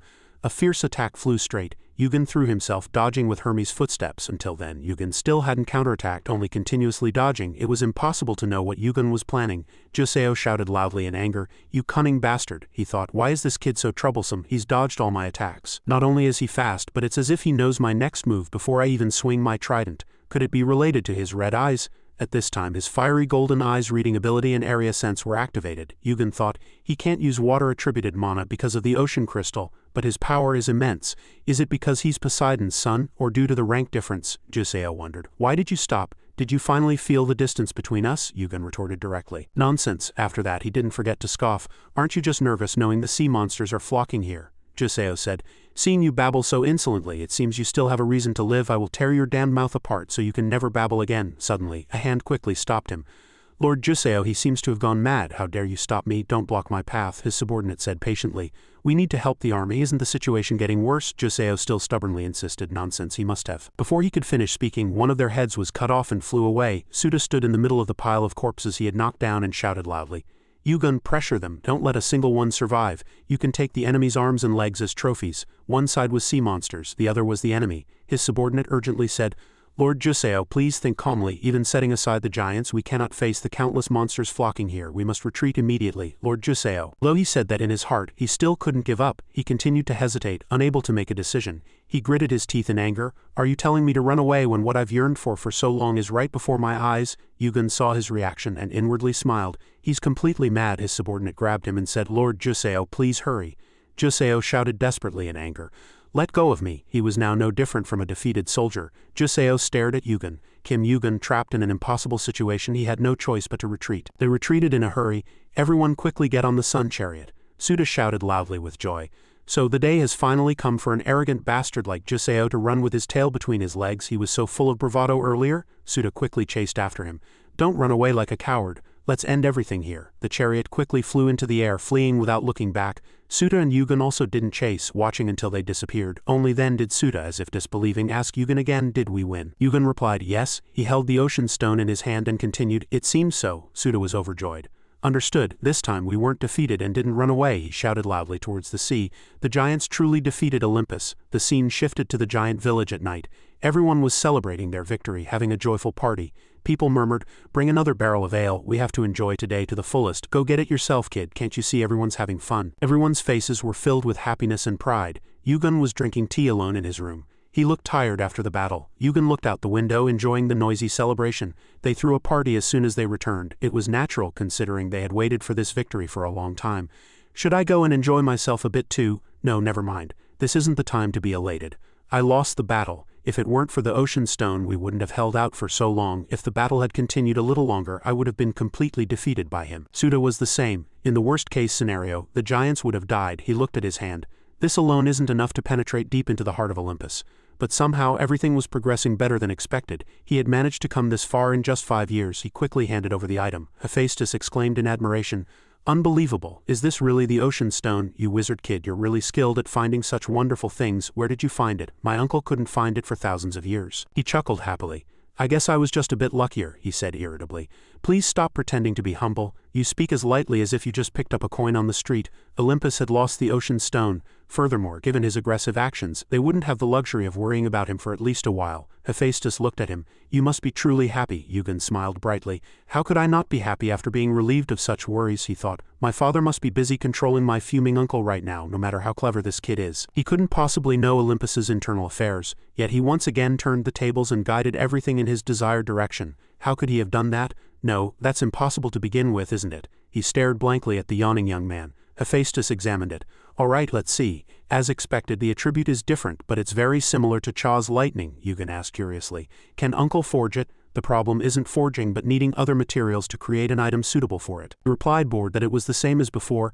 How many days will it take to forge? Hephaestus said. About 10 days, he said, but there's nowhere to get adamantium right now. Yugen said, I'll bring it to you as soon as possible. His uncle asked back in surprise. What, adamantium? Yugen affirmed. Yes. Hephaestus's eyes widened. Do you have that much money, or are you a Chable's son? Yugen said. Of course not. And I used almost all my money to make kidney, so I don't have much left. His uncle asked, curious. Then what are you going to do? Yugen calmly said. I'll have to find a way somehow. It might take some time though, Hephaestus said. You wouldn't be bluffing, so if you say so, I'm relieved too, he continued to ask. So what are you going to do now? Yugen replied. As you just said, Olympus won't have the luxury of worrying about me for a while, so I want to take this opportunity to focus on leveling up. I can't waste this hard-earned time. He looked at Yugen and said, You have a strong will to fight Olympus. Yugen said vaguely, I hope so. Hephaestus was curious. What do you mean by that? Are you planning to cause another huge incident? Yugen didn't answer. Then I'll leave all the forging to you, uncle. Don't worry about the labor costs. I'll pay you later. Immediately after, he quickly said goodbye. I have to go. See you later. He quickly left his uncle's forge and headed towards the village. As he walked, he thought to himself, Uncle seems quite shocked. He'd probably faint if he knew what I was planning. Suddenly, a system notification popped up. The egg is wriggling. Yu was curious about the wriggling egg. Is it because the incubation rate has increased? It's been at least half a day. Yu said, just wait a little longer. You'll meet your brethren soon. The egg tilted its head, curious. It would be really fun to tempt you. The tower's nurturing zones will come looking for you one by one and you'll grow by eating them, won't you? The egg nodded. Yu comforted it. All right, just bear with it a little longer. Then you'll have a grand feast soon. Your food is waiting for us where Odin said it would be. He thought, having been deprived of what he coveted for so long, there's no need to wonder how Poseidon will react. Now it only remains to be seen if their relationship is the same as Hygen remembers. Odin once said this, that ocean stone was never meant to fall into Olympus's hands, but if you acquire it, the consequences will be unimaginably severe. You will become Olympus's target. At that time, Hygen told him not to worry. Zeus, my father, is the supreme ruler of Olympus. Poseidon, my uncle, wouldn't lay a hand on someone who isn't even a player, let alone a ranker, to obtain the ocean stone. If the king of a giant guild acts, other guilds won't stand idly by. And if that happens, everything will become very complicated.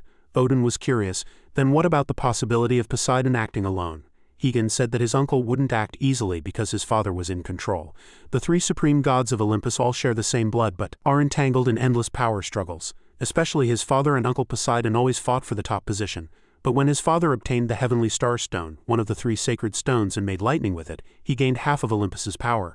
That's when he realized he had to prevent the remaining two sacred stones, the ocean stone and the black star stone, from ever falling into the hands of his two brothers. At that time, Yu asked, You already know the answer, don't you? Hygen replied, Yes, we cannot give up the ocean stone. We have to make Zeus and Poseidon fight each other. Returning to the present in a certain room, all objects were scattered on the floor and an angry voice echoed, Why not? Why does he say I can't act? The man kneeling on the floor couldn't suppress his anger. To lose the bet and have to endure his father's wrath. He was Poseidon's third son, he said irritably. Because of that damned useless bastard, Orion said. Heaven has forbidden any further conflict with the giants. Poseidon was furious. It's not because of those big brutes. This whole thing is orchestrated by a player. Damn it, that's just an excuse for that damned bastard to keep me from getting my hands on the ocean stone. He even got angry at me for trying to apprehend Hephaestus. Damned fools. Having said this much, Poseidon's rage intensified. He turned to his third son, Orion. What do you think, Orion? Don't you think Zeus is a snake-like fellow? His son bowed his head. How could a lowly being like me dare to think such thoughts about the Lord of Heaven, he said, annoyed. Lord of Heaven, my foot. Yes, what's the use of asking? Zeus has always been like that. Cruel, heartless, and even practical, which is terrifying. No matter how outstanding Kim Yugen is, he's just a player. Zeus has decided to leave that annoying prey alone and focus on a bigger enemy. That enemy is me. He says I have to act appropriately towards him. I missed the ocean stone and now I don't even have an excuse to mobilize rankers. Why did I lose everything? Poseidon began smashing things again. In the giant's castle, everyone spread rumors. What? The ocean stone fell into a player's hands, Odin said, intrigued. A nameless brat got his hands on the ocean stone. The Olympus bastards must be seething by now. In a forest, a voice echoed. Kim Yugen, the person you're talking about, is not even a ranker, yet he's that outstanding. I wonder if I'll ever get a chance to duel him. This person was Asura, the evil god of war. Even Sun Wukong on Mount Wagwo heard of his reputation. Kim Yugen, is he the one who got the ocean stone? Interesting.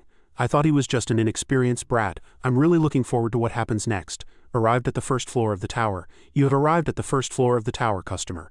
Thank you for using the Sun Chariot, the pride of Olympus. You have spent 1,000 points. We hope to see you again and serve you wholeheartedly. Yu was surprised. This and what Juseo used were both replicas. How many replicas are there? He no longer questioned it, and thanks to it, he was able to get here quickly. Before him was the first floor of the tower, the wall at the end of the world. Yu reached out his hand. I heard no one could break this wall. Who knew it would crumble on its own in the future? Now there's no time for fleeting thoughts. I heard it somewhere nearby. Fiery golden eyes is reading the path. He drew a sword from the system. This sword was the one Susanoo used to seal Orochi. A special power is sealed within the sword. It is currently in a destroyed state. Only by collecting the remaining fragments can the sword's full power be unleashed, Yugen thought. Odin wasn't wrong. The difficulty of this trial is not something that belongs on the first floor.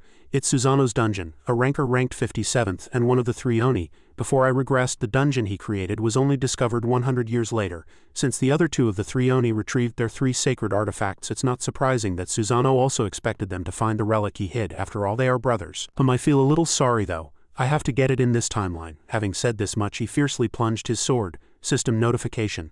Hidden dungeon, Susanoo's relic has been discovered. Yugen admired. Cronus's clock movement is quite useful too. The system rang again. Player qualification being checked, criteria met. You can enter, he praised himself. By doing this I've essentially skipped 100 years, haven't I? This mission was to conquer the tower and acquire Susanoo's relic. If you find the key you can leave the dungeon. Quite high, both the relic and the key will be inside. In the end, entering the tower wasn't just a simple stroll either. Yugen calmly thought, it's fine in fact, the more the merrier. And as always he fought those hordes of dogs alone, but the big problem was that the mastery of killing Heaven's will hardly increased. Yu fiercely stabbed another horde of dogs with his sword. He fiercely grabbed its neck and threw it far away. The corpses of the dogs piled up like mountains. The entire area was instantly dyed red with the blood of the dog hordes. He calculated, only increased by 0.003? I thought it would increase by 0.5 after killing the sea demon. It's a shame I didn't reach 100 then, but thanks to area sense, all my sensory stats are much higher than before. Immediately after, he raised his hand and opened the first floor door. Light streamed in from outside and inside was very dark and empty. He slowly descended the stairs and the system immediately notified, you have entered Susanoo's dungeon. This mission is to reach the 100th floor. And he instantly passed Susanoo's test. You always thought it's not very wide for its height. Is it a labyrinth dungeon? 100 floors. It's like a miniature version of the tower. He had never met Susanoo before, but he had heard quite a few bad rumors about him. Susanoo, that guy is trash among trash. The worst of the worst, nothing more to say. I want to fight him. I heard he's very skilled in swordsmanship. He must be the person who killed the most people in the tower. Along with this infamy, the common thread everyone acknowledged when mentioning him was that he was very strong. Suddenly he felt something strange. He looked down at his body, constantly wondering, why is my inventory suddenly... What is this? Yugen quickly took out a long sword from the system, but he didn't take it out. The swords popped out on their own for some unknown reason. There was something he didn't know, but he stared intently at something that looked like a small warrior. It wondered, where am I? Am I inside a small tower? Yes, I died. It looked at you. Who are you? Are you the one who brought Tatsuka no Tsurugi? Yugen replied. That's right, it continued. Is that so? Just by the way you speak it seems you still don't know who I am, you thought. Despite its small appearance I can feel an immense killing intent. This person is probably Susanoo, one of the three Oni. He's not only a sword master but also a spirit user and a necromancer. He was known as a bloodthirsty murderer and was ranked 57th in the tower when he was alive. Susanoo was surprised. You know quite a lot about me, Yugen continued. And you died fighting the eight-headed serpent. Hearing this, he asked back, seemingly angry. What nonsense are you spouting? You continued. Anyway, I know you're a very great person, but I also have something to ask you. Having lived that way, don't you want to be respected by people? Susanoo replied. I'm dead, so it doesn't matter, I guess. That much respect is enough? I didn't sacrifice my life to be respected anyway, but honestly I have something to say to you. How dare you say that the life I lived was just so-so? On the contrary, that life was the best for me, you said honestly. I can't believe you're proud of the countless people who died by your hand. I think it's fortunate that you died. Susanoo was surprised. It's truly astonishing that your mouth is so impudent, knowing who I am. You don't seem like a ranker here. Which guild do you belong to? You replied calmly. I'm just a rookie player who just climbed to the 21st floor, he said contemptuously. 21st floor, and you dare to be so impudent with just that much? This isn't a place for bugs like you. There are things here that are incomparable to 21st floor monsters, you said calmly. I met a few on the way here. Susanoo was curious. You killed them all? Quite impressive. But as long as you hold the fragment I'll have to follow you. That's how I'm programmed. You didn't care. Do as you wish, he continued to ask. Do you have companions? Are you pure-blooded? But you don't look like it. You said, I have no companions and am not pure-blooded. Susanoo continued to press. Where do you live? How did you find this place? And where did you get the fragment of Tatsuka no Tsurugi? You frowned. He talks too much. Susanoo was annoyed as you remained silent. Why aren't you answering my questions? You was displeased. Stop asking, you're being distracting, he still said patiently. Then just answer one thing. Where did you get that sword fragment? Yugen made a condition. If you really want to know, at least guide me. There's no such thing as a free lunch in this world. I really hate labyrinth dungeons because they take up too much time. Susanoo thought for a moment and eventually agreed. All right, he continued. It's quite a long way until you reach the door to the next floor. For now, just go straight down that path, you calculated. This is quite a large and complex labyrinth, isn't it? Wait, maybe I can use that method. He pressed again. All right, answer my question now. Where did you get that sword fragment? You said. I got it on the first floor. Susanoo was surprised. In the Roman Colosseum test? You mean it was a reward for a first floor test? Yugen explained, because he appeared in the final round of that test. Susanoo listened to his words and thought seriously, then asked again. That guy? Thinking this far, he was startled. Could he be referring to Orochi? Before he could finish speaking, Yu brought down the wall in front of him, preventing dirt and stones from falling. Susanoo looked at Yu in bewilderment. This kid defeated Orochi? At this moment, Yu gripped his sword tightly and began to gather his internal energy. Yugen's momentum was overwhelming. He stood tall like a true warrior on the battlefield. Suddenly, Susanoo smiled as if thinking of something. Yugen was curious. Why are you smiling? Susanoo replied. No, just keep going, he thought inwardly. This kid with a strange item defeated Orochi. What on earth is his identity? Interesting. I wonder how he'll pass this place. I'm really looking forward to it. Susanoo was curious. I showed you the way, so why did you break the wall? Do you have your own reason? Yu hardened his face. I just wanted to. You talk too much. The system notified that your level has increased. Your stamina increased by 1, perception by 1, and agility by 1. You thought all these monsters have either magic or undead attributes. Could it be? Thinking this far, he opened his mouth and asked, Are these the ones who died by your hand? Susanoo said perhaps. He was surprised. He may look small, but the person in front of me is not only a swordmaster recognized by Asura, the evil god of war, but also one of the most powerful spirit users and necromancers in the tower. Trapping the souls of those he killed here wouldn't be difficult for him. You thought climbing this tower is like walking over other people's corpses. Horrible. Susanoo was displeased. Are you from the Justice Alliance or something? He replied. Justice, my foot. I've met countless types of people, but you're the first person like this, he said. You've only climbed to the 21st floor, yet you speak like an experienced person. A moment later, the system notified that you have reached the 10th floor. As soon as he entered, a figure stood waiting. You have entered room 1. Defeat the enemy. The door to room 2 will open after completing room 1. You can move to the next room after completing room 5. Yugen looked at the undead in front of him and said in a low voice, You don't have to get up. He quickly used holy fire to burn the undead's body. Use flames made him suffer, but for some reason the undead shed tears. And he passed room 1. Susanoo opened his mouth. I'll tell you something. As you said, everyone here died by my hand. Whether necromancers or undead, they are all trapped here. The oldest ones here are over 5,000 years old. If you are not more skilled in necromancy or spirit manipulation than me, there will be no way to save them. But at least if you die, you will be freed from this place. However, in room 6, the difficulty will increase tremendously. What will you do? Justice Alliance, will you abandon those in the back rooms and proceed to the next floor after completing room 5? He hardened his face. Indeed, they weren't wrong. You truly are trash. Susanoo was surprised. How dare you? You continued. Even if you don't say it, I'll try. Hold on tight. If you fall behind, don't blame me. A moment later, he passed the 15th floor, and consecutively, you passed the 20th floor and 33rd floor. Countless undead were killed by him, and at the same time their souls were freed. The undead cried and pleaded with Yugen, Save me. No, please kill me. I want to escape from this place. He quickly absorbed their grudges. A painful voice echoed, I don't want to suffer like this anymore. Finally, he passed the 40th floor. You thought, absorbing grudges? What on earth is that? He quickly easily passed the 50th floor, and here, Yugen found Susanoo's first relic. He quickly took out the clothes and put them on. The system notified that you have obtained the robe of 4 elements. Susanoo, covered by the clothes, grumbled irritably and cursed loudly. This damned thing, this is the robe of 4 elements. It's blessed by the elemental lords including fire, water, wind, and lightning, and has strong resistance to those elements. You can further increase its resistance by using mana. On this side he was still shouting, Get this off me right now. You said, Not bad. My physical resistance is slightly reduced, but I can compensate by using area sense to dodge attacks. Susanoo couldn't help but admire you. He already picked up such a good item. Amazing. Alright, let's keep going. Time flew quickly. It was now the 42nd day since he entered Susanoo's small tower. You was tired. I don't know since when, but whenever I kill something here, their voices keep echoing in my ears. And a strange message about absorbing grudges appeared. What on earth is that? Hearing the voices of the dead is something only advanced necromancers can do. Is it related to Kinney? Anyway, the feeling was terrible, as if it was gnawing at my mind. Susanoo quickly noticed. You look tired, your conquest speed is slowing down. Anyway, this dungeon is not easy. But considering you're a rookie player who's only reached the 21st floor, it's not bad, but these gloves seem to have some special ability. Why aren't you using it? Is it a hidden trump card? Yugen couldn't understand what nonsense he was talking about. Susanoo said, You and I are the same. That's why you don't use it. No, can't you use it? You asked back. What do you mean? How should I use this? Susanoo said, How would I know? He said contemptuously. You pretend to know everything, but you don't know anything. Susanoo was annoyed. You damned fool, I even gave you a hint. Truly, kids these days have no manners. Despite saying that, you thought seriously. The correct way to use it? I haven't used hell since I came in here. But what else is there? It's true that there isn't much information about Kinney. It's in a different form now, and I'm not very close with Hades, its original owner. Hades is the most mysterious figure among the 3 supreme gods regarding his whereabouts. There must be something else besides tremendous mana. At least he gave me valuable information. Susanoo continued. By the way, you've become a little stronger than when we first entered, but you're still far from being an advanced ranker.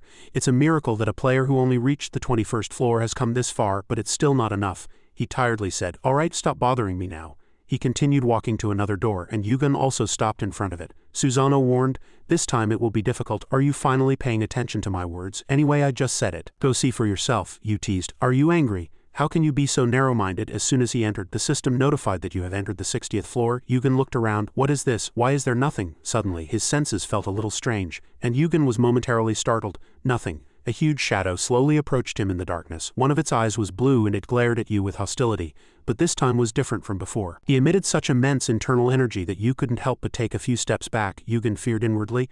What terrifying killing intent. He must not have been an ordinary player when he was alive. Suddenly, a loud explosion echoed, shaking this place. This mission was to defeat the Death Knight, King Arthur. Unlike other undead, he wore battle armor and had a very majestic sword. Eugen was dumbfounded.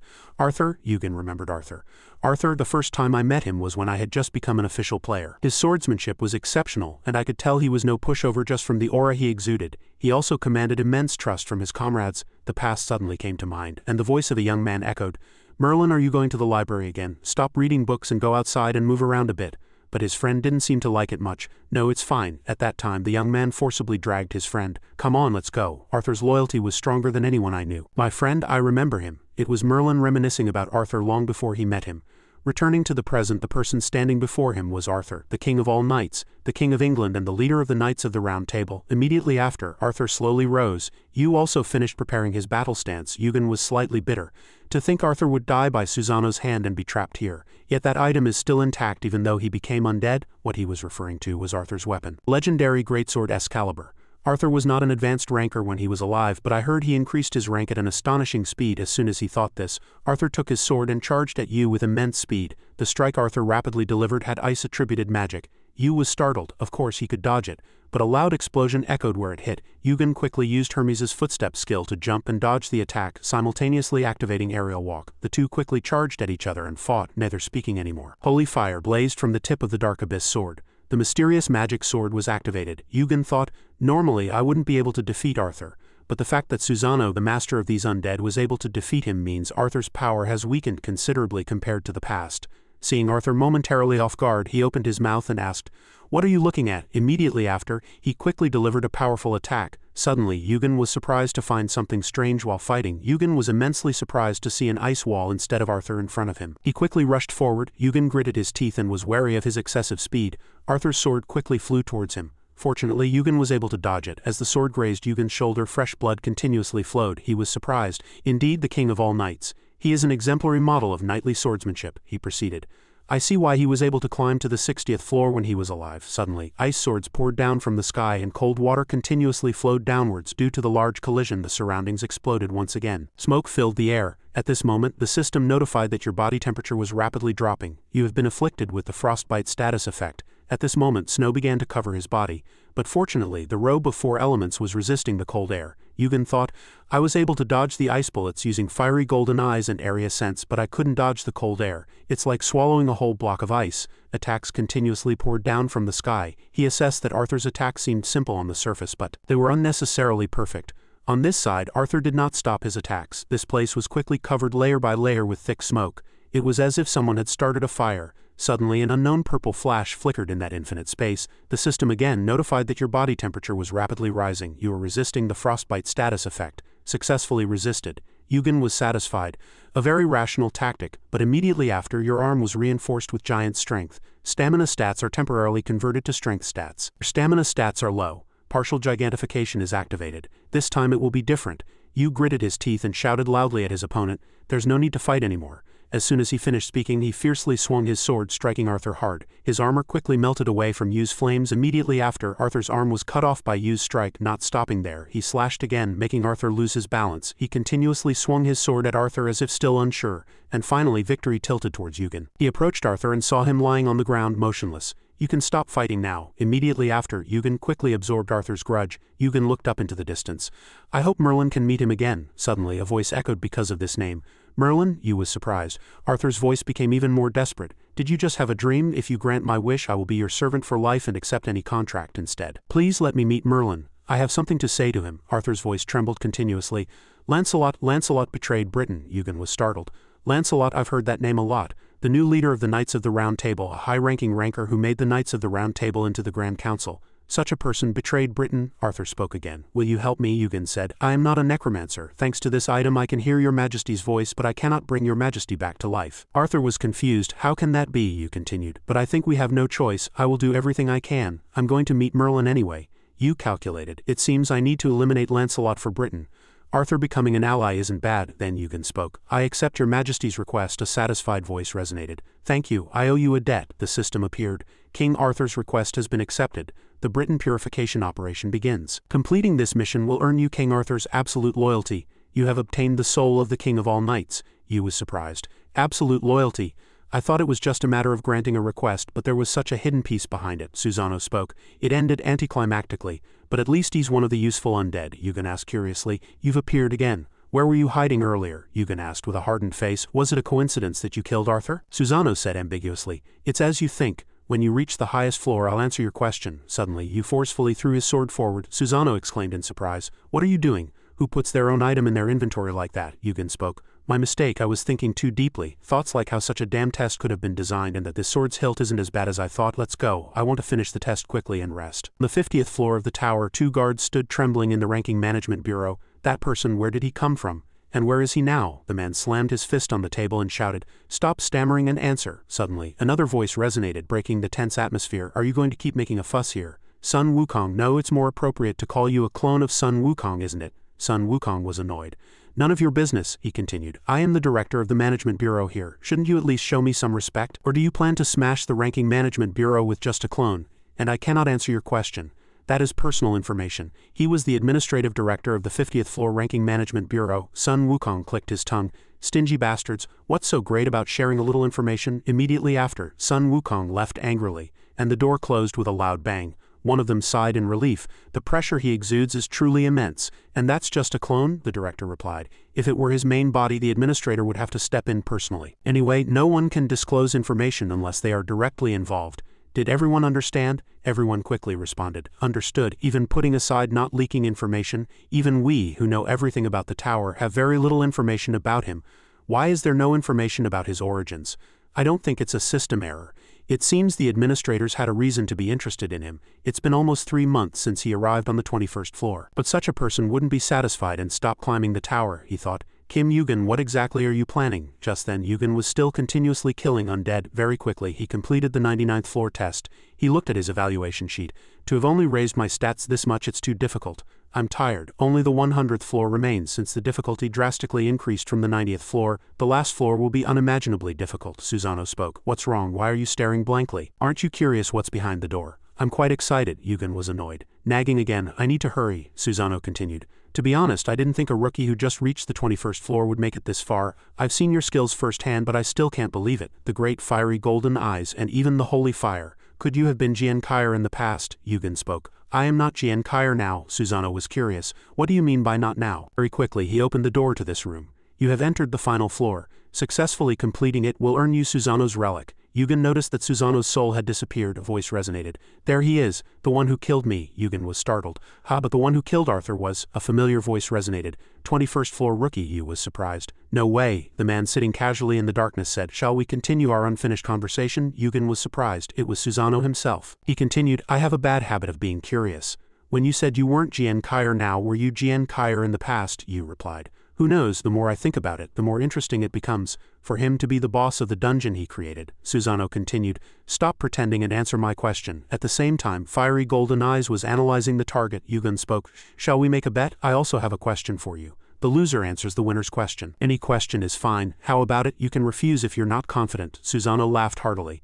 What not confident nonsense? Fine, I accept. After speaking, he quickly drew his sword. The system notified. A bet with Susanoo has begun. Winning will earn you a truthful answer to Susanoo's question. I can feel the presence of a horrifying number of resentful spirits. It must be the anger of the people he killed. You continued to think. I finally understand. The reason Susanoo left this dungeon wasn't to commemorate souls, relics, or the treasures he obtained from the countless people he killed. He's not the kind of person to cling to such trivial things. He bound himself to the system even after death, to keep fighting. And this mission is to defeat the Death Knight Susanoo. Susanoo spoke. Are you done? Yu held his sword warily and said, Don't speak like that, it's ominous. Immediately after, Susanoo smiled cunningly and gathered his internal energy to threaten him. Yugen thought to himself, his killing intent is vastly different from before. It's the killing intent of someone who killed thousands of Jian Kaier, tens of thousands of players and millions of people. Susanoo stood up and looked at him.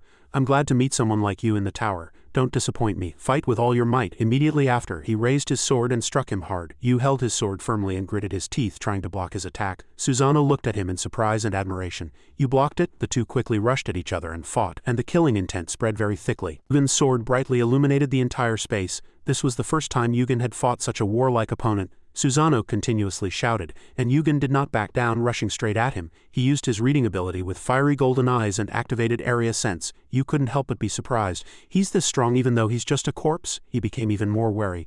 If I let my guard down for even a moment, I'll die. Faced with such a strong opponent, he seemed to have some difficulty with his attacks. Yugen quickly used arm reinforced with giant strength. The two continued to fight fiercely, but a winner had not yet been determined.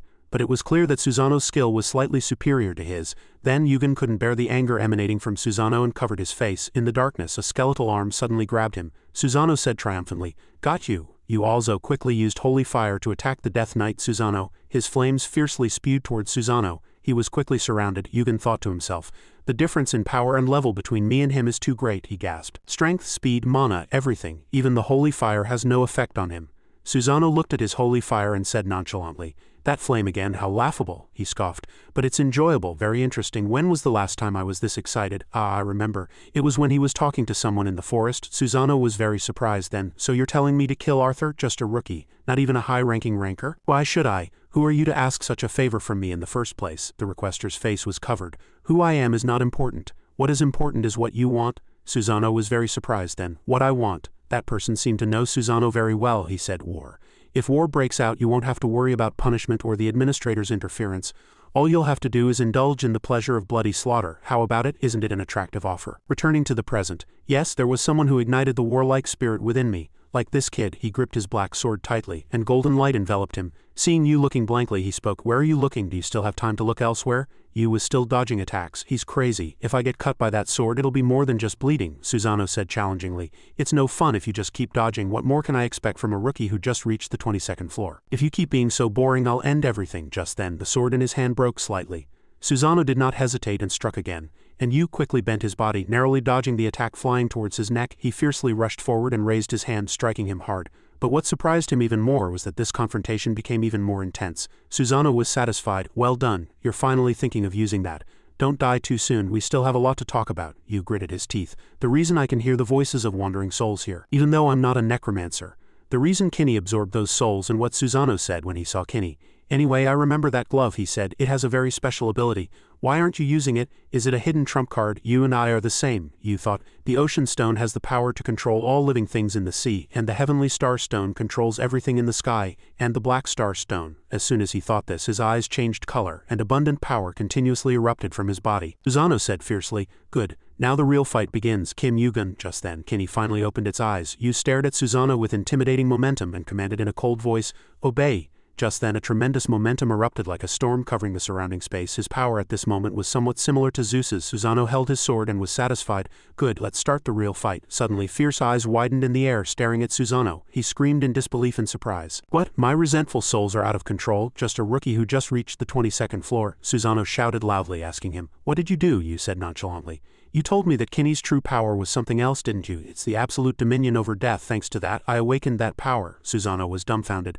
"I shouldn't have said that, but do you think you can subdue me with that? Dream on." As soon as he finished speaking, he fiercely attacked those souls, then swung his sword at him. He was no longer weak at this moment. He quickly charged fiercely and blocked Susanoo's longsword, and the two continued to fight for an unknown amount of time, and Susanoo gradually lost his overwhelming momentum. Yugen smiled slightly. "Dream, you overestimate yourself too much." The system notified, "Your arm has been reinforced with giant strength, summoning hell." Thanks to Kinney's help, he had nothing more to say. "You're just a weed on the roadside." Susanoo evaluated him inwardly. "Too different, not just different. Even a high-ranking Jian Kaier couldn't remain calm when fighting me. But this rookie is not." Kim Yugen slightly admired the overwhelming momentum of the young man before him. Having thought this far, the two engaged in close combat again. He continuously attacked, but every attack was blocked by him. Yugen's power at this moment, according to Susanoo, was above that of a high-ranking Jian Kaier. He looked at him annoyedly.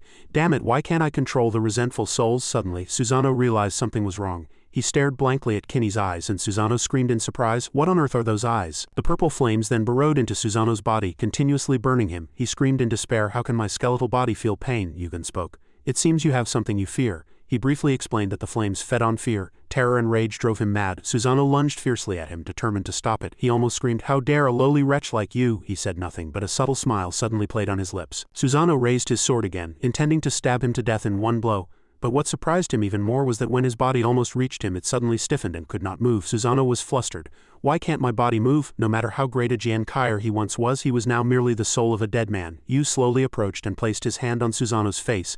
"A meaningless end, goodbye." As soon as the words were spoken, his body vanished into thin air without a trace. System notified. Susanoo's dungeon has been cleared. Susanoo's soul has been acquired. Yugen gazed into the void. "It's over," the system continued to notify. "Susanoo's relic has been acquired." Yugen felt that this battle had consumed too much time. The title King of Death has been acquired. You can leave this dungeon using the return command. As soon as he left, the notification appeared again.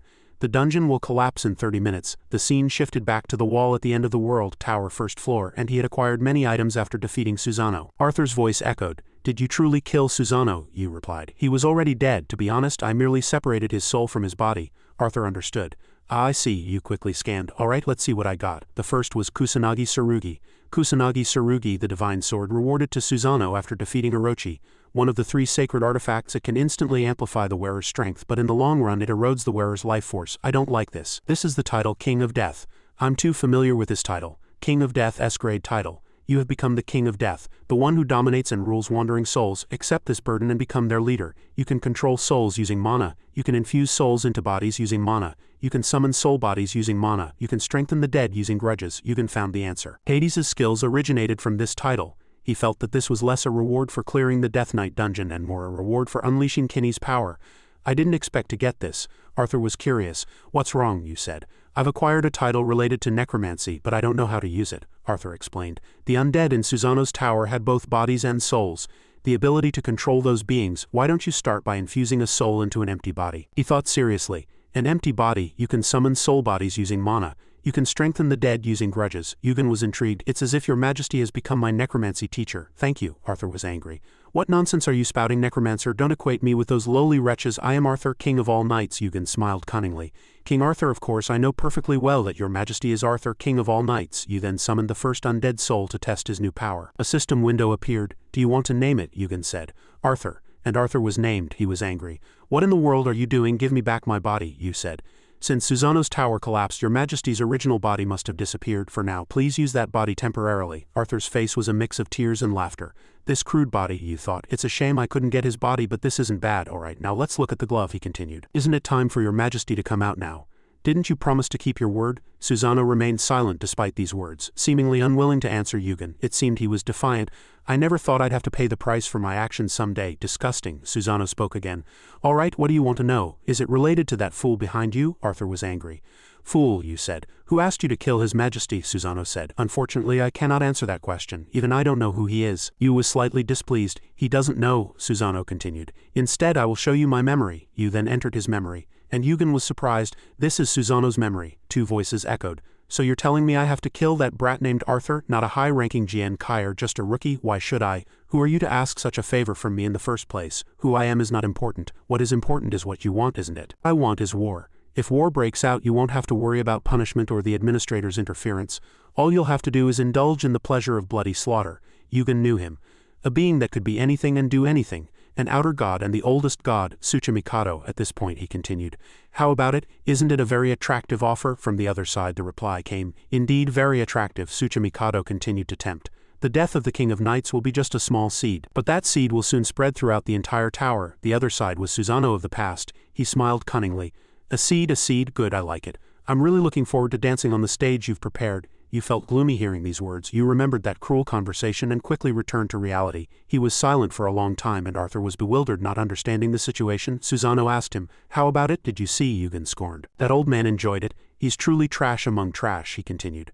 I don't know who he is, but the Giga's catastrophe occurred right after we met, but unfortunately, because that damned Hades intervened, I couldn't immerse myself in the flames of war. Seeing Yugen slightly changed, Susanoo asked, what's with that expression? It seems you know who he is, you said. I know him too well. He killed my friends and now he is the one I must kill by any means necessary. The scene shifted to Yugen's private room, and the afternoon view was somewhat gloomy. He lay on his bed thinking, after turning back time I thought everything was going smoothly. Who knew the outer gods would be one step ahead of me? 1,000 years have passed since Susanoo killed Arthur, so it's time to harvest the fruits of that seed. King Lancelot of Britain is also related to Arthur's death. What else is hidden in Britain? Anyway, Arthur has become one of Britain's hidden cards. There's no choice. I have to keep climbing the tower. For everyone's sake, I will change the situation by any means necessary.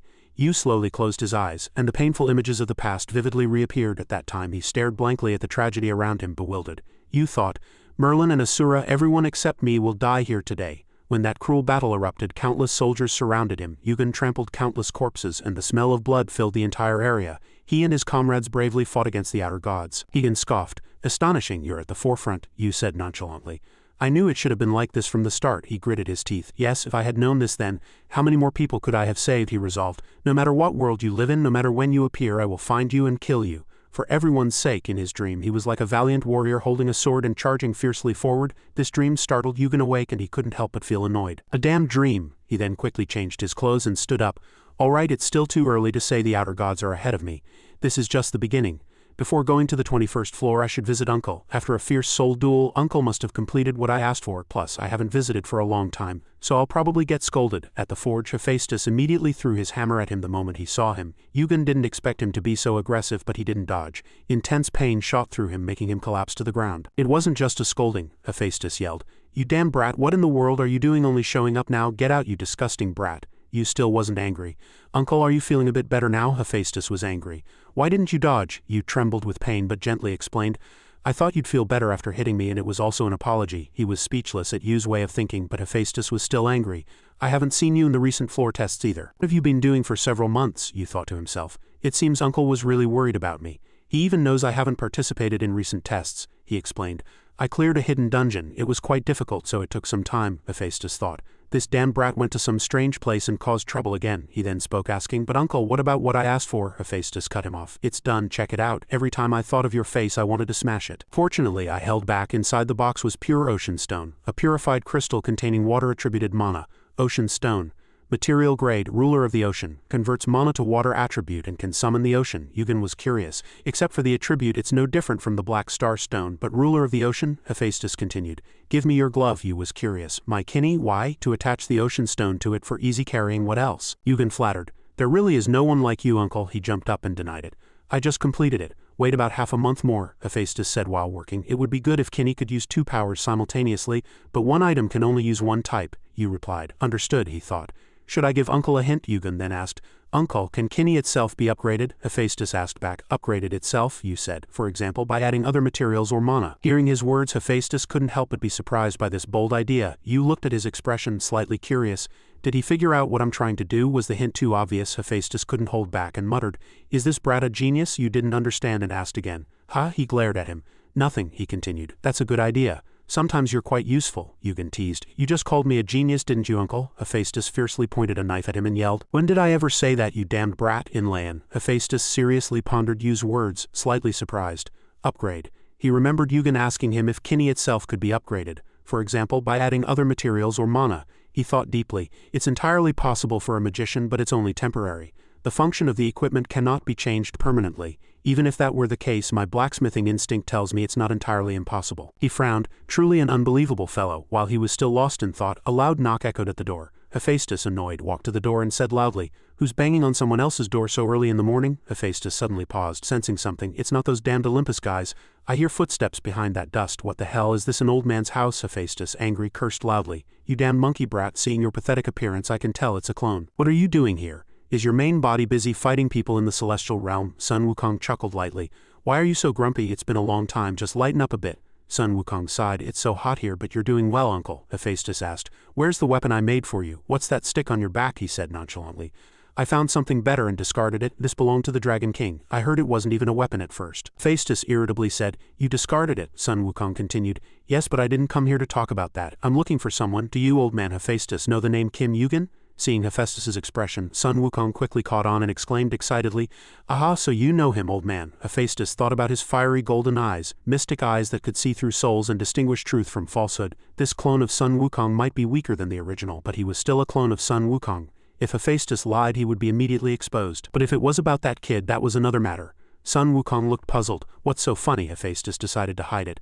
I have no idea who he is. Sun Wukong was surprised. What, you're lying, old man? Hephaestus continued. I told you I don't know. Why do you keep making me repeat myself? Sun Wukong's expression hardened and his voice changed. Old man, I don't want to do this, but if you still don't speak, you'll really die by my hand. Hephaestus also erupted in anger. Even if you threaten me 1,000 times, how can I say something I don't know? I'll say it again. Immediately after, filled with rage, he gritted his teeth and enunciated each syllable.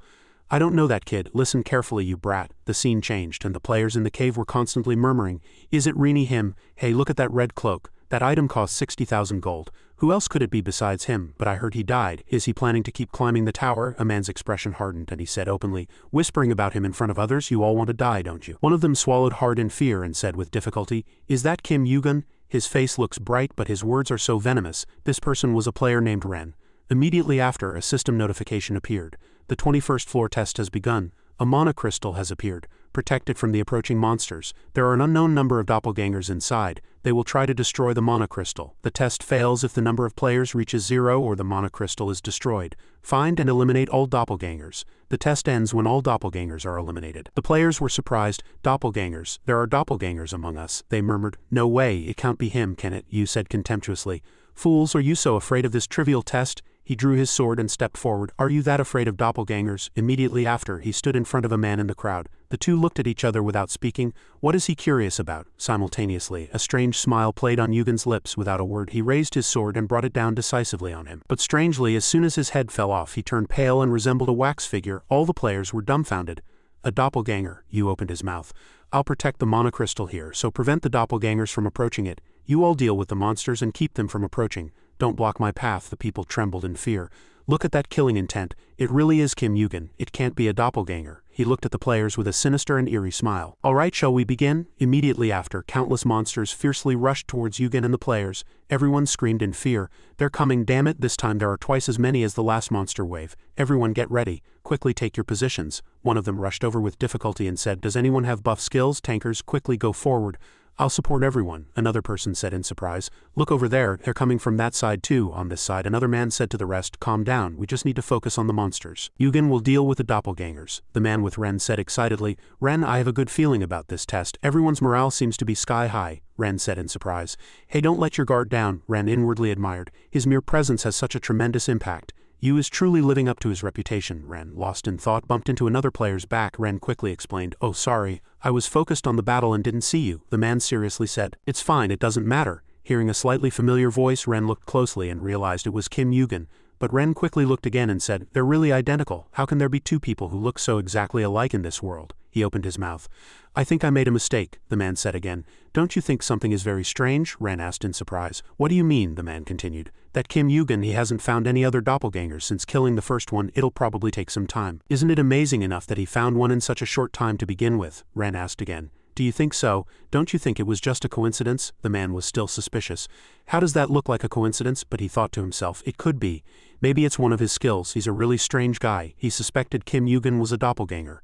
But such suspicion was unnecessary. Having thought this far, Ren continued, in any case, as long as Kim Yugen is here, no one will be able to approach the mana crystal. So stop wasting time doubting and focus on the monsters in front of you. The man who resembled him thought to himself. This feeling is strange but quite amusing. He looked at Yugen with jealous eyes. All right, Kim Yugen, let's see how far the Kim Yugen everyone believes in can go. The system displayed 25 minutes and 2 seconds remaining. But the players were exhausted after continuously killing monsters. They said, damn it, I'm dying. How long do we have to keep doing this? We have to catch all the doppelgangers to end this. A man in the player group glanced at the center with a disgruntled expression and said, but Yugen keeps staying in the same spot. Is he really doing his part? The person next to him explained, at least thanks to him, no one is approaching the mana crystal. The man heard this and complained, so what? At this rate, we'll die from the monsters first. The man who resembled Kim Yugen sighed. He walked over to where people were gathered and said, rats, you're good at hiding. It seems after seeing the first one die, you decided to hide among the crowd until we got tired. Hearing the man who resembled Kim Yugen speak, they were flustered. What? What do you mean? Are you saying you can't find the doppelgangers? The man who resembled Kim Yugen brushed past him. No, I'll pass this test no matter what. He raised his sword and suggested, everyone, point to one person you suspect. And the man who resembled Kim Yugen laughed and continued, every time we kill a suspicious person. This test will end soon. They heard this and trembled. Are you crazy? What kind of suggestion is that? Another person also said, how can you kill someone just because they're suspicious without clear evidence? Then suddenly, a man in the crowd raised his hand. Excuse me, but I saw someone suspicious while fighting earlier. The person next to him also interjected, me too. The man heard this, turned around and shouted angrily, are you all crazy? What's wrong with you? After that, they fought fiercely. If you want to die, die alone. I want to live here, but the others disagreed. The monsters are increasing. At this rate, we'll die before we find the doppelgangers. Everyone, gather the suspicious people in one place. The players quickly split up and some shouted, you've crossed the line. Do you really think everyone here is a doppelganger? Do you have to go that far? The man who resembled Kim Yugen cut them off. Let's see, since most people have agreed to my plan, it's time to find out who the imposter is, isn't it? As soon as he finished speaking, he immediately approached a player. Wait, don't come over here. The man who resembled Kim Yugen didn't hesitate and swung his sword, and the man also screamed, "Ah!" Then Kim Yugen approached and firmly grabbed his sword. The man who resembled Kim Yugen immediately turned around, his eyes wide. "He grabbed my sword with his bare hands?" Kim Yugen looked directly at the man who looked exactly like him and said in a low voice, "You finally crossed the line," he continued. "I was going to ignore you because I thought you were harmless. But if you try to disrupt the test, that's another story." The players opened their mouths and exclaimed, "What? Wait, why do they look so similar?" One of them marveled. "No, not just similar. They look exactly alike, like 2 drops of water." The man who resembled Kim Yugen suddenly had an ominous feeling. He thought, then is this the real Kim Yugen? Kim Yugen didn't wait for him to finish his thoughts and smiled slightly, saying, "I'll deal with you later." In an instant his eyes turned red and the observer's gaze skill, which reveals the truth, was activated. The body of the man who resembled Kim Yugen suddenly shone and returned to its original form. He covered his face with his hand and groaned, "Ah, damn it." The players who saw the two confront each other were confused. "Wait, that guy is a doppelganger, but isn't it strange? The first doppelganger turned into mud." "Then what is that guy just mimicking?" The man who resembled Kim Yugen still stubbornly said, "That guy is fake. I'm the real Kim Yugen." Kim Yugen also followed suit. "Yes, it doesn't matter anyway." After saying that, his foot kicked hard, and the fake fell to the ground, revealing his original face completely. Kim Yugen said, "If you want me to, I will." Kicked by Kim Yugen, the fake Kim Yugen, who flew far away in front of hundreds of eyes, was dealt with. He turned around and said, "Now deal with the remaining ones too." The person who met Kim Yugen's gaze quickly changed expression and stammered, "It's not me. I didn't even know what he was." Others also said, "Me too. I'm just an ordinary low-level player. I can prove it. My name is Miles." "Me too." Kim Yugen didn't pay attention to them and walked straight to where Ren was standing. Ren said warily, "So you're the real Kim Yugen? Who am I?" You didn't hesitate and placed his sword at his neck. "Who I am doesn't matter," the man said. "Are you suspecting that I'm a doppelganger?" Ren calmly explained, "My comrades can prove I'm real. We haven't separated once since the test began." The man mentioned defended Ren, saying, "Yes, that's right. I can vouch for our team leader." Kim Yugen heard this and smiled bitterly. "Are you saying you're not a doppelganger because you're with your team?" After that, he suddenly grabbed his neck. Ren said with difficulty, word by word, "What are you doing?" His comrades began to panic. "Team leader," they shouted loudly at Kim Yugen, "let him go." "What are you doing right now?" Unable to breathe, Ren's face gradually changed. He gritted his teeth and used all his strength to shake off Kim Yugen's hand gripping his neck, but it was already too late. Ren returned to his doppelganger form. The comrade who had defended Ren earlier stammered in horror, "Team leader, why are you team leader?" Before he could finish speaking, his head was pierced by Kim Yugen's sword. He barely managed to say, "What, damn it," and quickly turned into a doppelganger. The players were extremely horrified to see him who had defended his comrade just minutes ago now turn into a doppelganger. "That's also a doppelganger?" Kim Yugen said in surprise. The doppelgangers posing as players are truly amazing actors to even brainwash themselves. "Truly astonishing," he shouted loudly, challenging them. "Stop beating around the bush and let's finish this all at once, you fakes." A growling sound came from somewhere and several doppelgangers quickly appeared among the players. Kim Yugen saw it and smiled, provocatively saying, "Everyone, come here." After that, he activated the Heavenly Demon's aura. "You have completed the 21st floor test. You can move to the next floor. Your level." Mammoth opened his eyes to the noisy system sounds. HMPH, half asleep, he saw the shadow of the person in front of him. How was the test? Kim Yugen, sitting next to him, saw this and said, "If you're awake, sit up." Mammoth was horrified and recoiled. Kim Yugen," you greeted him warmly. "What's your name?" Mammoth asked again, slightly dazed. "What?" After that, you raised his fist. "Are you still not awake?" Surprising him, he replied, "It's Mammoth." You looked at Mammoth with suspicious eyes. "Seeing that you haven't disappeared after the test, you don't seem to be a doppelganger, but I can't be sure." "What exactly are you?" Mammoth bowed his head and honestly told Kim Yugen, "I am a doppelganger, but at the same time I am also a player." Kim Yugen looked puzzled. "Then are you a pure-blooded demon? What race is your lineage from? You don't look ordinary." He stammered, "My father, he is Belial." Kim Yugen quickly asked, "What? Who?" Mammoth replied, "Belial, the Demon King, the King of Doppelgangers." Kim Yugen thought, "The Grand Council of the Demon King, the Lord of Confusion and one of the 7 Demon Kings. He's the son of Belial. A high-ranking ranker?" A notification popped up, confirming that his fiery golden eyes verified it was true. You thought that his status and position at the Han Palace couldn't be a lie. Considering its power and scale, the Demon King Guild rivaled Olympus. All things considered, his standing was quite similar to Hegan's. So you continued to question Mammoth. "Then what is someone like you doing here?" He answered nonchalantly.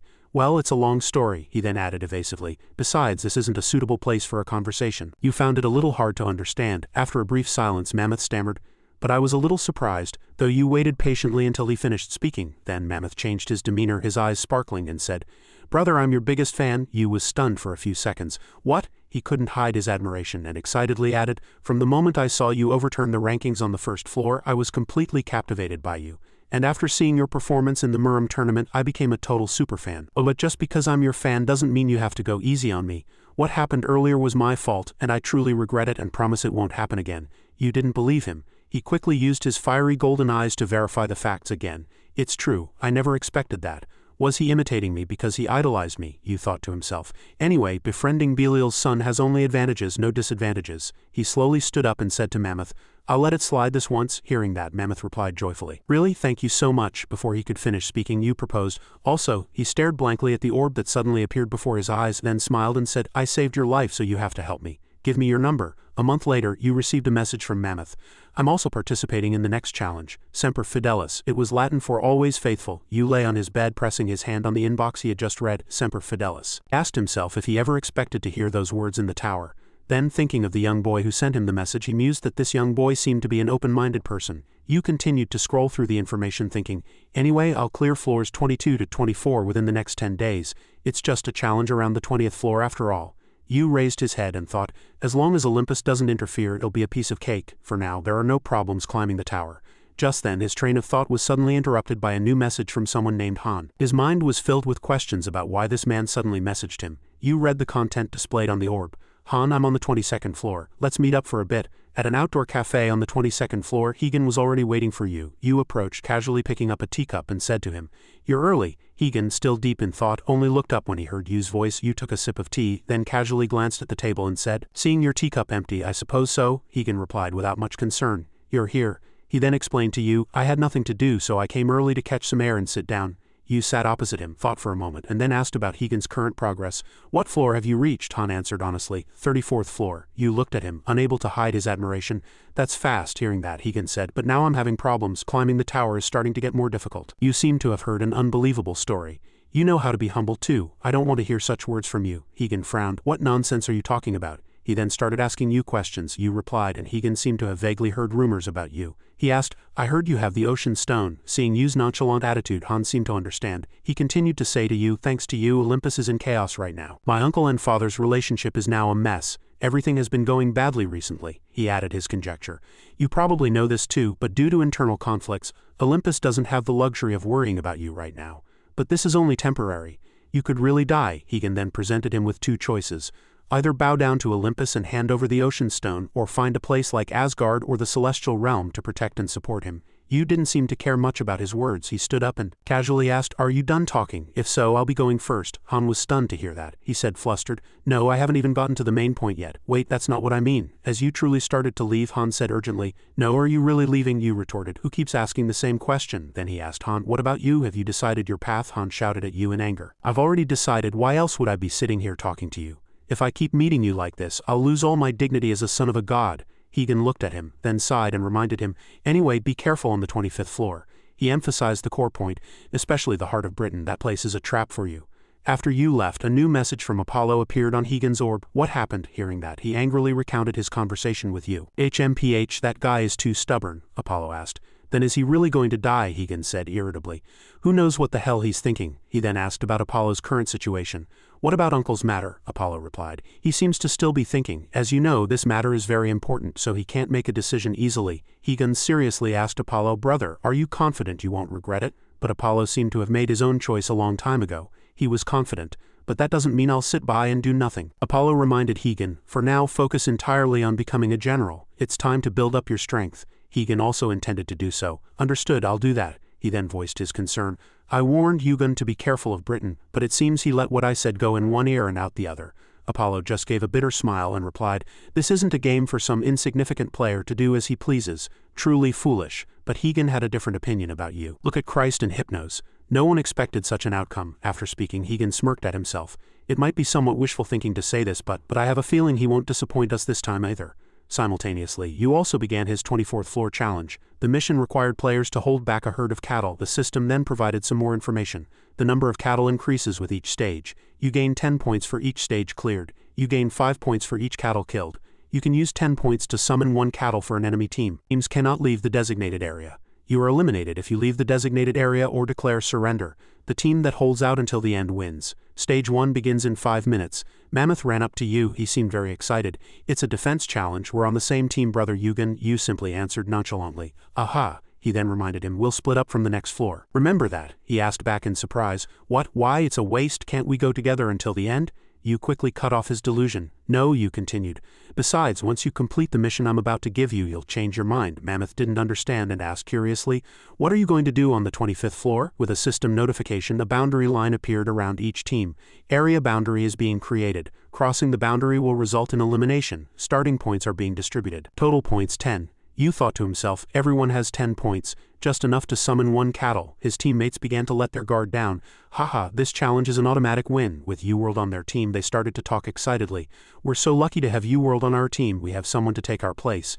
Damn it, I can't even remember the last time I didn't have to worry about a challenge. Hearing that, Mammoth crossed his arms and said to the teammate who had just spoken, everyone seems to be relying on brother. Yu again said something that greatly confused Mammoth.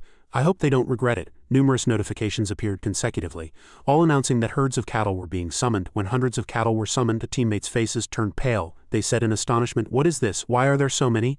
This is stage 1. How many are there? I can't even count them. Mammoth gave a bitter laugh. He finally understood what Yu's words meant earlier. The other teams used all their points to attack the team with the highest chance of winning. I get it now, brother. They want to eliminate the team with the highest chance of winning, right? He continued. In other words, it's a 1-on-9 fight.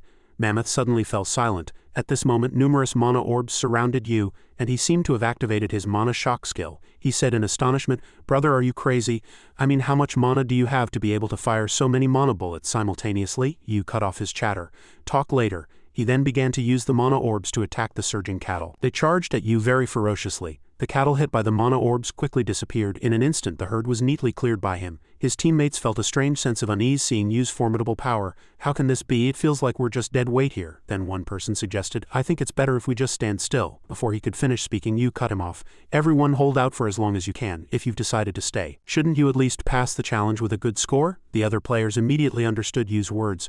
Does that mean if we don't fight, we'll be eliminated? But in Mammoth's eyes, he looked very cool. Brother. In Team 3's area, someone exclaimed, this game is easy. They were very satisfied to see U-World's team having to fight hundreds of cattle. They said to each other, doesn't it seem like our team hardly encounters any cattle? You're right. The other teams must have thought the same thing as us. In Team 5, a bolder suggestion was made. Let's eliminate U-World's team first. Everyone seemed to understand. Right? In Team 9, a person who seemed to be the team leader kept pressing the system interface and said, using 300 points.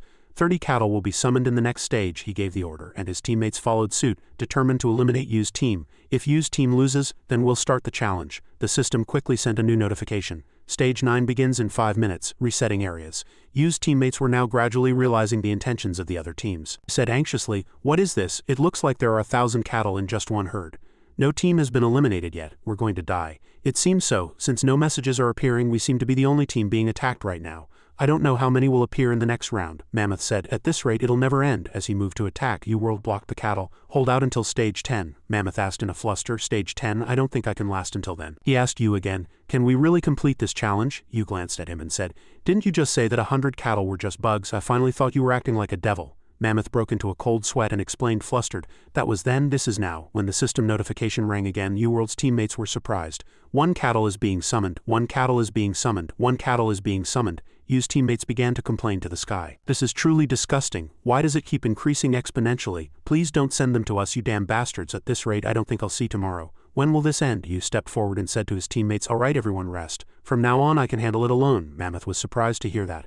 Brother, alone, are you sure? He couldn't hide his concern. Yu heard that and said, for now I'm fine. He looked at him in surprise, then began to count the number of newly appeared mana orbs. He couldn't help but be surprised. 1, 2, 3, there were too many. Much more than before. Kim Yugen's skill information window appeared.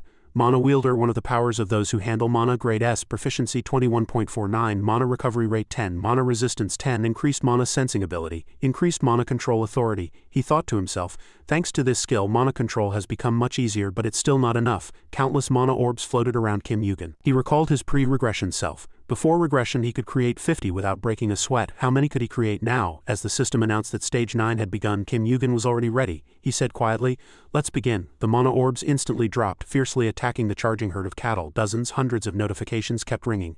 You killed one bull. The completeness of killing Heaven's will has increased by 0.001. You killed one bull. You killed one bull. The completeness of killing Heaven's will has increased by 0.001. You killed one bull. You killed one bull. The completeness of killing Heaven's will has increased by 0.001. Stage 11 began, Stage 12 began, and areas were being reset. the system announced that Stage 13 was beginning again. While Kim Yugen controlled the mana orbs, the completeness of Killing Heaven's Will noticeably increased. Grade A, completeness 99.994. Numerous bull kill notifications appeared. Completeness of Killing Heaven's Will has increased by 0.001. Kim Yugen thought to himself, 10 should be enough. Now that I know how many I can create at once, I need to focus on controlling them. Then he called out to Mammoth. Mammoth quickly replied, yes. Kim Yugen asked to use points to summon bulls for other teams. Mammoth was flustered by his request. Brother, weren't you planning to collect more points and launch a full-scale attack all at once? Kim Yugen said. We should also send them a gift so they react a little more intensely. But Mammoth asked if it was alright when thousands of bulls were already charging towards them. Brother, aren't you tired? Kim Yugen said nonchalantly. Not yet. No matter how excessive it is, I have to endure to the end. People were even more surprised by Kim Yugen's skill and whispered to each other, what's that person's mana level? How can he control so many orbs? He's truly a monster. The difference is so great that I don't even feel inferior. How is he not a Jian Kaier yet? But only Mammoth clearly understood this issue.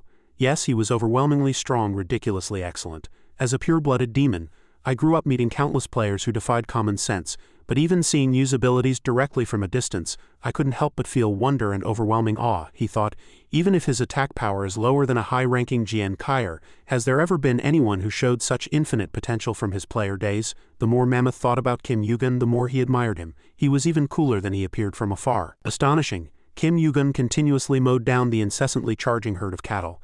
The completeness of Killing Heaven's Will has increased by 0.001. You have met the conditions for Killing Heaven's Will. Killing Heaven's Will Grade A, completeness 100.00. Killing Heaven's Will be deleted. The next notification appeared. You have completed the conditions for Killing Heaven's Will. Killing Heaven's Will Grade A, completeness 100. Killing Heaven's Will has been deleted. Kim Yugen couldn't help but be surprised. The system notified you have acquired the demonic body. A new stat, demonic power, has been added and demonic power has increased by 20. Demonic body, a demon's body that can control demonic power. Grade S, proficiency 0.00, can acquire unique demon race skills. Demonic power 20, demonic power 20 special, cannot be increased by leveling up, can be applied to all skills. Kim Yugen clenched his fist and felt the newly added skill. He hadn't expected the final reward for Killing Heaven's Will to be such a high-grade skill. He raised his hand and began controlling the mana orbs. Demonic power is a unique power of the demon race, somewhat similar to mana but fundamentally different. Its destructive power is even more terrifying. Kim Yugen used his newly acquired skill, and in an instant he annihilated all the remaining cattle at once. What happened before their eyes was so fast that all the teammates were dumbfounded.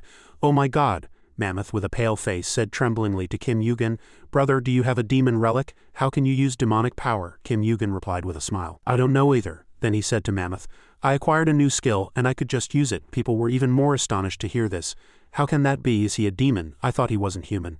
But is he really saying that so nonchalantly? Kim Yugen continued to tell everyone, alright, now that I've gotten what I wanted, let's end this game. Mammoth, hearing this, asked blankly, what game? What else is left? Kim Yugen told him to look at the mission window in front of him. This damn challenge, of course. Total score 24,355 points. The number displayed on the screen quickly decreased, and soon a notification appeared. You have used all 24,350 points to summon 2,435 bulls.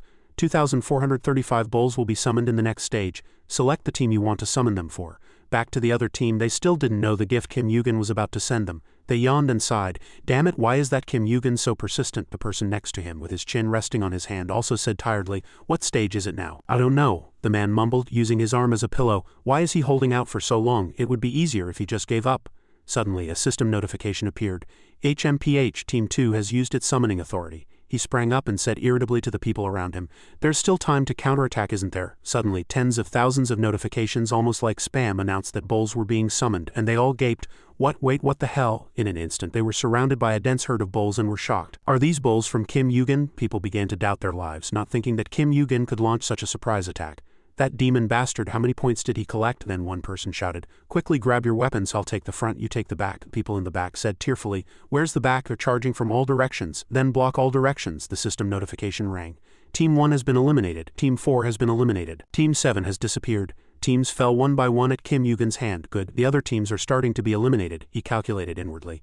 Approximately 200 more will be added each time I summon. Since they are all players who have climbed to the 24th floor, 1 or 2 teams will survive. The problem is time. Kim Yugen's cold eyes gazed far ahead. He laughed coldly. Will they survive this huge monster wave, or will they die before time runs out? I'll keep playing with them until they get sick of it. At this, even Kim Yugen's teammates were shocked by his attitude. Are you sure he's not a demon? Good thing we're on the same team as him. Otherwise I'd be creeped out. Ding. A new notification appeared. You have cleared the 24th floor challenge. You have gained 50.00 points. Everyone cheered and shouted, "It's over, thank you Kim Yugen." One of the teammates said, "Thanks to you brother, we cleared the challenge easily. You looked really tired." "I mean, you were really cool brother." "We'll go ahead first." The system window appeared again. You have gained an additional 54,360 points. You have acquired the Cloud Walk skill. Cloud Walk when used temporarily lightens your steps and allows you to create an invisible path in the air. Kim Yugen thought in surprise, isn't this the precursor skill to Hermes' footsteps? He acquired a new skill but complained slightly, it would be better to just use the existing skills. At least I earned 100,000 points. Before moving to the next floor, Mammoth stood nearby regretfully saying, "Oh brother, do we have to say goodbye now? I'm so sad." But at this moment, Kim Yugen changed his attitude. "No, let's go to the 25th floor together for now," Mammoth said in surprise. "How really?" Then he happily grabbed Kim Yugen's hand. "Alright, let's go." Mammoth used his ability to teleport to the next floor. The two were transported together to the 25th floor of the Tower Britain. They landed where players were gathered and some voices were heard. "Is this Britain?" One of the people standing nearby slowly said. "This place is famous as the capital of Britain. Now that I see it for myself, it truly lives up to its reputation. I've heard it's also famous as a tourist destination." Then one person asked, "Are those statues the Knights of the Round Table?" Kim Yugen's gaze immediately went to where people were talking and he quietly evaluated the Knights of the Round Table and the King of Knights. The giant knight statue holding a sword and riding a horse was Arthur. Arthur in Kim Yugen's glove couldn't help but feel regret. "Indeed, that's what I look like." Kim Yugen heard this and asked, "Do you still have lingering regrets?" Arthur grumbled angrily. "What regrets? Is it that hard to get a human body again?" He spoke again. "Then is even a bull's corpse acceptable?" Arthur shouted upon hearing this. "Are you kidding me?" Mammoth had just returned after hearing rumors and reported to Kim Yugen, "I heard the current king of Britain is Lancelot, so why hasn't the statue changed yet?" Kim Yugen said coldly to Mammoth, "He's just a temporary king." Mammoth chuckled upon hearing Kim Yugen's words. "A temporary king? But it's been 1,000 years since Arthur disappeared." Mammoth continued to ask Kim Yugen, "I'm also curious about this Lancelot person. King Arthur led Britain to its most prosperous era and Lancelot has ruled this country for 1,000 years." Kim Yugen replied quietly, "You'll see soon enough.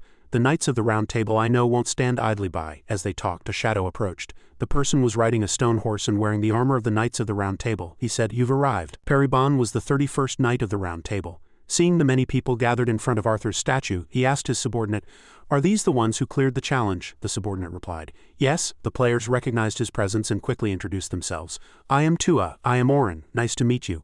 "I am Ellie Rosamond." Peribon's eyes were completely different. Kim Yugen sighed. All the Knights of the Round Table seemed greedy. He pondered, but it was easy to understand. No guild has grown as rapidly as the Knights of the Round Table. They don't care about staying on this floor. Mammoth innocently asked Kim Yugen, looking at the people in front of him, "Are those the Knights of the Round Table?" Kim Yugen replied, "Not just one. Among the people here, Peribon is only paying attention to Kim Yugen and Mammoth." He smiled kindly and asked, "What are your names?" The two looked at each other and then said, "Kim Yugen, Mammoth." After confirming their identities, Peribon continued, "You two don't talk much and your auras are very different. I am Peribon, the 31st Knight of the Round Table." He laughed heartily. "I'm really happy to meet new people here." But when Peribon opened his eyes, there was no emotion in them. "I came here under His Majesty's orders. To all the players who have just arrived, we are looking for candidates to fill the empty seats of the Knights of the Round Table. I will tell you the details later. You must all be tired after the challenge, so please rest first." Then Peribon said to everyone, "This is the border with other countries. The capital of Britain is not far from here. Please follow me." Mammoth, hearing this, frowned and said to Kim Yugen, "They seem suspicious. I think they're trying to lure you, brother." He put his arm around Kim Yugen's neck and whispered, "Mammoth, I'm just telling you this." Mammoth blushed and stammered, "Brother, are you sure? I didn't think they'd be such despicable humans." Then he looked at Kim Yugen. "But if you say so, I'll keep it in mind." Kim Yugen replied, "Alright, let's follow them for now." They quickly arrived in front of the capital gate and Peribon, looking at the towering walls, said very proudly and arrogantly, "Behind this wall is Camelot, the capital of Britain." The players were amazed to hear this. "It's tall. This city is bigger than I imagined," Baivan suddenly said. "But before entering, I have one request." Everyone's anticipation turned into confusion. "A request? What do you want to check?" He lowered his eyes and said in an emotionless voice, "It's nothing much." Peribon paused for a moment and continued, "However, Britain is very strict about demons, therefore it is very difficult for unidentified demons to enter or leave this place." Moss asked again in a daze, "What did you just say?" He immediately became agitated and shouted, "What nonsense are you talking about? Are you still prejudiced against races in this day and age?" Kim Yugen asked him, "Is there such a law in Britain?" Peribon began to explain, "It is a law that we passed through discussion after the first king disappeared. We ask for your understanding as it is a sensitive issue." His gaze now turned to Kim Yugen and he suggested, "However, if Kim Yugen can vouch for that child, the story changes." Kim Yugen asked glumly, "What does that mean?" Mammoth was so angry he seemed to be on fire. "What on earth do you want to say? Who is going to vouch for me? My very existence is proof. Do you know who my father is?" Peribon didn't care at all. "How would I know? It doesn't matter who your father is.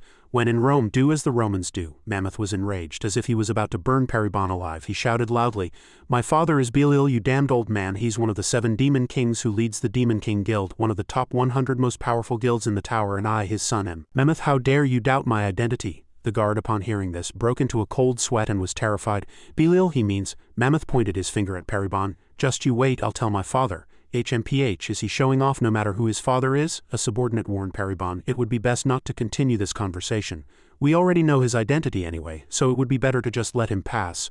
Understood. The city gate opened and the capital's scenery unfolded before their eyes. Then a new message arrived from Mammoth. He grumbled to Kim Yugen, "Brother, I can't believe those damn guys wouldn't let me in because I'm a demon. How dare they ask who my father is? But as soon as I said my father's name, they shut up. But how did you know that, brother? Have you ever studied British law?" A new message came from Kim Yugen. "I just had a feeling." Some people looked around and exclaimed, "This is Camelot. It's not as old as I thought. Is that the Imperial Palace?" As Kim Yugen walked a few more steps, a notification suddenly appeared. "The egg is wriggling. The egg is hungry. The egg is whimpering. The egg is twisting. The egg is..." He understood. "All right, I knew it. There's a trace of an outer god here," he quickly calculated. "I've completed killing Heaven's will, and now I only need to worry about the egg, so I need to quickly increase its incubation rate and find out what's inside." Kim Yugen couldn't help but feel a little worried. Will this thing accompany me in fighting the outer gods, or will it backstab me when I'm weakest? Another notification appeared. "The egg is urging you to hurry." Kim Yugen walked, soothing the egg. All right, I know. Stop now. The egg is urging you to hurry. The egg is urging you to hurry." Kim Yugen was annoyed by the persistent urging.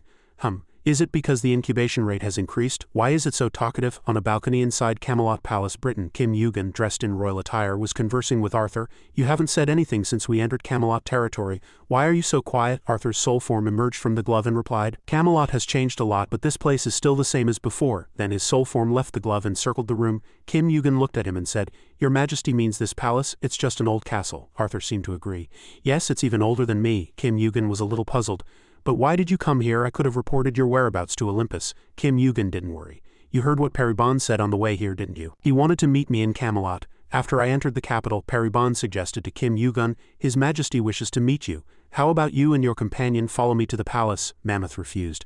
"Is that all right? It's not right for a filthy demon like me to set foot in a noble palace. So I'll have to go alone," Arthur said, disappointed. "That's not what I'm asking." Kim Yugen spoke again. "Didn't your Majesty say there was someone you needed to meet?" "Is he talking about Merlin?" "Did your Majesty come all this way to meet a friend?" he replied. "He wants to ask something of me, so I also want to meet him." Arthur was moved to tears. "You're so touching. When you gave me that orc corpse, I thought you were a heartless bastard with zero emotion." Kim Yugen laughed. "Did you think I was that kind of person?" Arthur continued.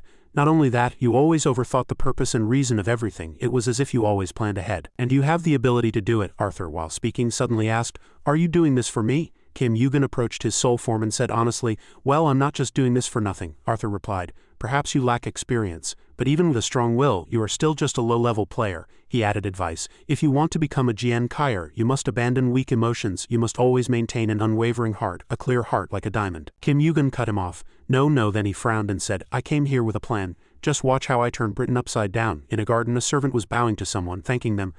Thank you for that just now. I didn't think he would get so angry over a small twig falling on his head. Earlier she had been threatened by a knight. "How dare you dirty the armor of a knight of the Round Table? You shall pay for your sin with those 2 hands." She bowed and clenched her hands tightly. "That person hadn't stepped in, I would have gotten into even bigger trouble," the person who heard her replied.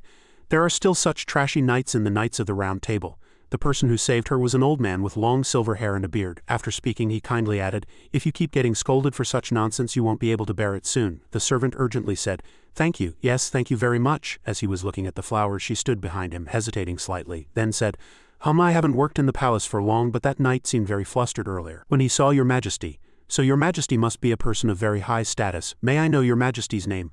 I hope I haven't bothered your Majesty." He reached out and touched the nearby flowers, calmly saying, "Yes, you wish to know the name of an old man like me? If you truly thank me, then take care of this garden with all your heart." As soon as he finished speaking, beautiful flowers quickly bloomed. Then he continued, "I often walk here when my mind is troubled. I am Merlin." After leaving the garden, he walked down the stairs and said, "Where have the knights these days sold their chivalrous spirit?" He shook his head and sighed. "The dignity that the Knights of the Round Table prided themselves on has disappeared. It wasn't like this in my time." Then he glanced sideways somewhere and asked, "Don't you agree, Kim Yugen?" Kim Yugen stood there and replied, "Who knows?" Then he approached him and said, "The great wizard who established Britain and accompanied the King of Knights, are you the one called Merlin?" "That's right, but you seem to have never seen him before." Merlin glanced at Kim Yugen and said, "You've been following me for quite a while, haven't you?" Kim Yugen stood facing him and introduced himself.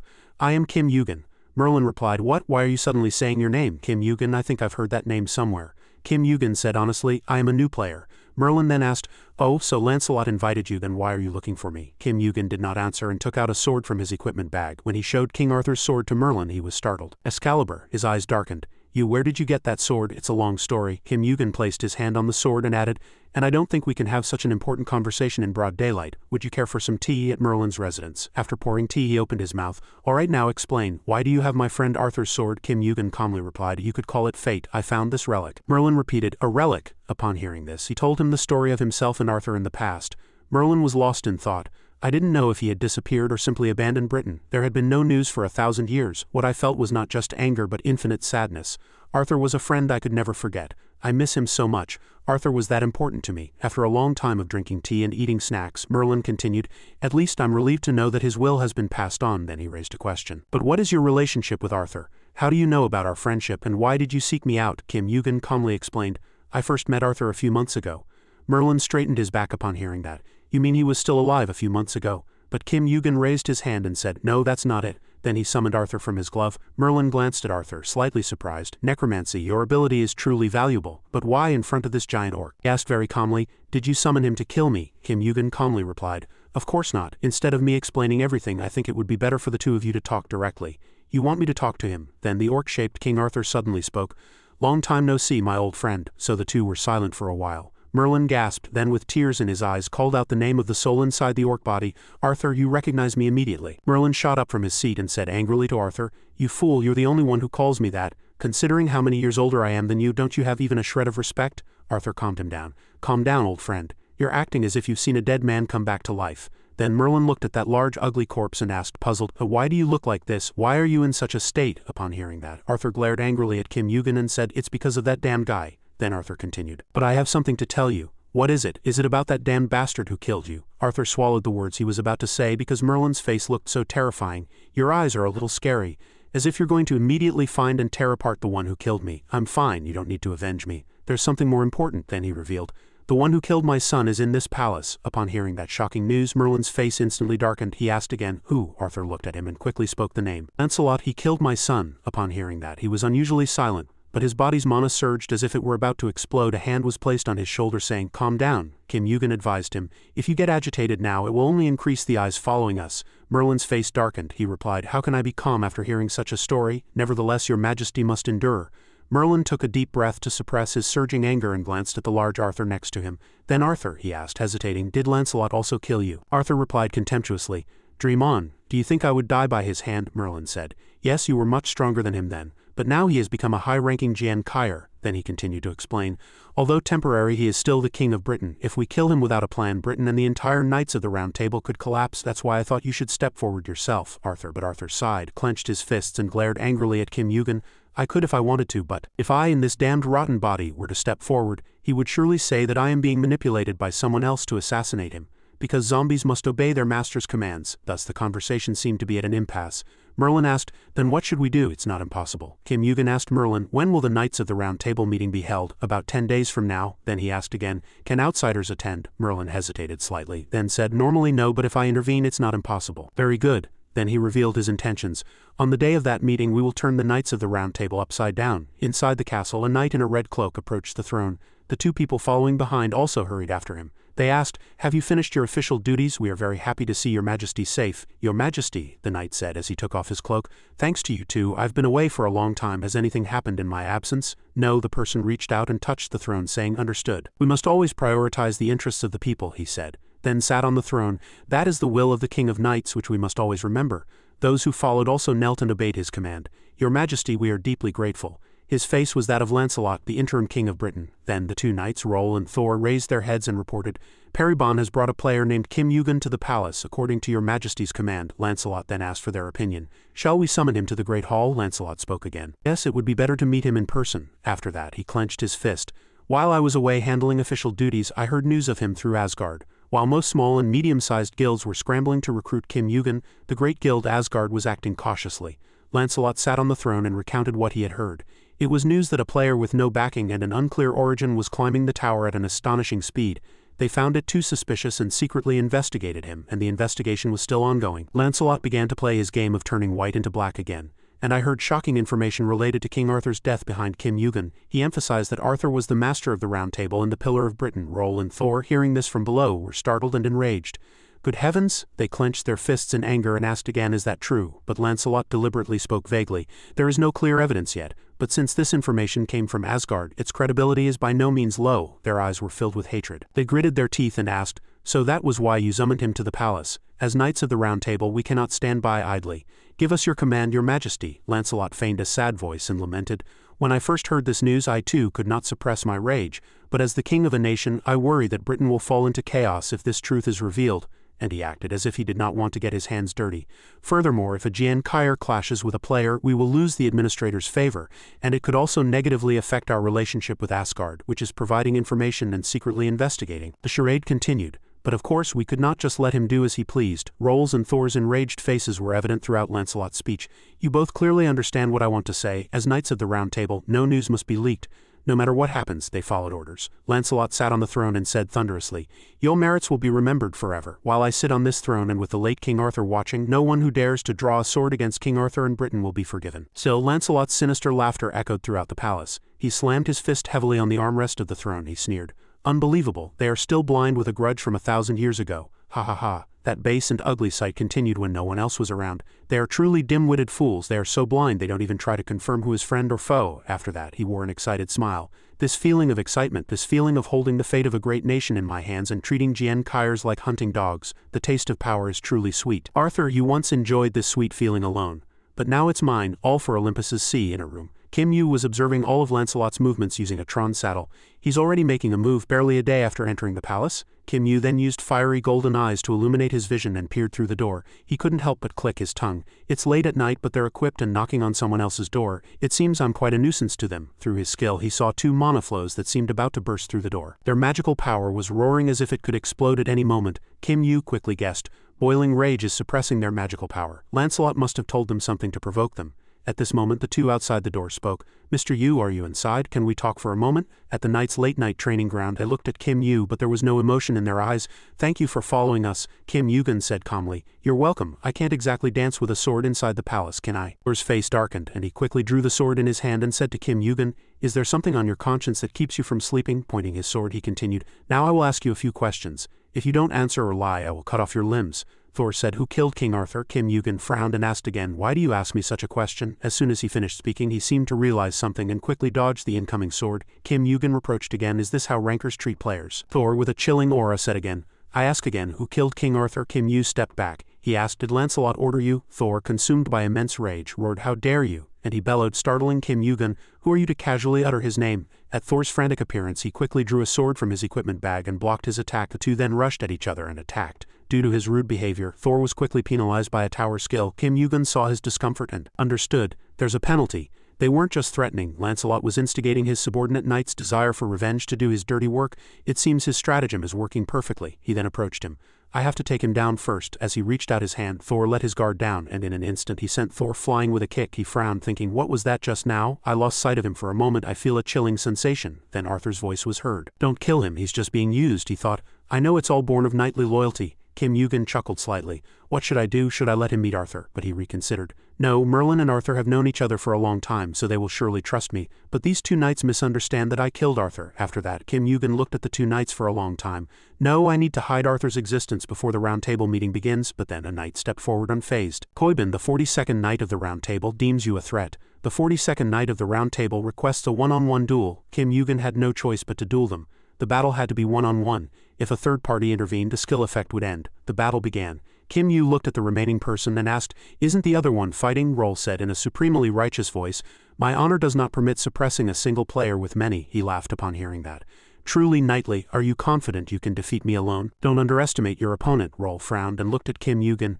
We have always achieved victory this way. The Knights of the Round Table have always been so. He frowned and thought to himself, he seems to think highly of the Knights of the Round Table. Even before Britain and the Knights of the Round Table, this country suffered bloody wars for hundreds of thousands of years, yet they shamelessly try to claim the glory achieved by others. Kim Yu asserted to him, this alone won't be enough to win, I'll show you. He pointed his sword at Roll and said, I'll open your eyes. After that, Kim Yu activated his giant strength skill, focusing it on his arm, and his stamina stats were temporarily converted to strength. Arthur, seeing this, said worriedly, I told you not to kill them. He soothed him, don't worry, it won't come to that. Finishing his words, Kim Yu rushed at Roll. Immediately after, an explosion erupted, sending dirt and stones flying everywhere. But that knight was no pushover. He quickly used the Round Table Knight's shield to protect his target, but Roll's face behind the shield looked anything but comfortable. Just as I thought, this guy is no pushover. He's blocking all my attacks like that. I shouldn't underestimate this player. But a few seconds later, he noticed another strange thing. Thor pushed him back with his shield. Kim Yugen, not being a newbie unskilled in dueling, also stepped back. After dodging Roll's attack, he gained more respect for his opponent. As expected of a ranker, his fighting style focuses on defense, but it also possesses immense destructive power. Like a tank, the knight stood unfazed even after taking the attack. If you want to test strength, I am willing. Kim Yu heard that and continued to charge. Good, one more hit. Let's see how you block it. Stamina stats are temporarily converted to strength stats. Giant strength enveloped his entire body. Good, full body gigantification successful. After that, Kim Yu powerfully struck Roll's shield. Roll's body trembled with one hit, and he grimaced. What is this power? Kim Yugen thought to himself. It's not just strength. Kinney is made of adamantium, the strongest metal, and the craftsman who made it is also at the pinnacle of the tower. He then threw another punch. You will pay the price. After saying that, he hit the shield one more time. This blow split the shield, and then he delivered a series of punches. The shield could no longer withstand it and developed more cracks. Roll gritted his teeth until blood came out. His eyes turned red. Damn it, to corner me with just strength without any special skills. Immediately after, Roll activated the aimed shot skill for the agent. When that skill was activated, he paused for a moment but quickly regained his balance after that. He continued to charge and hit the shield. This time an even more powerful punch erupted than before. Despite the protection, the shield still cracked. Seeing the shield almost shattered, Roll became increasingly terrified. How can that be? He's not even a ranker, just an ordinary player. After that, a loud explosion erupted, sending dirt and stones flying everywhere. Amidst the thick smoke, Yugen's voice echoed. If you truly believe I am involved with those who assassinated King Arthur, and if you truly seek revenge, then abandon that fake chivalry. At that moment, the one-on-one match effect was lifted. Due to the intervention of a third party, the one-on-one effect was no longer valid. Thor quickly stepped forward to protect Roll.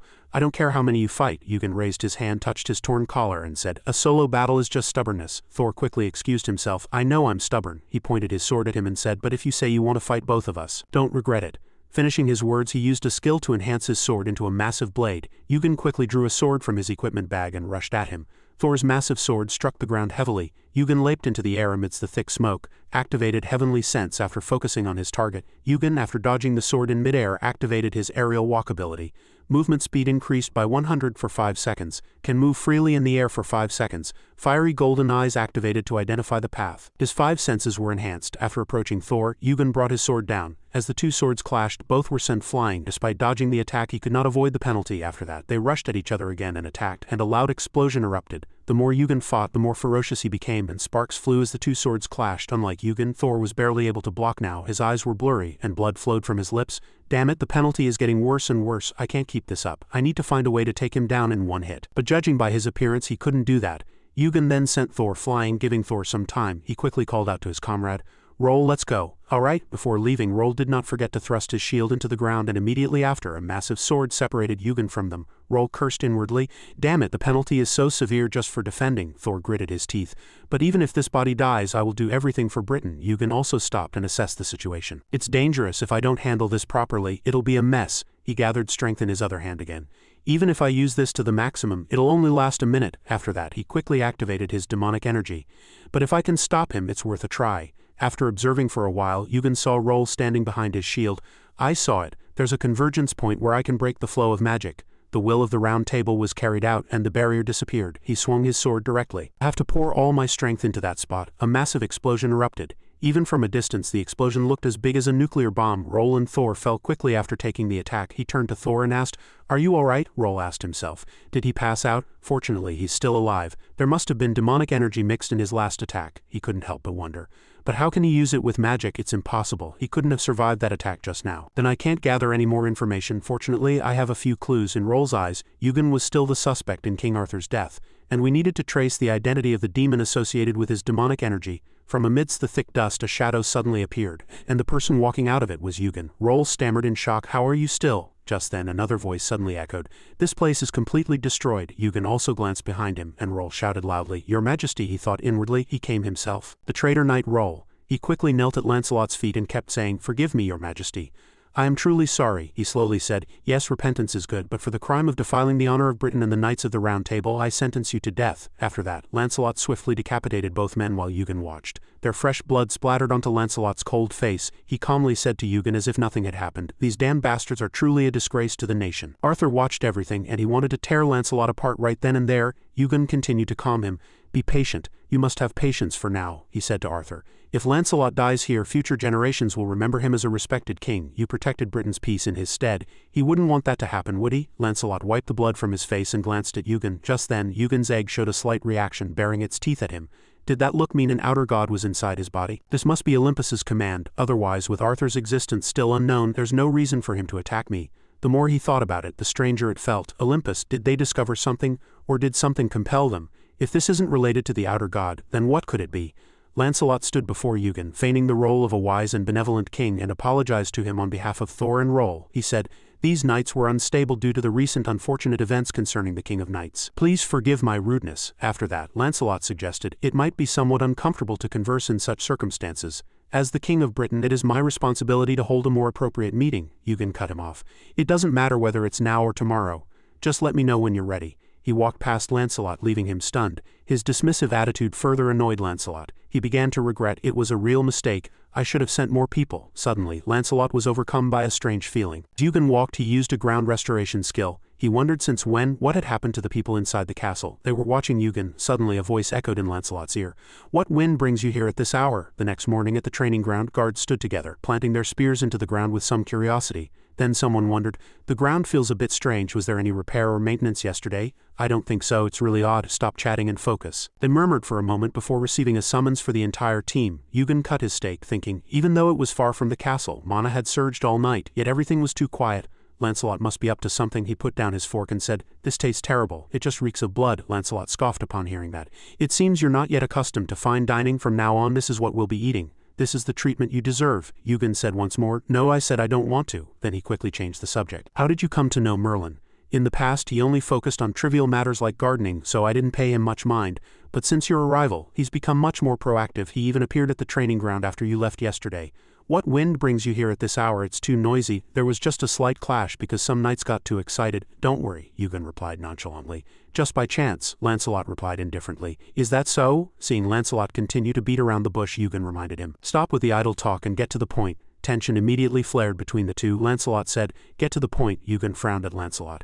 He used mana to completely envelop this place. "Cunning. Like this, I won't be able to send messages or contact the outside." He immediately stated his intention. "Eugen, I heard you have the ocean stone.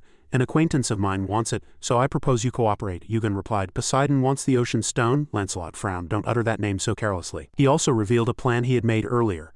"I intended to take it by force. From the moment you set foot in Britain, there were many ways for me to do it, such as assassination and burning your body."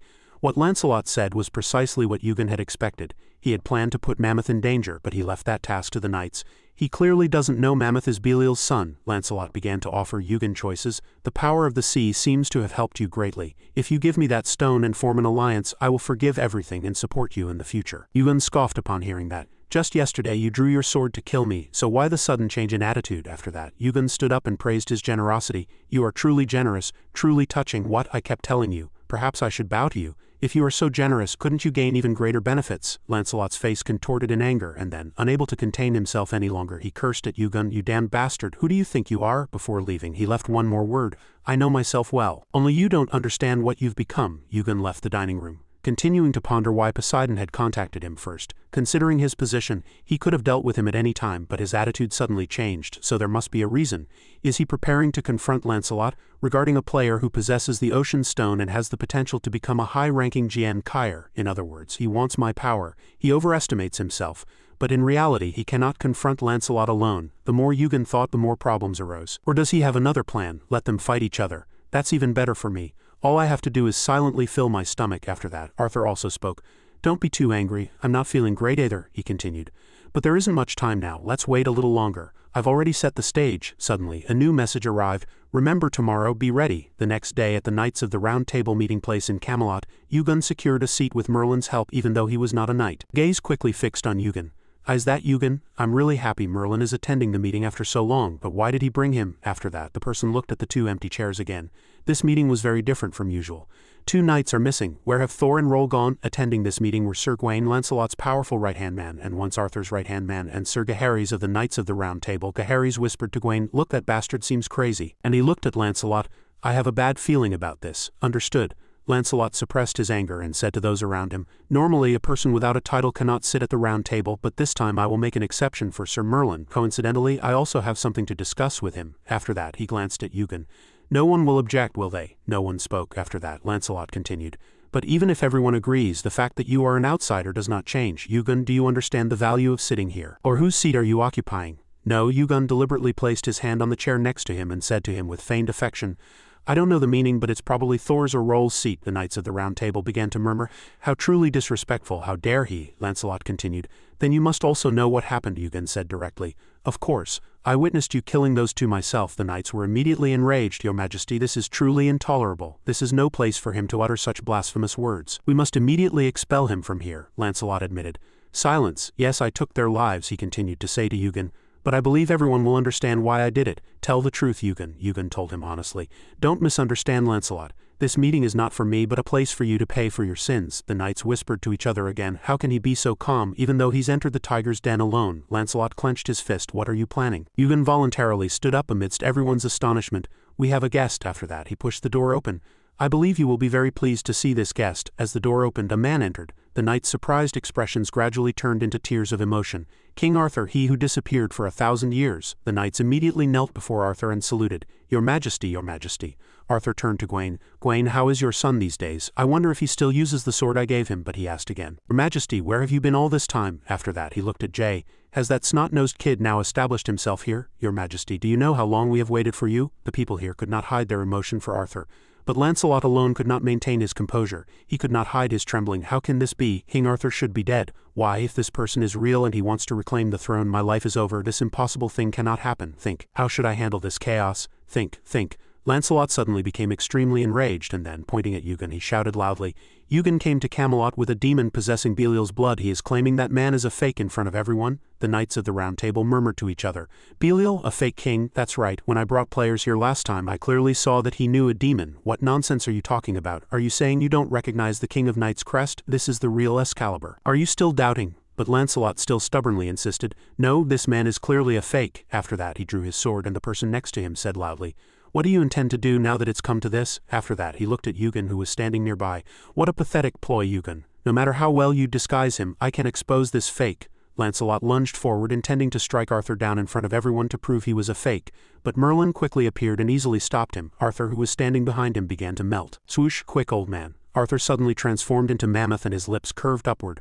"I thought I'd already been blown away. He was really a fake." The knights began to change their stance and quickly ordered them to be seized. Mammoth deliberately said to them, "Wait, aren't you too slow to draw your swords? As if you're quite sure this isn't someone you know." Eugen stood behind Mammoth and Merlin, smiling slightly at them. Behind him, a gigantic demonic shadow rapidly appeared, and its appearance with 2 sharp fangs looked very ferocious. It was none other than Arthur in his orc form. He roared, "Lancelot, yes, Lancelot, tell me how you knew I was dead." He trembled in fear, every cell in his body reacting to the energy emanating from him. "He's real. He's King Arthur." Seeing him stare silently, he spoke again. "Answer me, on this side." Merlin intervened. "Just let them talk. Don't interfere." He was surprised. "Elder," Lancelot, trembling at this moment, said, "What nonsense are you talking about? How ridiculous." "All I know is that demon is a fake, nothing more." Arthur raised his voice. "How dare a fake utter those words?" he continued. "Lancelot, you said you received the king's seal from me, didn't you?" He reached out his hand, trying to swiftly snatch the ring. "It means I chose you as the next king. I still possess one of the only 2 seals in this world." "Lancelot, where did you get that?" Blood streamed from Arthur's eyes at this moment.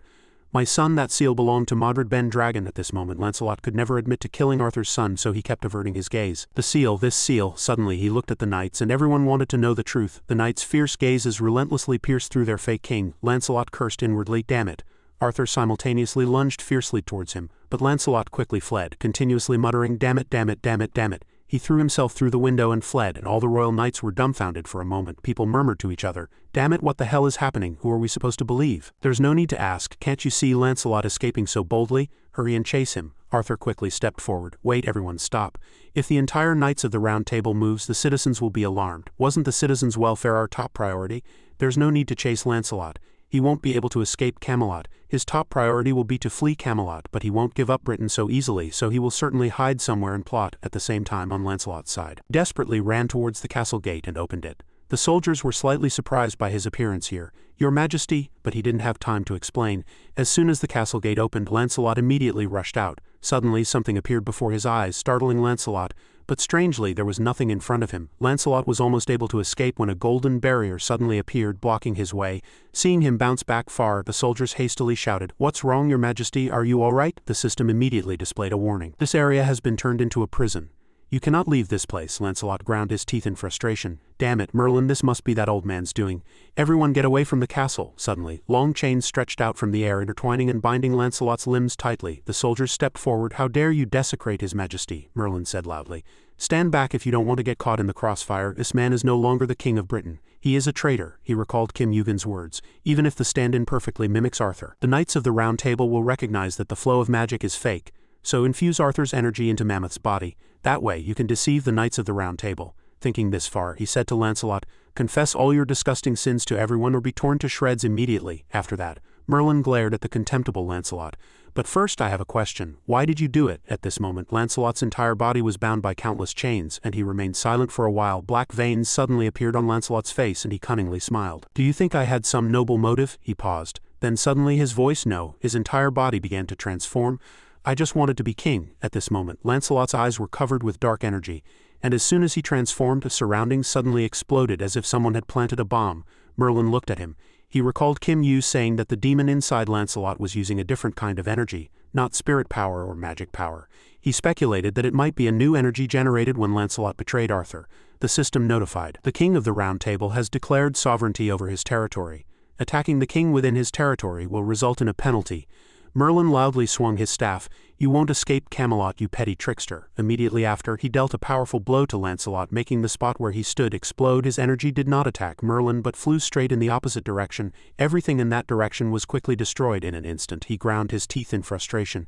"He redirected my attack towards the city, that despicable wretch," he shouted loudly at Lancelot. "You're insane." And he quickly channeled his internal energy to envelop the city, protecting Britain. He asked him incredulously, "You want to be king, yet you hold the citizens hostage. Where is your honor?" At this moment the two sides were separated by a long line, and the system immediately notified. "Cracks have appeared in the prison," Lancelot cunningly said. "No matter how powerful a wizard you are, you won't be able to defeat a high-ranking Jian Kaier." He inwardly lamented, "Damn it, the cracks in the prison have been repaired." Lancelot ground his teeth. From the beginning his goal was to wear down the prison.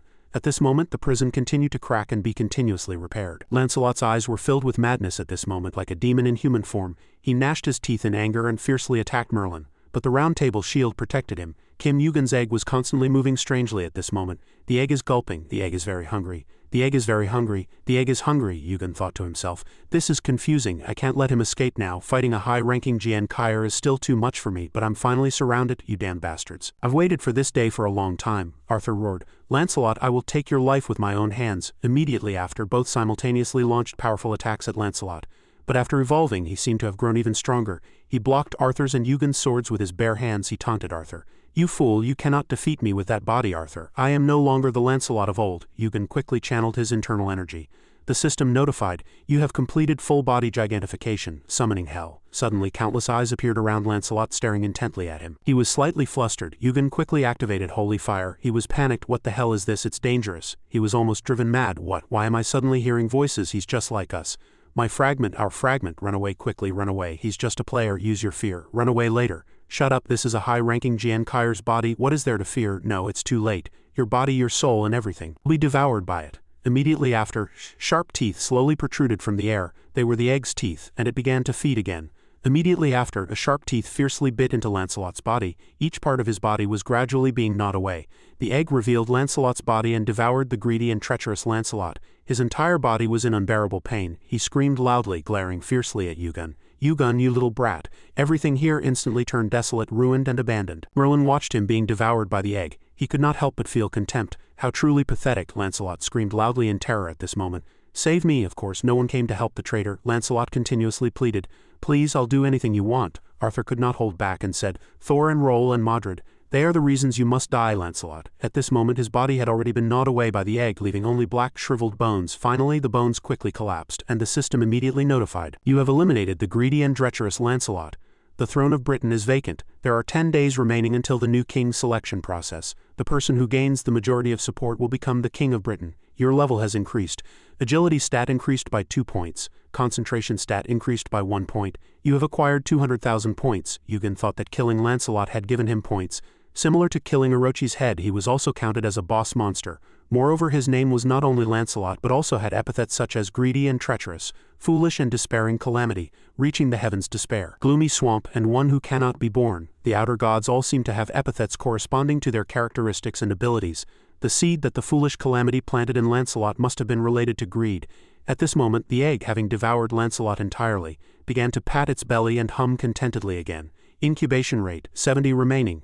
Eugen observed, unlike when it devoured Orochi, it seemed to be devouring slowly, taking a long time to digest this time, a voice echoed. What the hell is that? Merlin approached. It seems to be emitting the same evil energy as Lancelot. No, it's even more terrifying. Is that the source of your power? Eugen asked him. Does it look like that? He looked up at the sky and said, Outer being, let's call it that for now. I don't know much about it either. Merlin was greatly surprised. Outer being, what a strange name. Do such creatures exist in the world? Eugen was silent for a moment, then seemed to realize something and said, I think it's still too early to relax. Merlin, Eugen speculated, a tremendous force would soon descend upon them. Scene changed, and inside the palace a man's voice continuously trembled. Lord Poseidon, he said angrily.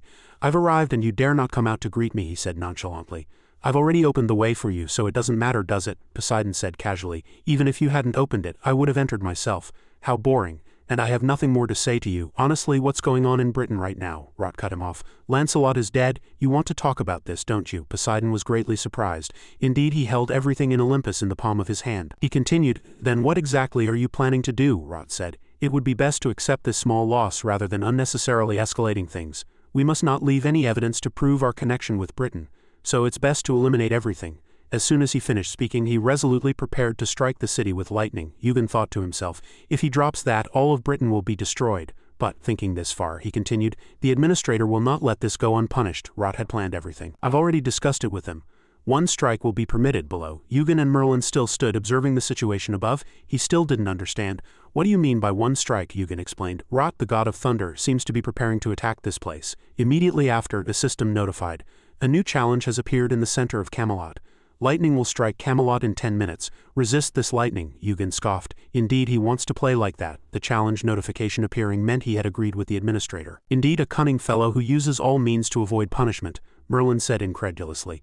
Even if Olympus is truly behind Lancelot, why should someone like Rot use such power against us? He looked up. Rot is not an idiot. If he destroys Camelot, Olympus will also face severe punishment in that case. They will be weakened compared to their rival, Asgard. On Eugen's side, a system immediately warned that lightning would strike Camelot in 5 minutes. Eugen did not deny it. That's right. Even the powerful Olympus dreads Asgard, especially Odin. But that's precisely why they are rushing to erase all traces, even if it means paying a small price. Merlin quickly replied, It's truly difficult to understand, but this is no time for unnecessary arguments. Let's talk later. Immediately after, he slammed his staff heavily onto the ground. Merlin cast a defensive barrier over Britain. Eugen could not help but admire him.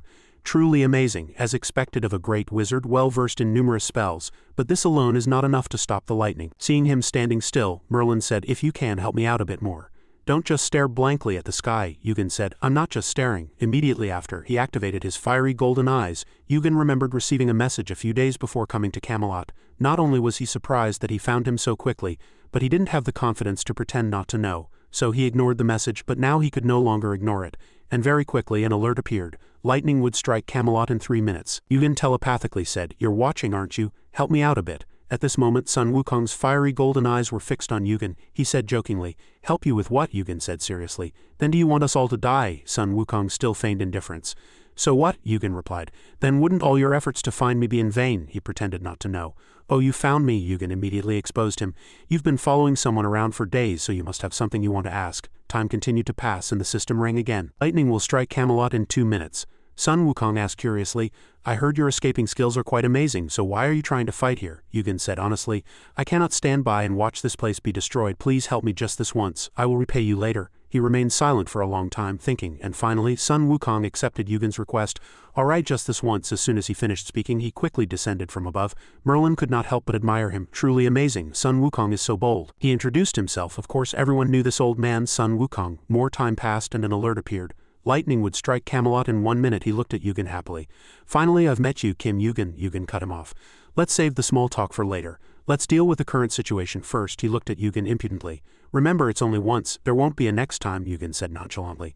I don't plan to ask again either. Sun Wukong smiled contentedly. Good, very fair. Finally, time ran out. Camelot's last day had begun. At the same time, he pulled out his Ruyi Jingu Bang and shouted loudly, "Grow longer!" And the Ruyi Jingu Bang instantly stretched all the way to the sky. At this moment, Rot was striking the city from above, but Merlin's barrier and the Ruyi Jingu Bang blocked it in time. He forcibly endured and blocked the lightning, spitting out blood. At this moment, the lightning grew stronger and stronger.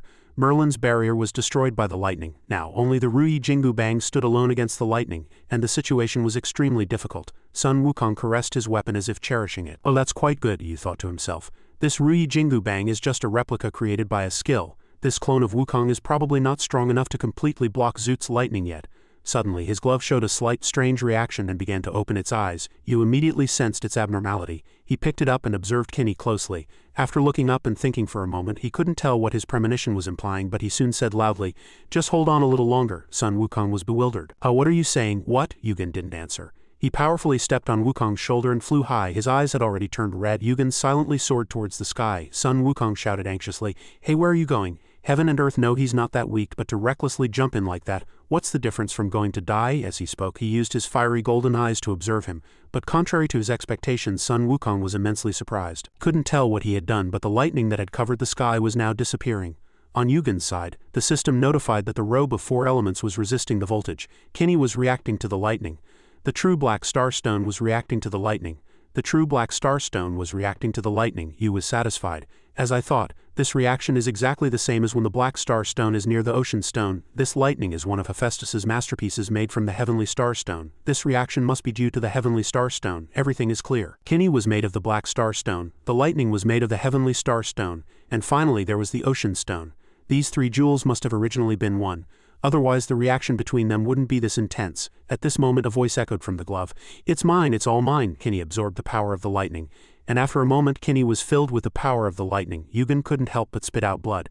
Damn it, even after being dispersed by the Ruyi Jingu Bang, it's still incredibly strong. At this moment he was experiencing the shock status effect. The robe of 4 elements was resisting the shock status, but it couldn't stop it. He floated in the air and thought, no matter how much effort I've put into gaining my current power, I still couldn't contend with Zoot. It's truly bitter, the system warned. Shock status has increased to stage 2.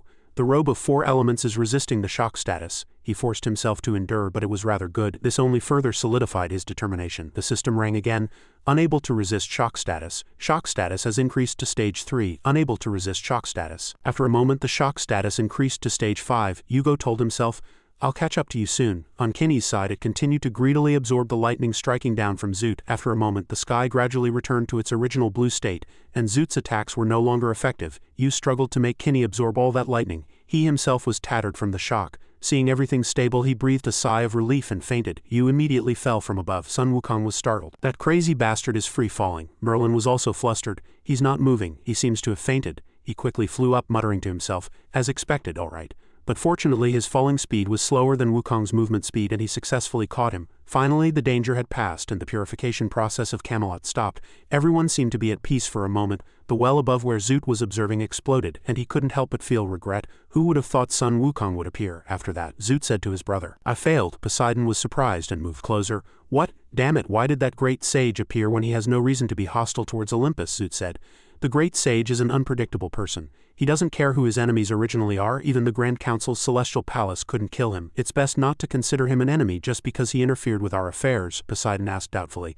"But after this strike his main body must have suffered considerable damage. How could a clone block Uncle's lightning?" Zoot, this person named Kim Yugen is an unexpected variable. Poseidon was surprised. "Kim Yugen? Uncle praises him so highly. How strong is this Kim Yugen? Anyway, he's a difficult person for even experienced rankers to handle. Has he perhaps become as strong as an advanced ranker now?" Poseidon was restless. "Then what should we do now? What happened in Britain must have been reported to Asgard.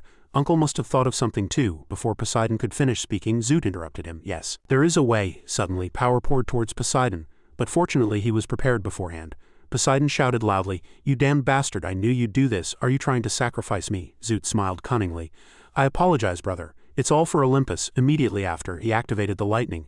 An intense light illuminated the entire palace. Poseidon was furious. "Zoot, you young punk." After the purification process of Camelot stopped, he received immense rewards and his lightning resistance greatly increased. Sun Wukong held him and scolded him worriedly. "Are you truly foolish, or are you just pretending? If you want to die, die alone. Why did you ask me for help?" Yu replied nonchalantly. "Foolish, I never expected to hear that word from your mouth," Sun Wukong asked doubtfully. "Wait, Yu." But before he could finish speaking, he fainted again. When he woke up, Yu was lying on a large bed in the British palace. He quickly got up. "What's going on? I vaguely heard something. Did I faint?" He gripped the sword in his hand. Night Abyss sword increases HP recovery by 200 at night. Merlin quickly entered. "It's already been 5 days. I thought you were dead. What happened then?" "I thought you would be shattered by the lightning, but you suddenly disappeared." He looked at Kinney and fell into thought. "Lightning, huh? It seems I've gained a new skill." He activated the lightning fragment. Suddenly, lightning continuously erupted from his glove, covering the entire room with immense power. Merlin said teasingly, "You put so much effort into blocking that lightning, and now you're going to destroy this castle?" Yugen's face hardened. "I apologize, it's a new skill, so I can't fully control it yet." Suddenly, a familiar voice echoed, shaking the entire room.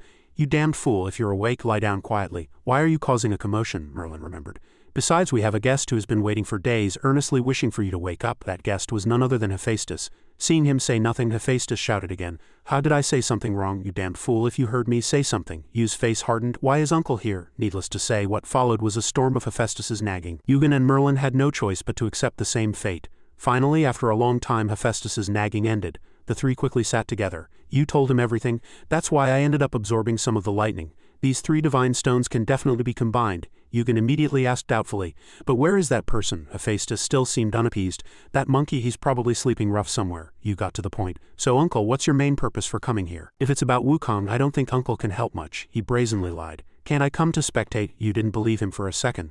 "Really?" He exposed him without hesitation. "Or did you come because you were worried about me?" Hephaestus was so angry he sprang to his feet. "I came to spectate." The atmosphere around them suddenly grew quiet. Merlin couldn't help but burst out laughing. As the atmosphere became a little awkward, Hephaestus gave a few fake coughs and changed the subject. "Do you still have the ocean stone?" Yu replied, "Of course." Merlin was surprised to hear this. He asked Yu, "Ocean stone, you have it?" Hephaestus said, "About the equipment upgrade direction you mentioned before, I think I've found a way. It would be good if Kinney could use 2 powers simultaneously. But one item can only combine with one type of fragment, or should I try to strengthen Kinney? I've also found all the necessary materials. Is there a decent forge in Camelot? Can I borrow it for a bit?" Merlin generously said. "Who would refuse the greatest blacksmith in this tower? Feel free to use it," Yu mused. "Come to think of it, these 2 old men get along quite well too, and they met early this time." He looked at the material list. 2 kilograms of adamantium.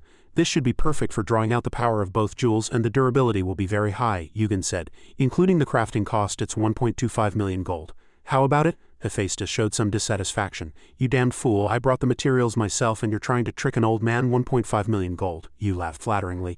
"Then let's settle on 1.4 million gold. He looked at him angrily, thinking, "If this bastard wasn't injured, I would twist his neck." Despite saying that, whether in this life or the previous one, he was always the one he cared about the most. Finally, Hephaestus also agreed. He sighed. "All right, deal." He picked up the items and said, "It will take about 4 days. Come find me then. Don't be late this time."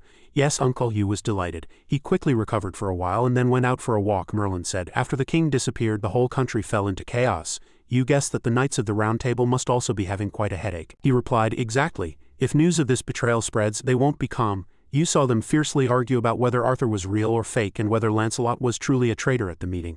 Lancelot's influence is by no means small. The Knights of the Round Table are divided, and it will be very difficult to regain their former glory." Yu asked. "Don't you regret it?" Merlin replied resolutely. "No, this should have happened sooner. Removing the rotten parts for new life to grow, that is the law of nature. And for this I am also very grateful to you. Thanks to you, we were able to correct our mistakes." Yu looked at him gently and said, "It's because you trusted me." "Merlin," he glanced at Yu and said, "How dare you call me by that familiar name?" He continued, looking at Yu. "Your injuries also seem to have recovered a lot. Let's go to a place with me. Can you summon Arthur?" Soon after, the two headed to the place he mentioned. Merlin said, "After Lancelot died, I found this place while sorting out his residence. He probably couldn't bring himself to destroy it and hid it in the most secret place, accessible only to the king." Arthur's body trembled continuously with excitement, and his breathing was somewhat labored. Arthur's voice could not help but crack at this moment. "Mordred Pendragon, my son, my beloved son." Merlin stepped forward. I also wish for His Majesty's son to find peace quickly, but the prince still deserves a proper funeral. If we make a big deal out of this, Britain will fall into further chaos, so I have safely kept him here for now. Eugen looked up at Pendragon's corpse and a bold idea flashed through his mind. Eugen immediately suggested, "How about His Majesty uses this body?" Arthur was surprised. "What? No, his death is my fault. How could I maintain my remaining conscience if I did that?" Merlin also replied, "Exactly. That would be too cruel to Arthur, and even I think this is inappropriate." Eugen exposed him. "Perhaps your Majesty thinks that if your son's body becomes a zombie under my command, his honor will be damaged?" Arthur admitted. "Of course. Only I should bear the humiliation of becoming a zombie," Yu explained. "I think you've misunderstood my intentions. Let me reiterate what I'm about to do. Do you think it will harm Britain?" Arthur quickly retorted. "Absolutely not. Thanks to you, my country, which was falling into corruption, is now getting back on track," Yu continued. "Then you should think of it that way. That by doing so, your Majesty is creating a brighter future for Britain with your son. Isn't this your son whom your Majesty expected to inherit the throne? Then he will surely believe and follow your Majesty." Merlin did not refute his words upon hearing them. Only a heartbreaking emotion surged within him. Arthur looked at his beloved son. "My son truly loved Britain. Even if I tried to stop him for the future of Britain, he would gladly follow your words." Yu smiled slightly. "I won't let you regret today's decision." He quickly raised his hand, allowing Arthur's soul to enter his son's body. As life force was injected into the corpse, it instantly moved like a living person. The contract was formed. "I will never betray your Majesty, and I pledge my loyalty from the bottom of my heart to your Majesty." Arthur looked at Hugo with adoration. "Your Majesty is my king," the system notified. "You have received the vow of Death Knight Arthur. The power of Yama King has increased. The power of Death Knight Arthur has recovered. You have received the absolute loyalty of Arthur, King of all knights."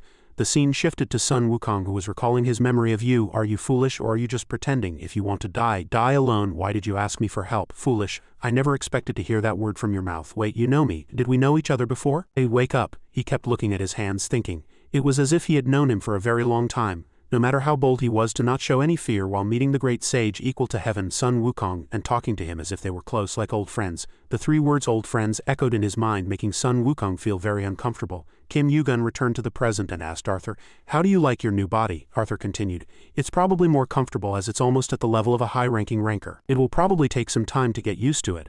And your Majesty no longer needs to speak so formally. Your Majesty is now my king." Yugen cut him off. "Understood." Immediately after, Arthur disappeared, and only black smoke swirled around Kim Yugen. Suddenly a familiar voice resonated. "I can't believe it. The great king of knights now serves another as king." Yugen looked up at the sky as the voice resonated again. "Don't forget, if I hadn't helped you, you would already be a corpse. But it's strange, what made you think I would help you then? I really don't understand. But on second thought, it all makes sense. You know me very well." Hearing this, Kim Yugen was silent for a moment, staring intently at Sun Wukong before him. He thought, "I thought he helped me because of the fiery golden eyes, but was there another reason? People know that fiery golden eyes is Sun Wukong's unique technique, but it's actually his family's innate divine power. At first I thought he would save me because of the fiery golden eyes, that is, he would be curious how an unknown player, not of the monkey race, could possess this skill." Kim Yugen said nonchalantly, "Is there any player who doesn't know the name? Sun Wukong, the great sage equal to heaven, a high-ranking Jian Kaier who shook the celestial realm. Rumor has it that you've been in seclusion for a long time." Sun Wukong shouted. "Stop your nonsense," he was annoyed. "Stop pretending not to know. Do you not understand what I'm saying? Do I need to repeat myself?" Kim Yugen retorted. "I'd understand if anyone else said that, but I didn't expect you to use those words." He grew angry. "See, he's doing it again. He called me a fool not once but twice." The more he spoke, the more convinced Sun Wukong became. "You know me. I can see what my half-blind eyes cannot. Don't try to hide it from me." The system notified, "Fiery golden eyes is attempting to remove the influence of fiery golden eyes. Fiery golden eyes removal failed." Kim Yugen opened his mouth. "Then what do your masterpiece eyes see?" he replied coldly. "You know me.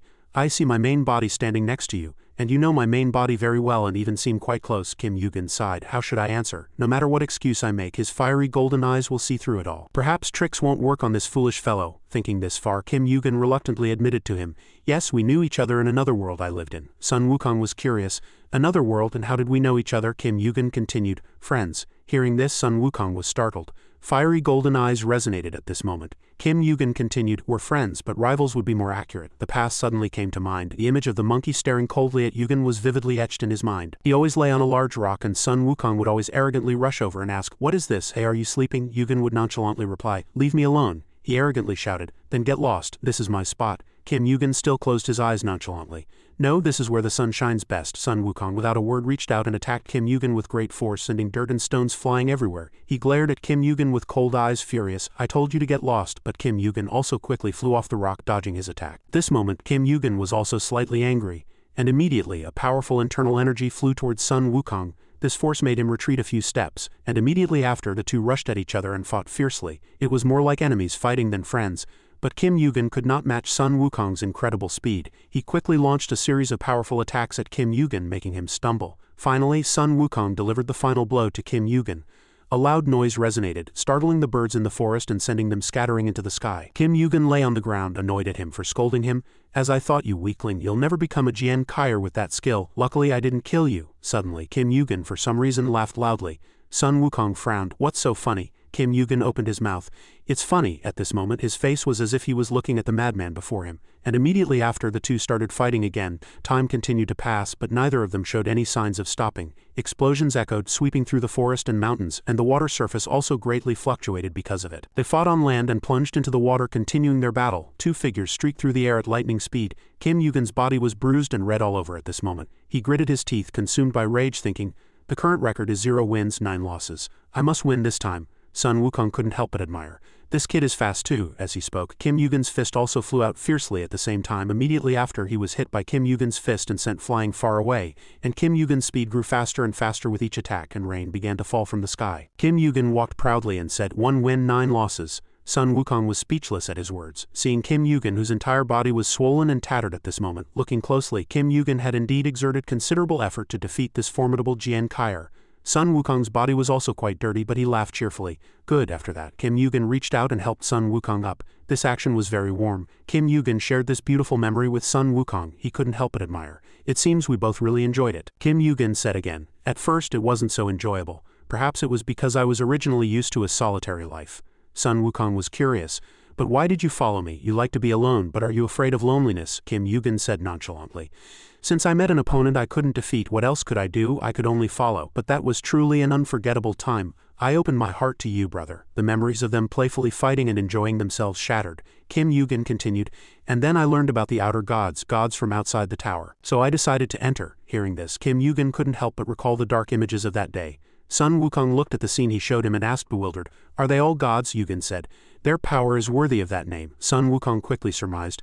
"So you fought with me?" Yugen replied. "Not just you, all of us fought together and we were utterly defeated." Hearing this, Kim Yugen's rage continuously erupted. Even after being reincarnated, he could not forget that horrible day, both in his past and present lives. His comrades' blood flowed like rivers and corpses were strewn everywhere. By the time Sun Wukong and Kim Yugen found them, it was already too late. Kim Yugen's surviving comrades gathered together to discuss countermeasures to remedy the situation.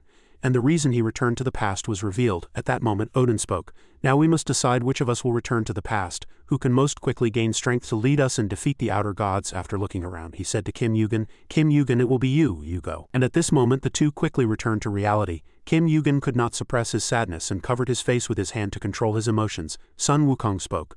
"I see you came back from the future." At this moment the proficiency of fiery golden eyes greatly increased. Kim Yugen continued, "One of my missions in returning is to protect you, brother. Because in the future, that damned guy will be a great threat to the tower." He asked, "Then has there been any progress?" Yugen said, "Not much. What I've achieved so far against the outer gods is like throwing salt into the ocean." Sun Wukong asked again, "Then what are our chances of fighting and winning against them?" Kim Yugen replied nonchalantly again, "Who knows right now? It's probably around 0.1. Hearing this, Sun Wukong screamed in surprise. "What, is that all?" Yugen was very optimistic. The important thing was that possibility still existed. He scratched his head, annoyed. "Are those monsters that strong? Damn it, I hate complicated things like this.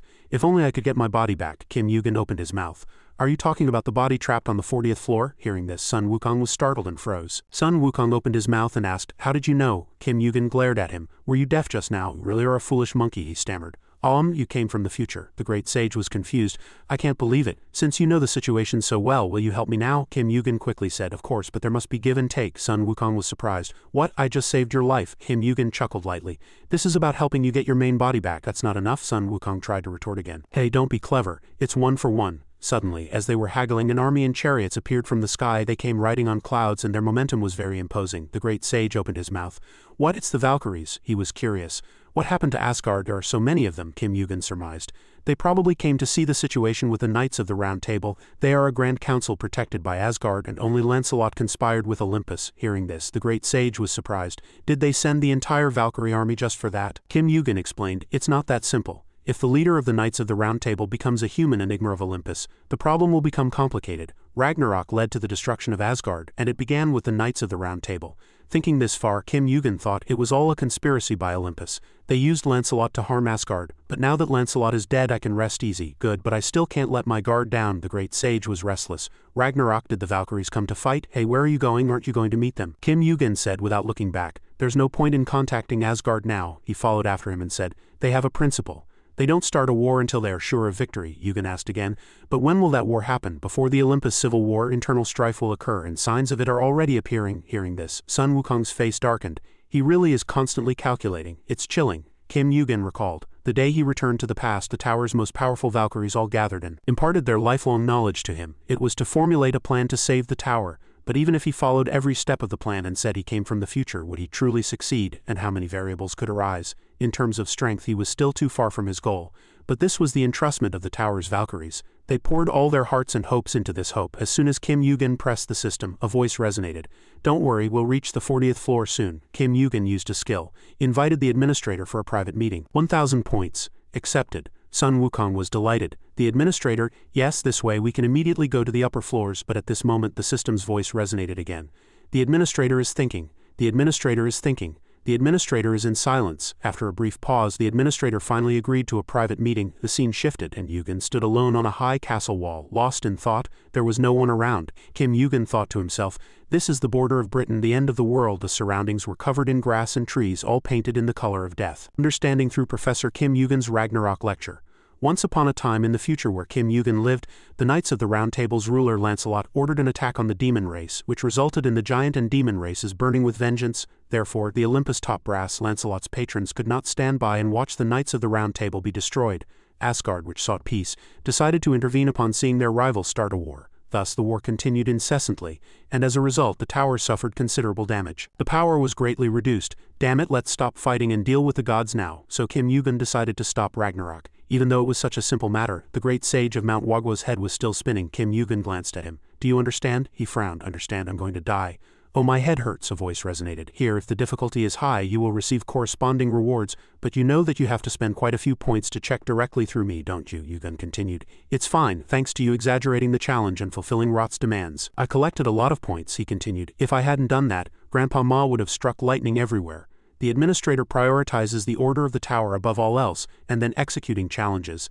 That is our duty and reason for existence, Yugen said to him. Then prove that duty. Immediately after, the system notified. The tower climbing challenge has begun. Do you agree? Entry fee 30,000 points. This mission is to clear a path through the forest within 1 year. In this test, you can receive help from the Vanguard Corps. If you complete it within the deadline, additional rewards will be given. Yugen stood still, carefully reading the instructions. The challenge begins as soon as you jump from the castle wall, he thought. A long-term challenge that takes a whole year. This time it seems serious. A voice echoed in the air. I know everything, Vanguard Warrior. Yugen looked up at the shining halo above and the voice echoed again. Shall I help you? The great sage equal to heaven stuck out his tongue, scoffing. Just kidding. As if I'd help you. Yugen didn't care. It doesn't matter anyway, you can just go, he explained. If your help is considered cheating, the challenge entry fee will vanish into thin air. The great sage equal to heaven seemed disappointed. Oh, is that so? What a pity. I actually wanted to help a little. Suddenly, the great sage equal to heaven asked him curiously, so you're saying I have to wait a year? Yugen said nonchalantly. Of course not, he pushed off the castle wall with force. A month is enough. I'll call you when it's done. See you next time. As soon as Yugen finished speaking, he jumped from the castle wall. The two said their goodbyes. The challenge has now begun. Remaining time, 8,759 hours, 23 minutes, 59 seconds. The scene shifted to the 25th floor, uncharted territory. People whispered as soon as they saw him. Isn't that Kim Yugen? He should be in the city at this hour. It would take at least 4 days to get here. How could he? He probably participated in the challenge directly through the administrator. He presented his player card to prove his identity earlier. Is that even possible? The first player was Wok, the deputy team leader of Vanguard Corps Team 3 and a high-ranking Jian Kaier. He said to Yugen, of course it's welcome if someone as excellent as you helps us, but aren't you taking this challenge too lightly? We expect to traverse this forest in at least 1 year and up to 3 years. So how can you say you'll finish this challenge in a month? Yugen walked on nonchalantly, leaving him bewildered. He replied from behind him, it's fine. Wok was slightly surprised. He's taking the lead. I thought such a promising player would be more cautious. I hope nothing goes wrong. On this side, Yugen began to concentrate his power and an intense yellow light burst forth. The players were startled by this fearsome aura. What is it? They asked loudly. What exactly is he doing? On this side, he muttered to himself. I'm still a little tired, but I feel energy overflowing throughout my body. Is this the result of a stat increase? Yugen asked Wok. "Is this your first time commanding the Vanguard Corps?" he stammered. "Ah yes," Yugen continued. "Even a moment of hesitation or confusion can cost your teammates their lives. A team leader must always maintain composure, no matter what situation they face." Immediately after, a mountain-shaking scream echoed. Yugen quickly used his power to suppress the fiercely approaching dark energy. The system notified simultaneously. The Thunder Fragment is reacting to Kinney. The Black Star Stone is reacting to the Thunder Fragment. Activating the Thunder Fragment skill. Activation time is 30 seconds due to low proficiency. He remained silent, saying nothing. Yugen's face hardened at this moment. He drew his sword and delivered a powerful strike. The flames from Yugen's sword brightly illuminated the sky and burned incessantly. At this moment he stood tall like a true warrior, fearing nothing. The energy he emitted was so immense that the players dared not even approach. The fierce flames flew straight towards the monsters and they could not escape. People whispered in astonishment. Wok exclaimed, "It's truly insane. I didn't realize he wasn't joking when he said he'd finish this challenge in a month." Suddenly, Yugen said to him, "What are you doing? Let's go." Wok's face was slightly frightened at this moment. On the 4th day of the Vanguard Corps formation, the knights were exhausted and covered in wounds. The man with Ren said, "Team leader brother, he's too fast. Won't be able to catch up to Kim Yugen at this rate," Ren replied. "The Vanguard Corps will end at sunset. Everyone, it's tough, but hang in there a little longer," the soldier thought, recalling Yugen's power. "Indeed a monster. I've heard of a high-ranking Jian Kaier with similar skills. A god with the power of thunder, one who claims to be the ruler of the Celestial Palace." He implicitly acknowledged Yugen's power. Of course, Kim Yugen was not yet on the level of a high-ranking Jian Kaier, but his level must have already entered the ranks of rankers. But like the other players on the 25th floor, he was truly foolish. "At this rate, we won't be able to make any progress for the next 2 weeks. No matter how excellent he was, this place was too vast. How could he finish this challenge in 2 weeks? Suddenly, the knights were blocked by a colossal monster. His thoughts were immediately cut off. Purple fluid splattered on Wok's face and his expression instantly changed. In a flash, a colossal python appeared before them. With a massive mouth full of sharp fangs, it glared at the knights with glowing eyes as if to devour them. Wok stood dumbfounded, thinking, "Damn it, it's too late." Instantly, Beam rushed over, severed the monster's neck, and blood splattered everywhere. Some of the Vanguard Corps members approached Wok and said worriedly, Team leader, are you alright?" Wok replied, "Yes, I'm fine." He then looked at Beam with curious eyes and asked, "Thank you for saving my life, but may I ask who you are?" Beam then opened his mouth. "Are you the Vanguard Corps?" "I am Pung Beam." Pung Beam, the Blue Sky Fist King of the demonic cult. He looked at Wok with intimidating eyes filled with killing intent. "I came by the young cult master's order." "Where is he?" He was slightly dazed. "Heavenly Demon, the demonic cult, one of the 4 heavenly kings representing the demonic cult, and even the young cult master who commands 10,000 people, second only to the cult leader, is here?" He asked. "Why are you looking for the young cult master here?" Beam said loudly. "I heard he was here." Wok was surprised. What did you say?" "But there's no one here but us. To enter this place, you need the Vanguard Corps' permission." "So who?" He was bewildered, then immediately recalled the young man from earlier. "No way." At this moment a shadow appeared from deep within the forest. Beam rejoiced. "It's him. You were nearby," Yugen said. "I think I'm the one you're looking for, so I came back." He looked at him with a serious expression. "Surely you didn't come alone," Beam continued. "Of course I didn't come alone. It was your order." Wok thought in surprise.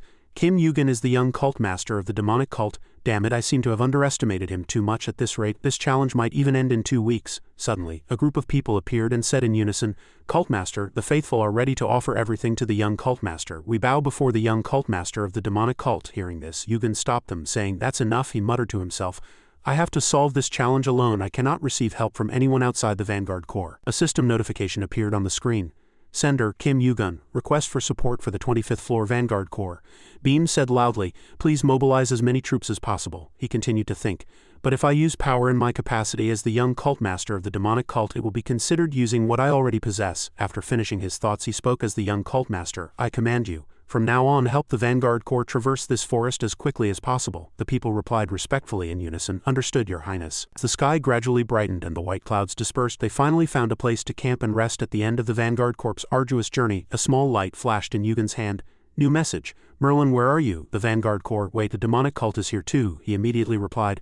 New message. Kim Yugen, it just happened that way. I simply thought it necessary to mobilize troops as the young cult master. I heard your excellency is the king's representative. May I request support? A reply came from the other side. New message. Merlin, Britain is in chaos right now, so it will be difficult to send a few people. In the forest sky a blue light flashed. One person said, Grand Master, this area is cleared. The Grand Master replied, well done. Quickly open the path. He turned to Yugen and said, Young cult master, you may deal with them. Yellow lightning appeared from Yugen's hand, instantly annihilating the monsters. The system screen appeared again. Day 14, you have cleared the World Vanguard Warrior Challenge. You will receive additional rewards based on your completion time. The next additional reward will be temporarily withheld. You can move to the 26th floor. As soon as he moved to the 26th floor, the system notified. You have acquired an additional 50,000 points. You have acquired a total of 5,450 points. You will receive rewards based on completion time. the system notified again. You have acquired 150,000 points, transferred 50,000 points to Fist King, and finally it came. The perfect handshake. The system made a familiar sound again. Transferred 50,000 points to Spear King. The Grandmaster raised his hand, smiling happily, and said, "So much money, thank you very much," Yugen quietly thought to himself as he watched the scene unfold. There's no one more hateful than a boss who doesn't reward his subordinates. He wouldn't have been able to achieve all this without the demonic cult's help. Perhaps I should return to Camelot now, they frantically urged him. In his mind, the image of his furiously angry uncle appeared. A familiar shout erupted from his mouth. "That took too long. What took you so long? This time I won't let it slide." Suddenly, Beam approached and said in a cold voice, "Young cultmaster, if this is a reward, I want another reward." While Yugen couldn't understand what had gotten into this madman, Beam laughed with joy, clenched his fists, and continued, "Regardless of rank, please have a match with me." The Grandmaster, seeing this, could no longer hold back and complained loudly, "What kind of attitude is that?" Of course, Yugen was used to Beam's childish behavior. He pushed away the Grandmaster's hand to calm him and opened his mouth. "All right," after that, he said through his actions, "Shall we begin now?" Beam, overjoyed, immediately replied briefly, "Good. Thank you." Yugen also replied heartily, "You're welcome." After that, he looked at the man and continued, "Hey, please seal off this area so no one interferes with our fight."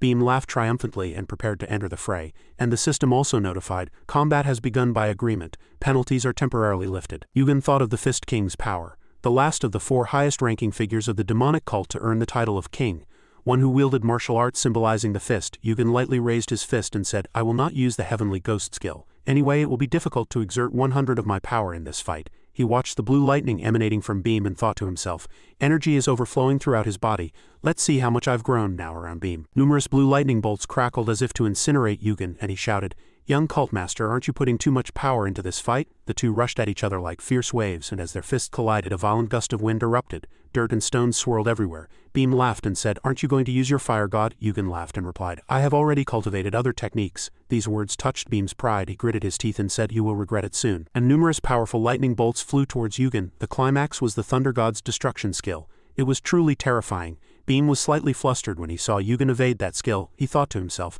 how did he block the attack? Although it's natural for him to have developed, as a long time has passed, has he developed this much? Yugen received Beam's lightning fist with his entire body, still smiling faintly. The system notified again, "Giant strength is flowing within you. Stamina stats are converted to higher strength stats." Yugen immediately replied with joy, "Now I will unleash my full power." He gave his all, made 3 powerful leaps reaching speeds of 100 km/h, then poured all his strength into Beam. Beam gritted his teeth in astonishment, thinking to himself, "My arm bones feel like they're breaking. He's truly powerful." He had continuously trained after that day's unexpected defeat, wanting to rematch him today. He wanted a fair rematch without any obstacles or limitations. Seeing how much stronger he had become, Yu's eyes burned with indomitable fighting spirit.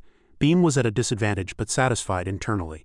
His wish was now fulfilled. Yugen unhesitatingly delivered a powerful punch to Beam's face, making Beam spit blood. At this moment his momentum surged even more. But don't think everything would end so simply. Immediately, Beam gritted his teeth and began to channel his internal energy. He threw himself into the air and the surrounding dirt and stones flew up relentlessly. Beam's hands danced continuously in the air. Powerful lightning poured directly towards him. This was the Thunder Lightning Fist. Suddenly a gloomy voice echoed in the air. Beam still didn't understand what was happening. Suddenly a purple aura swirled around him and that voice echoed again. Beam, tell me, can you see me?" As it turned out, this face and voice belonged to the heavenly demon Mugen. He seemed very angry at Beam, but Beam still unleashed his attacks unfazed. The ground slowly cracked from the impact. Beam then gasped for breath. "What did I just see? Overwhelming power." That person was acknowledged by Manhwa simultaneously. "What did you just see?" Beam was slightly scared. "Heavenly demon, I saw the cult leader." Yugen smiled lightly. "Indeed, heavenly demon cult members always revere the heavenly demon the most, don't they?" Immediately, Beam knelt to the ground, his power strong enough to crack the ground once more. Beam looked at him and said loudly, "This humble one has lost. Thank you for accepting my disrespectful proposal." Yugen said nonchalantly, "You're welcome." The scene shifted to the palace. Merlin said to Yugen, "You've been on the front lines for quite a while and now you're finally back. Get ready for a few days of work. The great sage sent you." Yu sat and rested at this moment, grimacing unpleasantly. He said, exhausted, "I was lucky just to return alive." Recalling the past, the two had fought all the way, scattering chickens and dogs. "Go slow, you madman," Merlin continued. "You owe not only the heavenly demon cult but also the Murim. I didn't expect the heavenly demon cult to join the Murim. The Murim can now stand shoulder to shoulder with the large guilds." Yu replied, "That's right. What about the Knights of the Round Table?" Merlin angrily interjected again. "After fighting with Asgar, some bold fellows are trying to leave the guild. It's still unclear who exactly. All thanks to that damned rot," Yu continued. "More accurately, it's because of Olympus. We are currently in the midst of a huge storm, but everything will be fine. I guarantee it," Merlin continued. "Then I'm relieved. Whatever happens, happens." Immediately he channeled his power and a blue aura quickly enveloped Yugen. "For that, you'll need this. Accept it and keep moving forward. I've named it the Samjong 3 Cauldrons. I hope you use it well. I don't know exactly what you need to find here, but I think you'll be able to get what you want. Yu thought to himself, ocean stone, if I get it and make it into equipment I should put it into armor, not a weapon. At this moment Yu remembered Hephaestus. Uncle, you won't regret it this time, Merlin explained. I made it because I thought you'd prefer something comfortable over armor. Yu replied as he put it on, yes, it fits perfectly. He felt each piece. It's really light. It covers almost my entire body. If Kinney compressed adamantium, this spreads it evenly. To explain, the Samjong is clothing made of pure ocean stone and adamantium. It possesses the power of the sea, carries the name of armor, can control the sea, convert water-attributed mana, and summon the sea. Immediately, Yugen took out his sword and Merlin observed him for a moment dumbfounded. Yugen's movements did not stop. He exclaimed in surprise, "What is this? What are you doing?" At that moment Yu decisively cut off the hem of his clothing and the extra fabric fluttered. Merlin was startled and shouted loudly, "What are you doing?" Yu didn't answer, and immediately he raised his sword and powerfully slashed his own arm and blood continuously flowed out. He looked at him in alarm and said, "Are you crazy? Why are you suddenly doing that?" Yu smiled nonchalantly. "I was just checking the defense and effects of this equipment." He was speechless. "How can you slash your own arm with your sword?" Yugen reassured him. "It's fine, don't worry." He evaluated it. "It looks like an ordinary shirt. Even though it's made of adamantium, it's very durable. Even if I try to cut it, it has no effect. It's as thin as paper, but it won't tear easily. It seems this equipment has attracted the attention of another entity." As he was thinking, he warned Merlin, "It might be a bit dangerous, so please step back." He looked at Yugen in great surprise. "Is this blue magic?" He looked at him curiously. "Whose back is that?" Simultaneously, the system notified, "The egg is muttering to you. The egg is baring its teeth at you." Thinking of the egg, he wondered if it was the same creature as the eyes he had seen in the tower before. It had a will and consciousness, and everything radiated a dangerous aura. "What are you? You have no name. You are neither monster nor human. What on earth are you?" Suddenly a voice echoed in the air, startling him. Now for the second time a powerful blue light enveloped both of them like a small ocean. Merlin was surprised. "What is this? It's covered in unstable magic." "I debated whether or not to attack it," Yu said. "I don't know what it is either." He was a little uneasy. "I've definitely seen its face somewhere before, but I can't remember. It's as if it's been erased from my memory. So is it aiming for the holy orb of lightning that Rot possessed? I want to ask how it absorbed the power of an outer god, why it has such power, and why it appeared in the form of equipment." The egg's incubation rate had also increased quite a lot. Merlin asked him, "Are you leaving immediately?" "Yeah, I think I have to go now." He was a little surprised. "Is he so rushed he doesn't even have time to rest?" he said joyfully. "If you have time next time, be sure to visit. Your statue might even be standing here then." He quickly agreed. "All right, I'll come again if I get a chance. I'm leaving now." The system quickly displayed a notification. "World Vanguard Pioneer reward has been issued. Strength increased by 1, stamina increased by 1. Floor 28 challenge begins. Floor 28 challenge cleared. In 20,000 points. Floor 27 challenge cleared, and challenges continued to appear, all of which he had to conquer. Time flew by during the missions. Before he knew it, half a year had passed. In the Floor 41 challenge area, Yu was nonchalantly grilling a delicious fish. Suddenly, a strange voice came from afar. "He's here," the one-eyed dragon said. "I've activated the pause skill so he won't hear anything. Just don't leave this magic zone," the bald man asked. He summoned 50 summon orbs simultaneously. "That's an enormous number for one person to gather, but it's too little compared to what we have." They murmured, "He's not even on the Floor 25 ranking, is he? So he's not a big deal, right?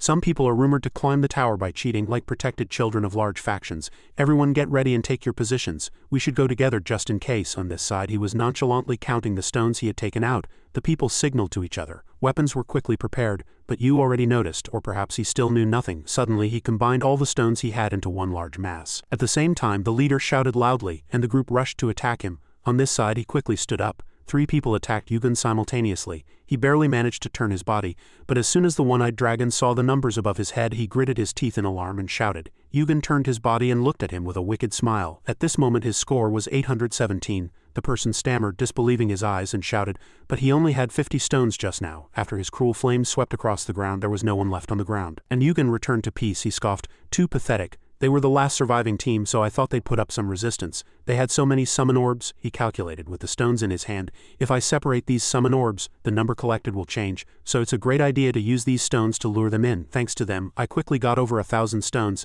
This is a really efficient way to collect. I don't even have to go collect stones from monsters. They come to me themselves. Now I should go to the main challenge." Immediately he clenched his 2 hands. "I'm really looking forward to this challenge." At the same time the system notified, "Summon orb used." "How many do you wish to use?" Yugen smiled lightly.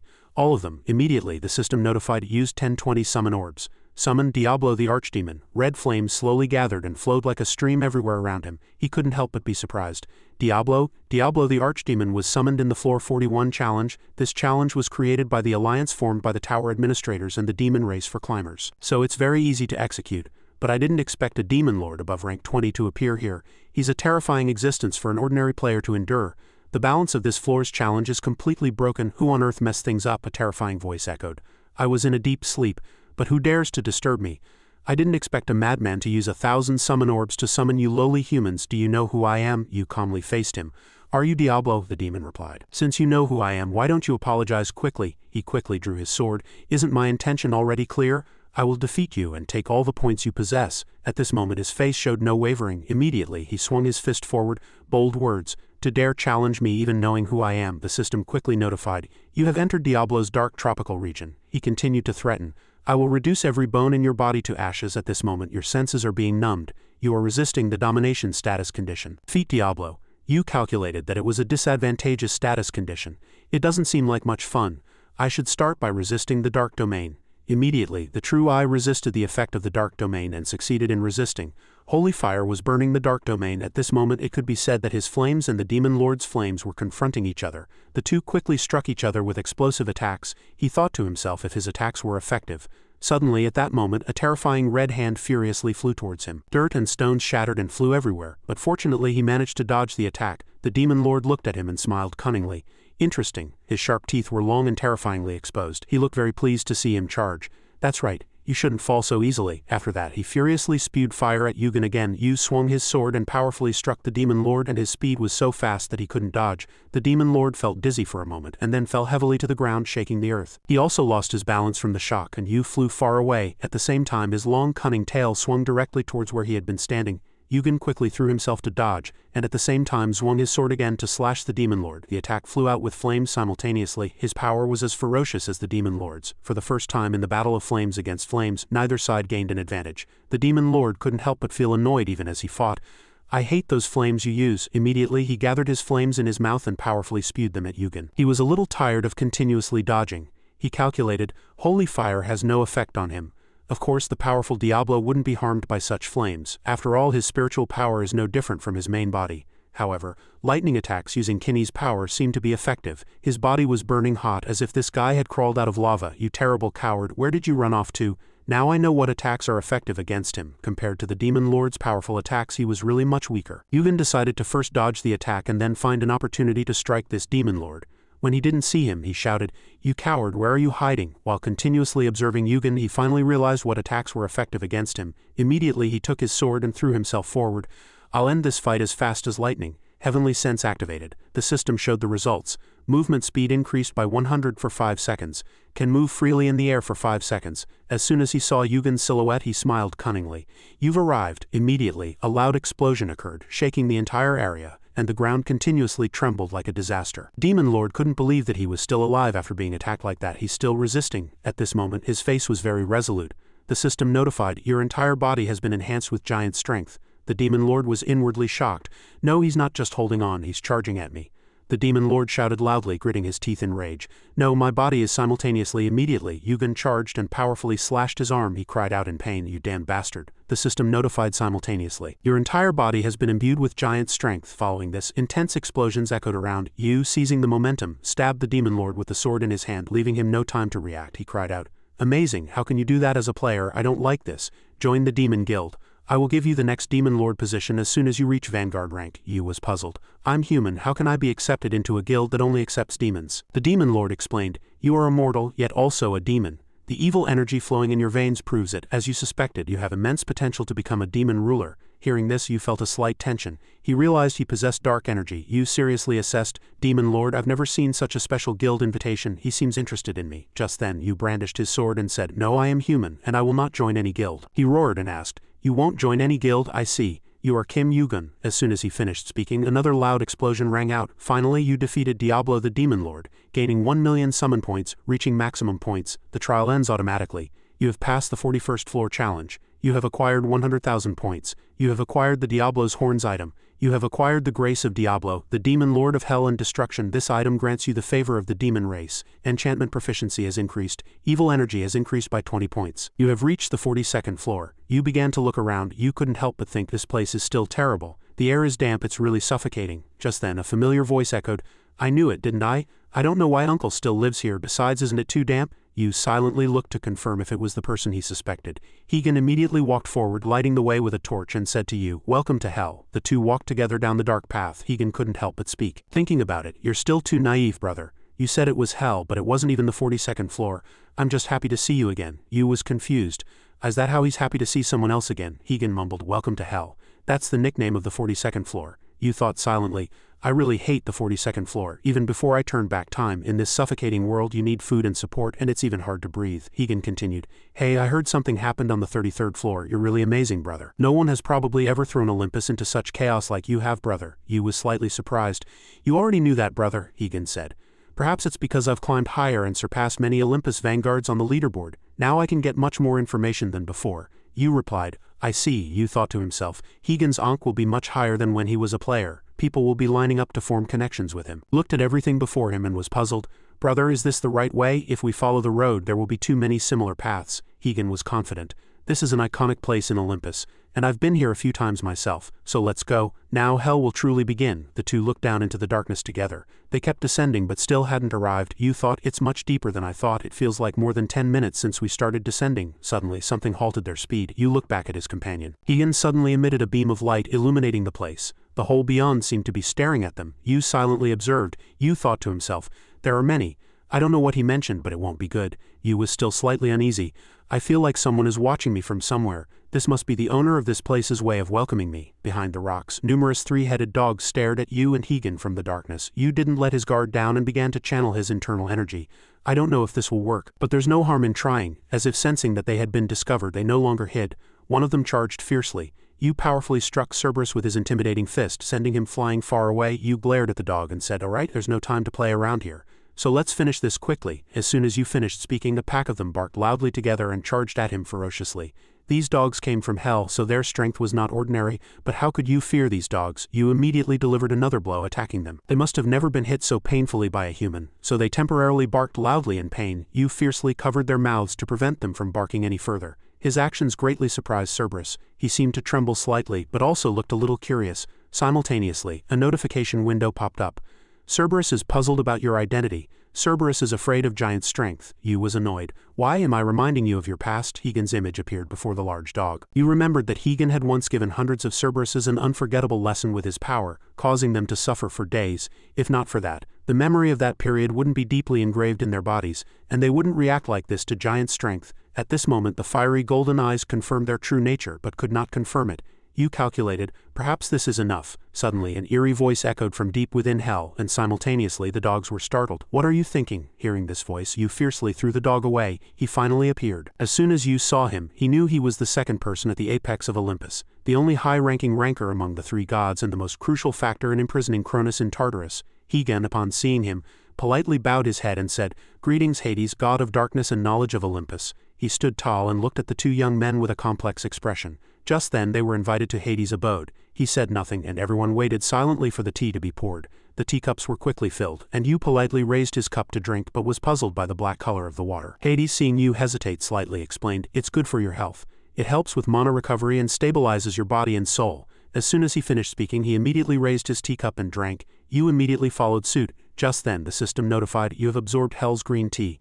Mana recovery rate increases for 1 hour. Your mind has become clear." Yu was very surprised. "Hell's green tea, a rare item for him to give me such a precious thing." Hades, seeing Yu finish his water, continued, "Still can't believe that a child like you could block Tartarus's menacing lightning. From now on you will have to work with this child." Hegan replied nonchalantly, "All right, I'll do my best. This child is trustworthy, so I agree to be with him until the end of the journey." Hades was slightly surprised. "You don't hesitate at all after that," he said to Yugen. "I feel like you're hiding something when you fight, and I don't know why. I don't trust people who hide secrets from me. Those who don't reveal their hearts cannot be trusted." Yu thought to himself, indeed it's not easy to talk to him, seeing Hades' attitude. "But you've had a trustworthy person by your side for 7 years. Hearing this, Yu was startled. Hades continued, "Hephaestus, when I asked him about you, he only told me to trust you. He even said very confidently that he wouldn't regret it." Yu's face flushed. "It was all thanks to personal connections after all." Why did that old man let me go?" Hades continued to ask. "Is he the leader of the heavenly demon cult? What do you think?" "Will Jin Mujin act?" Yu replied nonchalantly. "I don't know." Hearing this, Hades' face was not very favorable. Yu explained, "His authority is within the scope assigned to the leader. Besides, we are not in a position to be swayed by a single word from the heavenly demon. So a perfect answer to your question is difficult. But if we follow other assumptions, someone other than Jin Mujin is likely to act, Hades was surprised. Likely he doesn't seem to have any intention of doing so, you retorted. No, that's not it. That action means the heavenly demon cult doesn't need to intervene in this matter. Because the war will only end when they can face the king. That's right. This fight should end at the level of a battle, not a war.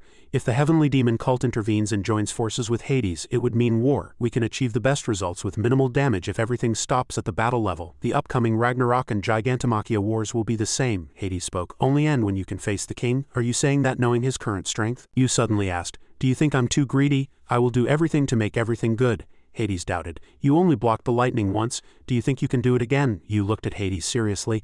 No, not me. He was surprised by this answer. What do you mean? You explained. You know that Poseidon's absence among the three gods has affected the balance of power. Hades did not deny it. Indeed, you know everything, that's right. Tartarus was watching Poseidon and I participated in imprisoning him in the dungeon. It's been half a year already, you continued. In Olympus, the balance of power doesn't come from Tartarus, does it? After a moment's pause, you continued. Heck, Queen, what do you think about bringing him over to our side? Hearing this, Hegan was startled. He indignantly stood up. Hey, what are you thinking? Hades immediately asked. What's the trade ratio? You confidently said. About 70, Hegan stammered in surprise. That high? You didn't beat around the bush and immediately asked Hades. Now please answer. If we bring Heck Queen to our side, do we have a chance to win? Hades looked at the passionate young man before him. Kim Yugen. He had changed many things in Olympus by himself. He saved Hephaestus and defeated the challenge administrator presented by Olympus. Not only that, he acquired the celestial will. He was the one who restrained the almighty Tartarus. What you had just said would certainly be just empty words and promises. He had the conviction that people who had accomplished many impossible feats lacked. Thinking this far, he spoke, it's not impossible. Then all right. Hearing this, you quickly stood up. Hegan was puzzled. Hey, where are you going? You nonchalantly said. To lure Heck Queen, I need to go to the 40th floor and take care of a few things. Hegan's face darkened. The 40th floor? Hades immediately interrupted. Let me make it clear, what you showed in your fight with Cerberus might be enough to contend with Olympus, but it's still not enough to destroy it. The reason I've let this matter continue is, not because of your skills, but because I'm investing in what you've achieved and the history you will create. Because you intervened, Tartarus's plan to use the giants and demons to destroy Asgard failed. He will even be overwhelmed in a direct confrontation with Asgard, so I will treat him gently for a while. Now is not a good time to talk to Odin, it seems. I will go to Asgard and meet Apollo's sisters. Hegan was confused. What now? Hades instructed. It's late. Go when the sun rises. You go tomorrow too, Kim Yugen. Hegan was puzzled. The sun rises? He looked at Yugen in confusion. Where does the sun rise in hell? You didn't understand either. It must be a joke. The two were immediately led to luxurious accommodations. You looked around and thought, this place makes it feel like home even though it's hell. You went outside alone to look at the surrounding scenery. The two words hell echoed in his mind. You looked at his glove. Since seeing Kinney's ability, a skill with the same name as the world of the 42nd floor keeps coming to mind. Should I try it? Kinney's eyes began to glow. It seemed to sense something. You looked at Kinney in confusion. Is it looking around the house? Suddenly, the system notified you are being summoned from hell. And you was startled. What? He was suddenly pulled deep into a strong current and the surroundings were pitch black, but only his glove was glowing due to the current. You temporarily lost his balance. You lay there, letting his body be carried away by the current. But one thing that surprised you was, I can breathe even though I'm underwater? The system simultaneously notified, you face hell for the first time. The king of death faces his own world. You was slightly surprised. Is this a river or an ocean? No, this is mana. You asked and answered himself at this moment. Submerged underwater, he felt that everything here felt infinite. Kinney was the vessel that unleashed this infinite power. Finally, you realized, I see, this is the source of the mysterious black crystal. The system continued to beep. Dead bowed down before you. In the black water, he was like a shining god. You couldn't help but be surprised. They were bowing down to him. So he sank into an unfamiliar place and the scene completely opened up. The sun shone and white clouds floated in the sky like a paradise. And this was the 40th floor. A man looked around in bewilderment and mumbled to himself. Where did the dead go? He asked Yugen. Were you lost in thought instead of admiring the scenery of the 40th floor? Yu was curious. Do you remember anything? It turned out this person was none other than Arthur. He said to Yugen, immediately after my death I was bound by Susano and trapped somewhere on the boundary between life and death, so I'm not entirely sure what happened after I died, Yu said nonchalantly. That's no help to me, Arthur, disappointed, said in a somewhat sad voice. I apologize. Come to think of it, I believe I saw something like a vast ocean. Yu was surprised. A vast ocean? He said. Yes, but it was too fast for him to be certain. You looked around and said, understood. He looked at his glove and thought, just as I thought. The dead must be inside Kinney's water. This item is far more important than I imagined. Arthur pointed to a distant spot and added, you can see it over there. Yu was curious. Have you been here before? Arthur recalled. A long time ago before Britain was founded, I was here for a short while in Olympus to meet a Jian Kaier. Preparations are complete. Your Majesty, please give your command. Strange things quickly fell from the sky, flying straight down the tower and causing a slight tremor. A contemptuous voice echoed, making the soldiers flinch slightly. "What are you staring at?" Immediately after, Yugen picked up a weapon and threw it directly at him, sending the soldier flying far away. His body was so severely impacted that even his armor couldn't protect him. At this moment, Yugen stepped inside with the soldiers trembling, and he sighed, assessing, "The people of Olympus are clearly wealthy.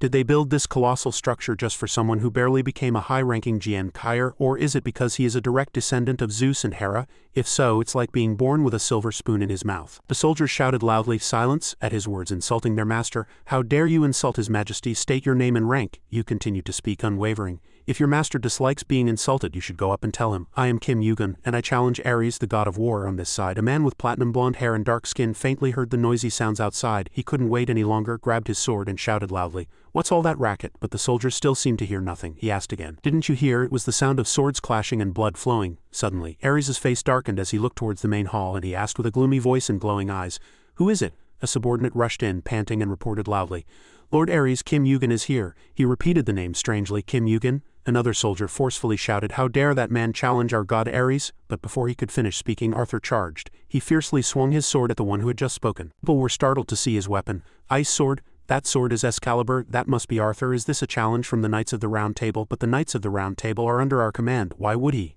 Ares quickly calmed his subordinate. "No, look closely. That's Arthur's corpse.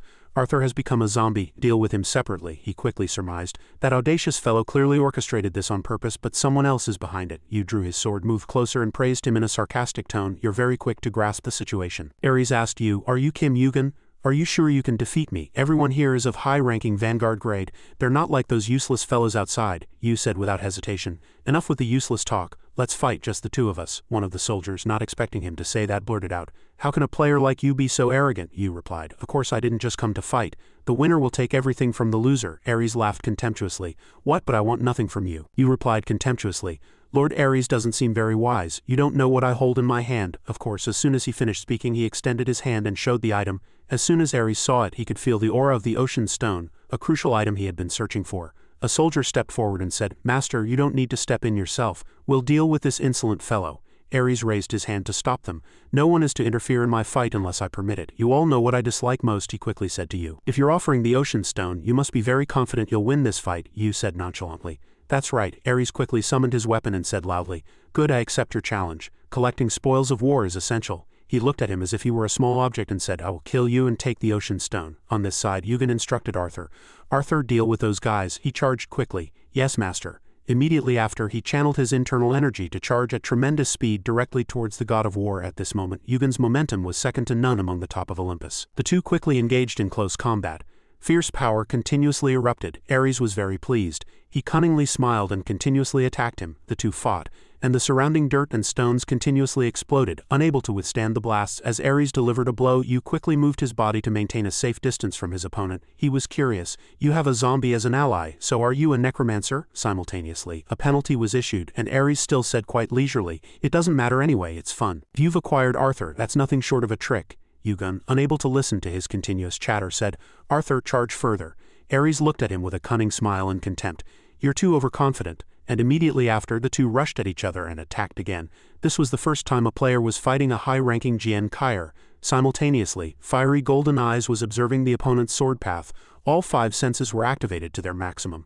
Giant strength enveloped his entire body. Ares threw his body and struck hard at him, but Yugen was not weak either. The two fought fiercely. Yugen quickly spun his body, parried Ares' powerful attack, and simultaneously struck hard at him. But he didn't stop there. As soon as his previous attack failed, he threw his body, pointing his sword directly at him. The area around this palace was already in ruins from the fight, with only wreckage remaining everywhere. The god of war seemed slightly overwhelmed at this moment, and he couldn't help but spit out fresh blood from his mouth. The system simultaneously notified, "Stamina is temporarily converted to strength." Yugen quickly channeled his internal energy and charged. He gritted his teeth and powerfully punched Ares, who quickly raised his sword to block it in front of him. Ares couldn't help but be surprised by this power. Ares looked at him, and there was a slight fear in his heart. Gigantification, his attacks are truly painful and fast. Yu looked at him with a triumphant smile and challenged. "This is the power you envy." Of course he couldn't tolerate this contempt. However, he couldn't deny that he was a formidable opponent. Ares gnashed his teeth in anger and glared at him. "How dare you say such a thing? Silence, you damn bastard." As soon as he finished speaking, he attacked fiercely, giving him no time to rest. Ares' sword suddenly lengthened and powerfully thrust at him, but Yugen also quickly dodged by twisting his body. He glared at him and said, "You may be angry that you've hit a nerve, but you should look up." Ares didn't understand what Yugen was saying, but simultaneously, a powerful lightning bolt struck above his head. It was Yugen's lightning drop skill, but Ares quickly flew up to evade this attack. Yu looked at the flames before his eyes and thought with satisfaction. Good, it worked. One more time. Suddenly, a voice echoed from within the dust, startling him. "I'm sorry, but that light is the power my father Zeus uses, not Hegel's." He looked at him triumphantly and said, "Do you really think I, a descendant of Zeus, would be struck down by such power?" On Arthur's side, immense power was unleashed. This place had long since lost its original beauty. Fragments of dirt and stone fell directly through the window, shattering it. The soldiers, terrified, shouted to each other, "We're being pushed back. Quickly get out of the way, it's too late. Too powerful magic is pouring out." One of the knights was surprised by the destructive power of this battle. "Is this really a fight between players? It feels like fighting a high-ranking Jian Kai'er." No one dared to even approach the area where he and the god of war were fighting. Yu inwardly gnashed his teeth in anger. Ares, that damned bastard, he doesn't care about his subordinate's safety at all. How can such a person be the god of war and courage? Seeing Ares' crazed face at this moment, Yu felt contempt. He's no different from a murderer. Ares, as if maddened. Kim Yugun. He possesses the ocean stone, gigantification, fiery golden eyes, and even the power of lightning, a symbol of Zeus. If I can kill him and acquire even one of those powers, I will someday surpass my father. Thinking this far, he greedily lunged at him, intending to kill Yu immediately. Suddenly, a voice echoed in his mind, "Your Majesty, how long will you stand by? If your Majesty cannot do it, I will personally cut off his head." Yu was curious. "Is that Arthur? He's truly angry. He's someone who values chivalry above all else." How disgusting must Ares seem to him, for him to be so resolute. "I think I'm in an advantageous position now. It's time to end this battle here." Just then he summoned fiery golden eyes and strongly attacked the god of war. The battle truly seemed to have begun now. Ares was startled. "What is this? For a moment I thought I saw my father in the burning flames." Yu asked him contemptuously. "You said lightning is the power Zeus uses, didn't you? Then what about the opposite?" As soon as Yu finished speaking, intense internal energy quickly erupted. It was as dark as if it had come from hell.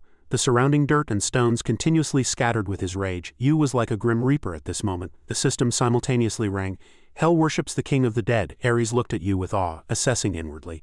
His mana is almost infinite. He clearly knows the source of his items and is utilizing their true power. How can there be such an immense difference? He probably realized that the longer I fight, the more disadvantageous the situation will become for me. He wants to finish me in one blow. Thinking this far, he cunningly smiled, still trying to hold out to the end. "Your skills are truly astonishing, but if you can't even get close to your opponent, how can you defeat me?" He thought. "Stalling for victory is something my pride as the god of war won't allow. I won't waste any more time. I'll finish you right now." After saying this, Ares smiled cunningly, but despite his arrogant demeanor, Yugen merely held a faint mysterious smile. The two quickly rushed at each other and fought fiercely, with dark energy spreading thickly everywhere. Suddenly Yu's power swiftly enveloped the god of war's body. He was slightly bewildered. "Why isn't my body moving?" At this moment, Yugen scoffed. "You're not very skilled at fighting after all," he said with a half smile. "I didn't expect you to charge straight at me like this." Ares was a little confused at this moment. What does he mean? It was then that Ares realized Yugen had been pretending to lose from the beginning. His goal was to get close to the black demonic energy. The system notified, "Kinney is reacting to the thunder fragment." Immediately after, he launched his attack. Thus, a massive explosion occurred in the god of war's palace. It caused a terrible shock. A large hole was torn in the roof of the tower, and all the soldiers were momentarily bewildered, unable to react. One of Ares' guards stammered in terror, his face pale. "Master Ares." At this moment, the soldiers all rushed forward in concern, but were momentarily held back by a sword. "Stand back, I must protect my master," Arthur added. "Unfortunately, you cannot. I am of the same mind. Let them contend." The soldiers were very angry, but accustomed to Arthur's presence, they had no choice but to grit their teeth. "That damned bastard." On this side, Ares seemed almost finished. Yugen quickly took the necklace from Ares' chest. At this moment, he had already breathed his last. Black energy enveloped the two of them. Simultaneously, the system notified, "The king of death summons Ares' soul."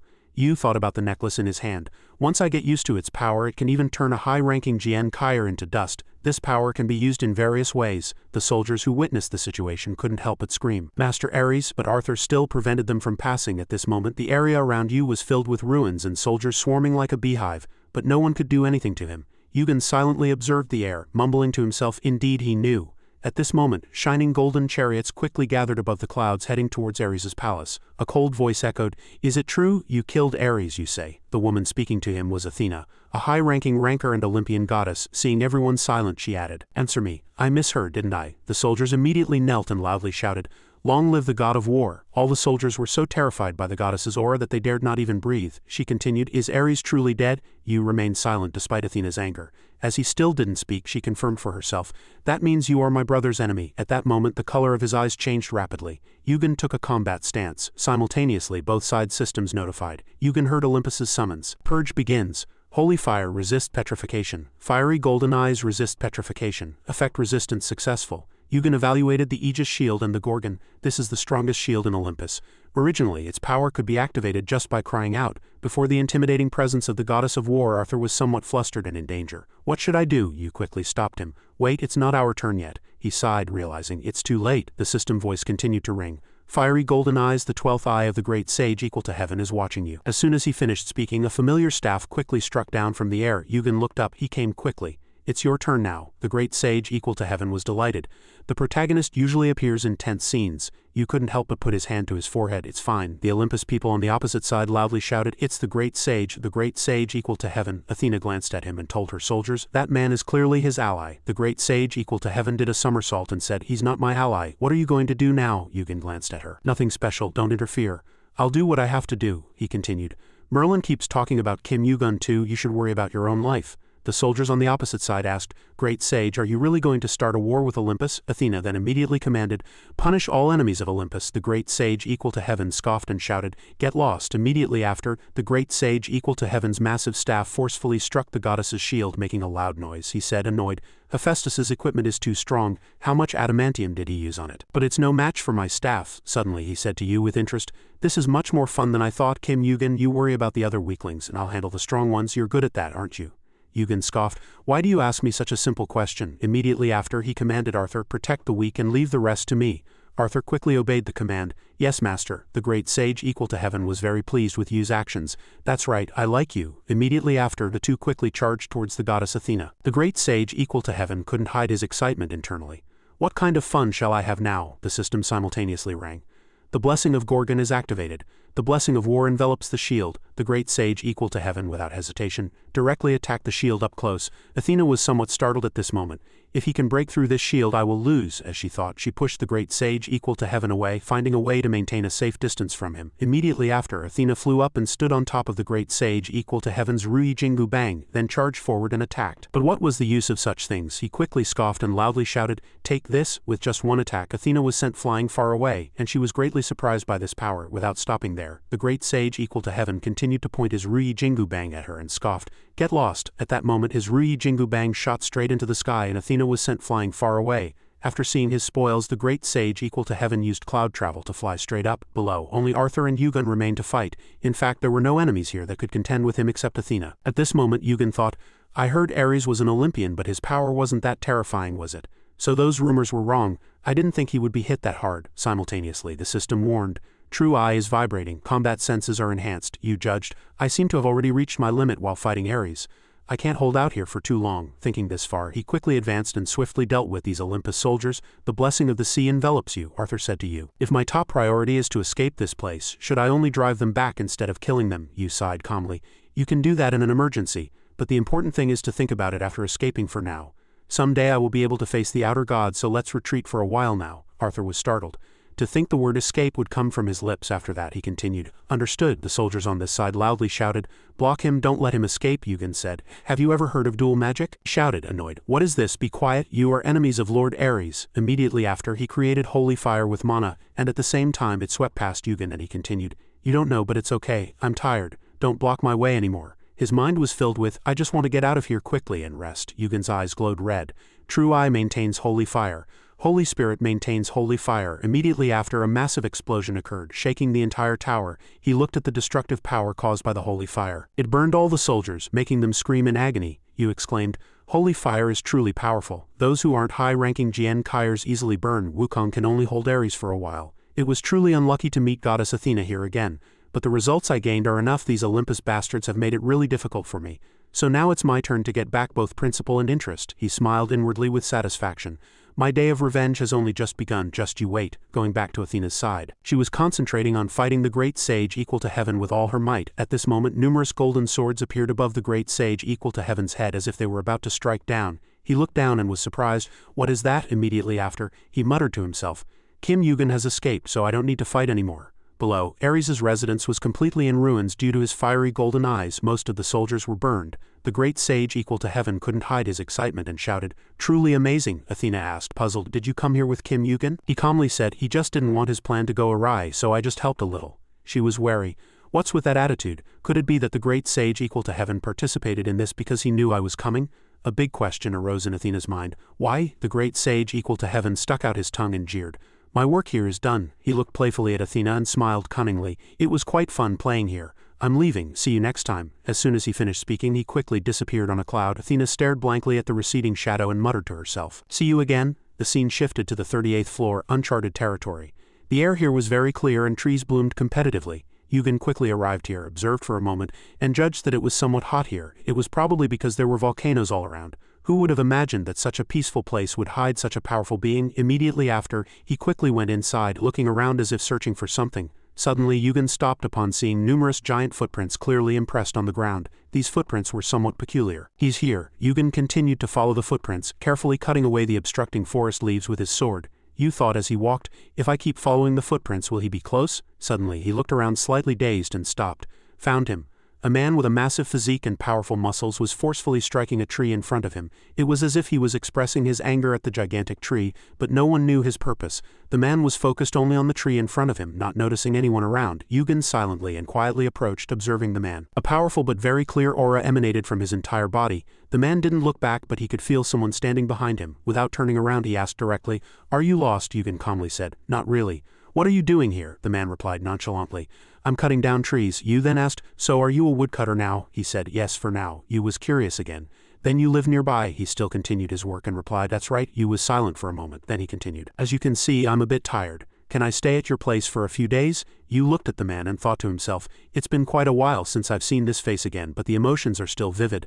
It turned out that the friend Yugen was looking for was none other than Hecate. Yu looked at him and thought to himself, he can easily approach me. He'll know without me saying anything. I have to beg him, right? He knows. Yu didn't say anything and silently watched Hecate continuing to calculate internally. High-ranking ranker, I need him to turn Olympus upside down. I must make him an ally. He's a good person, so he won't be able to refuse. He won't be able to refuse my absurd request. Thinking this far, he continued, I am so tired. I feel like I could die at any moment in the end. Hecate couldn't refuse. He turned his body and continued his work. I haven't cut enough trees yet, so if you can wait, follow me. Yu was moved. Thank you. I will definitely repay you. He sighed in relief internally. I overstepped, but he's not like Wukong. He silently observed. It's hard to believe he received the title of Giant Slayer. Immediately after Hecate finished cutting all those massive trees, he took him to his house as promised. Yugen silently observed the entire scenery, and it was still the same. Hecate placed those massive trees on the ground and loudly said to Yugen, the door is open, go on in. Yugen asked, puzzled, what are you going to use those trees for? You wouldn't need a fireplace in this weather. Hecate replied, someone will need it, only players don't feel the cold. Yu then asked, so where are you sending them? You're a really good person, he replied coldly. Not really, first clean up these trees, then I'll bring you something to eat, so wait. Before he could finish speaking, Yu interrupted him. It's alright, since you've allowed me to stay, I'll at least prepare a meal. Hecate was slightly surprised. Didn't you say you were tired earlier? Immediately after, time passed quickly. Yugen prepared the meal. Hecate was slightly delighted. You can cook. Do you do it often? Yu replied, sometimes. He admired and praised, you're skilled. Anyone would think you've lived in this house for months, Yugen calmly said. Of course not. He coldly got to the point. What's your name? Yugen reluctantly said. You're asking directly. I'm Kim Yugen. Hecate was slightly surprised. Kim Yugen, I've never heard that name before. You don't seem to be a Jian Kaier, Yu said. I'm still just a player. Still, I'm quite famous. Haven't you heard of me? Hecate said, I've been living alone here for a while. Yu couldn't help but advise. Sometimes you should go out. It's not good to be cut off from the world. Hecate without hesitation retorted, but you don't seem to be very close to the world either. Yu didn't deny it. Is that so? You're right. Hecate observed Yugen's actions internally, not hiding his emotions. Even though we just met, I feel quite close to him. You're not that open either. That's strange. Yugen immediately replied. You're no different, Yugen continued. Perhaps similar people easily become close, Hecate calmly said. Is that so? In any case, the two were very close friends in their previous lives. At this moment, Yu looked at his friend and smiled warmly. Immediately after, he said, come to think of it, I haven't told you my name yet. I am Hecate. Yu pretended to be surprised. I've heard that name before. Then you're a high-ranking ranker. And then it quickly became morning and Hecate continued his work of cutting down trees. This time Yugen also helped and the two worked together like that, resting together, and everything went normally.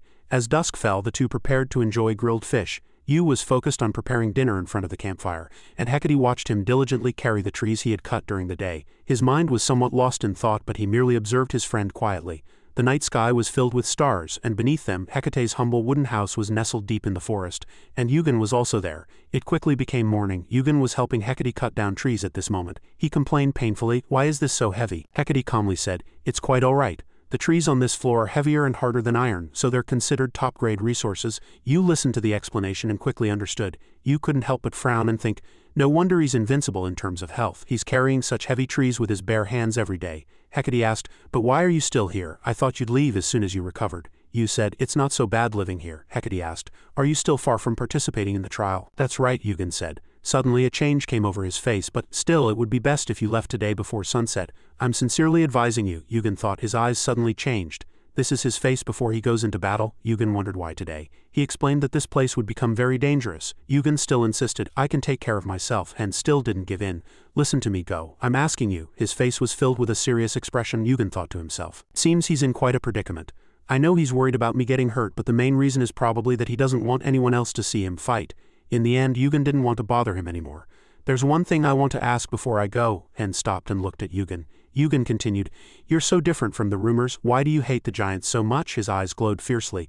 "I don't know where you heard such rumors, but you'd better watch your mouth." Yugen was still unafraid. "You used to get along harmoniously with certain gigantes." Suddenly immense rage exploded from his body, and Yugen was slightly startled. Yu was slightly surprised. "Intense magical power. My body feels like it's about to explode." Heck Queen tried to remain calm.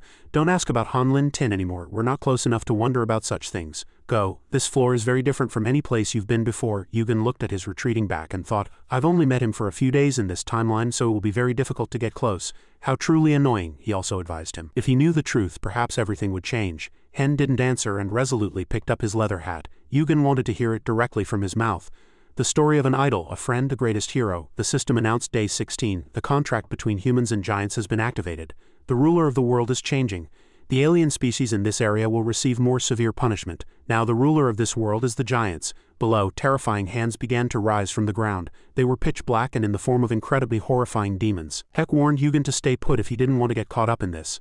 Immediately after, as soon as the demons saw him, they ferociously spewed fire and charged. The peaceful green forest instantly became a sea of flames. Heck Queen quickly charged alone and fought them. His attacks were powerful, making the demons flinch. Amidst the sea of flames, he constantly sprouted and multiplied like a green tree, even as the demons ferociously rushed at him. At this moment, the system was displaying warnings and he was still focused on fighting the demons. Yu stood still so far, not participating in the battle. The demons on this side were already being pummeled. There were no sharp weapons. Hen kept attacking them using his bare hands and large logs, and his momentum was very overwhelming. A loud explosion echoed, shaking the entire forest, and the large fire continued to spread. Even though many of those demons had died by his hand, they were still rising from the ground in great numbers. Heck Queen was not afraid because of it, gritted his teeth and continued to charge forward and attack. Yu recalled Heck's words, "Once you raise your fist, you must have a clear purpose." A battle without purpose is simply madness. At that time, Yugen was momentarily bewildered and didn't understand these words. In his mind, only the two words purpose echoed. Ah, it seems you understood those words then. Unbelievable. Even though I'm seeing it with my own eyes, it's hard to believe that the madness he spoke of is exactly what Heck Queen is doing right now. First, choose the ruler of this world. For half a month, it will be humans, and for the other half, it will be giants. Infringing upon each other's territory is forbidden. Gigantes, the king of giants, a god who fell from the top of Olympus. Now swear it. Those were the words spoken by the giants. Currently, Hen was still fiercely fighting the demons. Yugen couldn't help but be amazed. Even though I'm seeing it with my own eyes, I can't believe it. The purposeless madness is Heck Queen. Is this his fate after the great giant war? He fought alone like a madman for thousands of years, carrying the burden of a great war whose outcome was already decided. On this side, Heck Queen's hand gripped the log so tightly that long deep marks were left. The sky was burning red from the remnants of the fire at this moment, and the green forest had already disappeared. After dealing with everything, he said to Yugen, "This area is now safe. If you want to live, go to a safe place, or just stay here." Thoughts kept swirling in Yugen's mind. He's suffering a punishment that transcends the limits of a normal rancor. I really can't underestimate this power. Yugen silently followed Heck Queen. This surprised him slightly. Suddenly he spoke, "Why are you following me when you don't know where I'm going?" Yugen calmly replied, "That's right, I don't know where you're going, but I know what you're going to do. You're going to eliminate all the remaining giants, aren't you?" Heck Queen didn't deny it. "They're not insignificant giants. I'm looking for gigantes, one of the 3 strongest giants. This journey is very dangerous. I can't guarantee your safety when I fight him." Yu repeated the name, Gigantes. Immediately after, he seriously said to Heck Queen, "I know where he is." The forest still had the remnants of the recent battle, and the fire continued to spread like a river of fire. Yugen didn't wait for Heck Queen to agree. "You take the lead first. Should I show you the way?" Hearing this, his fist trembled uncontrollably and clenched tightly. "What? Why, Hen?" he excitedly asked Yugen. How did you know that? Yugen was very nonchalant about this. Yugen touched his furious hand which was gripping his shoulder tightly. Let go, you'll break my bones. Realizing he was too excited, he immediately backed away.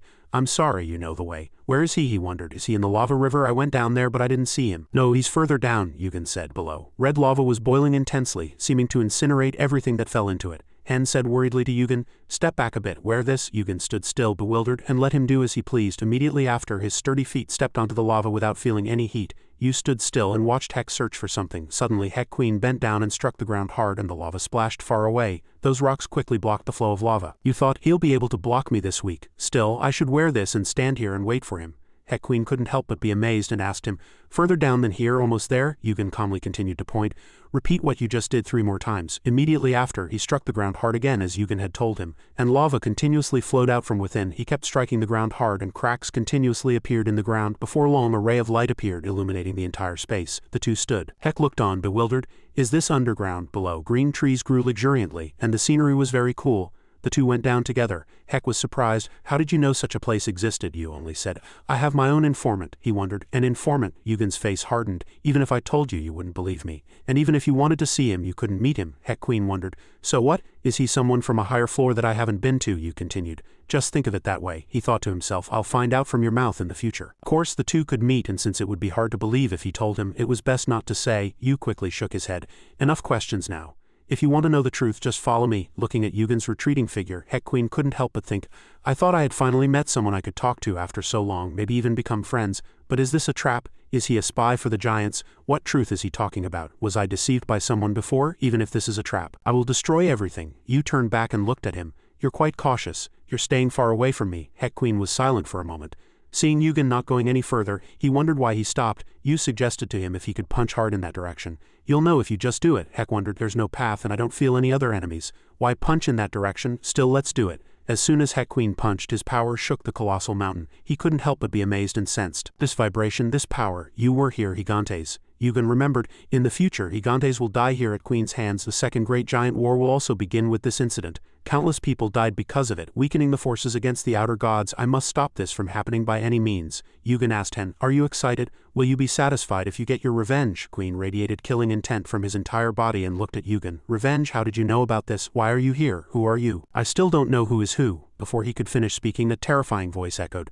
I didn't expect the giant slayer to come this far, it growled, channeling its power and glaring at him. Heck Queen, I know why you're here.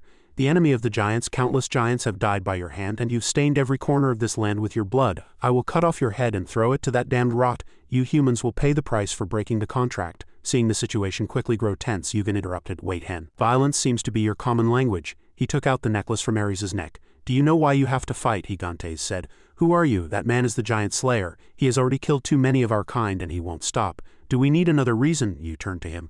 Then what about you? Queen said. I want to avenge my mother. She died at the hands of the giants. After that, Yugen showed him the necklace. As soon as Hen saw it, he recognized its owner. He wondered how Yugen had this item. Yugen calmly said, I took it from Ares. Heck Queen asked him somewhat suspiciously, why does he have it? Yugen continued. See for yourself. He couldn't help but be amazed. The system announced user verification. User, Heck Queen, son of Amphitryon. The necklace's memory began. From it, a familiar voice echoed, startling him. I'm sorry, my son, for giving birth to you in such a cruel world, a world where everyone only tries to use you. Still, I hope you become a good person and use your power correctly. Memories of his mother came back. Hen is too dangerous. Let go, Hera. This child is innocent. I'm sorry. I'm truly sorry. Heck Queen quickly apologized to her. You shouldn't use your power like that. When he grew up, he was very brave.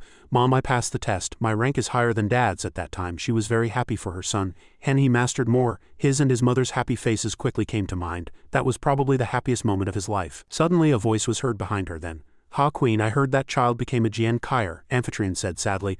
But he's still too young to fight, the person continued. Not yet. For now, let him focus on raising his rank, but it won't be long. She was disappointed. Do you really want to turn our son into a weapon of war? The man coldly said. He is my son, she cried and knelt down. No, your blood flows in his veins, but he is still my son. He coldly lifted her chin. Amphitryon, you poor woman. You had no intention of giving birth to him, but I can see by your eyes that you love him very much, don't you? Very much? Cruelty was evident on Rot's face then. Amphitryon was enraged. You're crazy. You only see him as a weapon of war, not a son, Rot admitted. That's right, he's an invincible weapon, she screamed. How dare you say that? He continued. I have many children and women too, and they will gladly bear children for me. As long as I stand at the top of this tower, I can create a second, A third Heck Queen. What followed was a battle scene with blood flowing everywhere. At that time, a shadow was watching the battle from afar. A familiar voice echoed, "Guild leader and Don Kaiser, but too weak." The one who spoke was Ares. The other person said contemptuously, "I was wondering how he would take Heck Queen. It was like this, perfectly fitting his nature, vile and despicable. Do you think my son will forgive you?" he surmised. "Judging by this hurried appearance, a war seems imminent. Poor child, which Heck Queen will he become, the second or the third? What's the name of Zoot's new hunting dog?" Ares stood there, not taking it seriously. "As long as I serve Rot well, everything else doesn't matter." After that, he calmly said, "Amphitryon, she died at the hands of the giants, and only needed to know that." As Heck Queen replayed this memory, desperate cries of "Stop, stop" continuously echoed. Desperate screams continuously resonated. His hands trembled and he couldn't believe what he was seeing, never expecting Olympus to be so cruel. Hecate wanted to run and embrace his mother, but he couldn't. His mother's faint voice echoed again, "Alcmene, it seems I am likely to die. That scoundrel won't gently leave the child you intend to raise as a weapon in your hands. Rot will kill me and plunge that child into hatred." His sister also tried to stop her. "Alcmene, listen to me. Stay away from Hecate, just let him go." Alcmene was in agony. "No, even if that child's fate is to become a weapon defying this world, I will at least not turn my back on him. How could I abandon those small hands to save my own life?" Helena trembled. "Alcmene, is it because of your motherly love?" She caressed her sister's hand. "No, I merely recalled the image of that child who was once my little son." As she said this, tears streamed from her eyes like pouring rain. Alcmene said, "I truly cherish this child," she said to him. "Mom never stopped loving you, not for a single moment. Every moment spent with you made Mom happy. Every day watching you grow, I always felt at peace. At this moment, facing death, she thought of her son. Hecate, thank you for being born as my son." After that, Alcmene breathed her last. The memory ended after 3 years amidst a pool of blood, and she could no longer meet her young son. Those memories were deeply etched into his heart, like shards. Hecate's voice trembled. "I had no idea about any of this." You observed his hesitant expression. "What are you trying to say?" Simultaneously, Gigantes asked him, "Did you come all this way, risking danger, to resolve the misunderstanding between Hecate and the giants?" "Yes," you did not deny it. "That's right," he also realized it in his heart. He knew the necklace's abilities, but he wasn't particularly surprised. He pondered. "Right now I remember. Orpheus told me you were Kim Yugen," he asked. "Wasn't I always asleep?" Gigantes said. "Not entirely. I would occasionally wake up and listen to the situation." Hearing him speak this far, you couldn't help but be puzzled. He asked, "Why didn't you stop Hecate?" Gigantes pointed to his wounds. "This is the scar left by that vile Rot's lightning. It will take quite a long time to recover, so I am using this time to prepare for the upcoming Great War." He calculated inwardly. Are the giants also preparing for war? The second great giant war occurred on a much larger scale than before, destroying many large guilds, and powerful factions like the giants met the same fate. All of this was because that damned Rot made everything irreversible, Gigantes said. "Since you made Poseidon quite distressed, it seems you don't have good feelings towards those Olympus scoundrels, so whose side are you on?" You remained silent for a moment, implicitly acknowledging it. Gigantes praised him. "Clever. If you were in my position, a single decision could have an immense impact on this world. You possess enough power to wipe out an entire floor of the tower, yet here you are trying to persuade me. I never expected to welcome you like this. A small human like you is making history." You didn't hide his smugness. "Actually, I think so too." Gigantes looked at him with resignation. "And you don't even know how to be humble. If you were a giant, I would have recommended you for a high position in the tribe. That's enough. You wasn't particularly honored. Don't tempt me anymore. I'm busy enough. The ground is shaking." Gigantes looked towards Hecate. "Good, then let's see what this person's choice is." At this moment, he was submerged in grief because of the necklace's memory. This was a secret hidden for decades. He had even been living with the one who cruelly murdered his mother. Now he was immersed in self-reproach and pain that no one could express. His heart felt like it was being cut by a knife. It was an indescribable pain. He strongly slapped his own face after that. Hecate collapsed helplessly to the ground. The painful past concerning his mother ceaselessly tormented his mind, and he couldn't escape it. He felt he couldn't forgive himself and continued to hit his face until it turned red. You saw him raging like that, approached and stopped him. "Stop, that's enough." Fortunately, some reason remained. He knelt on the ground. "Ares, that damned bastard, where is he?" You calmly replied. "He's dead. By my hand." Hecate quickly stood up. "Then I must take revenge on Rot." He knelt before Gigantes.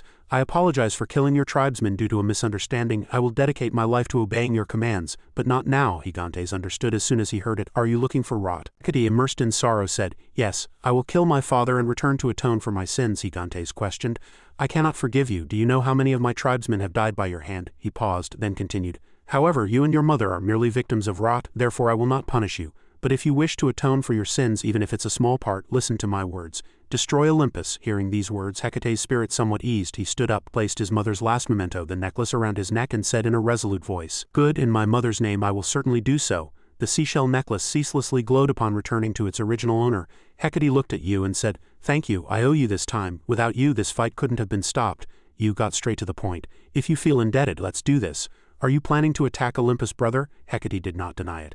That's right, you saw Hecate's unwavering resolve and said, then I will give you a gift, brother. Immediately after, an intense yellow internal energy swirled around the two of them. Hecate wondered inwardly. Such a familiar silhouette, so much like my father, he couldn't help but wonder. What is this, Kim Yugen? Who is it? You asked Hecate with puzzlement. Don't you know? Simultaneously, the system chimed.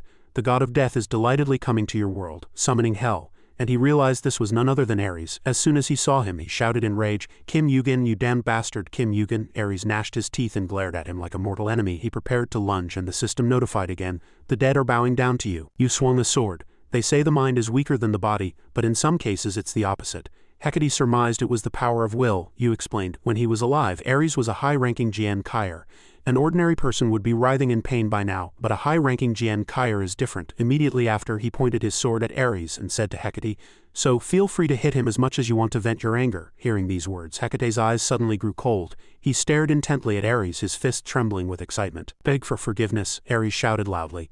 Never, before he could finish speaking, a fist furiously flew to his face, smashing Ares's face. This attack considerably surprised even you, and his face turned dark as if he hadn't expected Hecate to hit so hard. After hitting Ares, Hecate sighed, his face showing great satisfaction. He truly felt relieved, but of course he wouldn't stop with just one punch. Hecate continued to hit even harder, this time much more powerfully than before. Ares continued to be struck by punches, and Hecate's rage was ceaselessly expressed upon him. You quietly watched this scene of abuse from the side. It seems he won't disappear from being hit like this. Ares's face was already unrecognizable from the beating. He screamed in pain, begging him to stop, and his face was no different from a corpse at this moment. I'm sorry, okay, I'm sorry. Hecate looked at Ares grimly. Sorry, good, keep going. You couldn't help but think, watching him hit so passionately. How long can I maintain this skill? I've never summoned hell for this long. On the other side, Ares shrieked in agony. Kill me. You bit his lip and plunged into fear. He decided, I have to stop him.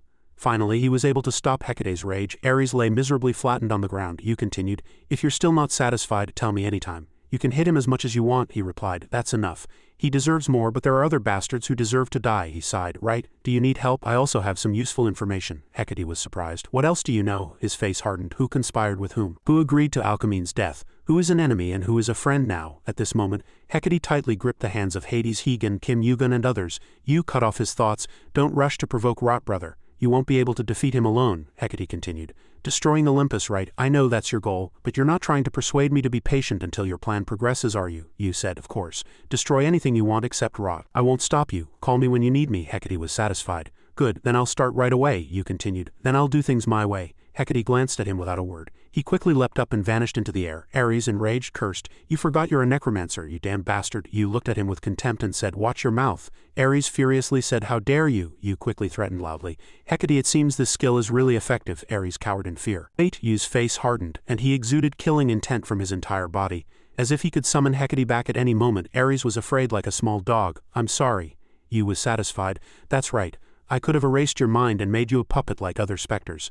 But wouldn't it be better to decide for yourself? Ares mustered his courage and said, do you want me to serve you? I refuse. You are an enemy of Olympus. I cannot raise a sword against my father and mother, no matter how terrifying Hecate is. Realizing he could no longer negotiate, he switched to threats. Then there's no choice. I'll have to force you to participate in the fight in this state. But no matter what you think, I will use your power to achieve my goals and destroy everything, even if it's Olympus. He stared straight into his eyes with a resolute expression.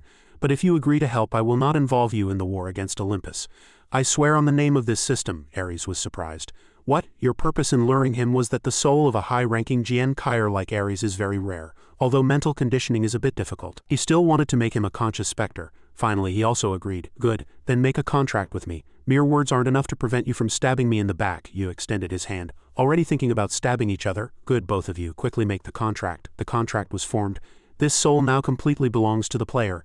This soul cannot participate in battles with players belonging to Olympus. If the contract is broken, the soul gains freedom. You have gained the subservience of the god of war. The power of the god of war has been restored. The scene shifted to Hera's temple on the 77th floor. Everything here was magnificent. A voice echoed, hasn't Hera arrived yet? Another person replied, probably. This time it's taking longer than usual. Hector was annoyed. What are we doing? The situation is getting more chaotic and one player has messed everything up. Manchus shook his head, dismissing Poseidon.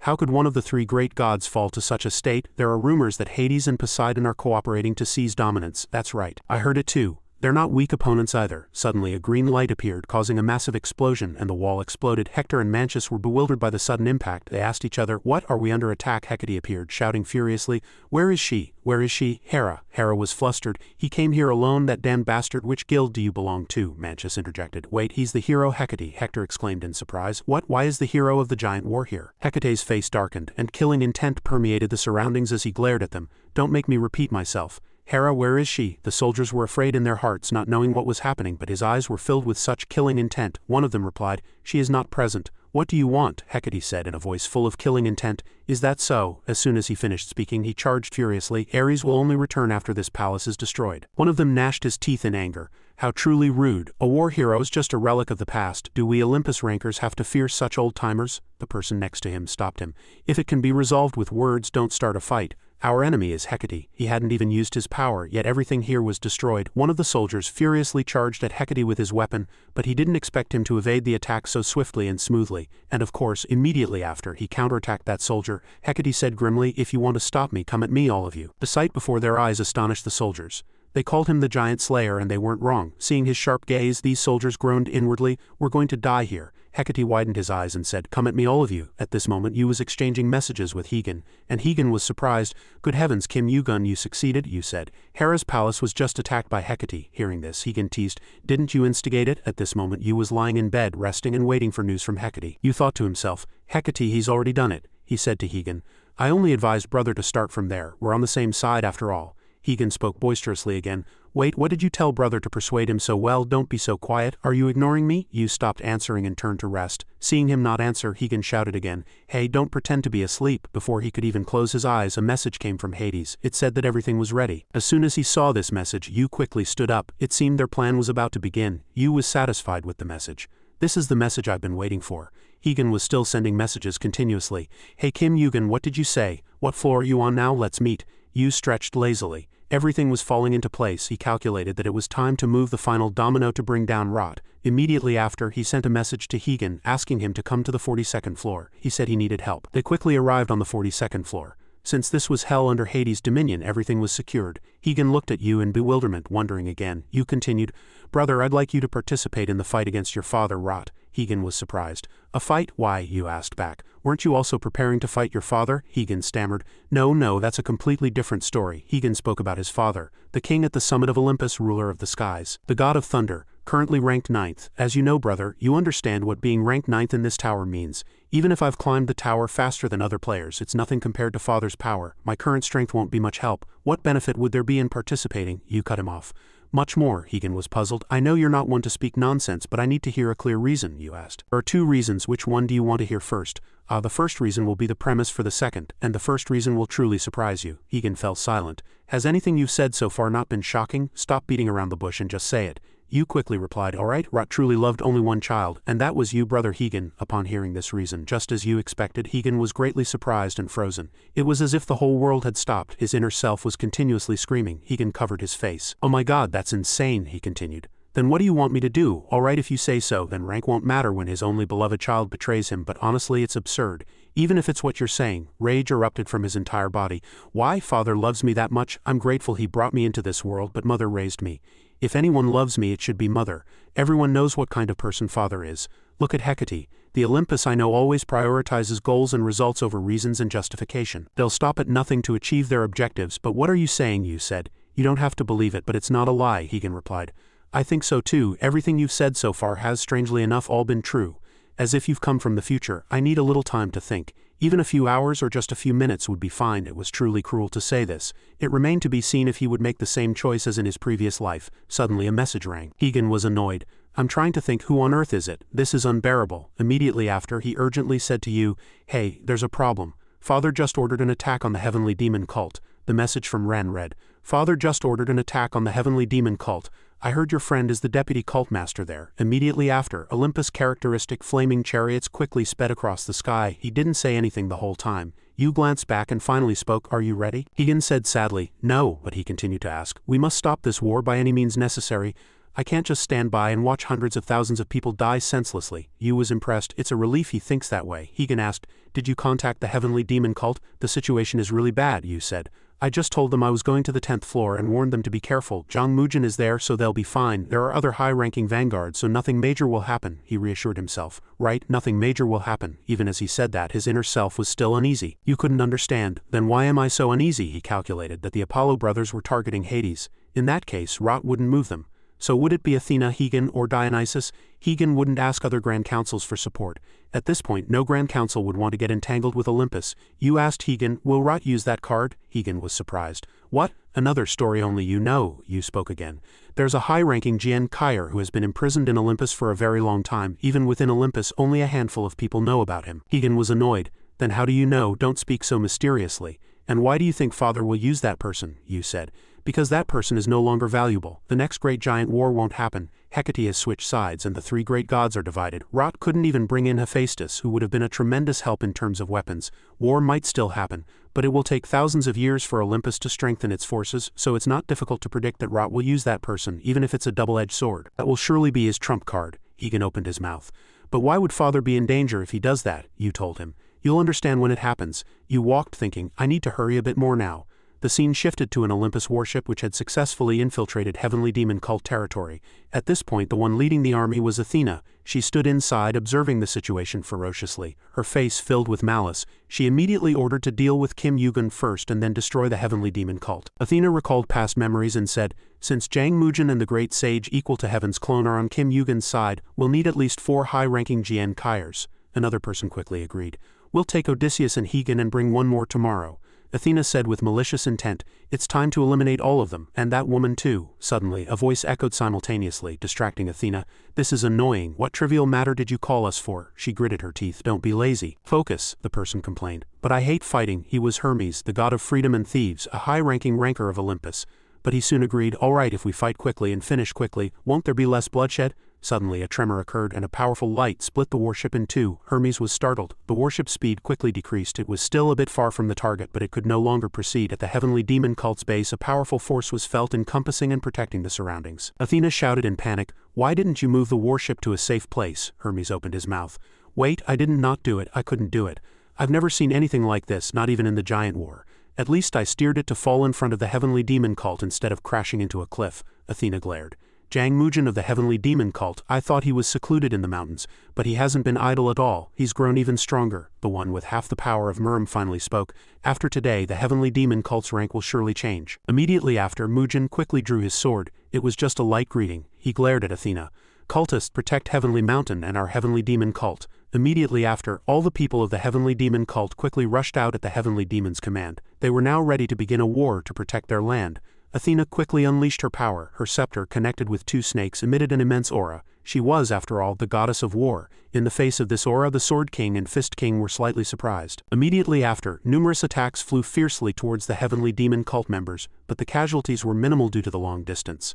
Athena commanded, Hermes, defeat the 4 heavenly demon cult elders at the front. Hermes quickly received the order. Immediately after, Athena shouted, commanding her army, advance all Olympus forces, annihilate the heavenly demon cult. Her sharp voice echoed through the mountains and fields, shaking the ground. Immediately after, the soldiers, hearing Athena's command, quickly charged and ferociously massacred. In an instant, blood dyed the entire sky red. Corpses piled up like mountains. Hermes was fighting alone against the 4 heavenly kings of the heavenly demon cult on this side. Beam was annoyed. These Olympus bastards are insane. How dare they attack our heavenly demon cult in broad daylight? True was angry. This is because we accepted outsiders into Heavenly Mountain. Deputy Cultmaster Beam cut him off. Are you crazy? Why blame the Deputy Cultmaster? At this moment, Hermes used even more internal energy to attack them fiercely. The Spear King spoke up to stop them. Both of you be quiet. Now is not the time to fight. What a truly chaotic Grand Council behind Athena. What she had brought seemed to be breaking. A gloomy voice echoed. What should I do? She commanded. Stay put until further orders. The voice from within asked again. If I obey, can I get out of here? She glanced and replied formally as if uninterested. Yes. The voice from within asked again. Are you Athena? But at this moment, heavenly demon Mujin had vanished, taking advantage of her distraction. The voice asked again. Will you release me? Athena continued. Yes, Father promised. Stay put until I call you. Suddenly, the entity within began muttering unknown words continuously as if enraged. Father Rot. Simultaneously, a blue beam of light quickly descended from the sky towards that spot. Energy continuously erupted from the prison holding the person inside, and that person was still muttering continuously. Rot, I'm sorry, it's my fault. Please let me out, release me. At this moment, you also landed nearby. You heard everything the person inside said. The pleading voice was still audible, and the power grew stronger and stronger. and even stranger, the egg inside his system was continuously baring its teeth. The situation was very tense at this moment, and outside the battle was much fiercer than before, so no one noticed the movements of the person imprisoned there. The corpses piled around them had an unknown reason. Suddenly, a hand sprang out from the gap and blood and corpses were piled around it. A woman's voice was heard, sounding very gentle. She looked at the heavenly demon cult's dwelling and admired. "The light is so beautiful." She recalled what someone had told her long ago. "This is a gift for you, but no matter what, you must not open this box." At that time she cried a lot and looked closely at the box. It was a gift from the enemy who killed her parents. That beautiful light was emanating from the box. Inside they came out. Still no one noticed the strange things happening behind them because everyone was busy fighting and had not let down their guard. Suddenly, a beautiful young woman slowly approached the chaotic battlefield. Soldiers murmured, "What is it? Is that woman also from Olympus?" Reinforcements. The beautiful woman imprisoned for years was Pandora. Soldiers approached her and she walked with her hands into the middle of the battlefield. Is she tired of life? If she's reinforcements, she should stay back. Her beauty made them blush slightly. But was there such a person in Olympus? Where did she come from? She's truly beautiful, the voice echoed softly. You must be very afraid. His eyes gazed at her entranced, but at this moment he seemed no longer sane. Pandora continued, "In a few minutes you will die miserably. The heavenly demon cult will not leave Olympus alone. They will continue to bite at us like their savage nature. My corpse will not be buried in Olympus territory. I will be buried in a strange land. I will die miserably. I will not be able to return whole. I will die. I will die painfully and alone. Everyone will die." Such thoughts continuously echoed in his mind. Dying now will lessen the pain. I might even be tortured. Thus the soldiers who were in close proximity to Pandora immediately vomited blood and died upon seeing her, for reasons unknown. Her eyes looked at these people darkly, full of death, like a merciless grim reaper. Mujin was puzzled by the sight before his eyes. "What on earth did you bring such a strange thing? I don't know what he's thinking." Athena thought to herself. Pandora, she couldn't restrain herself and came out on her own. "If she joins the battlefield, we can sweep away the heavenly demon cult in an instant, but our army will also suffer heavy casualties. Only I, Higan, and the heavenly demon will survive." She was flustered. What should she do? Why appear at this very moment from afar? A brilliant beam of light rapidly approached the area where Athena was fighting. She glanced and whispered, satisfied, "They're here." On Yugen's side, for some unknown reason, the egg became more excited the closer he got. At this moment the egg was baring its teeth and drooling. The egg ceaselessly urged him, and Yugen was momentarily flustered. Yugen glanced and understood. The egg was reacting to Pandora. As soon as he approached, he shouted loudly to get her attention. "Pandora, where are you going?" Yu shouted even louder. "I'm here. It won't be fun if you go there." Higan, having just arrived, couldn't endure Pandora's voice. He bit his lip, covered his ears, and felt a slight headache. "What is this? What is this sensation?" Seeing Pandora's faint figure, he asked him, still covering his ears. "Who is that?" Yu instructed Higan. "Higan, go to Cheonsun and help the cult leader. Don't stay close here." He quickly agreed. "Yes, I thought so too. This place is too dangerous. Kim Yugen, you should be careful too." He truly resembled his father, so Pandora mistook him for rot. Seeing Higan leave, she became angry. "Don't you know you can't win? Even if you do that, it's useless. Everyone will die. Why haven't you given up yet? Why must you suffer like this? You know very well that there's not even a 1 chance of victory, don't you?" Yugen felt slightly dizzy. She was exaggerating every single negative thought. "This is the first time I've felt this bad." At this moment the egg was reacting. That meant this too was a seed planted by chaos. Yu gripped his sword and said to the egg, "The table is set. Eat to your heart's content." As soon as he gave permission, the egg joyfully and quickly opened its large mouth ready to eat. Suddenly, the egg stopped reacting and remained motionless. He glared, annoyed, and scolded. "Hey, do I have to put it in your mouth? Try to be a little useful." Pandora covered her face and wept at this moment. "Why are you stopping me?" "Why?" Yu calmly replied to her. "Because your existence harms us." Pandora was curious. "You!" Simultaneously, he quickly attacked her once. But for some unknown reason, this attack did not reach its target. At this moment, the thunder fragment reacted to Kinney. A loud explosion rang out where he attacked, but the person was completely unharmed. Yugen calculated, "This isn't enough. I need to give it my all. I can't give her an opening." As soon as he thought this, a sharp glint flashed in his eyes as he glared at his opponent. But the frightening thing was that he had fallen to the ground even though she hadn't done anything yet. The dirt and stones where Yugen stood continuously crumbled. Pandora made him suffer slightly with just her gaze, as expected. She was a formidable opponent. Yugen still showed no fear, merely chuckling lightly. "Strong, I must win this fight." As soon as he thought this, his face suddenly turned pale. That was the theory, but how could he win? He quickly got up, not staying weak for long after Pandora's unexpected attack. Immediately after, Yugen grabbed his sword and quickly charged at her. But Pandora was completely unfazed. All of Yugen's attacks were easily dodged by her. He tried very hard, but still couldn't get close to his opponent. Her eyes seemed to hold some terrible secret. With just a glance from Pandora, the surrounding dirt and stones continuously exploded as if bombs had been planted. Yu stemmed the bleeding wound. "Close combat won't work. My stamina is depleting," he shouted angrily. "Hey egg, if you have any conscience, help me out." At this moment, the egg finally poked its head out. He turned utterly black-faced and said, "I want to boil you alive." Yu quickly activated fiery golden eyes and combat senses. He calculated internally that when Pandora's rank was higher than Athena's, she was active. It wouldn't be much different now. so directly confronting her would be ineffective. At this moment the thunder fragment reacted to Kinney, activating demonic energy. He was slightly flustered. "What should I do?" At this moment Pandora spoke mournfully. Why are you trying to kill me? What did I do wrong?" she muttered ceaselessly as if out of control. "No, I don't want to." Every time Pandora spoke the surroundings were continuously destroyed. Seeing everything spiraling out of control, he told himself, "There must be another way. Think." You began to calculate. Pandora's power was based on her negative emotions. In this battle, Pandora's power would increase with her emotions, so she would have grown stronger. If he could eliminate what amplified her power, he would have a chance to win. Wait, he still had something that could swallow negative emotions. Meanwhile, Athena and Mugen were still in a standoff, and it was impossible to tell who had won. With the pouring attacks and intense pressure, dirt and stones continuously crumbled and flew. This was truly like a grand battle between two powerhouses. The mountains continuously shook violently, but neither of them seemed to be severely injured yet. So the heavenly demon and the goddess of war fought ceaselessly, and time quickly passed. Mugen couldn't help but admire. She's fast to be able to unleash that much mana. Her speed is truly astonishing. Meanwhile, Athena also admired and praised internally. He is indeed worthy of the name Heavenly Demon. As soon as their thoughts ended, a loud explosion rang out, shaking the surrounding environment into chaos. Smoke and dust filled the air everywhere. Athena was slightly tired from fighting an evenly matched opponent. She thought to herself, Kim Yugen will soon fall. There's no way he can defeat Pandora. The problem is the Heavenly Demon. I need to conserve my stamina to recover Pandora, but with someone this strong. Mugen quickly stepped forward. You're still looking elsewhere. Mugen asked, do you see something inside the shield? It looks like a battle. Cult leader Athena scoffed contemptuously. Both you and your deputy cult leader will die here. Today will be the day the Heavenly Demon cult ends. You will regret having tangled with Kim Yugen, even in your next life. Mugen smiled cunningly.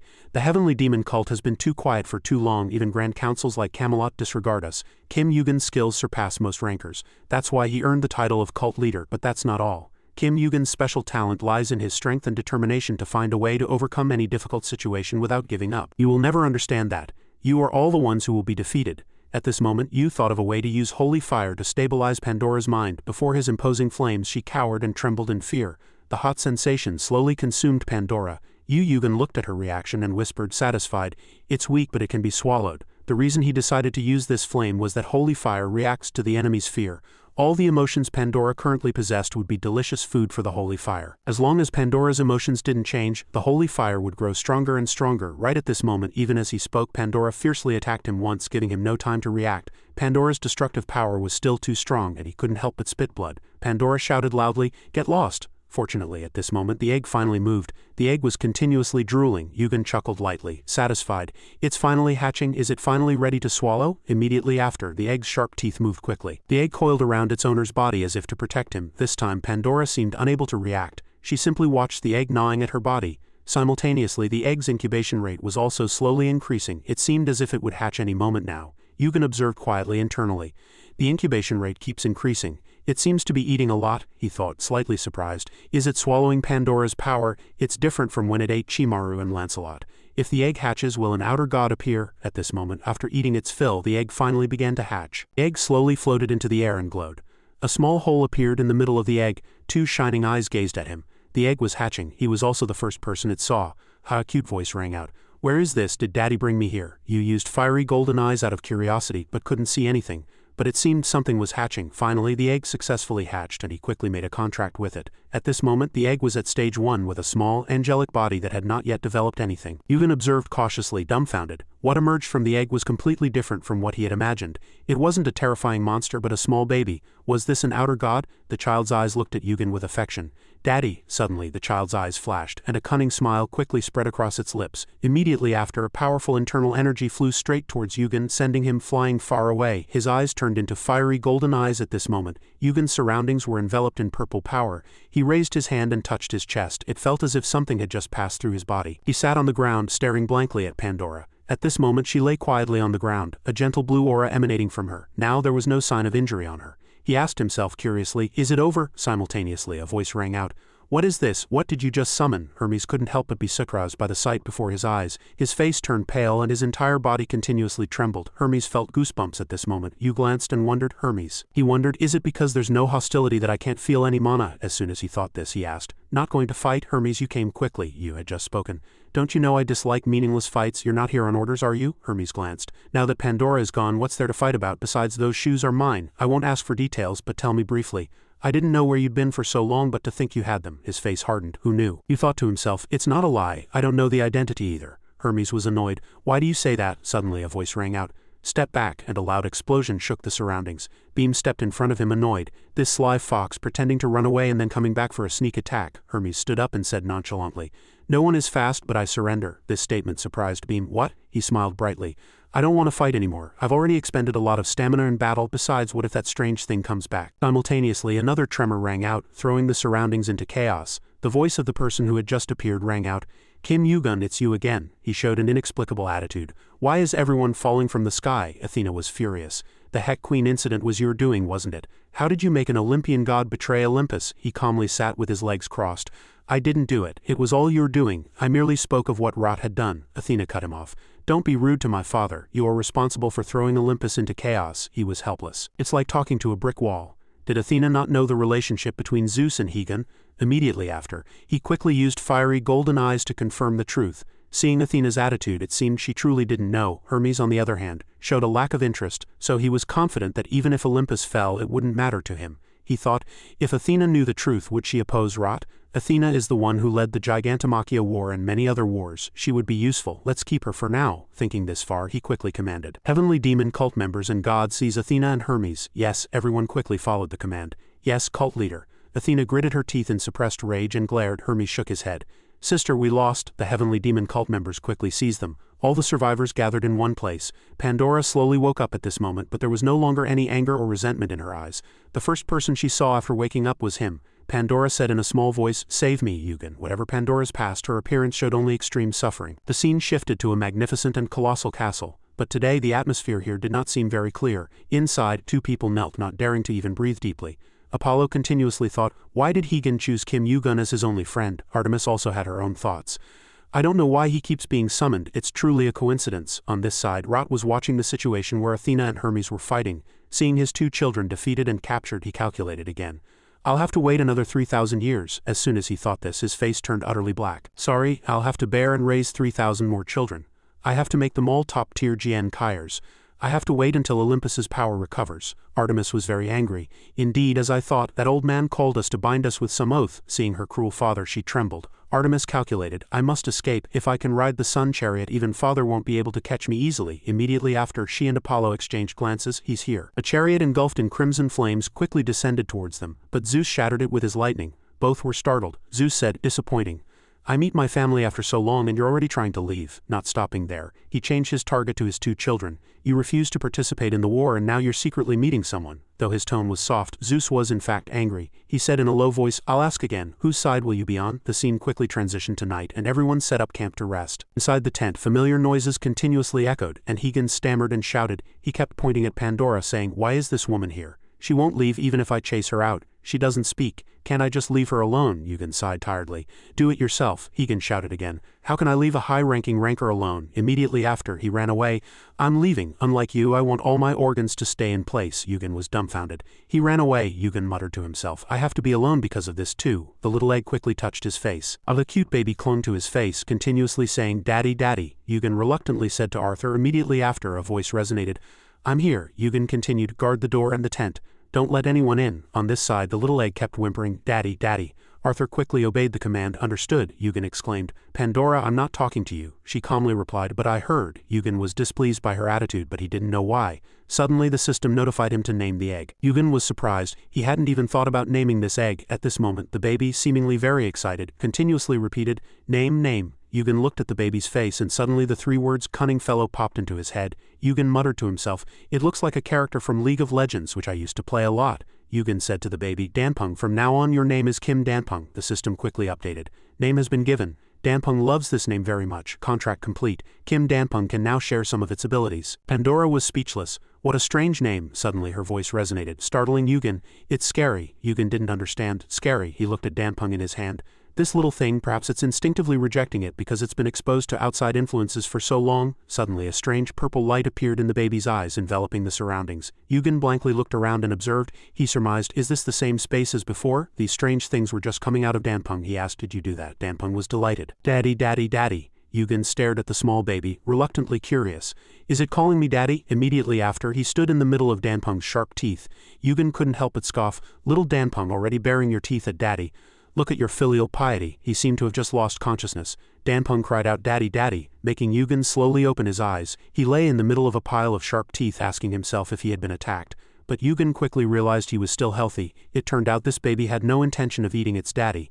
Instead, the pile of teeth entered Yugen's body. Immediately, he acquired the predation skill. Predation is an unknown entity containing the strength of giants, summoning a monster that devours targets and increasing stats based on the target's size. Yugen was very surprised by his new skill. He asked himself, predation, Yugen remembered when he named it earlier. The baby quite liked that name. And as soon as the contract between them was completed, he acquired Danpeng's abilities. Yugen spread his hands to examine them. Those teeth are predation. He observed again carefully, evaluating Danpeng's unknown identity. So is it a one-eye? It's as ferocious as an assistant, like a tremendous disaster. I can get stronger if I eat it. What is this? It's no different from dinner? He looked at the stat window and calculated. Danpeng has a level and stats that are not like a divine beast. It's more like a player. Yugen couldn't help but be satisfied with acquiring Danpeng. This was a skill that could completely overturn his original plan. He recalled his conversation with the great sage equal to heaven. What are our chances of victory? Right now, it's 10. Sun Wukong was very surprised then. What, is that all? Yugen said. The important thing is that there's a chance. As I said earlier, right now we've only just broken a gap. Suddenly he felt as if all his friends were gathered here. Then what about now? What are our current chances? Yugen looked at his hands enthusiastically. Now it's not 1 but 10. His mood couldn't help but be buoyant at this moment. Danpeng, you're really a lucky charm, the baby also cried out. Daddy, daddy, daddy, Yugen continued. I look forward to our cooperation in the future. Soon after, Yugen also finally had the chance to meet Danpeng. He was wide-eyed in surprise. What is this? Yugen continuously stroked Danpeng, cherishing it. It's so cute. Yugen muttered to himself, should I be happy that they believe my vague words, or should I think they're truly foolish? Then he showed Yugen the egg and said, the egg I've been carrying hatched. It's a divine beast. Thinking this far, he quickly pushed Yugen away, warning, don't get too close, you're about to be attacked. Yugen was surprised. It can eat me. I guess I doted on it too much. I only have one child at home, you see. Yugen immediately turned his body. Truly a parent's heart. He was sure that Yugen only touched it because he didn't know its true form. If he had known, he would have run away in 8 directions. The two quickly got to the point. Yugen said, sit down. I want to get straight to it, Yugen continued. Tell me about your mother. Yugen was wide-eyed in surprise. Why suddenly? Why? Yugen explained. Zeus is going to act himself, so I need to be familiar with all the trump cards I can use in this battle. Yugen still didn't understand. What does mother's story have to do with it? Saying this, he fiercely placed his hands on his hips. Hey, wait, don't tell me I'm not the trump card. Yugen looked at him seriously. You're half of Zeus. Yugen didn't understand what half meant. Yugen continued, your power isn't fully developed yet, but it's definitely half right now. How to use that power will be the key to victory. Yugen said, I don't understand what's so important, but if you who are good at calculations can find an advantage, then so be it. After that he began his story. Mother was very beautiful, very calm, and she loved only one person her entire life. Saying this, he recalled his father's angry face striking the water pool. Zeus looked at the calm surface of the water and muttered to himself, to pretend not to know anything. This is a pool that reflects the truth. Thanks to it, I realized that the people standing before me and their other forms are completely different. He didn't understand. It's natural to want to be loved, so why countless people have entered my life, but only 2 people had the same emotions inside and outside the pool. Only Hera, who always despised me, smiled. Zeus was very confused. I must be crazy. I've fallen in love again, so charmed by that sincerity that I would give half of myself. As Yugen told his story, his face was lost in thought. Yugen couldn't help but be curious. So that woman was the only one who loved Zeus? Yugen did not deny it. Yeah, simply put, yes, he continued. I don't know if they were the only ones. Nemesis was there too, and Kai, Yugen said. I heard both of them sided with Hades. Yugen was quite surprised by this. How, really? If it were mother, she would have sided with father even if the sky fell. Yugen was honest. You're different from your mother. He was confused and clasped his fingers together. Because love transcends everything. Even if mother knew what was right, she was still a person of blind love, Yugen said. Is it okay to talk about your mother like that? Yugen said. That's what mother said herself. So mother didn't want me to live like that. Olympus was originally created to bring order to the chaos of the tower. I want to inherit that foundation. That is the true Olympus, Yugen said loudly. All right, stand up now. After that fight, I was tired to death. Yugen was surprised by Danpeng. When did you get up? Go. Yugen saw the message and action instruction. Hades has moved. Yugen was surprised. What? He affectionately placed Danpeng on his head. Now it's time to stab Olympus in its weak spot. Father will move soon too. Olympus will have to worry now. He was a little worried. Is this the final battle? Yugen said. It could be. The war with Olympus will be the final battle. Yugen was surprised. Olympus? Then you've already planned beyond that too, or do you remember what I said when we first met? I'm going to break through the ceiling of this tower. Yugen was dumbfounded. Ah, I did say I would break through the ceiling. I never thought I'd meet someone with the same goal as father in the introductory tutorial. He was curious. Kim Yugun, what on earth is up there? Why are you and father so obsessed? Yugun's face darkened. You don't need to know yet. Yugun also did not disobey his words. Yeah, not yet, he thought. When the time is right, Yugun will tell me himself. The scene shifted to the peaceful world of the 32nd floor. Hades was continuously fighting and killing. The corpses scattered on the ground were Poseidon's third son. Orin looked on with contempt. Now he's even using his own nephew as a weapon, he recalled Yugun's words. After the second temple falls, no one will stop you from the third temple onwards. You'll lose anyway, but at the fifth temple, Olympus will send down its army to deplete your strength as much as possible. You'll only meet Zeus when you're almost defeated. Yugun had instructed him in great detail. He knew better than anyone how cunning and cautious Zeus was, so he told him not to let his desire for revenge blind him and to stick to the plan. Just focus on buying time. Orin couldn't help but be surprised that everything was proceeding exactly as Yugun had said. Kim Yugun seems to be even above Zeus. Thinking this far, he quickly charged, slashed, and killed. Suddenly a colossal force flew straight towards Huygens. From afar a dark shadow appeared, calling his name. It was as if he was seeing an old friend. As soon as Heck Queen saw him, he recognized him as Dionysus. He scoffed, "Learn a lesson from father." Immediately, a loud explosion rang out, striking directly above his head. The surrounding ground continuously and fiercely trembled. Met savagely unleashed a high-ranking ranker and was now directly using his power. Finally he stopped conserving stamina. Now it begins. Sing the song of war that will decide Olympus's fate. From above, Zeus stared intently at this powerful son. He couldn't help but mutter to himself, "When was the last time I stepped outside the temple? I thought I wouldn't step out until the next Gigantomachia war." Looking at Heck Queen, Zeus couldn't hide his satisfaction. He's enduring countless lightning bolts without any skills or special techniques. Quite impressive. Truly worthy of being my greatest masterpiece. But how many lightning bolts can he endure? Until he collapses. Heck Queen, how far can your efforts to grow and reach my peak go? Suddenly a voice resonated. Still not acting directly. "It's not easy to meet you." Simultaneously, the time had finally come. Zeus didn't turn his head, replying nonchalantly, "You're the same, brother." The aura of death emanating from hell looked at the supreme god before him with contempt. He asked, "So you instigated the war?" Zeus did not admit it. "This is war? No, it's just a family dispute." He scoffed at his brother. "Not surprising. You have a large family after all." Zeus's eyes widened. "Now it will be a war between brothers of the same household, but wasn't this war already destined a long time ago?" Immediately after, a cunning smile appeared on Zeus's lips.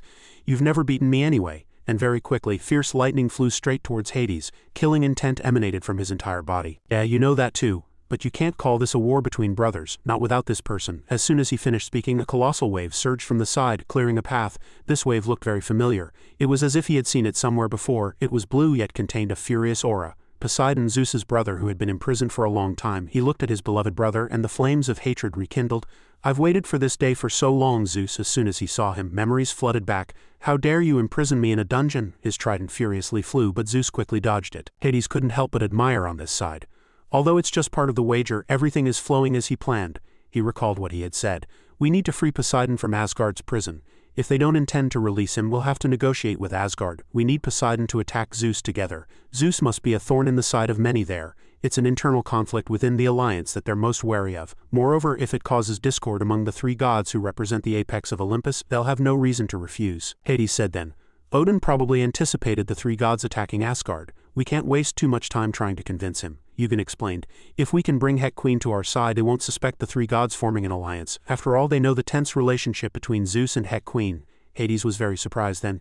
"You can convince him to join our side?" Yugen replied without hesitation. "Yes, I'm confident enough." On this side, the god of the sea and Zeus were fighting very fiercely. One unleashed electricity, the other water. The momentum of the two gods was intensely breathtaking. Poseidon raised the water and attacked Rot fiercely. He quickly moved his body to evade. Suddenly something startled Poseidon and he gritted his teeth.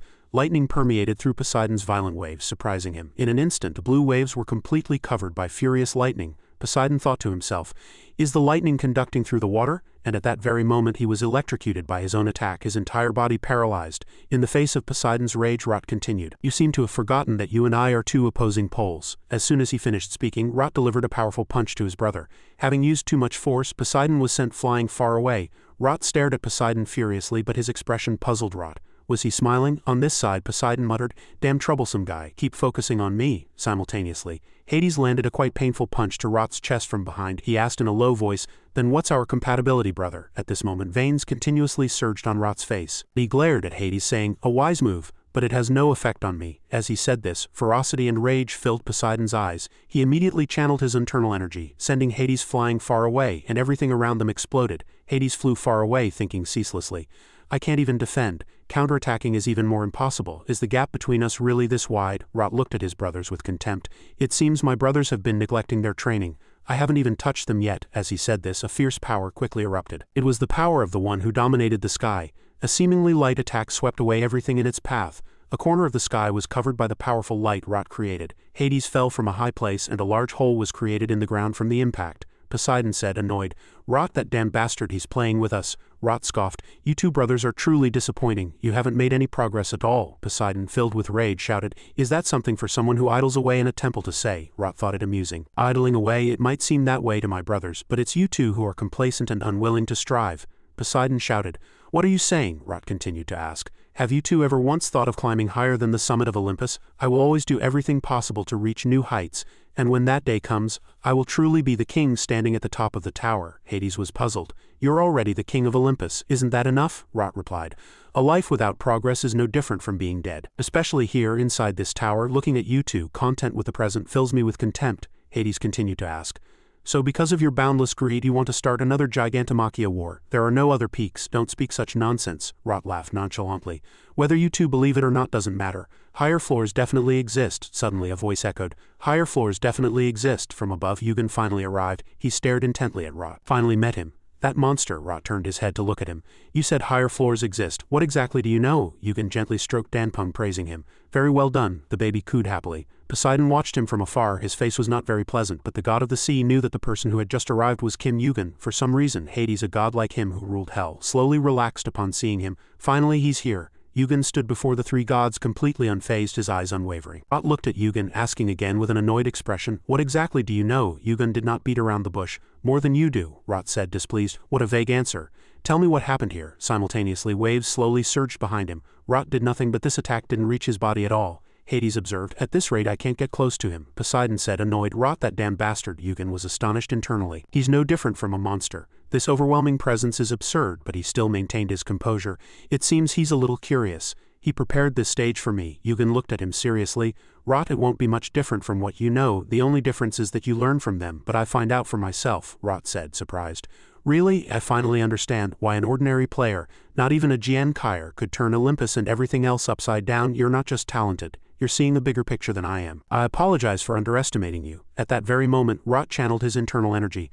"From now on I will consider you my rival." Just then, fierce lightning poured down on Yugen, but a blue streak of light quickly blocked his path.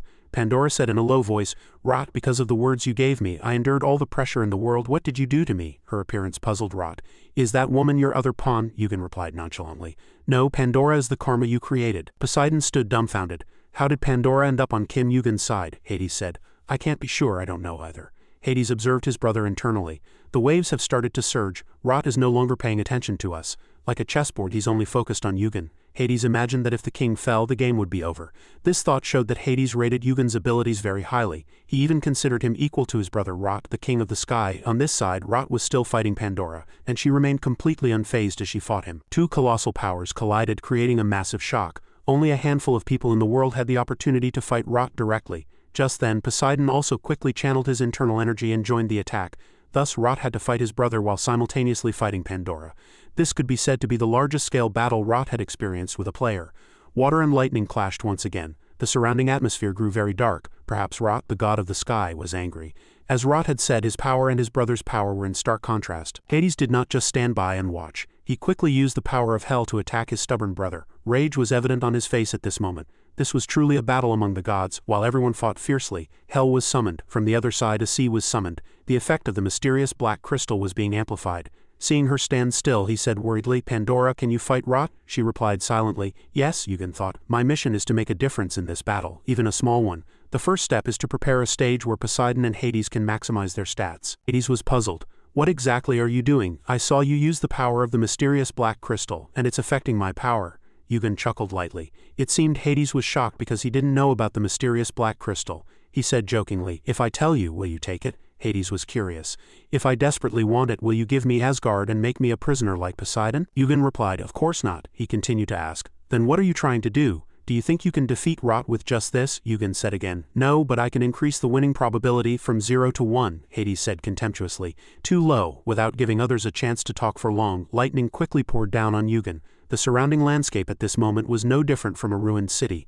The surroundings were desolate and destroyed. Yugen activated his perception domain. Yugen quickly activated his demonic energy. The perception domain was enhanced. A notification appeared on the system.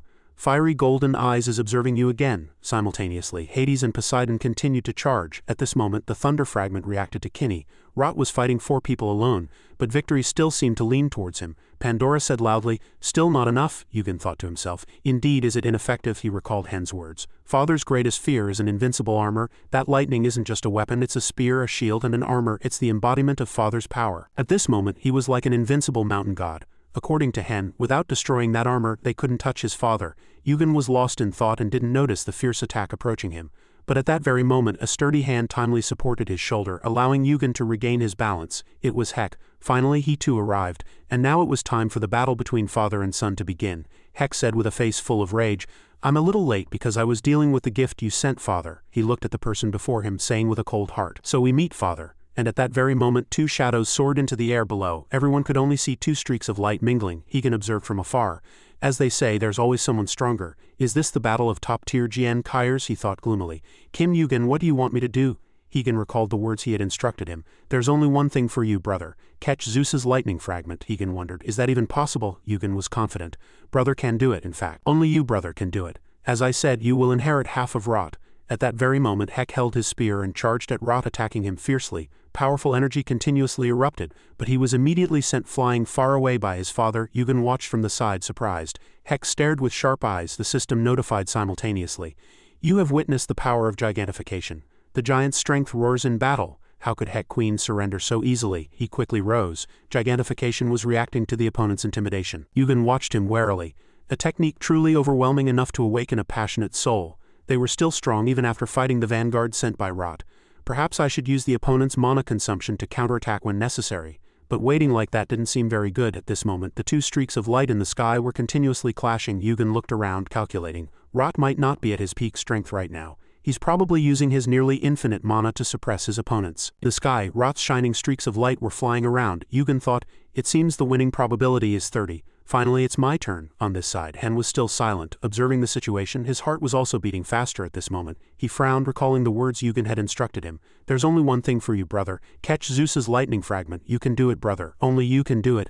As I said, you will inherit half of Rot. Hen stared at his hands and suddenly he clenched his fist tightly. It was as if he was showing his resolve. Intense internal energy quickly enveloped him. At this moment, Rot was still focused on the battle. The system notified.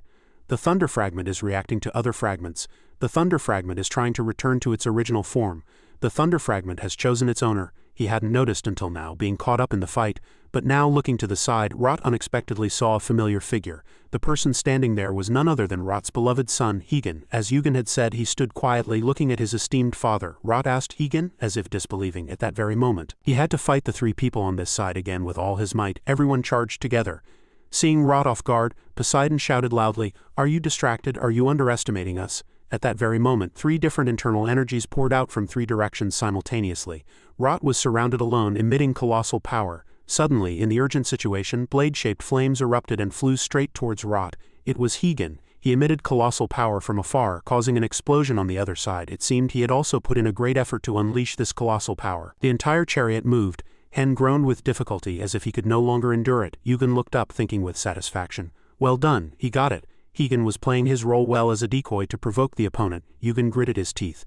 No matter how strong Higen is, he can't maintain the strength of a high-ranking Jian Kaier for too long. If I miss this moment, it will be difficult to get another chance. At that very moment, the place where Rot was fighting was slightly chaotic. The powerful force emitted by Higen poured in from this side. Rot was desperately blocking Hek Queen and his 2 brothers. Seeing the 3 struggling slightly to fight him, Pandora also immediately joined the support. Pandora's speed was very fast, and she was not afraid to face even the strongest Jian Kaier. She spun her body and struck him hard. Of course, Rot did not just stand by and watch. Pandora's foot was quickly caught. Rot channeled his internal energy and firmly gripped her ankle. Immediately after, he slammed Pandora's entire body hard onto the ground, creating a hole in the ground. Rot seemed to regret it at this moment. He stared with wide eyes. He thought he should never have given half of his power to that damned guy.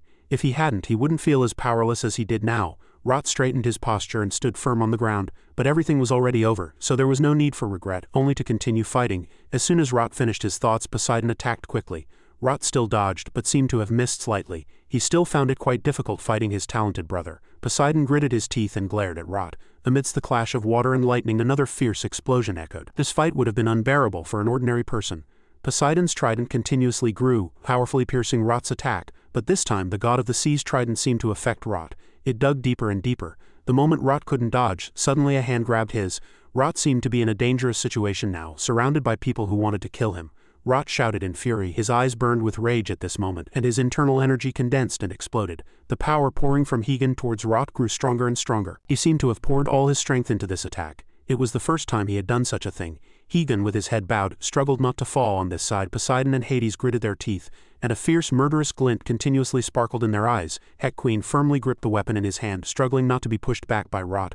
Rot's hands were still busy blocking the attack from his beloved son Hegan. Meanwhile, receiving so many attacks simultaneously, Rot couldn't help but shout in fury, "How dare you!" In his mind, the images of his young son and the beautiful gentle woman flashed like a slow-motion film. That gentle smile was only for him. Hegan had happily embraced his mother then, listening to her talk about his father. Like any other ordinary family, the three family members had suddenly appeared, only to shatter like a broken mirror. This was probably the only wife and son Rot had ever cared about and held in his heart. Remembering all this, he felt a slight pain. Rot's lips tightened and his body trembled unknowingly. Suddenly a familiar hand quickly darted towards Rot's face. Eugen, taking advantage of his distraction, swiftly rushed in and aimed for Rot's eyes. Blood quickly bead from Rot's eyes, but he continuously emitted electricity like a broken circuit doll. Eugen's face was unwavering as he looked at him, and immediately after another explosion echoed, filling the air with smoke. Eugen quickly leapt and flew far away, and Rot, having lost one eye, glared at him as if he would swallow him alive. He furiously shouted Kim Eugen in his heart.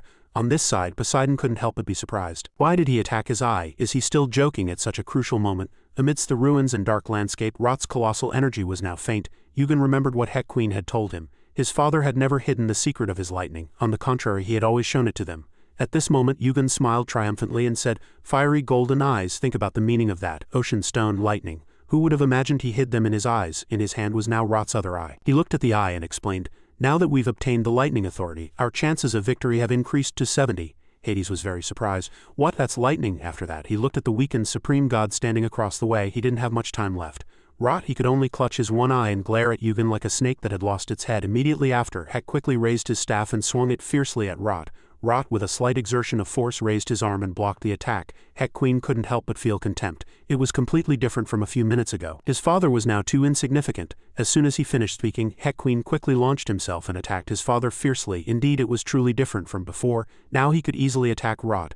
Rot temporarily staggered from Hequeen's power, and his feet slammed hard into the ground. His momentum was weakened at this moment, but Rot still did not yield. He furiously channeled his internal energy and attacked Hegan. An explosion echoed and the ground continuously trembled violently from Rot's attack. Hades couldn't help but be puzzled. Was the lightning scythe really taken away? That's Rot's essential power. You explained, mere equipment cannot make one a high-ranking GN Kyer. He carefully observed the eye, but it was completely different from before. Simultaneously the system notified, lightning scythe has refused to be used.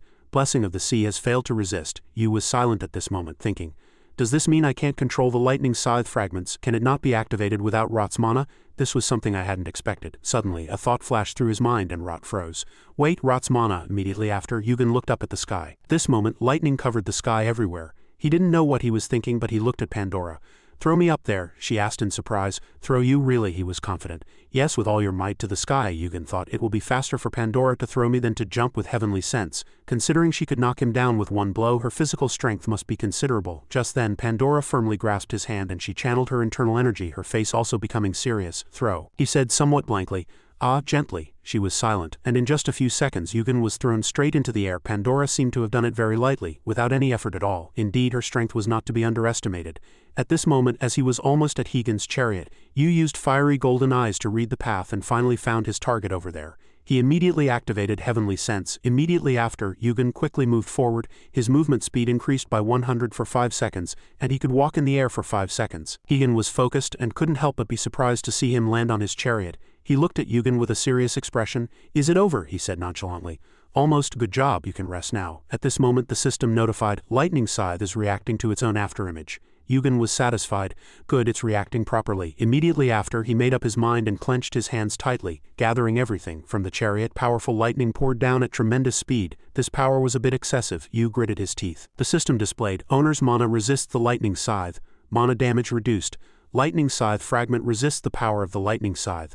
Electric resistance attribute increased. He gripped Kinney's hand with difficulty. As expected, controlling the source of the lightning scythe was a completely different matter. Just holding it now could be called a miracle, so he had to hold on longer. He clasped his hands tightly together. Yu decided he would endure breaking Olympus, something he had thought he could only achieve after becoming a vanguard. He opened his eyes wide, raised his arms high, and said to himself, "Now the goal is right in front of me." The system continuously notified, "You have created the first lightning scythe."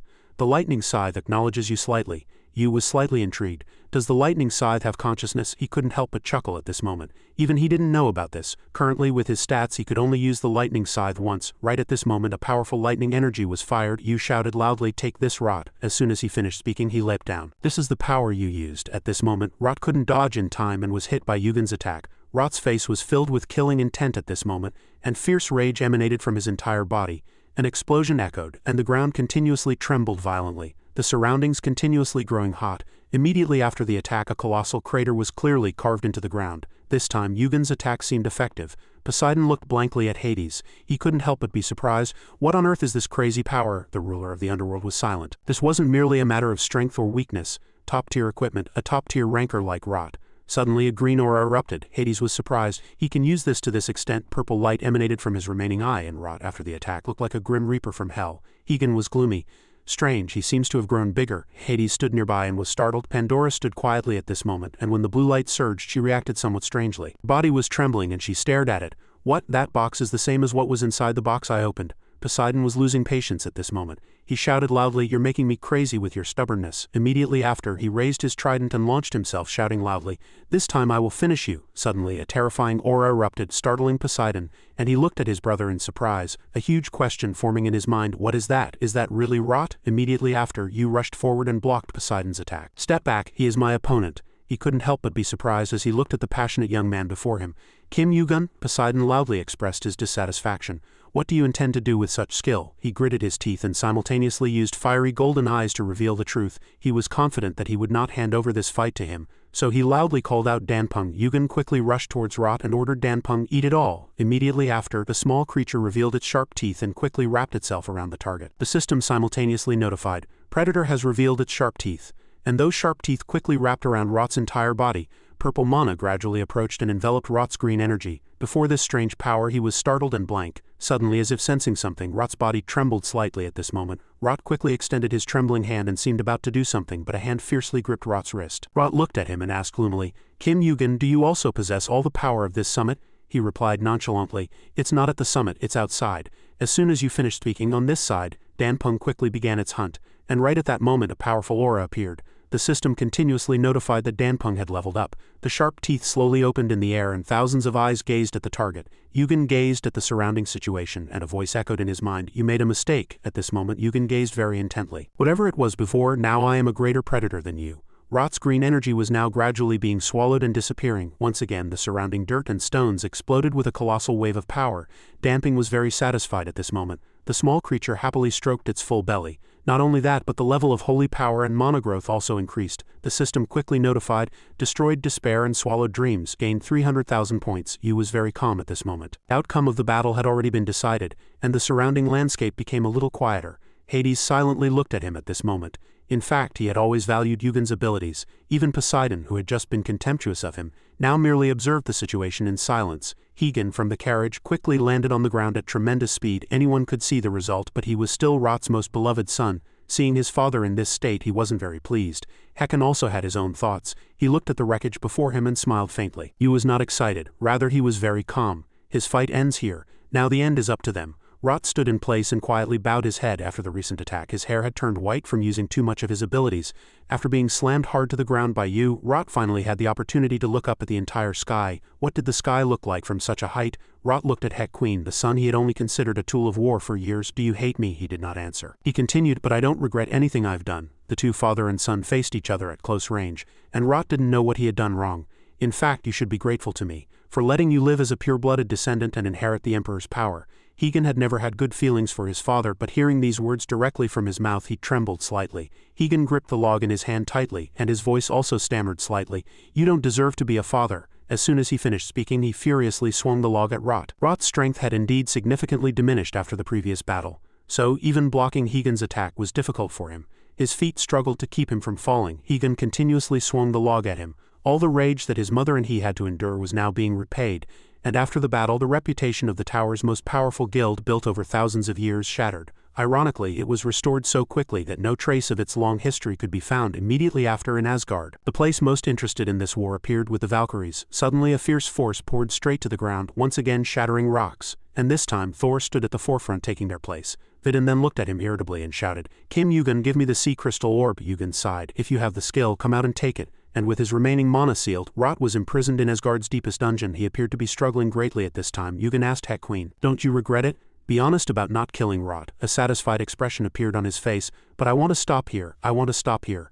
Rot has after all become a god who has lost his power, his dreams, and his future." You listened silently as he continued to talk about his goals.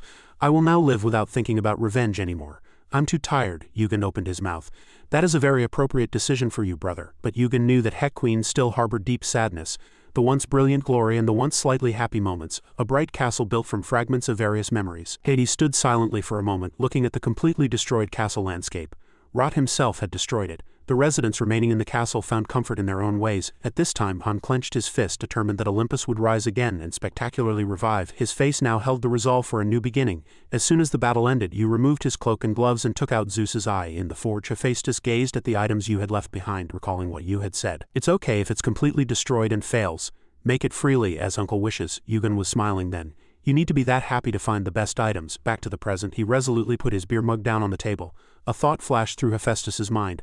The mysterious black crystal, the mysterious sea crystal, the mysterious sky crystal. The most powerful item when these three gems are combined. The excitement for a new beginning strengthened their hearts and gave them the courage to move on to the next chapter. Eugen was no different now. In his hand was a shining tower-shaped golden emblem fragment. This was the entry ticket to the Valhalla sanctuary. You thought silently. He remembered Poseidon handing this to Eugen when the battle stopped. "This was given to me by my father. Take it." Eugen was surprised. "Given by Odin," Poseidon explained cheerfully. "It's like an invitation. If you survive this battlefield, he wants to meet you once. He will welcome you like a distinguished guest." You gripped it tightly in his hand. "I'll have to pass on Asgard for now. Let's meet Odin later." You thought of his companion. "Now it's time to go save Wukong." He awkwardly scratched his head and realized, there's one more place to go before that. The scene shifted to a desolate mountain covered in thick fog. The scenery here looked very peaceful, and houses were densely packed. Footsteps were quickly heard here and murmuring voices. "How can he do such a thing when he's not a Jian Kaier?" They talked to each other. Another person interrupted. "No, he's using strange techniques. He still looks like easy prey. Let's all rush him." Simultaneously, the walls shook and shattered. They covered their faces in surprise, lying on the floor trembling in fear, asking each other, "What? He's here, it's him." A voice was heard. "Don't run away. I have no intention of fighting. I just want to ask a few questions." Everyone trembled, thinking it was a lie. Eugen cracked his knuckles and asked in a cold voice, "Is one of the three divine treasures here? Does anyone know? This is the 44th floor, the land of the three goblins." As soon as the scene changed, a man was seen being hit, his face distorted. Behind him, several people quickly flew far away, slightly dazed from the strong physical impact. Then two people were sent flying by internal energy, and everyone's faces were distorted. "The one hitting is Eugen," those people said loudly. "Don't kill him. Get points first." "Understood," the commander ordered. "Corner him." Immediately after, Eugen glanced and screams quickly echoed throughout the area. The man gritted his teeth. "Why is the three divine treasures here?" "If I had known, I would have looked for the three divine treasures first," he asked again in a cold voice. "Do you really not know?" the person shouted loudly. "I told you I don't know how many times." Eugen's face darkened. "I see," he continued to ask. "But you are Kim Eugen, right?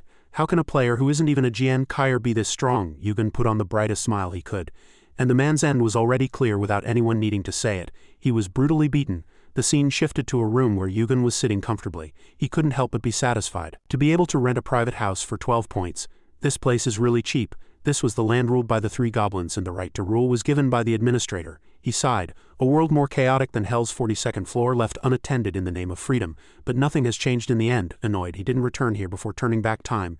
Since successfully clearing the tower, the Jian Kaiers here were very unpleasant.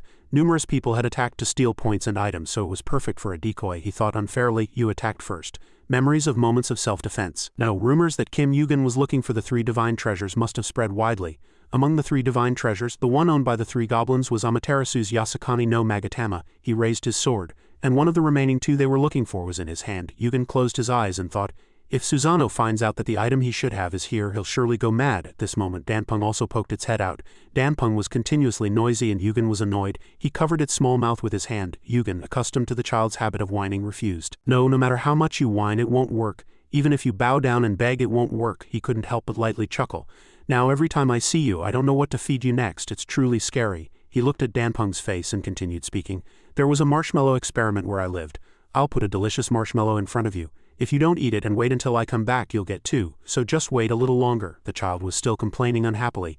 After a brief pause, he looked at Danpeng resolutely. Then you'll have a much bigger marshmallow than now. The scene shifted to an inn where the surrounding space was very quiet and no one was around. Suddenly something shattered, and jars of liquor were fiercely thrown to the ground by someone. It was Yugen again. He was passionately fighting someone, and his sword was still sheathed. His opponent rushed fiercely, and he quickly moved his body to avoid it. The weapon struck the ground hard, making a loud noise. Yugen quickly summoned his giant strength skill, and immediately after his fist flew fiercely towards his opponent. With one punch, his opponent was sent flying far away. Everywhere was already in ruins, and corpses lay on the ground.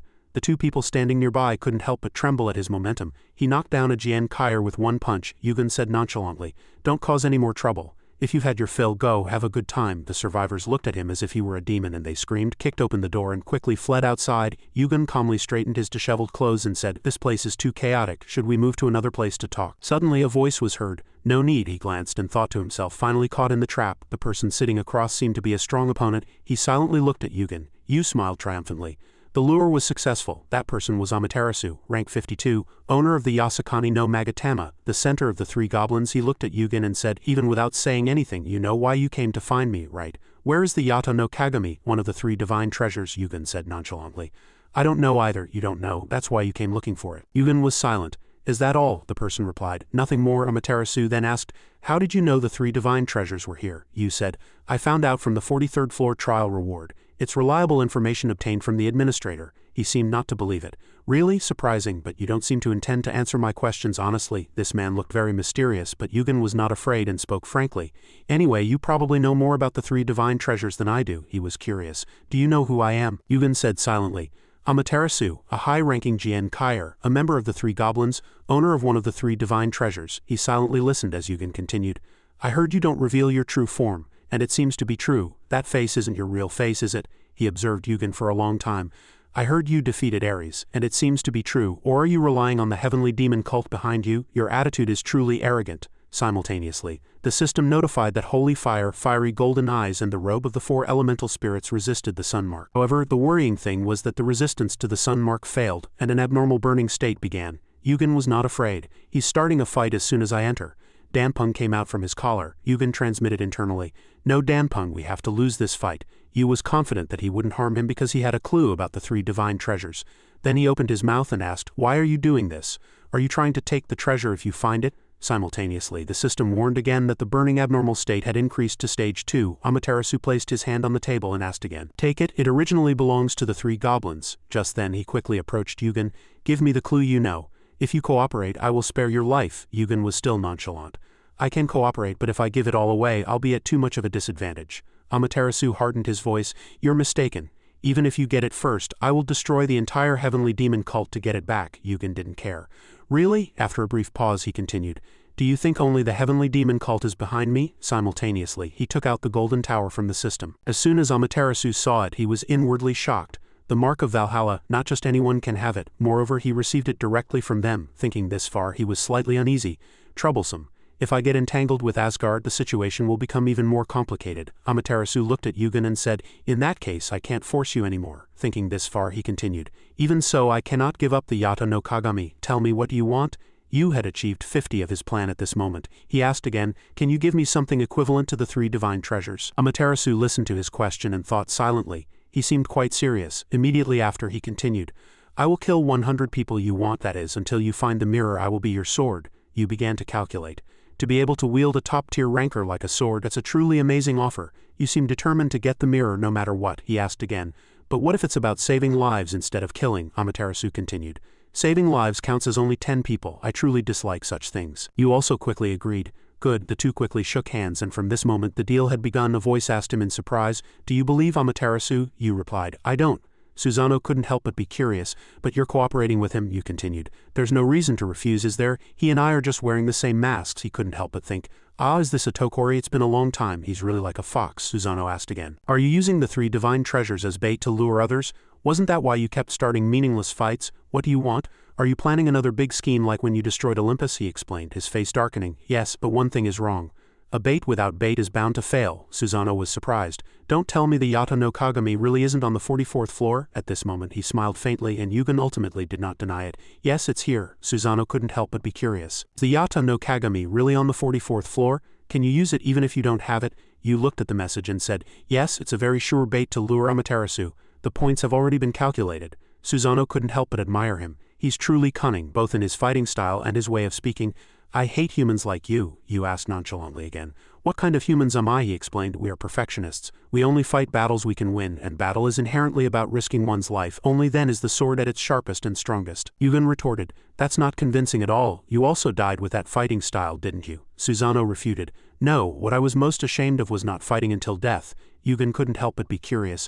What kind of ridiculous reason is that? Susanoo said. It was also because of Amaterasu's scheme. He started talking again. He instigated the battle with Orochi, promised to fight together, and then suddenly disappeared. I knew it was a trap. He wanted to take the Kusanagi no Tsurugi sword from me. On this side, Amaterasu was nervous. Why can't he defeat Susanoo, even though he has the 8-foot curved jewel? He looked at the leaderboard with a dissatisfied expression, convinced that the administration committee had made a mistake. Amaterasu calculated that if he gathered all 3 sacred treasures he could achieve a higher position in terms of power, rank and influence. As he thought this far, his face darkened and he smiled cunningly. Almost there, not far now. The scene shifted and the weather today was very gloomy. In the deep forest, rustling sounds continuously echoed. Yugen, sensing something, he looked around and suddenly, as if he no longer wanted to hide, he shouted loudly, "How far do you intend to follow me?" Footsteps were heard from within the bushes and the person said, "This is the order of the 3 goblins." One of their representatives said, "We won't touch you, so don't be nervous. Just carry on with your business." Yugen glanced at them and thought, it seems these are the guys Amaterasu sent. He won't show himself, but he sent 300 subordinates? This place is really noisy. Thinking this far, he said, I don't want to become famous this way. Susanoo said, Amaterasu is still despicable. Yugen quickly agreed. I completely agree this time, the people said. What's with that attitude? Are you going to defy the 3 goblins? Yugen calmly said. I am not a subordinate of the 3 goblins, just an ally. And you dare to monitor me? How ridiculous. He was starting to get annoyed and had no patience for these people. A powerful aura quickly enveloped Yugen. At this moment he no longer showed a friendly demeanor. Looking at the annoying people before him, Yugen asked, choose carefully. In the end, do you want to live or die? And right at that moment the ground was stained a deep red with blood. Yugen was slightly disappointed. Besides Kinney, everything else is really inconvenient. Dharma relics are truly important. A moment later, corpses lay scattered on the ground. A message came from Amaterasu. What is this? Didn't we agree to cooperate? Yugen calmly said. I don't want to be involved with that kind of person, he explained. They are the people I sent. Yugen said, I know. Amaterasu was angry. You knew and still did that. Do you want to fight me? Yugen was silent. Plunder and murder. I don't care how you deal with such despicable people, but don't drag me into it. Amaterasu was surprised that Yugen even knew this. He stammered, what? But Yugen no longer wanted to argue with such cunning people. He immediately cut off the message. Susanoo could not hide his excitement. You dare to cut off contact with a Jien Kaier like that? How audacious. Amaterasu's flustered voice was truly pleasant to hear. Very interesting. He could not suppress his excitement. This is the first time I've felt that you're interesting. Yugen contemptuously thought. Amaterasu is still the same as before, gathering subordinates and proclaiming himself king. He remembered that the combined power of the 3 sacred treasures was comparable to Olympus. He could not tolerate such a force being formed at this moment. Yugen calculated in his mind, even for the future I need to gradually eliminate them from now on. Odin also regretted that things had gone too far. As he continued to be noisy, Danping was annoyed. Stop it. Your king is tired, Susanoo retorted. He's your king, not mine. Susanoo was annoyed at Danping. You insolent brat. The baby continuously drooled, looking at his soul. Daddy, Yugen said tiredly. Danping, that's not food. Both of you stop it. Susanoo asked him. What are you going to do now? Are you going to look for the Yata mirror? Do you know where it is? Danping still complained. I didn't lose. I'm only going because my king told me to, Yugen interrupted. I have a few clues, he said. First, we need to find a cave. A cave? Susanoo was surprised. What kind of cave? He explained.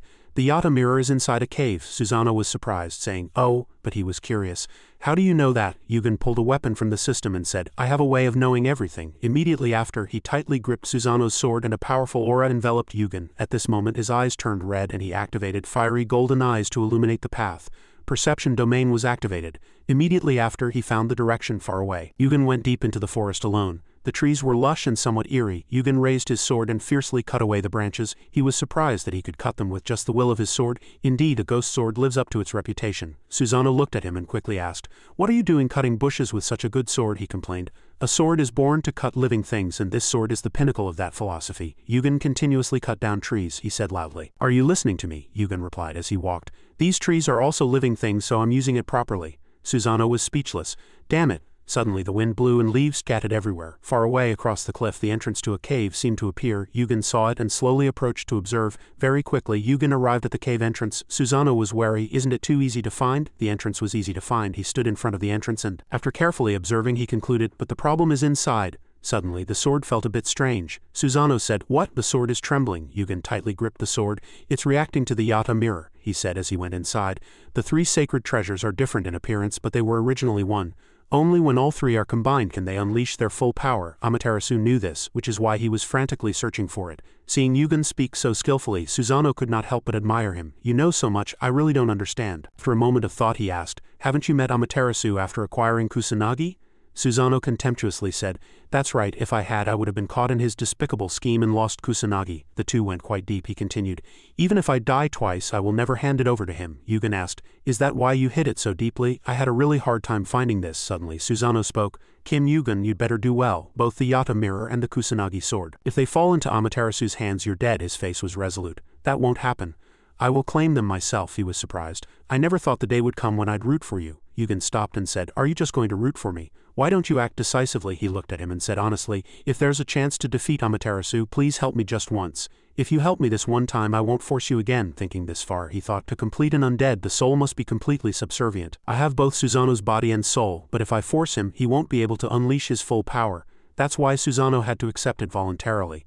On this side he thought in silence for a moment, and in the end Susanoo agreed, "All right, but only this once. Understand?" Yugen affirmed that it would only be once. "That's enough." Immediately after, he raised his hand and summoned power. "Good, I've obtained the most powerful secret weapon." And at this moment mana was gathering and a mana bridge was forming.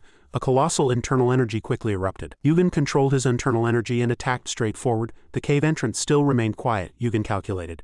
"Now all that's left is to leisurely solve the maze of this mountain range." Susanoo replied, "Yes, take your time." And this was the first day they began searching for the Yata mirror. The destructive power emanating from Kim Yugen's strength was so immense that the rocks could not withstand it and shattered. A powerful shockwave simultaneously erupted from the entire mountain, and the space completely shook and was destroyed. A few seconds later, Kim Yugen still walked out magnificently, with his techniques continuously surging. This was the day they explored the Yata mirror. He sheathed his sword and observed the surroundings for a long time. The vast space now had nothing but dust fragments flying around. Sensing this strangeness, a question arose in his mind.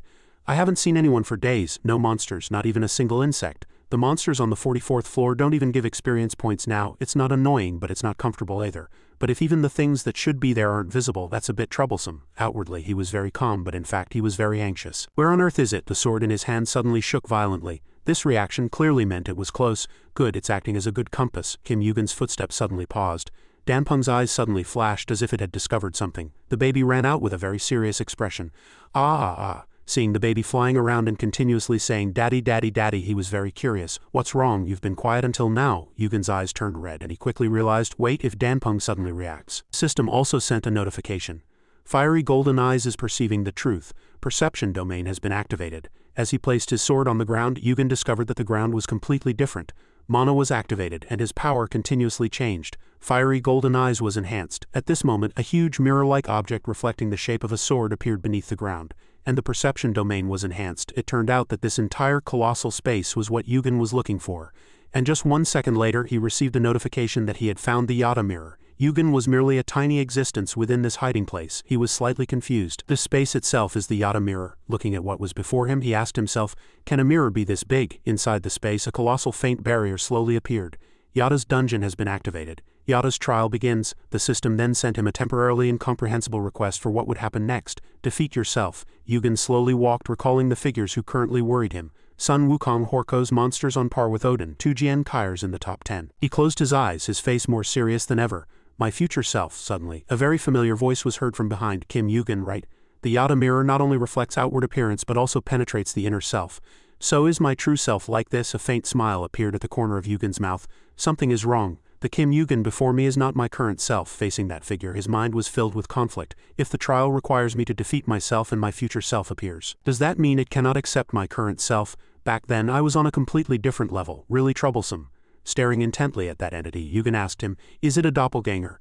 The system immediately activated perception domain to confirm the entity opposite him. Looking closely again, he affirmed, "No, it doesn't seem to be just a doppelganger," that fellow also said with a rude attitude. "Who are you?" Before Yugen could answer, he tightly gripped his sword and said threateningly, "If you don't answer, I'll cut you down." He was the same. His mind was continuously filled with annoyance. "I knew it. He's going to draw his sword right away. Things happened as I expected, but it's a really strange feeling." Yugen hesitated for a long time. "All right, what should I do now? The best way is to find an answer that can shake myself." In the end, he decided to speak. Yugen's answer greatly surprised the original body. "I am Sun Wukong," he scoffed and asked back. "Sun Wukong, are you saying you're a clone of that monkey?" But he did not believe his words at all. "Fiery golden eyes, if you were really a clone of that monkey, there's no way I wouldn't know," he concluded with one absolutely accurate remark. At this moment, Yugen's eyes suddenly felt pressure. "Besides, no matter how I look at it, it seems to be the real body, not a clone." Without saying anything more, Yugen immediately rushed forward. Advanced magic sword was activated, and holy fire was activated. Both were formidable opponents, so the aftermath of their attacks on the surroundings was not small. The original body skillfully dodged, and the two swords brushed past each other. He calmly reminded him, "A sneak attack is not a good move." Suddenly, two more enemies appeared from somewhere and attacked the original body. He stepped back, a small wound appearing on his face. The super regeneration skill quickly healed the wound. He looked at him and identified. "So he's a necromancer." Ares was quite confident. "I'll only deal with Amaterasu." Yugen added from behind, "He's a Jian Kaier anyway. Cherish this opportunity. Arthur was once in this situation too, wasn't he?" Arthur was silent, looking at the original body. Yugen looked at Susanoo's PowerPoint on his shoulder and asked, "Aren't you going to help?" He replied nonchalantly, "Is that Amaterasu? He looks interesting, but I'm not interested. Damn it, since it's not my body, it's really hard to control the distance." He still stubbornly threatened him. "If you die here, the 3 sacred treasures will be buried forever. Then it's more profitable for me." Yugen was more curious about him. "You really seem to hate being bound in soul." At this moment, he seriously asked him, "What do I have to do for you to accept me?" He also said frankly, "Become stronger than me. Then I will serve you as my master." Rank 57. Yugen smiled slightly, his eyes full of confidence. "It's not that difficult." Looking at the original body opposite him, his thoughts seemed light. His rank would naturally rise with time. He bent his body into a combat stance, sighing with a slight feeling of injustice. He had only seen himself through the mirror in his past form, yet the trial's difficulty had soared like this. But it wasn't he who attacked first, it was the original body. At some point it had gotten very close to him. "What are you muttering about?" Yugen's eyes widened in surprise. This was beyond imagination, surpassing the level of a mere mimic. The original body instantly swung its sword in a basic attack, but Yugen quickly blocked it with his own sword. Seeing the urgent situation, Ares hastily charged and attacked. Thanks to his long spear, Ares successfully pushed the two out of their sword fight, and Yugen took damage. Ares charged madly, striking across the original body's face, but it was not easily dealt with, and with a single swing of its sword it sent Ares crashing into the dust. A strange sound came from behind, immediately drawing the original body's attention. Seeing his comrade in danger, Arthur quickly leapt into the battle. He accurately attacked the original body's back. But it wasn't that easy. Arthur felt that his attack had done no damage to it. Seeing the original body's eyes glaring at him in anger, Arthur judged that it had blocked his sword with mana. Just 1 second later, due to the original body's mana explosion, the entire colossal space was completely destroyed. It scoffed arrogantly, speaking in an unpleasant voice. "Now I understand. You have monkey-like eyes, but you're not a clone, are you?" It continued to question and threaten arrogantly. "You don't seem to intend to answer about your true identity." "Do I have to force you?" Yugen muttered internally, suppressing himself. "What an annoying way of speaking. I thought I was so great, but it turns out like this." Yugen raised his hand and sheathed his sword, continuing to think internally. "At least one thing is clear. The amount of mana consumed matches the damage Ares and Arthur took. If calculated precisely, that clone cannot be stronger than the original. Even with the 3 treasures, it wouldn't be able to create 2 perfect Jian Kaiers in the top 10. Seeing Yugen's actions, it asked, "Sheathing your sword means you've given up?" From his side, he opened the system panel and chuckled lightly at its bewildered question. "No way." From the system panel, he pulled out a new sword. "I merely changed my weapon." Gripping the new sword tightly, Yugen affirmed to himself, "Has it gone mad with slaughter? That's why I don't suit the ghost sword. Don't act superior. I am the protagonist of this fight." Its mouth continued to utter filthy and contemptuous words. "A ghost sword, how disappointing. I thought you would be better to rely on something like that and exaggerate your skill. Anyway, I'm stronger." Thinking this, it charged with the speed of light. "I don't deny it, my chances of victory are still not high, but I am the one who will ultimately win." The first attack began. Yugen was confident. "Because I've completely grasped its fighting style." The ghost sword's attacks were powerful and sharp. Yugen continued to attack without a single pause or interruption. It said coldly, "You seem to be struggling." Yugen frowned, openly expressing his displeasure. "It's not an act. No, I truly am superior." At its arrogant words, Yugen could no longer suppress himself. "Before meeting this guy, I really didn't know how to be humble at all." The number 118 mana appeared on the system panel. Yugen's ghost sword and its sword were clashing in a power struggle. Yugen grumbled, "Damn it. Despite the mana level exceeding 100, he was being overwhelmed due to lack of power. But it was at this moment that he bravely decided to use a skill. The giant's strength flows through his entire body. The giant's strength condensed in his arm, and he perfectly mastered the partial gigantification state. The original body seemed surprised. Gigantification? Ares and Arthur emerged from the confusion and at this moment threw themselves into the battle with all their might. The original body seemed to be injecting mana into its sword. Ares and Arthur were enveloped by its sharp attacks before they could do anything. Passing by the two, the original body instantly approached Yugen, catching him off guard. Its acceleration skill was activated, and its movement and attack speed doubled. Yugen also had to do his best to keep up. He could no longer endure it. Yugen gnashed his teeth powerlessly. Even though he knew the attack patterns in advance, he lacked the speed to keep up. This can't go on any longer. He stretched out his hand and activated his art. The entire space was immediately enveloped by his art, which was holy fire protecting his body. Yugen stood in the center, quickly using fiery golden eyes to suppress the holy fire. His eyes flashed, filled with a strong resolve to fiercely pursue his opponent. In his eyes, all space turned orange, and the enemy's movement slowed. This fight would be decided by time. After a few seconds of strenuous observation, he caught sight of the original body on the other side. From the ground, Yugen activated Heavenly Sense, approaching the original body like a flash of lightning.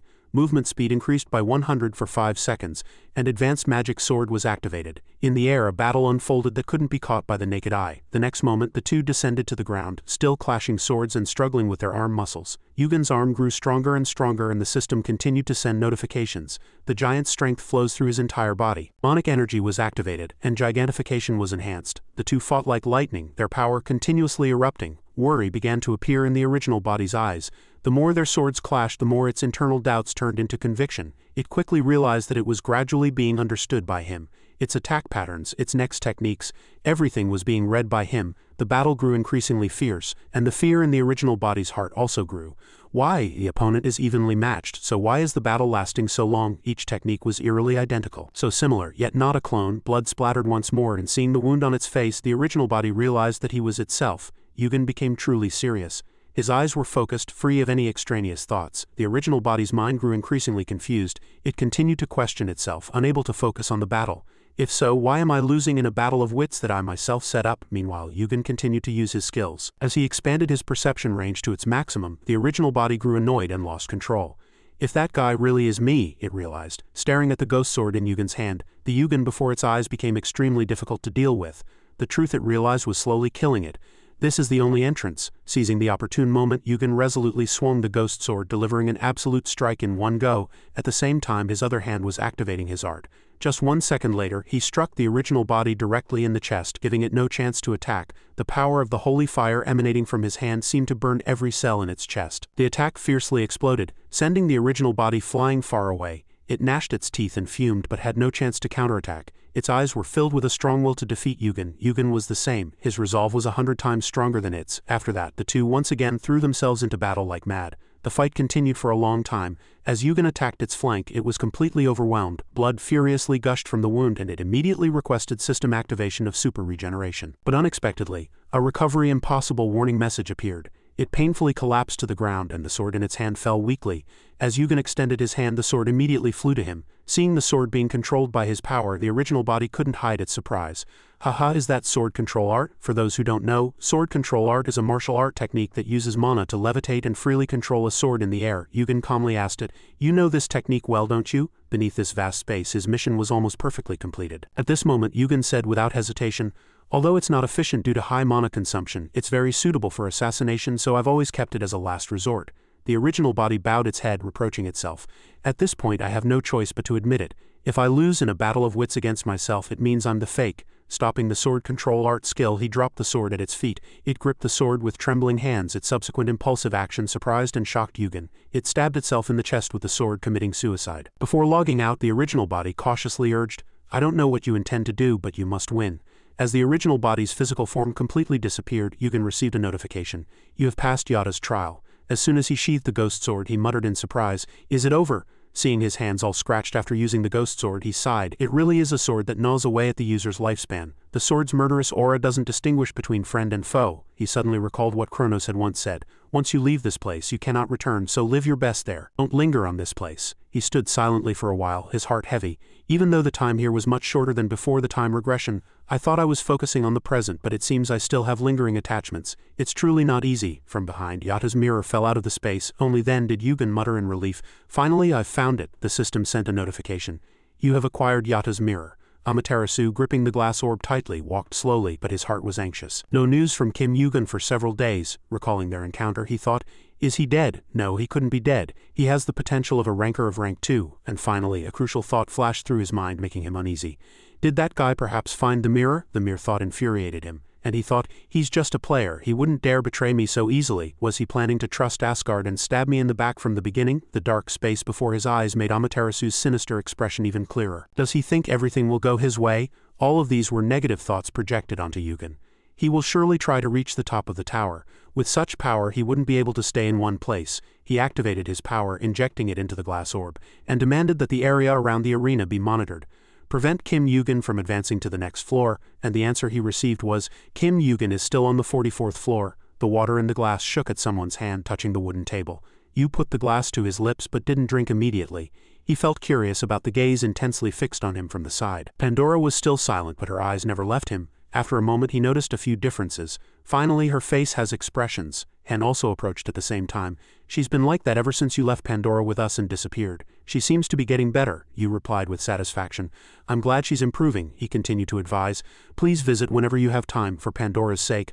I don't know if it's you or the baby that always clings to you, but that child is truly a special remedy. She needs you. Hearing this, he became slightly gloomy. Meanwhile, Heck Queen changed the subject. What brings you here? Weren't you supposed to go to the 44th floor? Yu explained. There was a small battle, so I just came down for a moment. He frowned and asked curiously, a battle? You're just sighing without telling me the details. Anyway, I'll be here for a while. Heck Queen's tone suddenly became displeased. Again, Yu immediately noticed those words. Again, why? He pressed him. Are you saying I can't? You're rich, brother. Is one more mouth like mine a problem? Pandora also joined in. Is that the problem? Under pressure, he sweated. That's not what I meant. You two are quite alike. After that, he confided his worries. Weren't you going to keep climbing the tower? I heard your goal was the top of the tower. The Kusanagi no Tsurugi sword and Yata's mirror were pulled out from his inventory. Hen was curious. What are these? Yugen said nonchalantly. They're 2 of the 3 divine treasures. I just happened to acquire them. At that answer, he asked suspiciously, you just happened to acquire them? No way. But as he nodded, Hen also gradually guessed. Don't tell me the 3 great goblins are chasing you, are they? Hen began to worry. You always get entangled with high-ranking rankers in the worst possible ways. Of the 3, only Amaterasu and Tsukuyomi are left. I don't know much about Tsukuyomi, but Amaterasu is clearly a very high rank, he asked him with a serious look. Should I help you? Yu was carefully calculating at this moment. He truly is a battle addict. He trusts me, but Heck Queen needs to stay here and I don't need help with this. No, it's all right. I don't want to trouble you, brother. But he still didn't agree. It will be difficult alone. Understanding those words, Yu reassured him.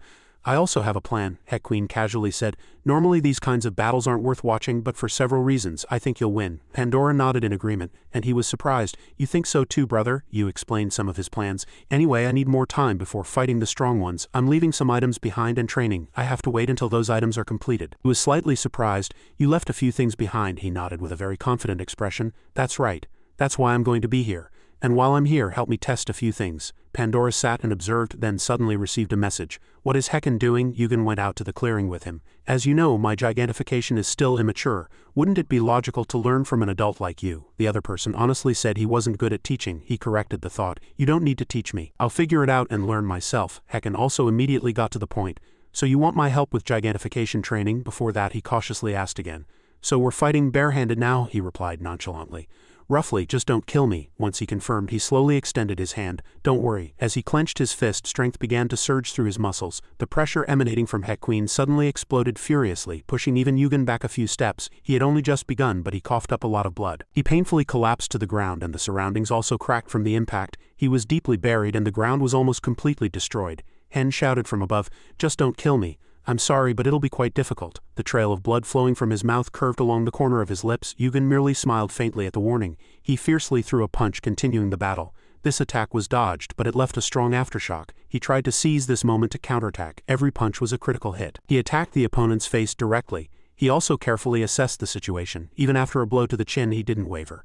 He looked at him annoyed. Your gaze is really irritating. He continued to grab Heck Queen's wrist. However, he shook off his hand and counterattacked, making it difficult to turn him over. Yugun's body landed on the ground for a moment from that attack. The opponent didn't think so. He punched directly at his torso. As the battle approached a frenzy, his eyes became even more fierce. The two confronted each other with pure force from mana and fists. Yugen's skin was constantly contorting, and the gigantification screamed. The trees in the forest also swayed from the strong winds they created. After a while, he alone began to lose consciousness. How high is his strength stat? He's too strong. How can he be so strong? He collapsed from expending too much strength. His face darkened, but he continued to mumble, "Not yet, it's not over yet." Heck Queen stood and watched him speak unconsciously. Pandora suddenly approached with a first aid kit. "Simple. Ignorant," he said in surprise. "On the contrary, ignorant and simple." She skillfully began to treat Yugen. Gigantification training began. Under the blue sky in a lush forest, two people were fighting. Yu clenched his fists. The two continued to fight.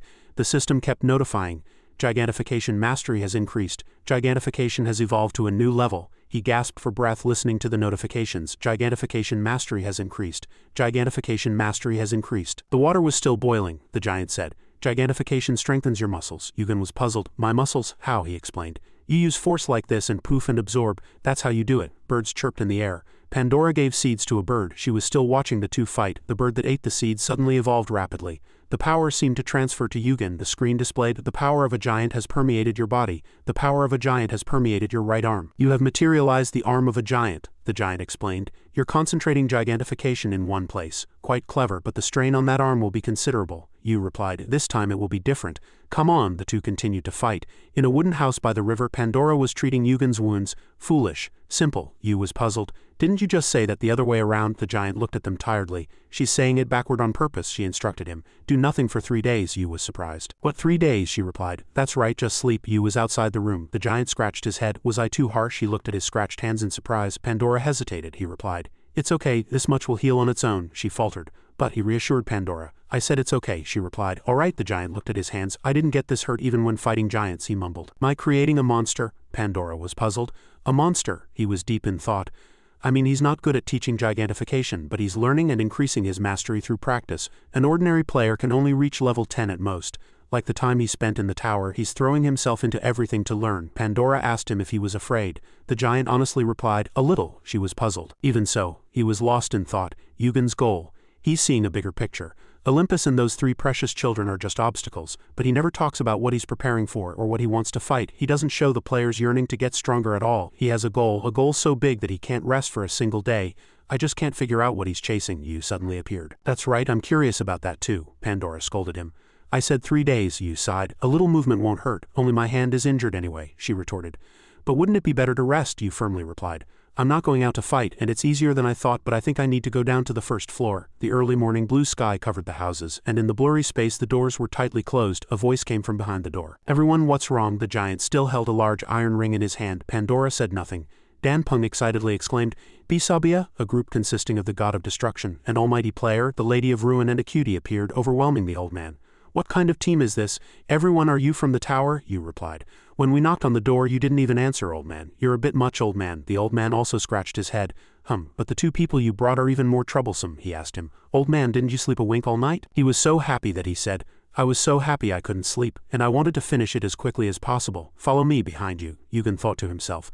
"Am I finally going to find out the true identity of an item I've never seen in the tower? The one made by combining 3 stones." Everyone went down the stairs, and the old man led the 3 to a secret dungeon. The old man explained, "I was always the one who named new items. This one was named the moment I finished it," and he placed his hand on the pot. Light emanated brilliantly from the pot. The old man said nonchalantly, "As you can see, it has pride. It's been rejecting me ever since I finished it. As if it already has an owner. I heard you controlled lightning when you fought Rot. That and the mysterious sea crystal and the mysterious black crystal. All the items you used. This is the result of combining these 3 magic stones. You are its owner." You asked him what its name was. He glanced at him. He said, "Heart of Oranos." He felt as if he was suspended in midair. He was silent. He admired. "Oh, amazing." The dazzling light seemed to envelop a figure. He suspected. "Rot?" Oranos smiled, covering his face. "My grandson has grown so much. That child resembles me quite a bit." Yugen remembered what Kronos had said. My father Kronos was a butcher. He devoured his brothers and sisters to gain strength. He absorbed my uncle Pontus and devoured the giants imprisoned in Tartarus. I had to fight to survive. Odin of Asgard, Vnu of Veda. I gathered all the top figures of the old era, all to kill my father," a voice suspiciously asked. "Did we win?" "We won in the end, but all the ranker players who participated in the battle died." "Rot?" "He would not be able to match him. Kronos told Yugen, my father was the cruelest person and the strongest person in history. He was truly the sky of Olympus. Back to the present, Yugen broke the silence and said, so you're Uranos, he replied. Is this the first time you've seen me? But I feel like I've met you many times. Well, you'll never know, because you're seeing my avatar for the first time. But my grandson resembles me so much that this appearance will be familiar. Sit comfortably. You are my guest. Why, surprised? I'm just an old man trapped in this small room. You silently looked at Uranos. He internally assessed, at least he's not hostile, he said. Uranos, do you know Kronos? He replied. Kronos, you recalled that the existence of Oz had vanished from this world due to the side effects of the clock's movement. He remembered that he had activated the clock, rewind time and start over. I won't be able to exist in the world you return to. This is the only way and the price for disrupting the flow of time, so don't try to find me, Yu once asked. Does that mean your existence will disappear? He replied. Even I don't know what I'll become. Yu was lost in thought. But could he have forgotten the son who tried to kill him? Uranos nonchalantly admitted. You put a lot of effort into collecting those fragments. I never imagined anyone could do that. Yu was lost in thought. Just as I thought, he was erased from his biological father Uranos' memory. He held out the item and said, I heard this is your heart. Uranos replied, this kind of thing? Did it really pump blood for me when it was in my chest? He was puzzled. This kind of thing? Explain a little more, he recalled. Well, once upon a time it was everything. He reached out his hand to receive it. He recalled, because of it, I devoured my brothers and sisters and yearned for more. Greed is truly a devil. Just a little more, and chasing that power I unknowingly became a monster. Yu looked at him suspiciously. What are you trying to say? He admitted, I realized I was becoming a monster. Anyone can become a monster. Well, if you're curious, try using it. A colossal light appeared. The system notified, you have acquired the heart of Uranos. You have acquired the yearning of Uranos. Yugen was lost in thought.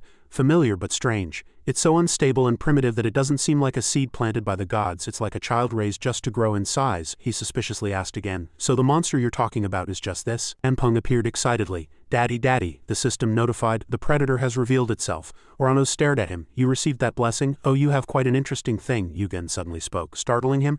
My goodness, I seem to have worried for nothing. Are you asking if this small baby is protecting me? Uranos was surprised. A small baby? Does it look small to you? He was flustered. What? The system kept notifying. Danpeng has leveled up. Danpeng has leveled up. Danpeng's divine power has increased to 8. Growth rate has increased to 9.12. Your vision ability has increased to 2. You have overcome Uranos' yearning. Yugen asked him how it looked to him. Uranos suddenly got up and approached him. He looked at him in surprise. Uranos mumbled, we'll meet again soon. Pandora's voice echoed, he's awake. The old man hastily asked Hen, are you alright? Yu came to his senses. I'm fine. He looked at the heart of Uranos in his hand. The screen displayed, Heart of Uranos. A heart completed by a high-ranking Ranker player devouring many other Ranker players. You can use the power contained within the heart, Yugen thought to himself. The description is too short. Usually items like this are either useless or contain such immense power that the system has difficulty explaining them. It won't be the first. Odin's staff was also like this. Then this must also be comparable. It said it contains power, so it must be some kind of energy source. There's only one way to know how much power it contains. The giant looked at him suspiciously. Pandora and the old man were watching the fight. The giant shouted, just worry about your own hands. No matter how hard you throw me, I can block everything so those two won't get hurt. Yu admitted, all right, perhaps you're not the kind of person who gets easily hurt by such light attacks. He stared at his own hands. He always called this training, but it was really just one side struggling. For a month he had put in all his will and effort, but couldn't inflict a single serious wound on that body. But this time would be different. The system notified the use of Uranos' heart. The blessing of the ocean makes your body grow. Summoning Tartarus, he fell into thought. Since its name had changed in hell, this was the ocean that had swallowed him on the 42nd floor. This unbearable pain made him despair again. The screen continuously showed corrosion due to the state effect, and the corrosion state had increased to stage 2. Yu muttered, just a little more, and right then he attacked the giant directly. He seemed to be sent flying backward by his attack. An explosive sound that seemed to tear through the sky rang out, and the old man covered his head and dodged. Is this Uranos? I thought I had created a splendid item with my own hands, but this power is greater than I imagined, and yet he can endure it. This place is truly full of monsters. The giant fell into thought. It was quite difficult to block that attack, even with me being serious. What on earth did he do to acquire such power? Yu still stared at him. The bandages were meticulously wrapped around Hecate's body. She couldn't control herself as soon as she saw the wound. Do you have medical knowledge? You wrap bandages quickly. Pandora replied quietly, yes, now rest. He also said politely, thank you. After that, he carefully looked at the opposite side. Are you alright? Yu sat there and said, well, as you can see, my arm is tightly wrapped in multiple layers of bandages. Not at all. He also clenched his hand. Perhaps because of the mixed dark elemental mana, the wound wasn't healing quickly. He thought of Hecate. Hecate seemed to be the same. He warned, looking at how you handle that power, it might also become poison to you. But he affirmed that failure is the mother of success. He asked in confusion, even if it pierces your flesh. Danpeng was very comfortably enjoying himself inside him. That's a risk I have to take. I can't just stay in a safe zone. Yu's attitude was so firm that he also fell silent. I just need to control when and how to use it. His gaze secretly observed Danpeng. Damn it, father is always getting involved in strange and interesting things. Such a different creature from a typical sacred relic. An item of a level he had never seen before, yet he perfectly controlled it. In the end, he also accepted it for a moment. Alright then, let's go. The chariot, burning with golden holy flames, stopped. They stopped in the middle of a dense forest. Shall we go up right away? Heck Queen immediately agreed. Yes, drop me off on the 36th floor. Before that, they were chased out by the blacksmith. You'll be fine if you survive. Now get out, you, and the two were thrown out like that. Good, see you later. As usual, he didn't say goodbye. Hecken still cautiously asked for his opinion. You've had enough gigantification training and acquired the necessary items. Are you going to keep climbing the tower? While he was answering, Pandora suddenly grabbed his clothes. Yes, she asked in a small voice. Are you leaving? He hesitated and replied, perhaps. But as soon as he finished speaking, you paused. At least I should say I won't be gone forever. Thinking that, he immediately continued. I'll still drop by the 38th floor frequently. I don't know how often I'll come, though. Hearing this, Pandora also felt a slight relief. All right, I understand. The three quickly continued their journey. All right, let's go. While sitting in the chariot, he looked for information about what had happened to the Apollo brothers. They had reportedly gone missing before the battle with Heck Queen. He began to explain what he knew. Uncle freed them from the dungeon of Rot's temple. Since Uncle became the new chairman of Olympus, he could easily release them, and I don't know about Sister Artemis. But Brother Apollo is in critical condition. His voice was not very pleasant. Understood, then he's quite badly injured. He immediately added, all of them fought with their lives on the line. Knowing he was worried, he began to console him. I thought you were cold-blooded and indifferent, but you actually worry about others. You don't need to worry about them, he said very sincerely. All of them entered the tower before you and reached the summit. They are strong enough to struggle with such things. Don't try to carry all the burdens alone. Yu was surprised and didn't answer. Even though he thought of himself as different from others, he reassured himself and made his heart feel at ease. He suddenly smiled. He was still the future him. He still held the reins firmly and the unwavering warmth and kindness could be felt. Yu snapped out of it and focused on controlling the chariot again. It was a very brief moment, but I felt like I was with my future brother. Thank you. The 44th floor was covered in a suffocating gloomy color. The trees here were fallen and broken by something. The canopy was empty and no bird sang. The branches were dry and withered and all that remained were fighting soldiers. This chaos was due to that damned fellow. Blades and axes clashed ceaselessly, but the reward was quite generous. If we catch him, we won't have to worry about money until we become a vanguard. It was the axe that won, so the sword owner paid the price. I am not human. The person opposite him, looking at the recently fallen person, said, Hey, grab the equipment. Another person said irritably, That damn guy, he can't stay still. Blood is splattered everywhere, creating streams. Time is gold. Instead of wasting all day, we should earn money like this. I mean, where can you stop murder here? In front of Amaterasu was an orb. And he said, We also have the support of the three goblins. He meticulously arranged everything. Criminals have nowhere to go and players cannot join guilds. Those who gave up climbing the tower because they couldn't form a proper team are suppressing their desires. Now, under the shadow of the three goblins, these poor and insignificant creatures will do everything necessary for a single purpose. The greater the accumulated power, the organization will grow even stronger. Kim Yugen, you will not be able to escape the 44th floor. A new notification appeared on his orb, stating that Kim Yugen had appeared with the Yata mirror. The mirror was tied to his body. They've been chasing me for quite a while. He hid inside an old house and dealt with them simultaneously. I appeared as bait and lured the enemies to one place. I've been wandering around like a shepherd for days just for this. You looked out the window. Not thousands, but tens of thousands now. I never expected so many criminals to gather in this city. This was why Odin had warned that all criminals on the 44th floor were active together. He had expected something else, but Amaterasu, the main culprit, was nowhere to be seen. Taking advantage of this moment, he took out a few pieces of jerky and ate them. Perhaps it's fortunate he's not here. I need to conserve my strength, but before he could even swallow a few pieces of jerky, he was surprised by something. A faint shadow stood inside this old house. A misty figure faintly appeared. It wasn't Amaterasu, that person reproached. What are you thinking? You've turned the 44th floor upside down. Do you want to die? His sword swung once. Too slow to answer. Miyuki 86 of the three goblins quickly approached. What are you thinking? Her appearance surprised him quite a bit. Tsukuyomi, why is she here? This is unexpected. She muttered something in a small voice. The Kusanagi no Tsurugi sword in his hand reacted violently. Is she interested in the sword, not the Yata mirror? It kept rattling without being drawn. Susano, who was only interested in bloodshed, reacted like this. He immediately transmitted a message to the sword. What's wrong?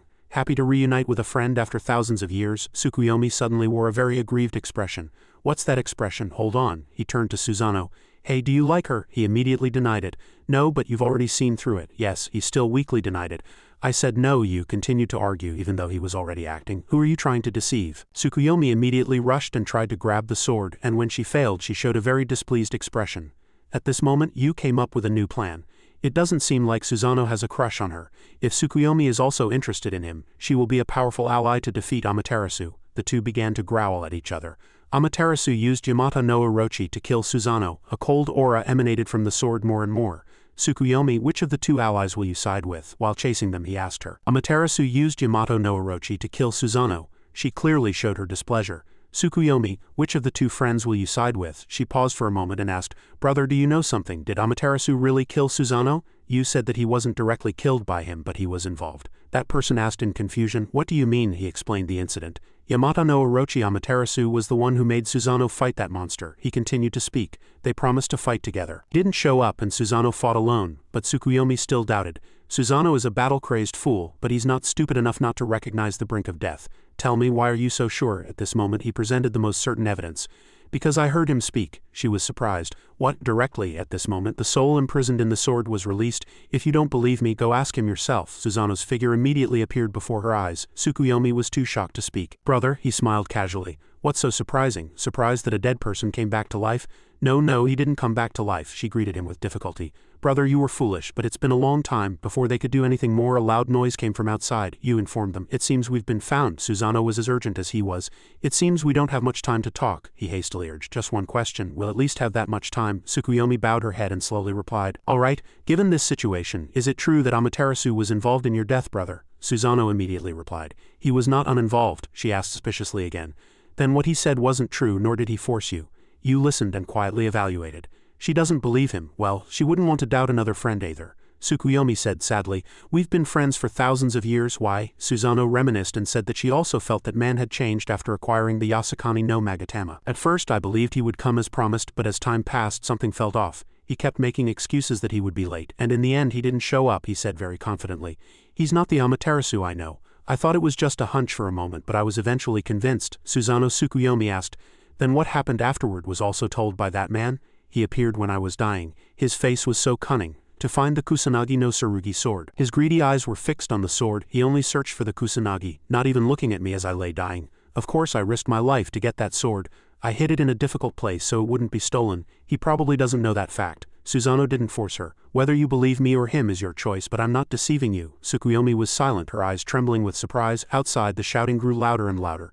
He disappeared around here. Find him? He and you both looked back. It's time to go. His body began to return to its spiritual form. See you later, we'll meet again. She hesitated, wanting to say something. We have to fight. Until he completely disappeared, she looked at him with regret. The two said goodbye and left together. Yu was immersed in space for a moment. See you later. It seems I've gained a good ally. It's a good thing that someone as strong as her has joined our side. Blades and axes quickly approached him. This is Kim Yugen. He just scoffed, not getting involved in the fight. Why does it seem like there are more of them? Now it's time to run again. Amaterasu's observation orb was engulfed in red energy. He was always keeping an eye on his actions. He keeps circling one place. What's his goal? He hid behind a tree. I've searched everywhere here, but there's no trace of Asgard. Was the mark of Valhalla wrong? Under the green grass were criminals. Nevertheless, the number of players gathered this time was not small. Though not the strongest, it would not fall short of any large guild. His hand gripped the necklace tightly and shook it. Amaterasu's power spread around him. An alert rang from the sky. The Yasakani no Magatama's sky increased all stats by 15. All stats decreased by 15. Pain reduction 90. Pain increase 1000. Gained confusion attribute. Gained berserker attribute. The prisoners on his side furiously attacked, wielding the Yasakani no Magatama, one of the three sacred treasures. Yugen's hidden skill, fiery golden eyes, also activated. Resisting the Yasakani no Magatama, he brandished the sword in his hand and Predator resisted the Yasakani no Magatama. Resistance successful. Resistance successful. The pursuing enemies began to rush in overwhelming numbers. He cut through them, slicing them to pieces. With each one that fell, his stats increased further. Kusanagi absorbed blood and mana, and Yugen quickly dealt with the first criminals. Kusanagi absorbed blood and stats temporarily increased by 10. He unknowingly smiled. It's consuming a little of my stamina. I've killed 100 people and stamina consumption isn't much, but I hate that I'm starting to enjoy this. I'm not Susanoo. Blood splattered with each swing of the sword. More importantly, when will Amaterasu move? He should be getting the Kusanagi no Tsurugi. So why does he keep hiding in the shadows just watching? He opened his inventory and took out a new weapon. I need to force him out. He grabbed the black sword and Kusanagi was released freely. It spun a few times and then plunged into the ground. The criminals were startled. What did he do? The sword was sucked into the ground. What is he trying to do? Just then an enraged voice echoed, Kim Yugen. He landed violently, and the forest instantly seemed to explode. Amaterasu growled. Kim Yugen, where did you send Kusanagi? He thought amidst the thick smoke. I knew he'd react. Everything is burning, but I didn't expect him to appear so frantically. The weak prisoners shouted, Lord Amaterasu, we are allies. At this moment, the system also sent an alert. Penalty activated due to the attack of a high-ranking vanguard. Penalty, you replied nonchalantly. I didn't put Kusanagi anywhere. It merely returned to its rightful place, he retorted. Don't talk nonsense. That sword moved to a place filled with lava and rocks. Hand over the yata mirror with it right now and I'll pretend nothing happened, he scoffed. Pretend nothing happened? You've already sent countless people to kill me. He raised a finger but instead of cursing he pretended to scratch his chin. If you were me, would you believe that? Amaterasu immediately flared up, conjuring a fireball in his hand. He hurled the spell at Yu and the spot exploded. Something brushed past him in the smoke. Yu stood on a branch holding the yata mirror. He had just used it to block the spell. Yata mirror reflected, teleported to the designated location. Amaterasu continued to create numerous fireballs around him. They poured down one after another and the ground shook with explosions. In the unpredictable chaos, the surrounding criminals also suffered damage. A light flashed through the thick smoke. Lightning was generated. It struck Amaterasu's body, knocking him to the ground. Flames of rage blazed fiercely in his eyes. How dare you? He was steadily losing patience. And his magic burned even more fiercely. Is he trying to play with me? A skill protected him again. Sea veil envelops your body. Fire resistance activated. He scoffed at him. You've summoned something beyond insignificant. Are you going to gather everything and burn it? Perhaps he thought we were on a higher floor and the damage penalty was lower, so he allowed himself such freedom. The monster he created raised its sharp claws high. Amaterasu still firmly demanded Kusanagi. You provoked him. If you want it, swim and get it yourself. And added, don't use your friends like last time. His feet suddenly trembled. What did you say? As solid scales slithered down, the fire monster he had created was startled. A tail swung hard at its face, sending it flying. The monster fell backward with a tremendous impact. A whirlwind of dust enveloped it. Numerous snakes poured out from the curtain of night. Yamata no Orochi awakened from its long slumber. This was Odin's strategy. You also stood on one of its heads. I need to prevent the criminals of the 44th floor from uniting into a single force. I must use Yamata no Orochi to eliminate them all. He frowned slightly. That was the plan, but why does it look like I'm following you? Is he just trying to cause more confusion? Orochi suddenly asked him back. Are you Kusanagi's master? He was slightly surprised. Kusanagi, it raised its head and explained. Kusanagi was born. I am Kusanagi, nothing else. Yugen was curious. Orochi, are you helping me because I'm the sword's master? Amber eyes gazed piercingly at him. No, I am not helping you. Something suddenly sprang out from behind him, shouting very excitedly. Yugen was surprised. It was Danpeng. He smiled brightly. Well done. The child's eyes sparkled with mischief. Then he pointed directly at the monster. Orochi seemed to understand his intent. That's your enemy. All right, I'll take care of him. That seems to have been my original purpose. It casually let slip a few words. But my heart and soul are no longer mine. Yugen suddenly turned around in surprise.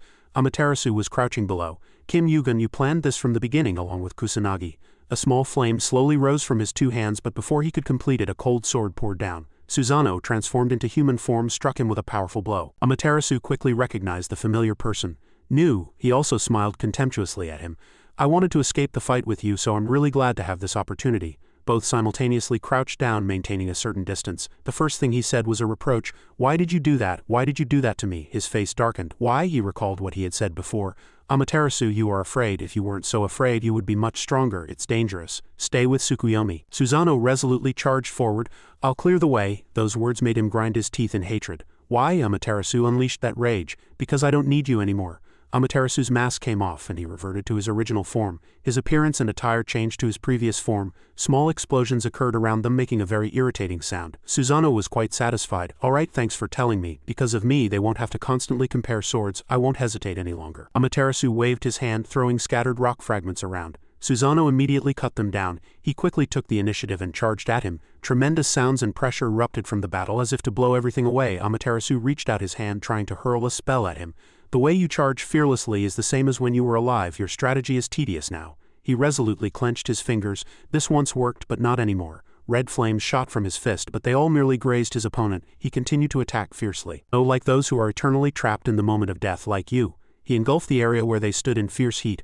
I've grown stronger ceaselessly. 3 of his fingers extended and much black smoke still enveloped his hand. Amaterasu couldn't react to the opponent's very small yet fatal swordsmanship. Blood began to flow from his face from behind. Susanoo resolutely swung at his neck but only hit his clone. Amaterasu shouted, attacking from behind, cowardly. He still calmly replied, don't you know I'll do anything to win? What he hadn't expected happened next. That's why I do things like this. Lightning suddenly poured down very powerfully from the sky. An alert appeared from the system.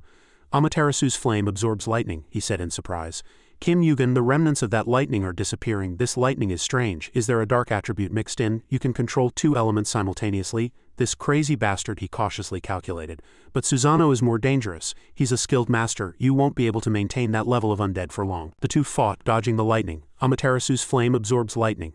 Amaterasu's flame absorbs lightning. He'll fall soon, so let's ignore him. Susano knew this well, so he offered a few words of advice. If you only focus on me, you'll regret it. That guy is more cunning than I am, so his first attack was surely just to test your reaction. As he finished speaking, lightning and darkness poured down before him simultaneously. System alerts repeated. Amaterasu's flame failed to absorb lightning. Unabsorbed lightning inflicted damage. Yugen lightly controlled 2 elements from this side. Are you really going to endure such a powerful attack? He was still probing him. It seems Amaterasu also uses the dark attribute, so the damage inflicted isn't as much as expected. Below, the destruction caused by this skill was very chaotic. I need to decide whether to temporarily retreat and use Orochi to prolong the battle or end it now. I'm consuming a lot of mana to maintain Susano, but he must also be consuming a tremendous amount to maintain the flame giant. As long as Orochi continues to rampage under Danpeng's command, my chances of victory will increase over time. He clenched his own hands tightly. But for some unknown reason the next skill activated. Heart of Oranos vibrates, Tartarus opens. Yugen's hand continuously trembled. I don't want to do this. Magic enveloped his body. For some reason, I feel like I can do it. I don't know where this confidence comes from, but there's evidence. A new weapon appeared in his hand. You have created lightning. Now, this spear was the one that had injured Heck Queen's body. A moment later, Amaterasu began to focus on him. He bit his lip, turned his head, and was surprised. What? While he was still flustered, something flew into the battle. How does he still have so much mana? This time, Yu himself leapt high, holding a burning spear. He hurled it downwards, aiming precisely at him.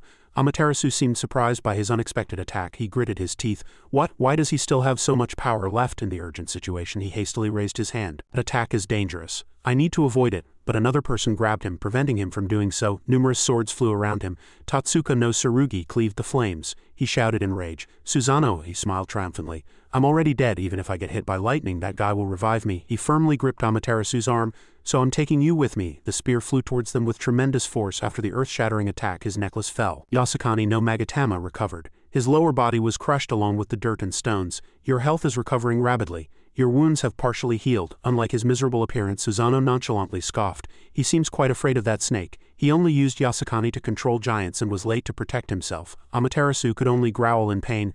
Susano, you bastard! Tsukuyomi appeared from somewhere and stepped on him. You look truly miserable. He smiled gleefully. Tsukuyomi, you've come at a good time. Kim Yu tricked us. That guy was after us from the beginning.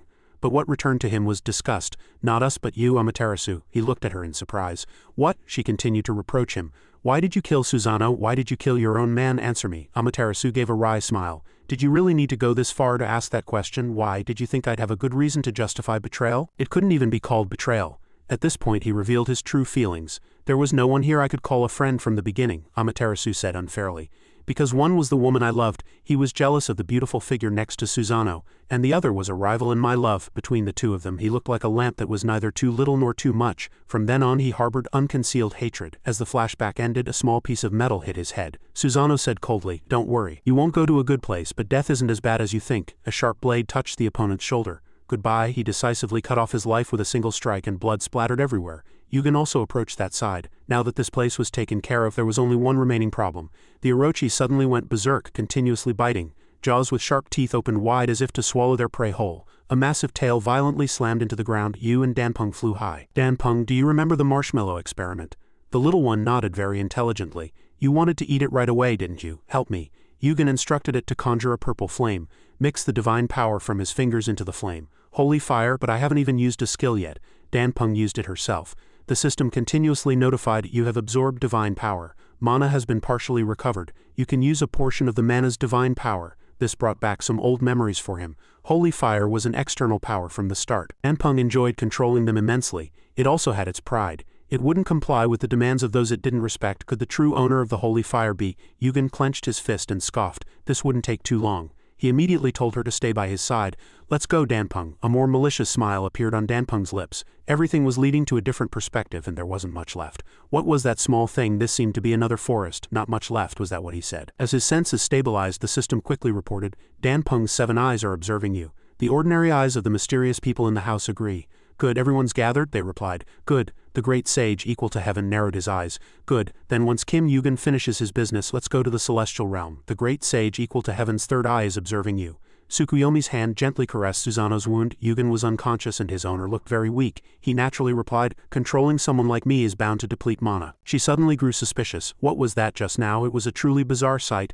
I've never seen such a creature. Tsukuyomi recalled the sight herself. Countless eyes staring at Orochi, countless teeth gnawing on everything, guts and all. It crunched everything as if it had been starving for a long time. It was unbelievable that even Susanoo followed him. Where on earth did such a creature come from? Yugen clutched his head in pain at this moment. Anyway, he would be able to climb the Tower of Time without major issues.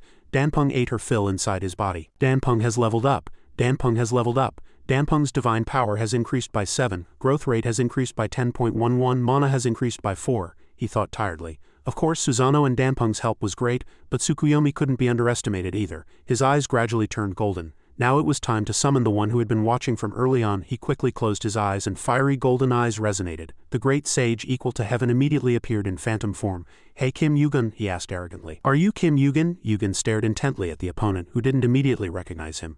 Was this not the clone he had met before? Yugen tentatively asked, "Which number are you?" "I am Great Sage equal to Heaven clone number 3. He also informed him of a few things in advance. "Number 12 is busy right now." "Didn't you tell him to gather the clones? He's running around everywhere to handle that." Yugen finally understood. The Great Sage equal to Heaven suddenly grew curious.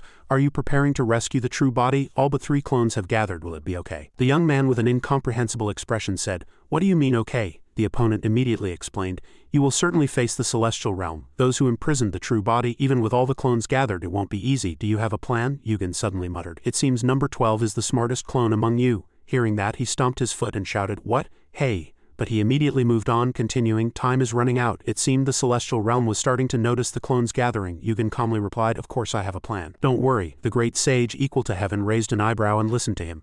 "Let's talk about that later. First, focus on gathering the clones. The more power, the better for us." Yugen bent down to look for something, and one thing was certain.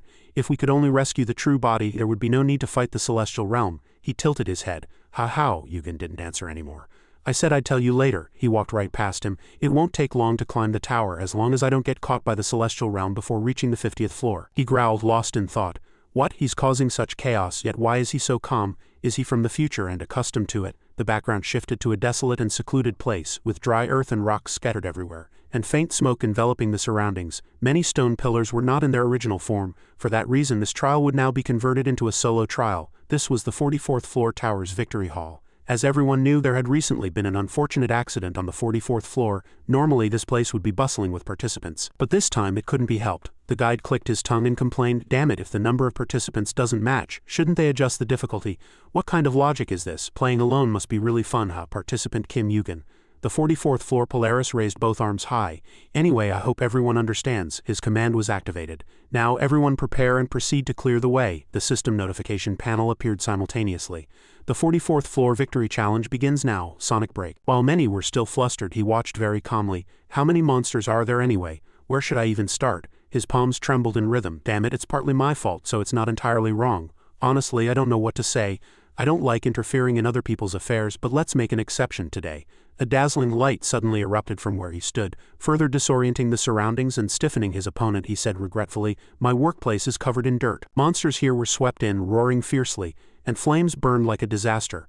Players began to scatter in all directions. The 44th floor victory tower, or at least what was left of it. Yugen still had a few streaks of lightning in his hand. Given the state of this challenge hall, it seems the next trial won't be able to open. So let's just say everyone passed. The Great Sage equal to Heaven frowned silently in the sky. As they ascended to the 45th floor, some players had their teeth knocked out. Yugen kicked him like a sandbag without mercy. The Great Sage equal to Heaven's clones continued to watch anxiously. The 46th and 47th floors were instantly destroyed by lightning. Even the monsters there had to cover their heads and wail. My job also gathered one more clone. As they advanced to the 48th floor, his power still raged fiercely. The forest swallowed the lightning and creatures flew. Gradually, Yugen transformed into the final boss, threatening everything on this floor. The Great Sages equal to Heaven also watched the situation, wearing cool glasses, up to the 49th floor. A cup of warm water was filled. He calmly waited for the opponent to finish pouring the tea. The scenery here was full of roses like a splendid tea party, but they quickly disappeared and the room returned to normal. Yugen shouted in rage, "Why do their numbers keep increasing? Every time I clear a floor, they reappear." They also frowned. "We don't have a player's tool, so we have to come to you directly to talk." "That's right." Yugen stood opposite them and asked, "I'm tired, so what exactly do you want to know?" The clones interrupted each other. "We're curious about you, so curious it's killing us. Everything one by one, everything." Yugen immediately scolded, "One person at a time." Thanks to that, they calmed down and continued speaking to each other. "I heard a rough outline from number 12, but I don't know the details. I don't know anything except that you're from the future." Yugen's headache worsened. "Are they going to talk in order? I'll tell you later. The trial will begin soon, so please all disappear." The Great Sages equal to Heaven were curious. When will you tell us? When is the trial? So should we go in order? Hey, let's go in order of who met Kim Yugen first. They started fighting. No, let's go in order of who met Kim Yugen first. His eyebrows almost met. These devils. Just then, another great sage equal to heaven appeared from somewhere. You fools, how many times have I told you don't gather together? What if the celestial realm finds out? Yugen muttered to himself. It's like he's talking to himself. He shouted, I'm different. Yugen quickly recognized him. You're number 12, aren't you? He immediately replied. That's right, clone number 12 hastily changed the subject. Anyway, all of you step aside and Kim Yugen. I've come to deliver the news you've been waiting for. Yugen tilted his head. What news? At that very moment a look of surprise flashed across his face. Everyone has gathered. His gaze suddenly shifted to his locked arms, and in pain he let out a very small groan. At Mount Wuxing the great sage equal to heaven began to wail. Damn it, as expected, they started something. I'm going to die. His two eyes, still unused, were closed, and he said, They're crazy. Seriously. I never thought I'd see this place again. His patience was also gradually reaching its limit. When are you coming, Kim Yugen? Before that, let's briefly look at Mr. Yugen's curriculum. The lower the number of Sun Wukong's clones, the stronger they were. Moreover, under the influence of fiery golden eyes, they could communicate to some extent through their eyes. Have you ever seen an ant pee? I was there. Number 12 and Yugen were speechless on the side. Is he really going to tell that story now? After the battle, clowns were scattered everywhere in the mess. The administrator offered a few words of praise. I didn't think you wouldn't pass, but you're truly amazing, Yugen also calmly replied. Damn it, it's not that hard to take down guys who are running at full speed, he suddenly added. This is the 50th floor where the celestial realm is. What do you plan to do here? Yugen looked up at him with an incomprehensible expression. What do you mean? Elaborated. I saw many copies gathered there, and they seem to be related to you. Yugen thought to himself. He clearly knows, but he's trying to extract information, still as cunning as before. Only then did he open his mouth and explain. Please keep it a secret. It's best for you not to interfere in worldly affairs like a grim reaper. The administrator frowned. Are you telling me to just maintain the facade? Hearing his tone, he ultimately didn't scold him, but merely advised him. Anyway, don't resist the laws of nature. Administrators like me don't want the world to collapse. Yugen resolutely refuted. Laws of nature, but that doesn't mean ignoring the decaying parts. The bodies of the monsters around them gradually disappeared. The decaying parts, huh? Yugen seems to be hiding a lot of that truth, but I don't have the right to specifically point it out, Yugen suggested. So please understand, if some legitimate problems arise depending on the situation, if it's not legitimate, I'll accept the punishment, the administrator immediately retorted. But there's no punishment for non-vanguards here. Glowing lights continuously appeared around them. The people here are stubborn. If it's merely a struggle for profit, you'll have to be careful. The administrator's body quickly melted into it. Even on our side, there are differences of opinion, but I'm still on your side. Yugen was slightly surprised that the final warning supported him. The wind carried the sparkling light streaks into the dark sky. Yugen stood blankly until he was awakened by someone calling him. Player Kim Yugen. Now the background shifted to another place. Player Kim Yugen, welcome. Player Kim Yugen, how does it feel to arrive on the 50th floor? Reporters ceaselessly swarmed him. You've broken records again this time. Some of your records on certain floors have disappeared. Could you explain? The young man was embarrassed by their excessive enthusiasm. As expected, it's chaotic as soon as I arrive. The words he uttered were very nonchalant. My results won't be better than what you expected. I have no special feelings about arriving on the 50th floor, Yugen continued. This place is not my goal, but merely a passing point. But what surprised them was his reaction. Kim Yugen is actually answering. Before, even if they wailed, he ignored them. They immediately seized the opportunity. Player Higan called you his rival. What do you think? Yugen replied very simply. Ridiculous. Right after, another question came. We heard rumors that you were hostile to Olympus. What happened? His voice was immediately cut off. Next question. She immediately read, Is there a vanguard or guild you want to meet? If so, do you have anything to say to them here? The person next to her had already anticipated it. Meaningless question. I've said it many times, I'm not interested in such things. Yugen very calmly stated his decision. There is. He also directly named that person. The guild I want to meet is the Celestial Realm, and the ranker is the great sage equal to heaven. Not long after, evening came and golden light covered almost all colors now. In the center of the 50th floor city, bustling scenes unfolded everywhere. A few small sugared strawberries suddenly appeared. He bit into one and sighed deeply. Finally, I shook them off. These reporters even had pursuit skills. How annoying. Looking up a little higher, he found a mountain. Is Mount Wuxing in that direction?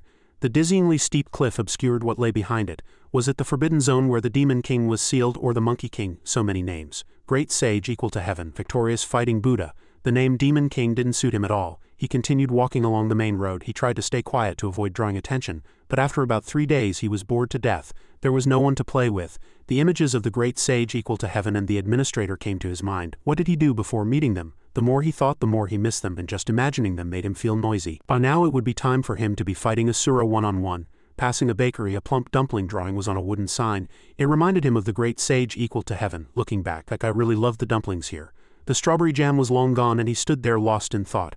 A moment later, Yugen walked straight into the shop. This place was once famous and bustling with people, so why was it so deserted now? The young man observed cautiously. Looking at the kitchen, it seemed still open for business. Just then, liquor spilled from a bottle and a voice echoed. "This shop is quite delicious." The customer placed a bowl of dumplings on the table. "They make excellent dumplings. They even know how to make food from other worlds," he said indifferently. "Were you waiting for me?" The other party didn't deny it. "Yes, otherwise why would I be sitting here alone?" Erlang Shen, a celestial realm master and the one who fought the great sage equal to heaven the most, smiled gently. "I was waiting for you, player Kim Yugun. So what is your relationship with that monkey?" Their conversation was kept secret for a while. Yugun returned to his familiar home. "You're gathering them really fast," he stood beside him and said. "If the main body were as smart as you, everything would be much easier. When I received the 10th order, the rest of the clones returned, so it's basically a good thing." The great sage equal to heaven was curious. "How is the main body?" He paused for a moment and continued. "Don't you know the main body?" He immediately nodded. "I don't know. I was imprisoned right after I was created and I only briefly saw him, so I don't know him well. The clone inherited a part of the main body's memory, so I only have a part of his memory. The rest is loyalty to the main body, and hatred for the celestial realm." The great sage equal to heaven smiled casually and said, "So I really don't know who I am." Everything suddenly reverted to a conversation from a past life. Wasn't a clone just a simple skill? He wondered. Is it really another version of that person? The great sage equal to heaven's main body then asked back, "Why do you want to know?" Yugen sighed. "If so, those clones would be just as stubborn as him." Anger flared on his face. "The pot calling the kettle black," he explained. "Nevertheless, even the most stubborn ones have a reason to cooperate." The great sage equal to heaven suddenly struck his chest hard. He confidently asserted, "Though there are many bodies, there is only one primordial spirit." Compared to his current appearance, they were indeed very similar. Only then did Yugen realize, for a curious person like him, what would it feel like to live without knowing who he was? The great sage equal to heaven looked up in surprise when he suggested, "You tell me everything you know about the main body, and I'll tell you everything I know." Hearing that, his eyes sparkled like stars. "Good." Erlang Shen was already sitting at the drinking table, arms crossed, welcoming him. "I've been waiting for you, player Kim Yugun. What is your relationship with the great sage equal to heaven? He said he wanted to meet you." Yugen thought to himself that reporters were really quick with rumors. He answered nonchalantly, "What does that guy have to do with me? He hasn't been active for years." Erlang Shen handed Yugen a cup of wine and asked in detail, "Then why does he want to meet you?" Instead of answering, Yugen proved his popularity. "Who in this tower doesn't know the great sage equal to heaven? There are countless legends about him, and everyone knows why," he wondered, guessing, "Is it for honor?" He emptied his cup and said angrily, "Honor?" Seeing Yugen's expression, Erlang Shen understood. "It seems I've misunderstood. I thought the two of you had something in common. Looking back, haven't you only recently entered the tower? That hypothesis wasn't right from the start." "Then shall we move on to the topic we should discuss?" Yugen was curious, hearing two strange words. "We?" Erlang Shen brought up old stories again and explained. "You said the guild you're most interested in is the celestial realm. Wasn't that a message to us? I heard you're the best player. I wanted to see your abilities firsthand, so I looked up your location. I couldn't resist wondering how strong you are now compared to when the great sage equal to heaven was a player." At this, Yugen calmly answered his question. "I've heard a lot about the great sage equal to heaven's time as a player. I heard there was a fight between the challenge tutorial master and the chimera creator. Is that right?" Erlang Shen couldn't help but be surprised when that secret came from Yugen's mouth. "How do you know that story?" He didn't rush to answer but spoke about the outcome of that incident. The chimera creator was disciplined by the administrator and demoted to the final boss of beginner mode. At this, Yugen revealed a truth no one knew. "I defeated him." Erlang Shen vaguely repeated, "Chimera creator." He stroked his chin, lost in thought amidst the mystery for a long time. Erlang Shen suddenly grabbed Yugen's hand tightly, seemingly with some intention. He resolutely suggested, "Why don't you come with me to the celestial realm?" He frowned, not understanding and displeased by being suddenly grabbed. He made an excuse and simultaneously let go of his hand. "That's not what I mean, don't look at it that way. I just like strong people. Is that enough, so you don't want to join? Let's save that conversation for later." He let out a sigh of relief and stood up. "Well, that was a good meal then." Yugen looked at the two remaining dumplings in the box. "Next time." Immediately after he left, Erlang Shen judged for a brief moment that all his words were precise and intentional. He was completely different from the boisterous, noisy fellow, yet strangely the feeling of the two intertwined, or at least his gut feeling told him so. Would this man be a blessing or a curse to us? Now that everything was over, he could welcome guests again. 3 days had already passed in a flash. Someone was diligently training martial arts on a wooden block. He brandished his spear, performing several impressive moves very resolutely. Below, someone rushed over, shouting, "Captain!" He stepped on something, shouted, and interrupted the training. "Wait!" Erlang Shen stopped and asked, "What is it?" He thought to himself with respect. Is the training ground always this tense? How can he endure holding such a large weapon? He no longer thought and reported, "A guest has arrived. He's looking for you, Captain." Erlang Shen's eyes flashed with understanding. "Looking for me?" He quickly jumped down. "Kim Yugun, where is he?" The subordinate replied. "He's not here." Erlang Shen wondered, repeating casually, "Not here," he confirmed again. "Yes. I hear he's currently sightseeing in the celestial realm. Below, someone introduced, "This is one of the prides of the celestial realm." Luscious peaches greeted them, leading to the peach orchard. The person continued to talk about its benefits. "The peaches by the roadside are for decoration. Eating them has no effect. If you look closely, you can see a few hanging on a tall tree behind the gate." Yugen agreed. "That's right." In fact, he inwardly disdained them. Why are they making such a fuss over a few peaches left by the great sage equal to heaven? But even so, this place was worth visiting, as it was somewhere he would soon have to return to. After the introduction to the peach orchard, he asked, "So where to next? Is there anywhere you'd like to go? Feel free to say. Anywhere I can take you would be fine." He was inwardly delighted. "If I can persuade Kim Yugen to join, I can earn great merit for the celestial realm, be promoted 2 ranks, gain my superior's favor, and become rich, able to buy a house and land." Suddenly a loud thud sounded from afar, grabbing their attention. As soon as he saw that person, his face turned pale. That person said, "Kim Yugen, you finally arrived." He hurriedly greeted the captain. "Captain Erlang Shen, welcome." Erlang Shen praised him. "That's enough. Stop with the pleasantries. You did well bringing him here." Yugen also responded as if it were natural. "We meet again." He was very curious. "What is it? Weren't you uninterested in the celestial realm?" Yugen confirmed once more. "Of course not. We're talking about the celestial realm." He summarized and inferred in his own way. "Then you weren't uninterested, you just needed time to reconsider," he answered casually. "Perhaps. If so, then so be it." Erlang Shen was satisfied. "Then your joining is also worth choosing, so come with me. I can show you the celestial realm in more detail." That morning, Erlang Shen took Yugen to see various places. They passed by a clear, cool lakeside. In the center was a stone-paved corridor. Erlang Shen guided him enthusiastically, his eyes shining. Yugen merely followed blankly. He thought about him inwardly. "Erlang Shen, that guy is really crazy." Memories from his past life flooded back. The great sage equal to heaven holding a spear cursed Erlang Shen to hen. "That guy is even more terrible when he fights. He shows no mercy at all. He's not a musclehead like this guy, but his strength," he retorted irritably. "Did you just call me a musclehead?" He withdrew his spear and lamented. "And once he sets a goal, he never lets go. Do you know how many years that guy chased me? He's really stubborn. His stubbornness all comes from his perfectionism. He can't be satisfied unless everything is perfect." Yugen was slightly curious about him then. "For an arrogant guy like you to say something like that, he must be truly amazing too." The great sage equal to heaven then recalled the battle and said casually, "I don't know, don't ask me. Opinions are divided about Erlang Shen. I haven't met him much, but he seems very loyal and extremely diligent. He's the type who would rather break than bend. This conversation is getting too long. Should I kill him or capture him alive? It's time to decide. Alright, let's stop talking about Erlang Shen here." Next, Yugen now had enough evidence to believe that he was truly persistent. As people said, he was indeed a serious and fastidious person. Erlang Shen turned and called out to him, "This way. So what do you think of the celestial realm?" Although he hadn't listened attentively, after walking around from morning till evening, he concluded. "It's really vast." He was excited. "Of course, there's still much to see. Follow me." That night, Yugen wore a large veil. He looked at the dark path before him, guessing inwardly, "Is it this way?" The two entered an old dilapidated but very clean shrine. He hit someone's head with the hilt of his sword and ordered, "Hey you guys, do some fun performances. Do it now." The person who spoke was Jin Hura, the warden.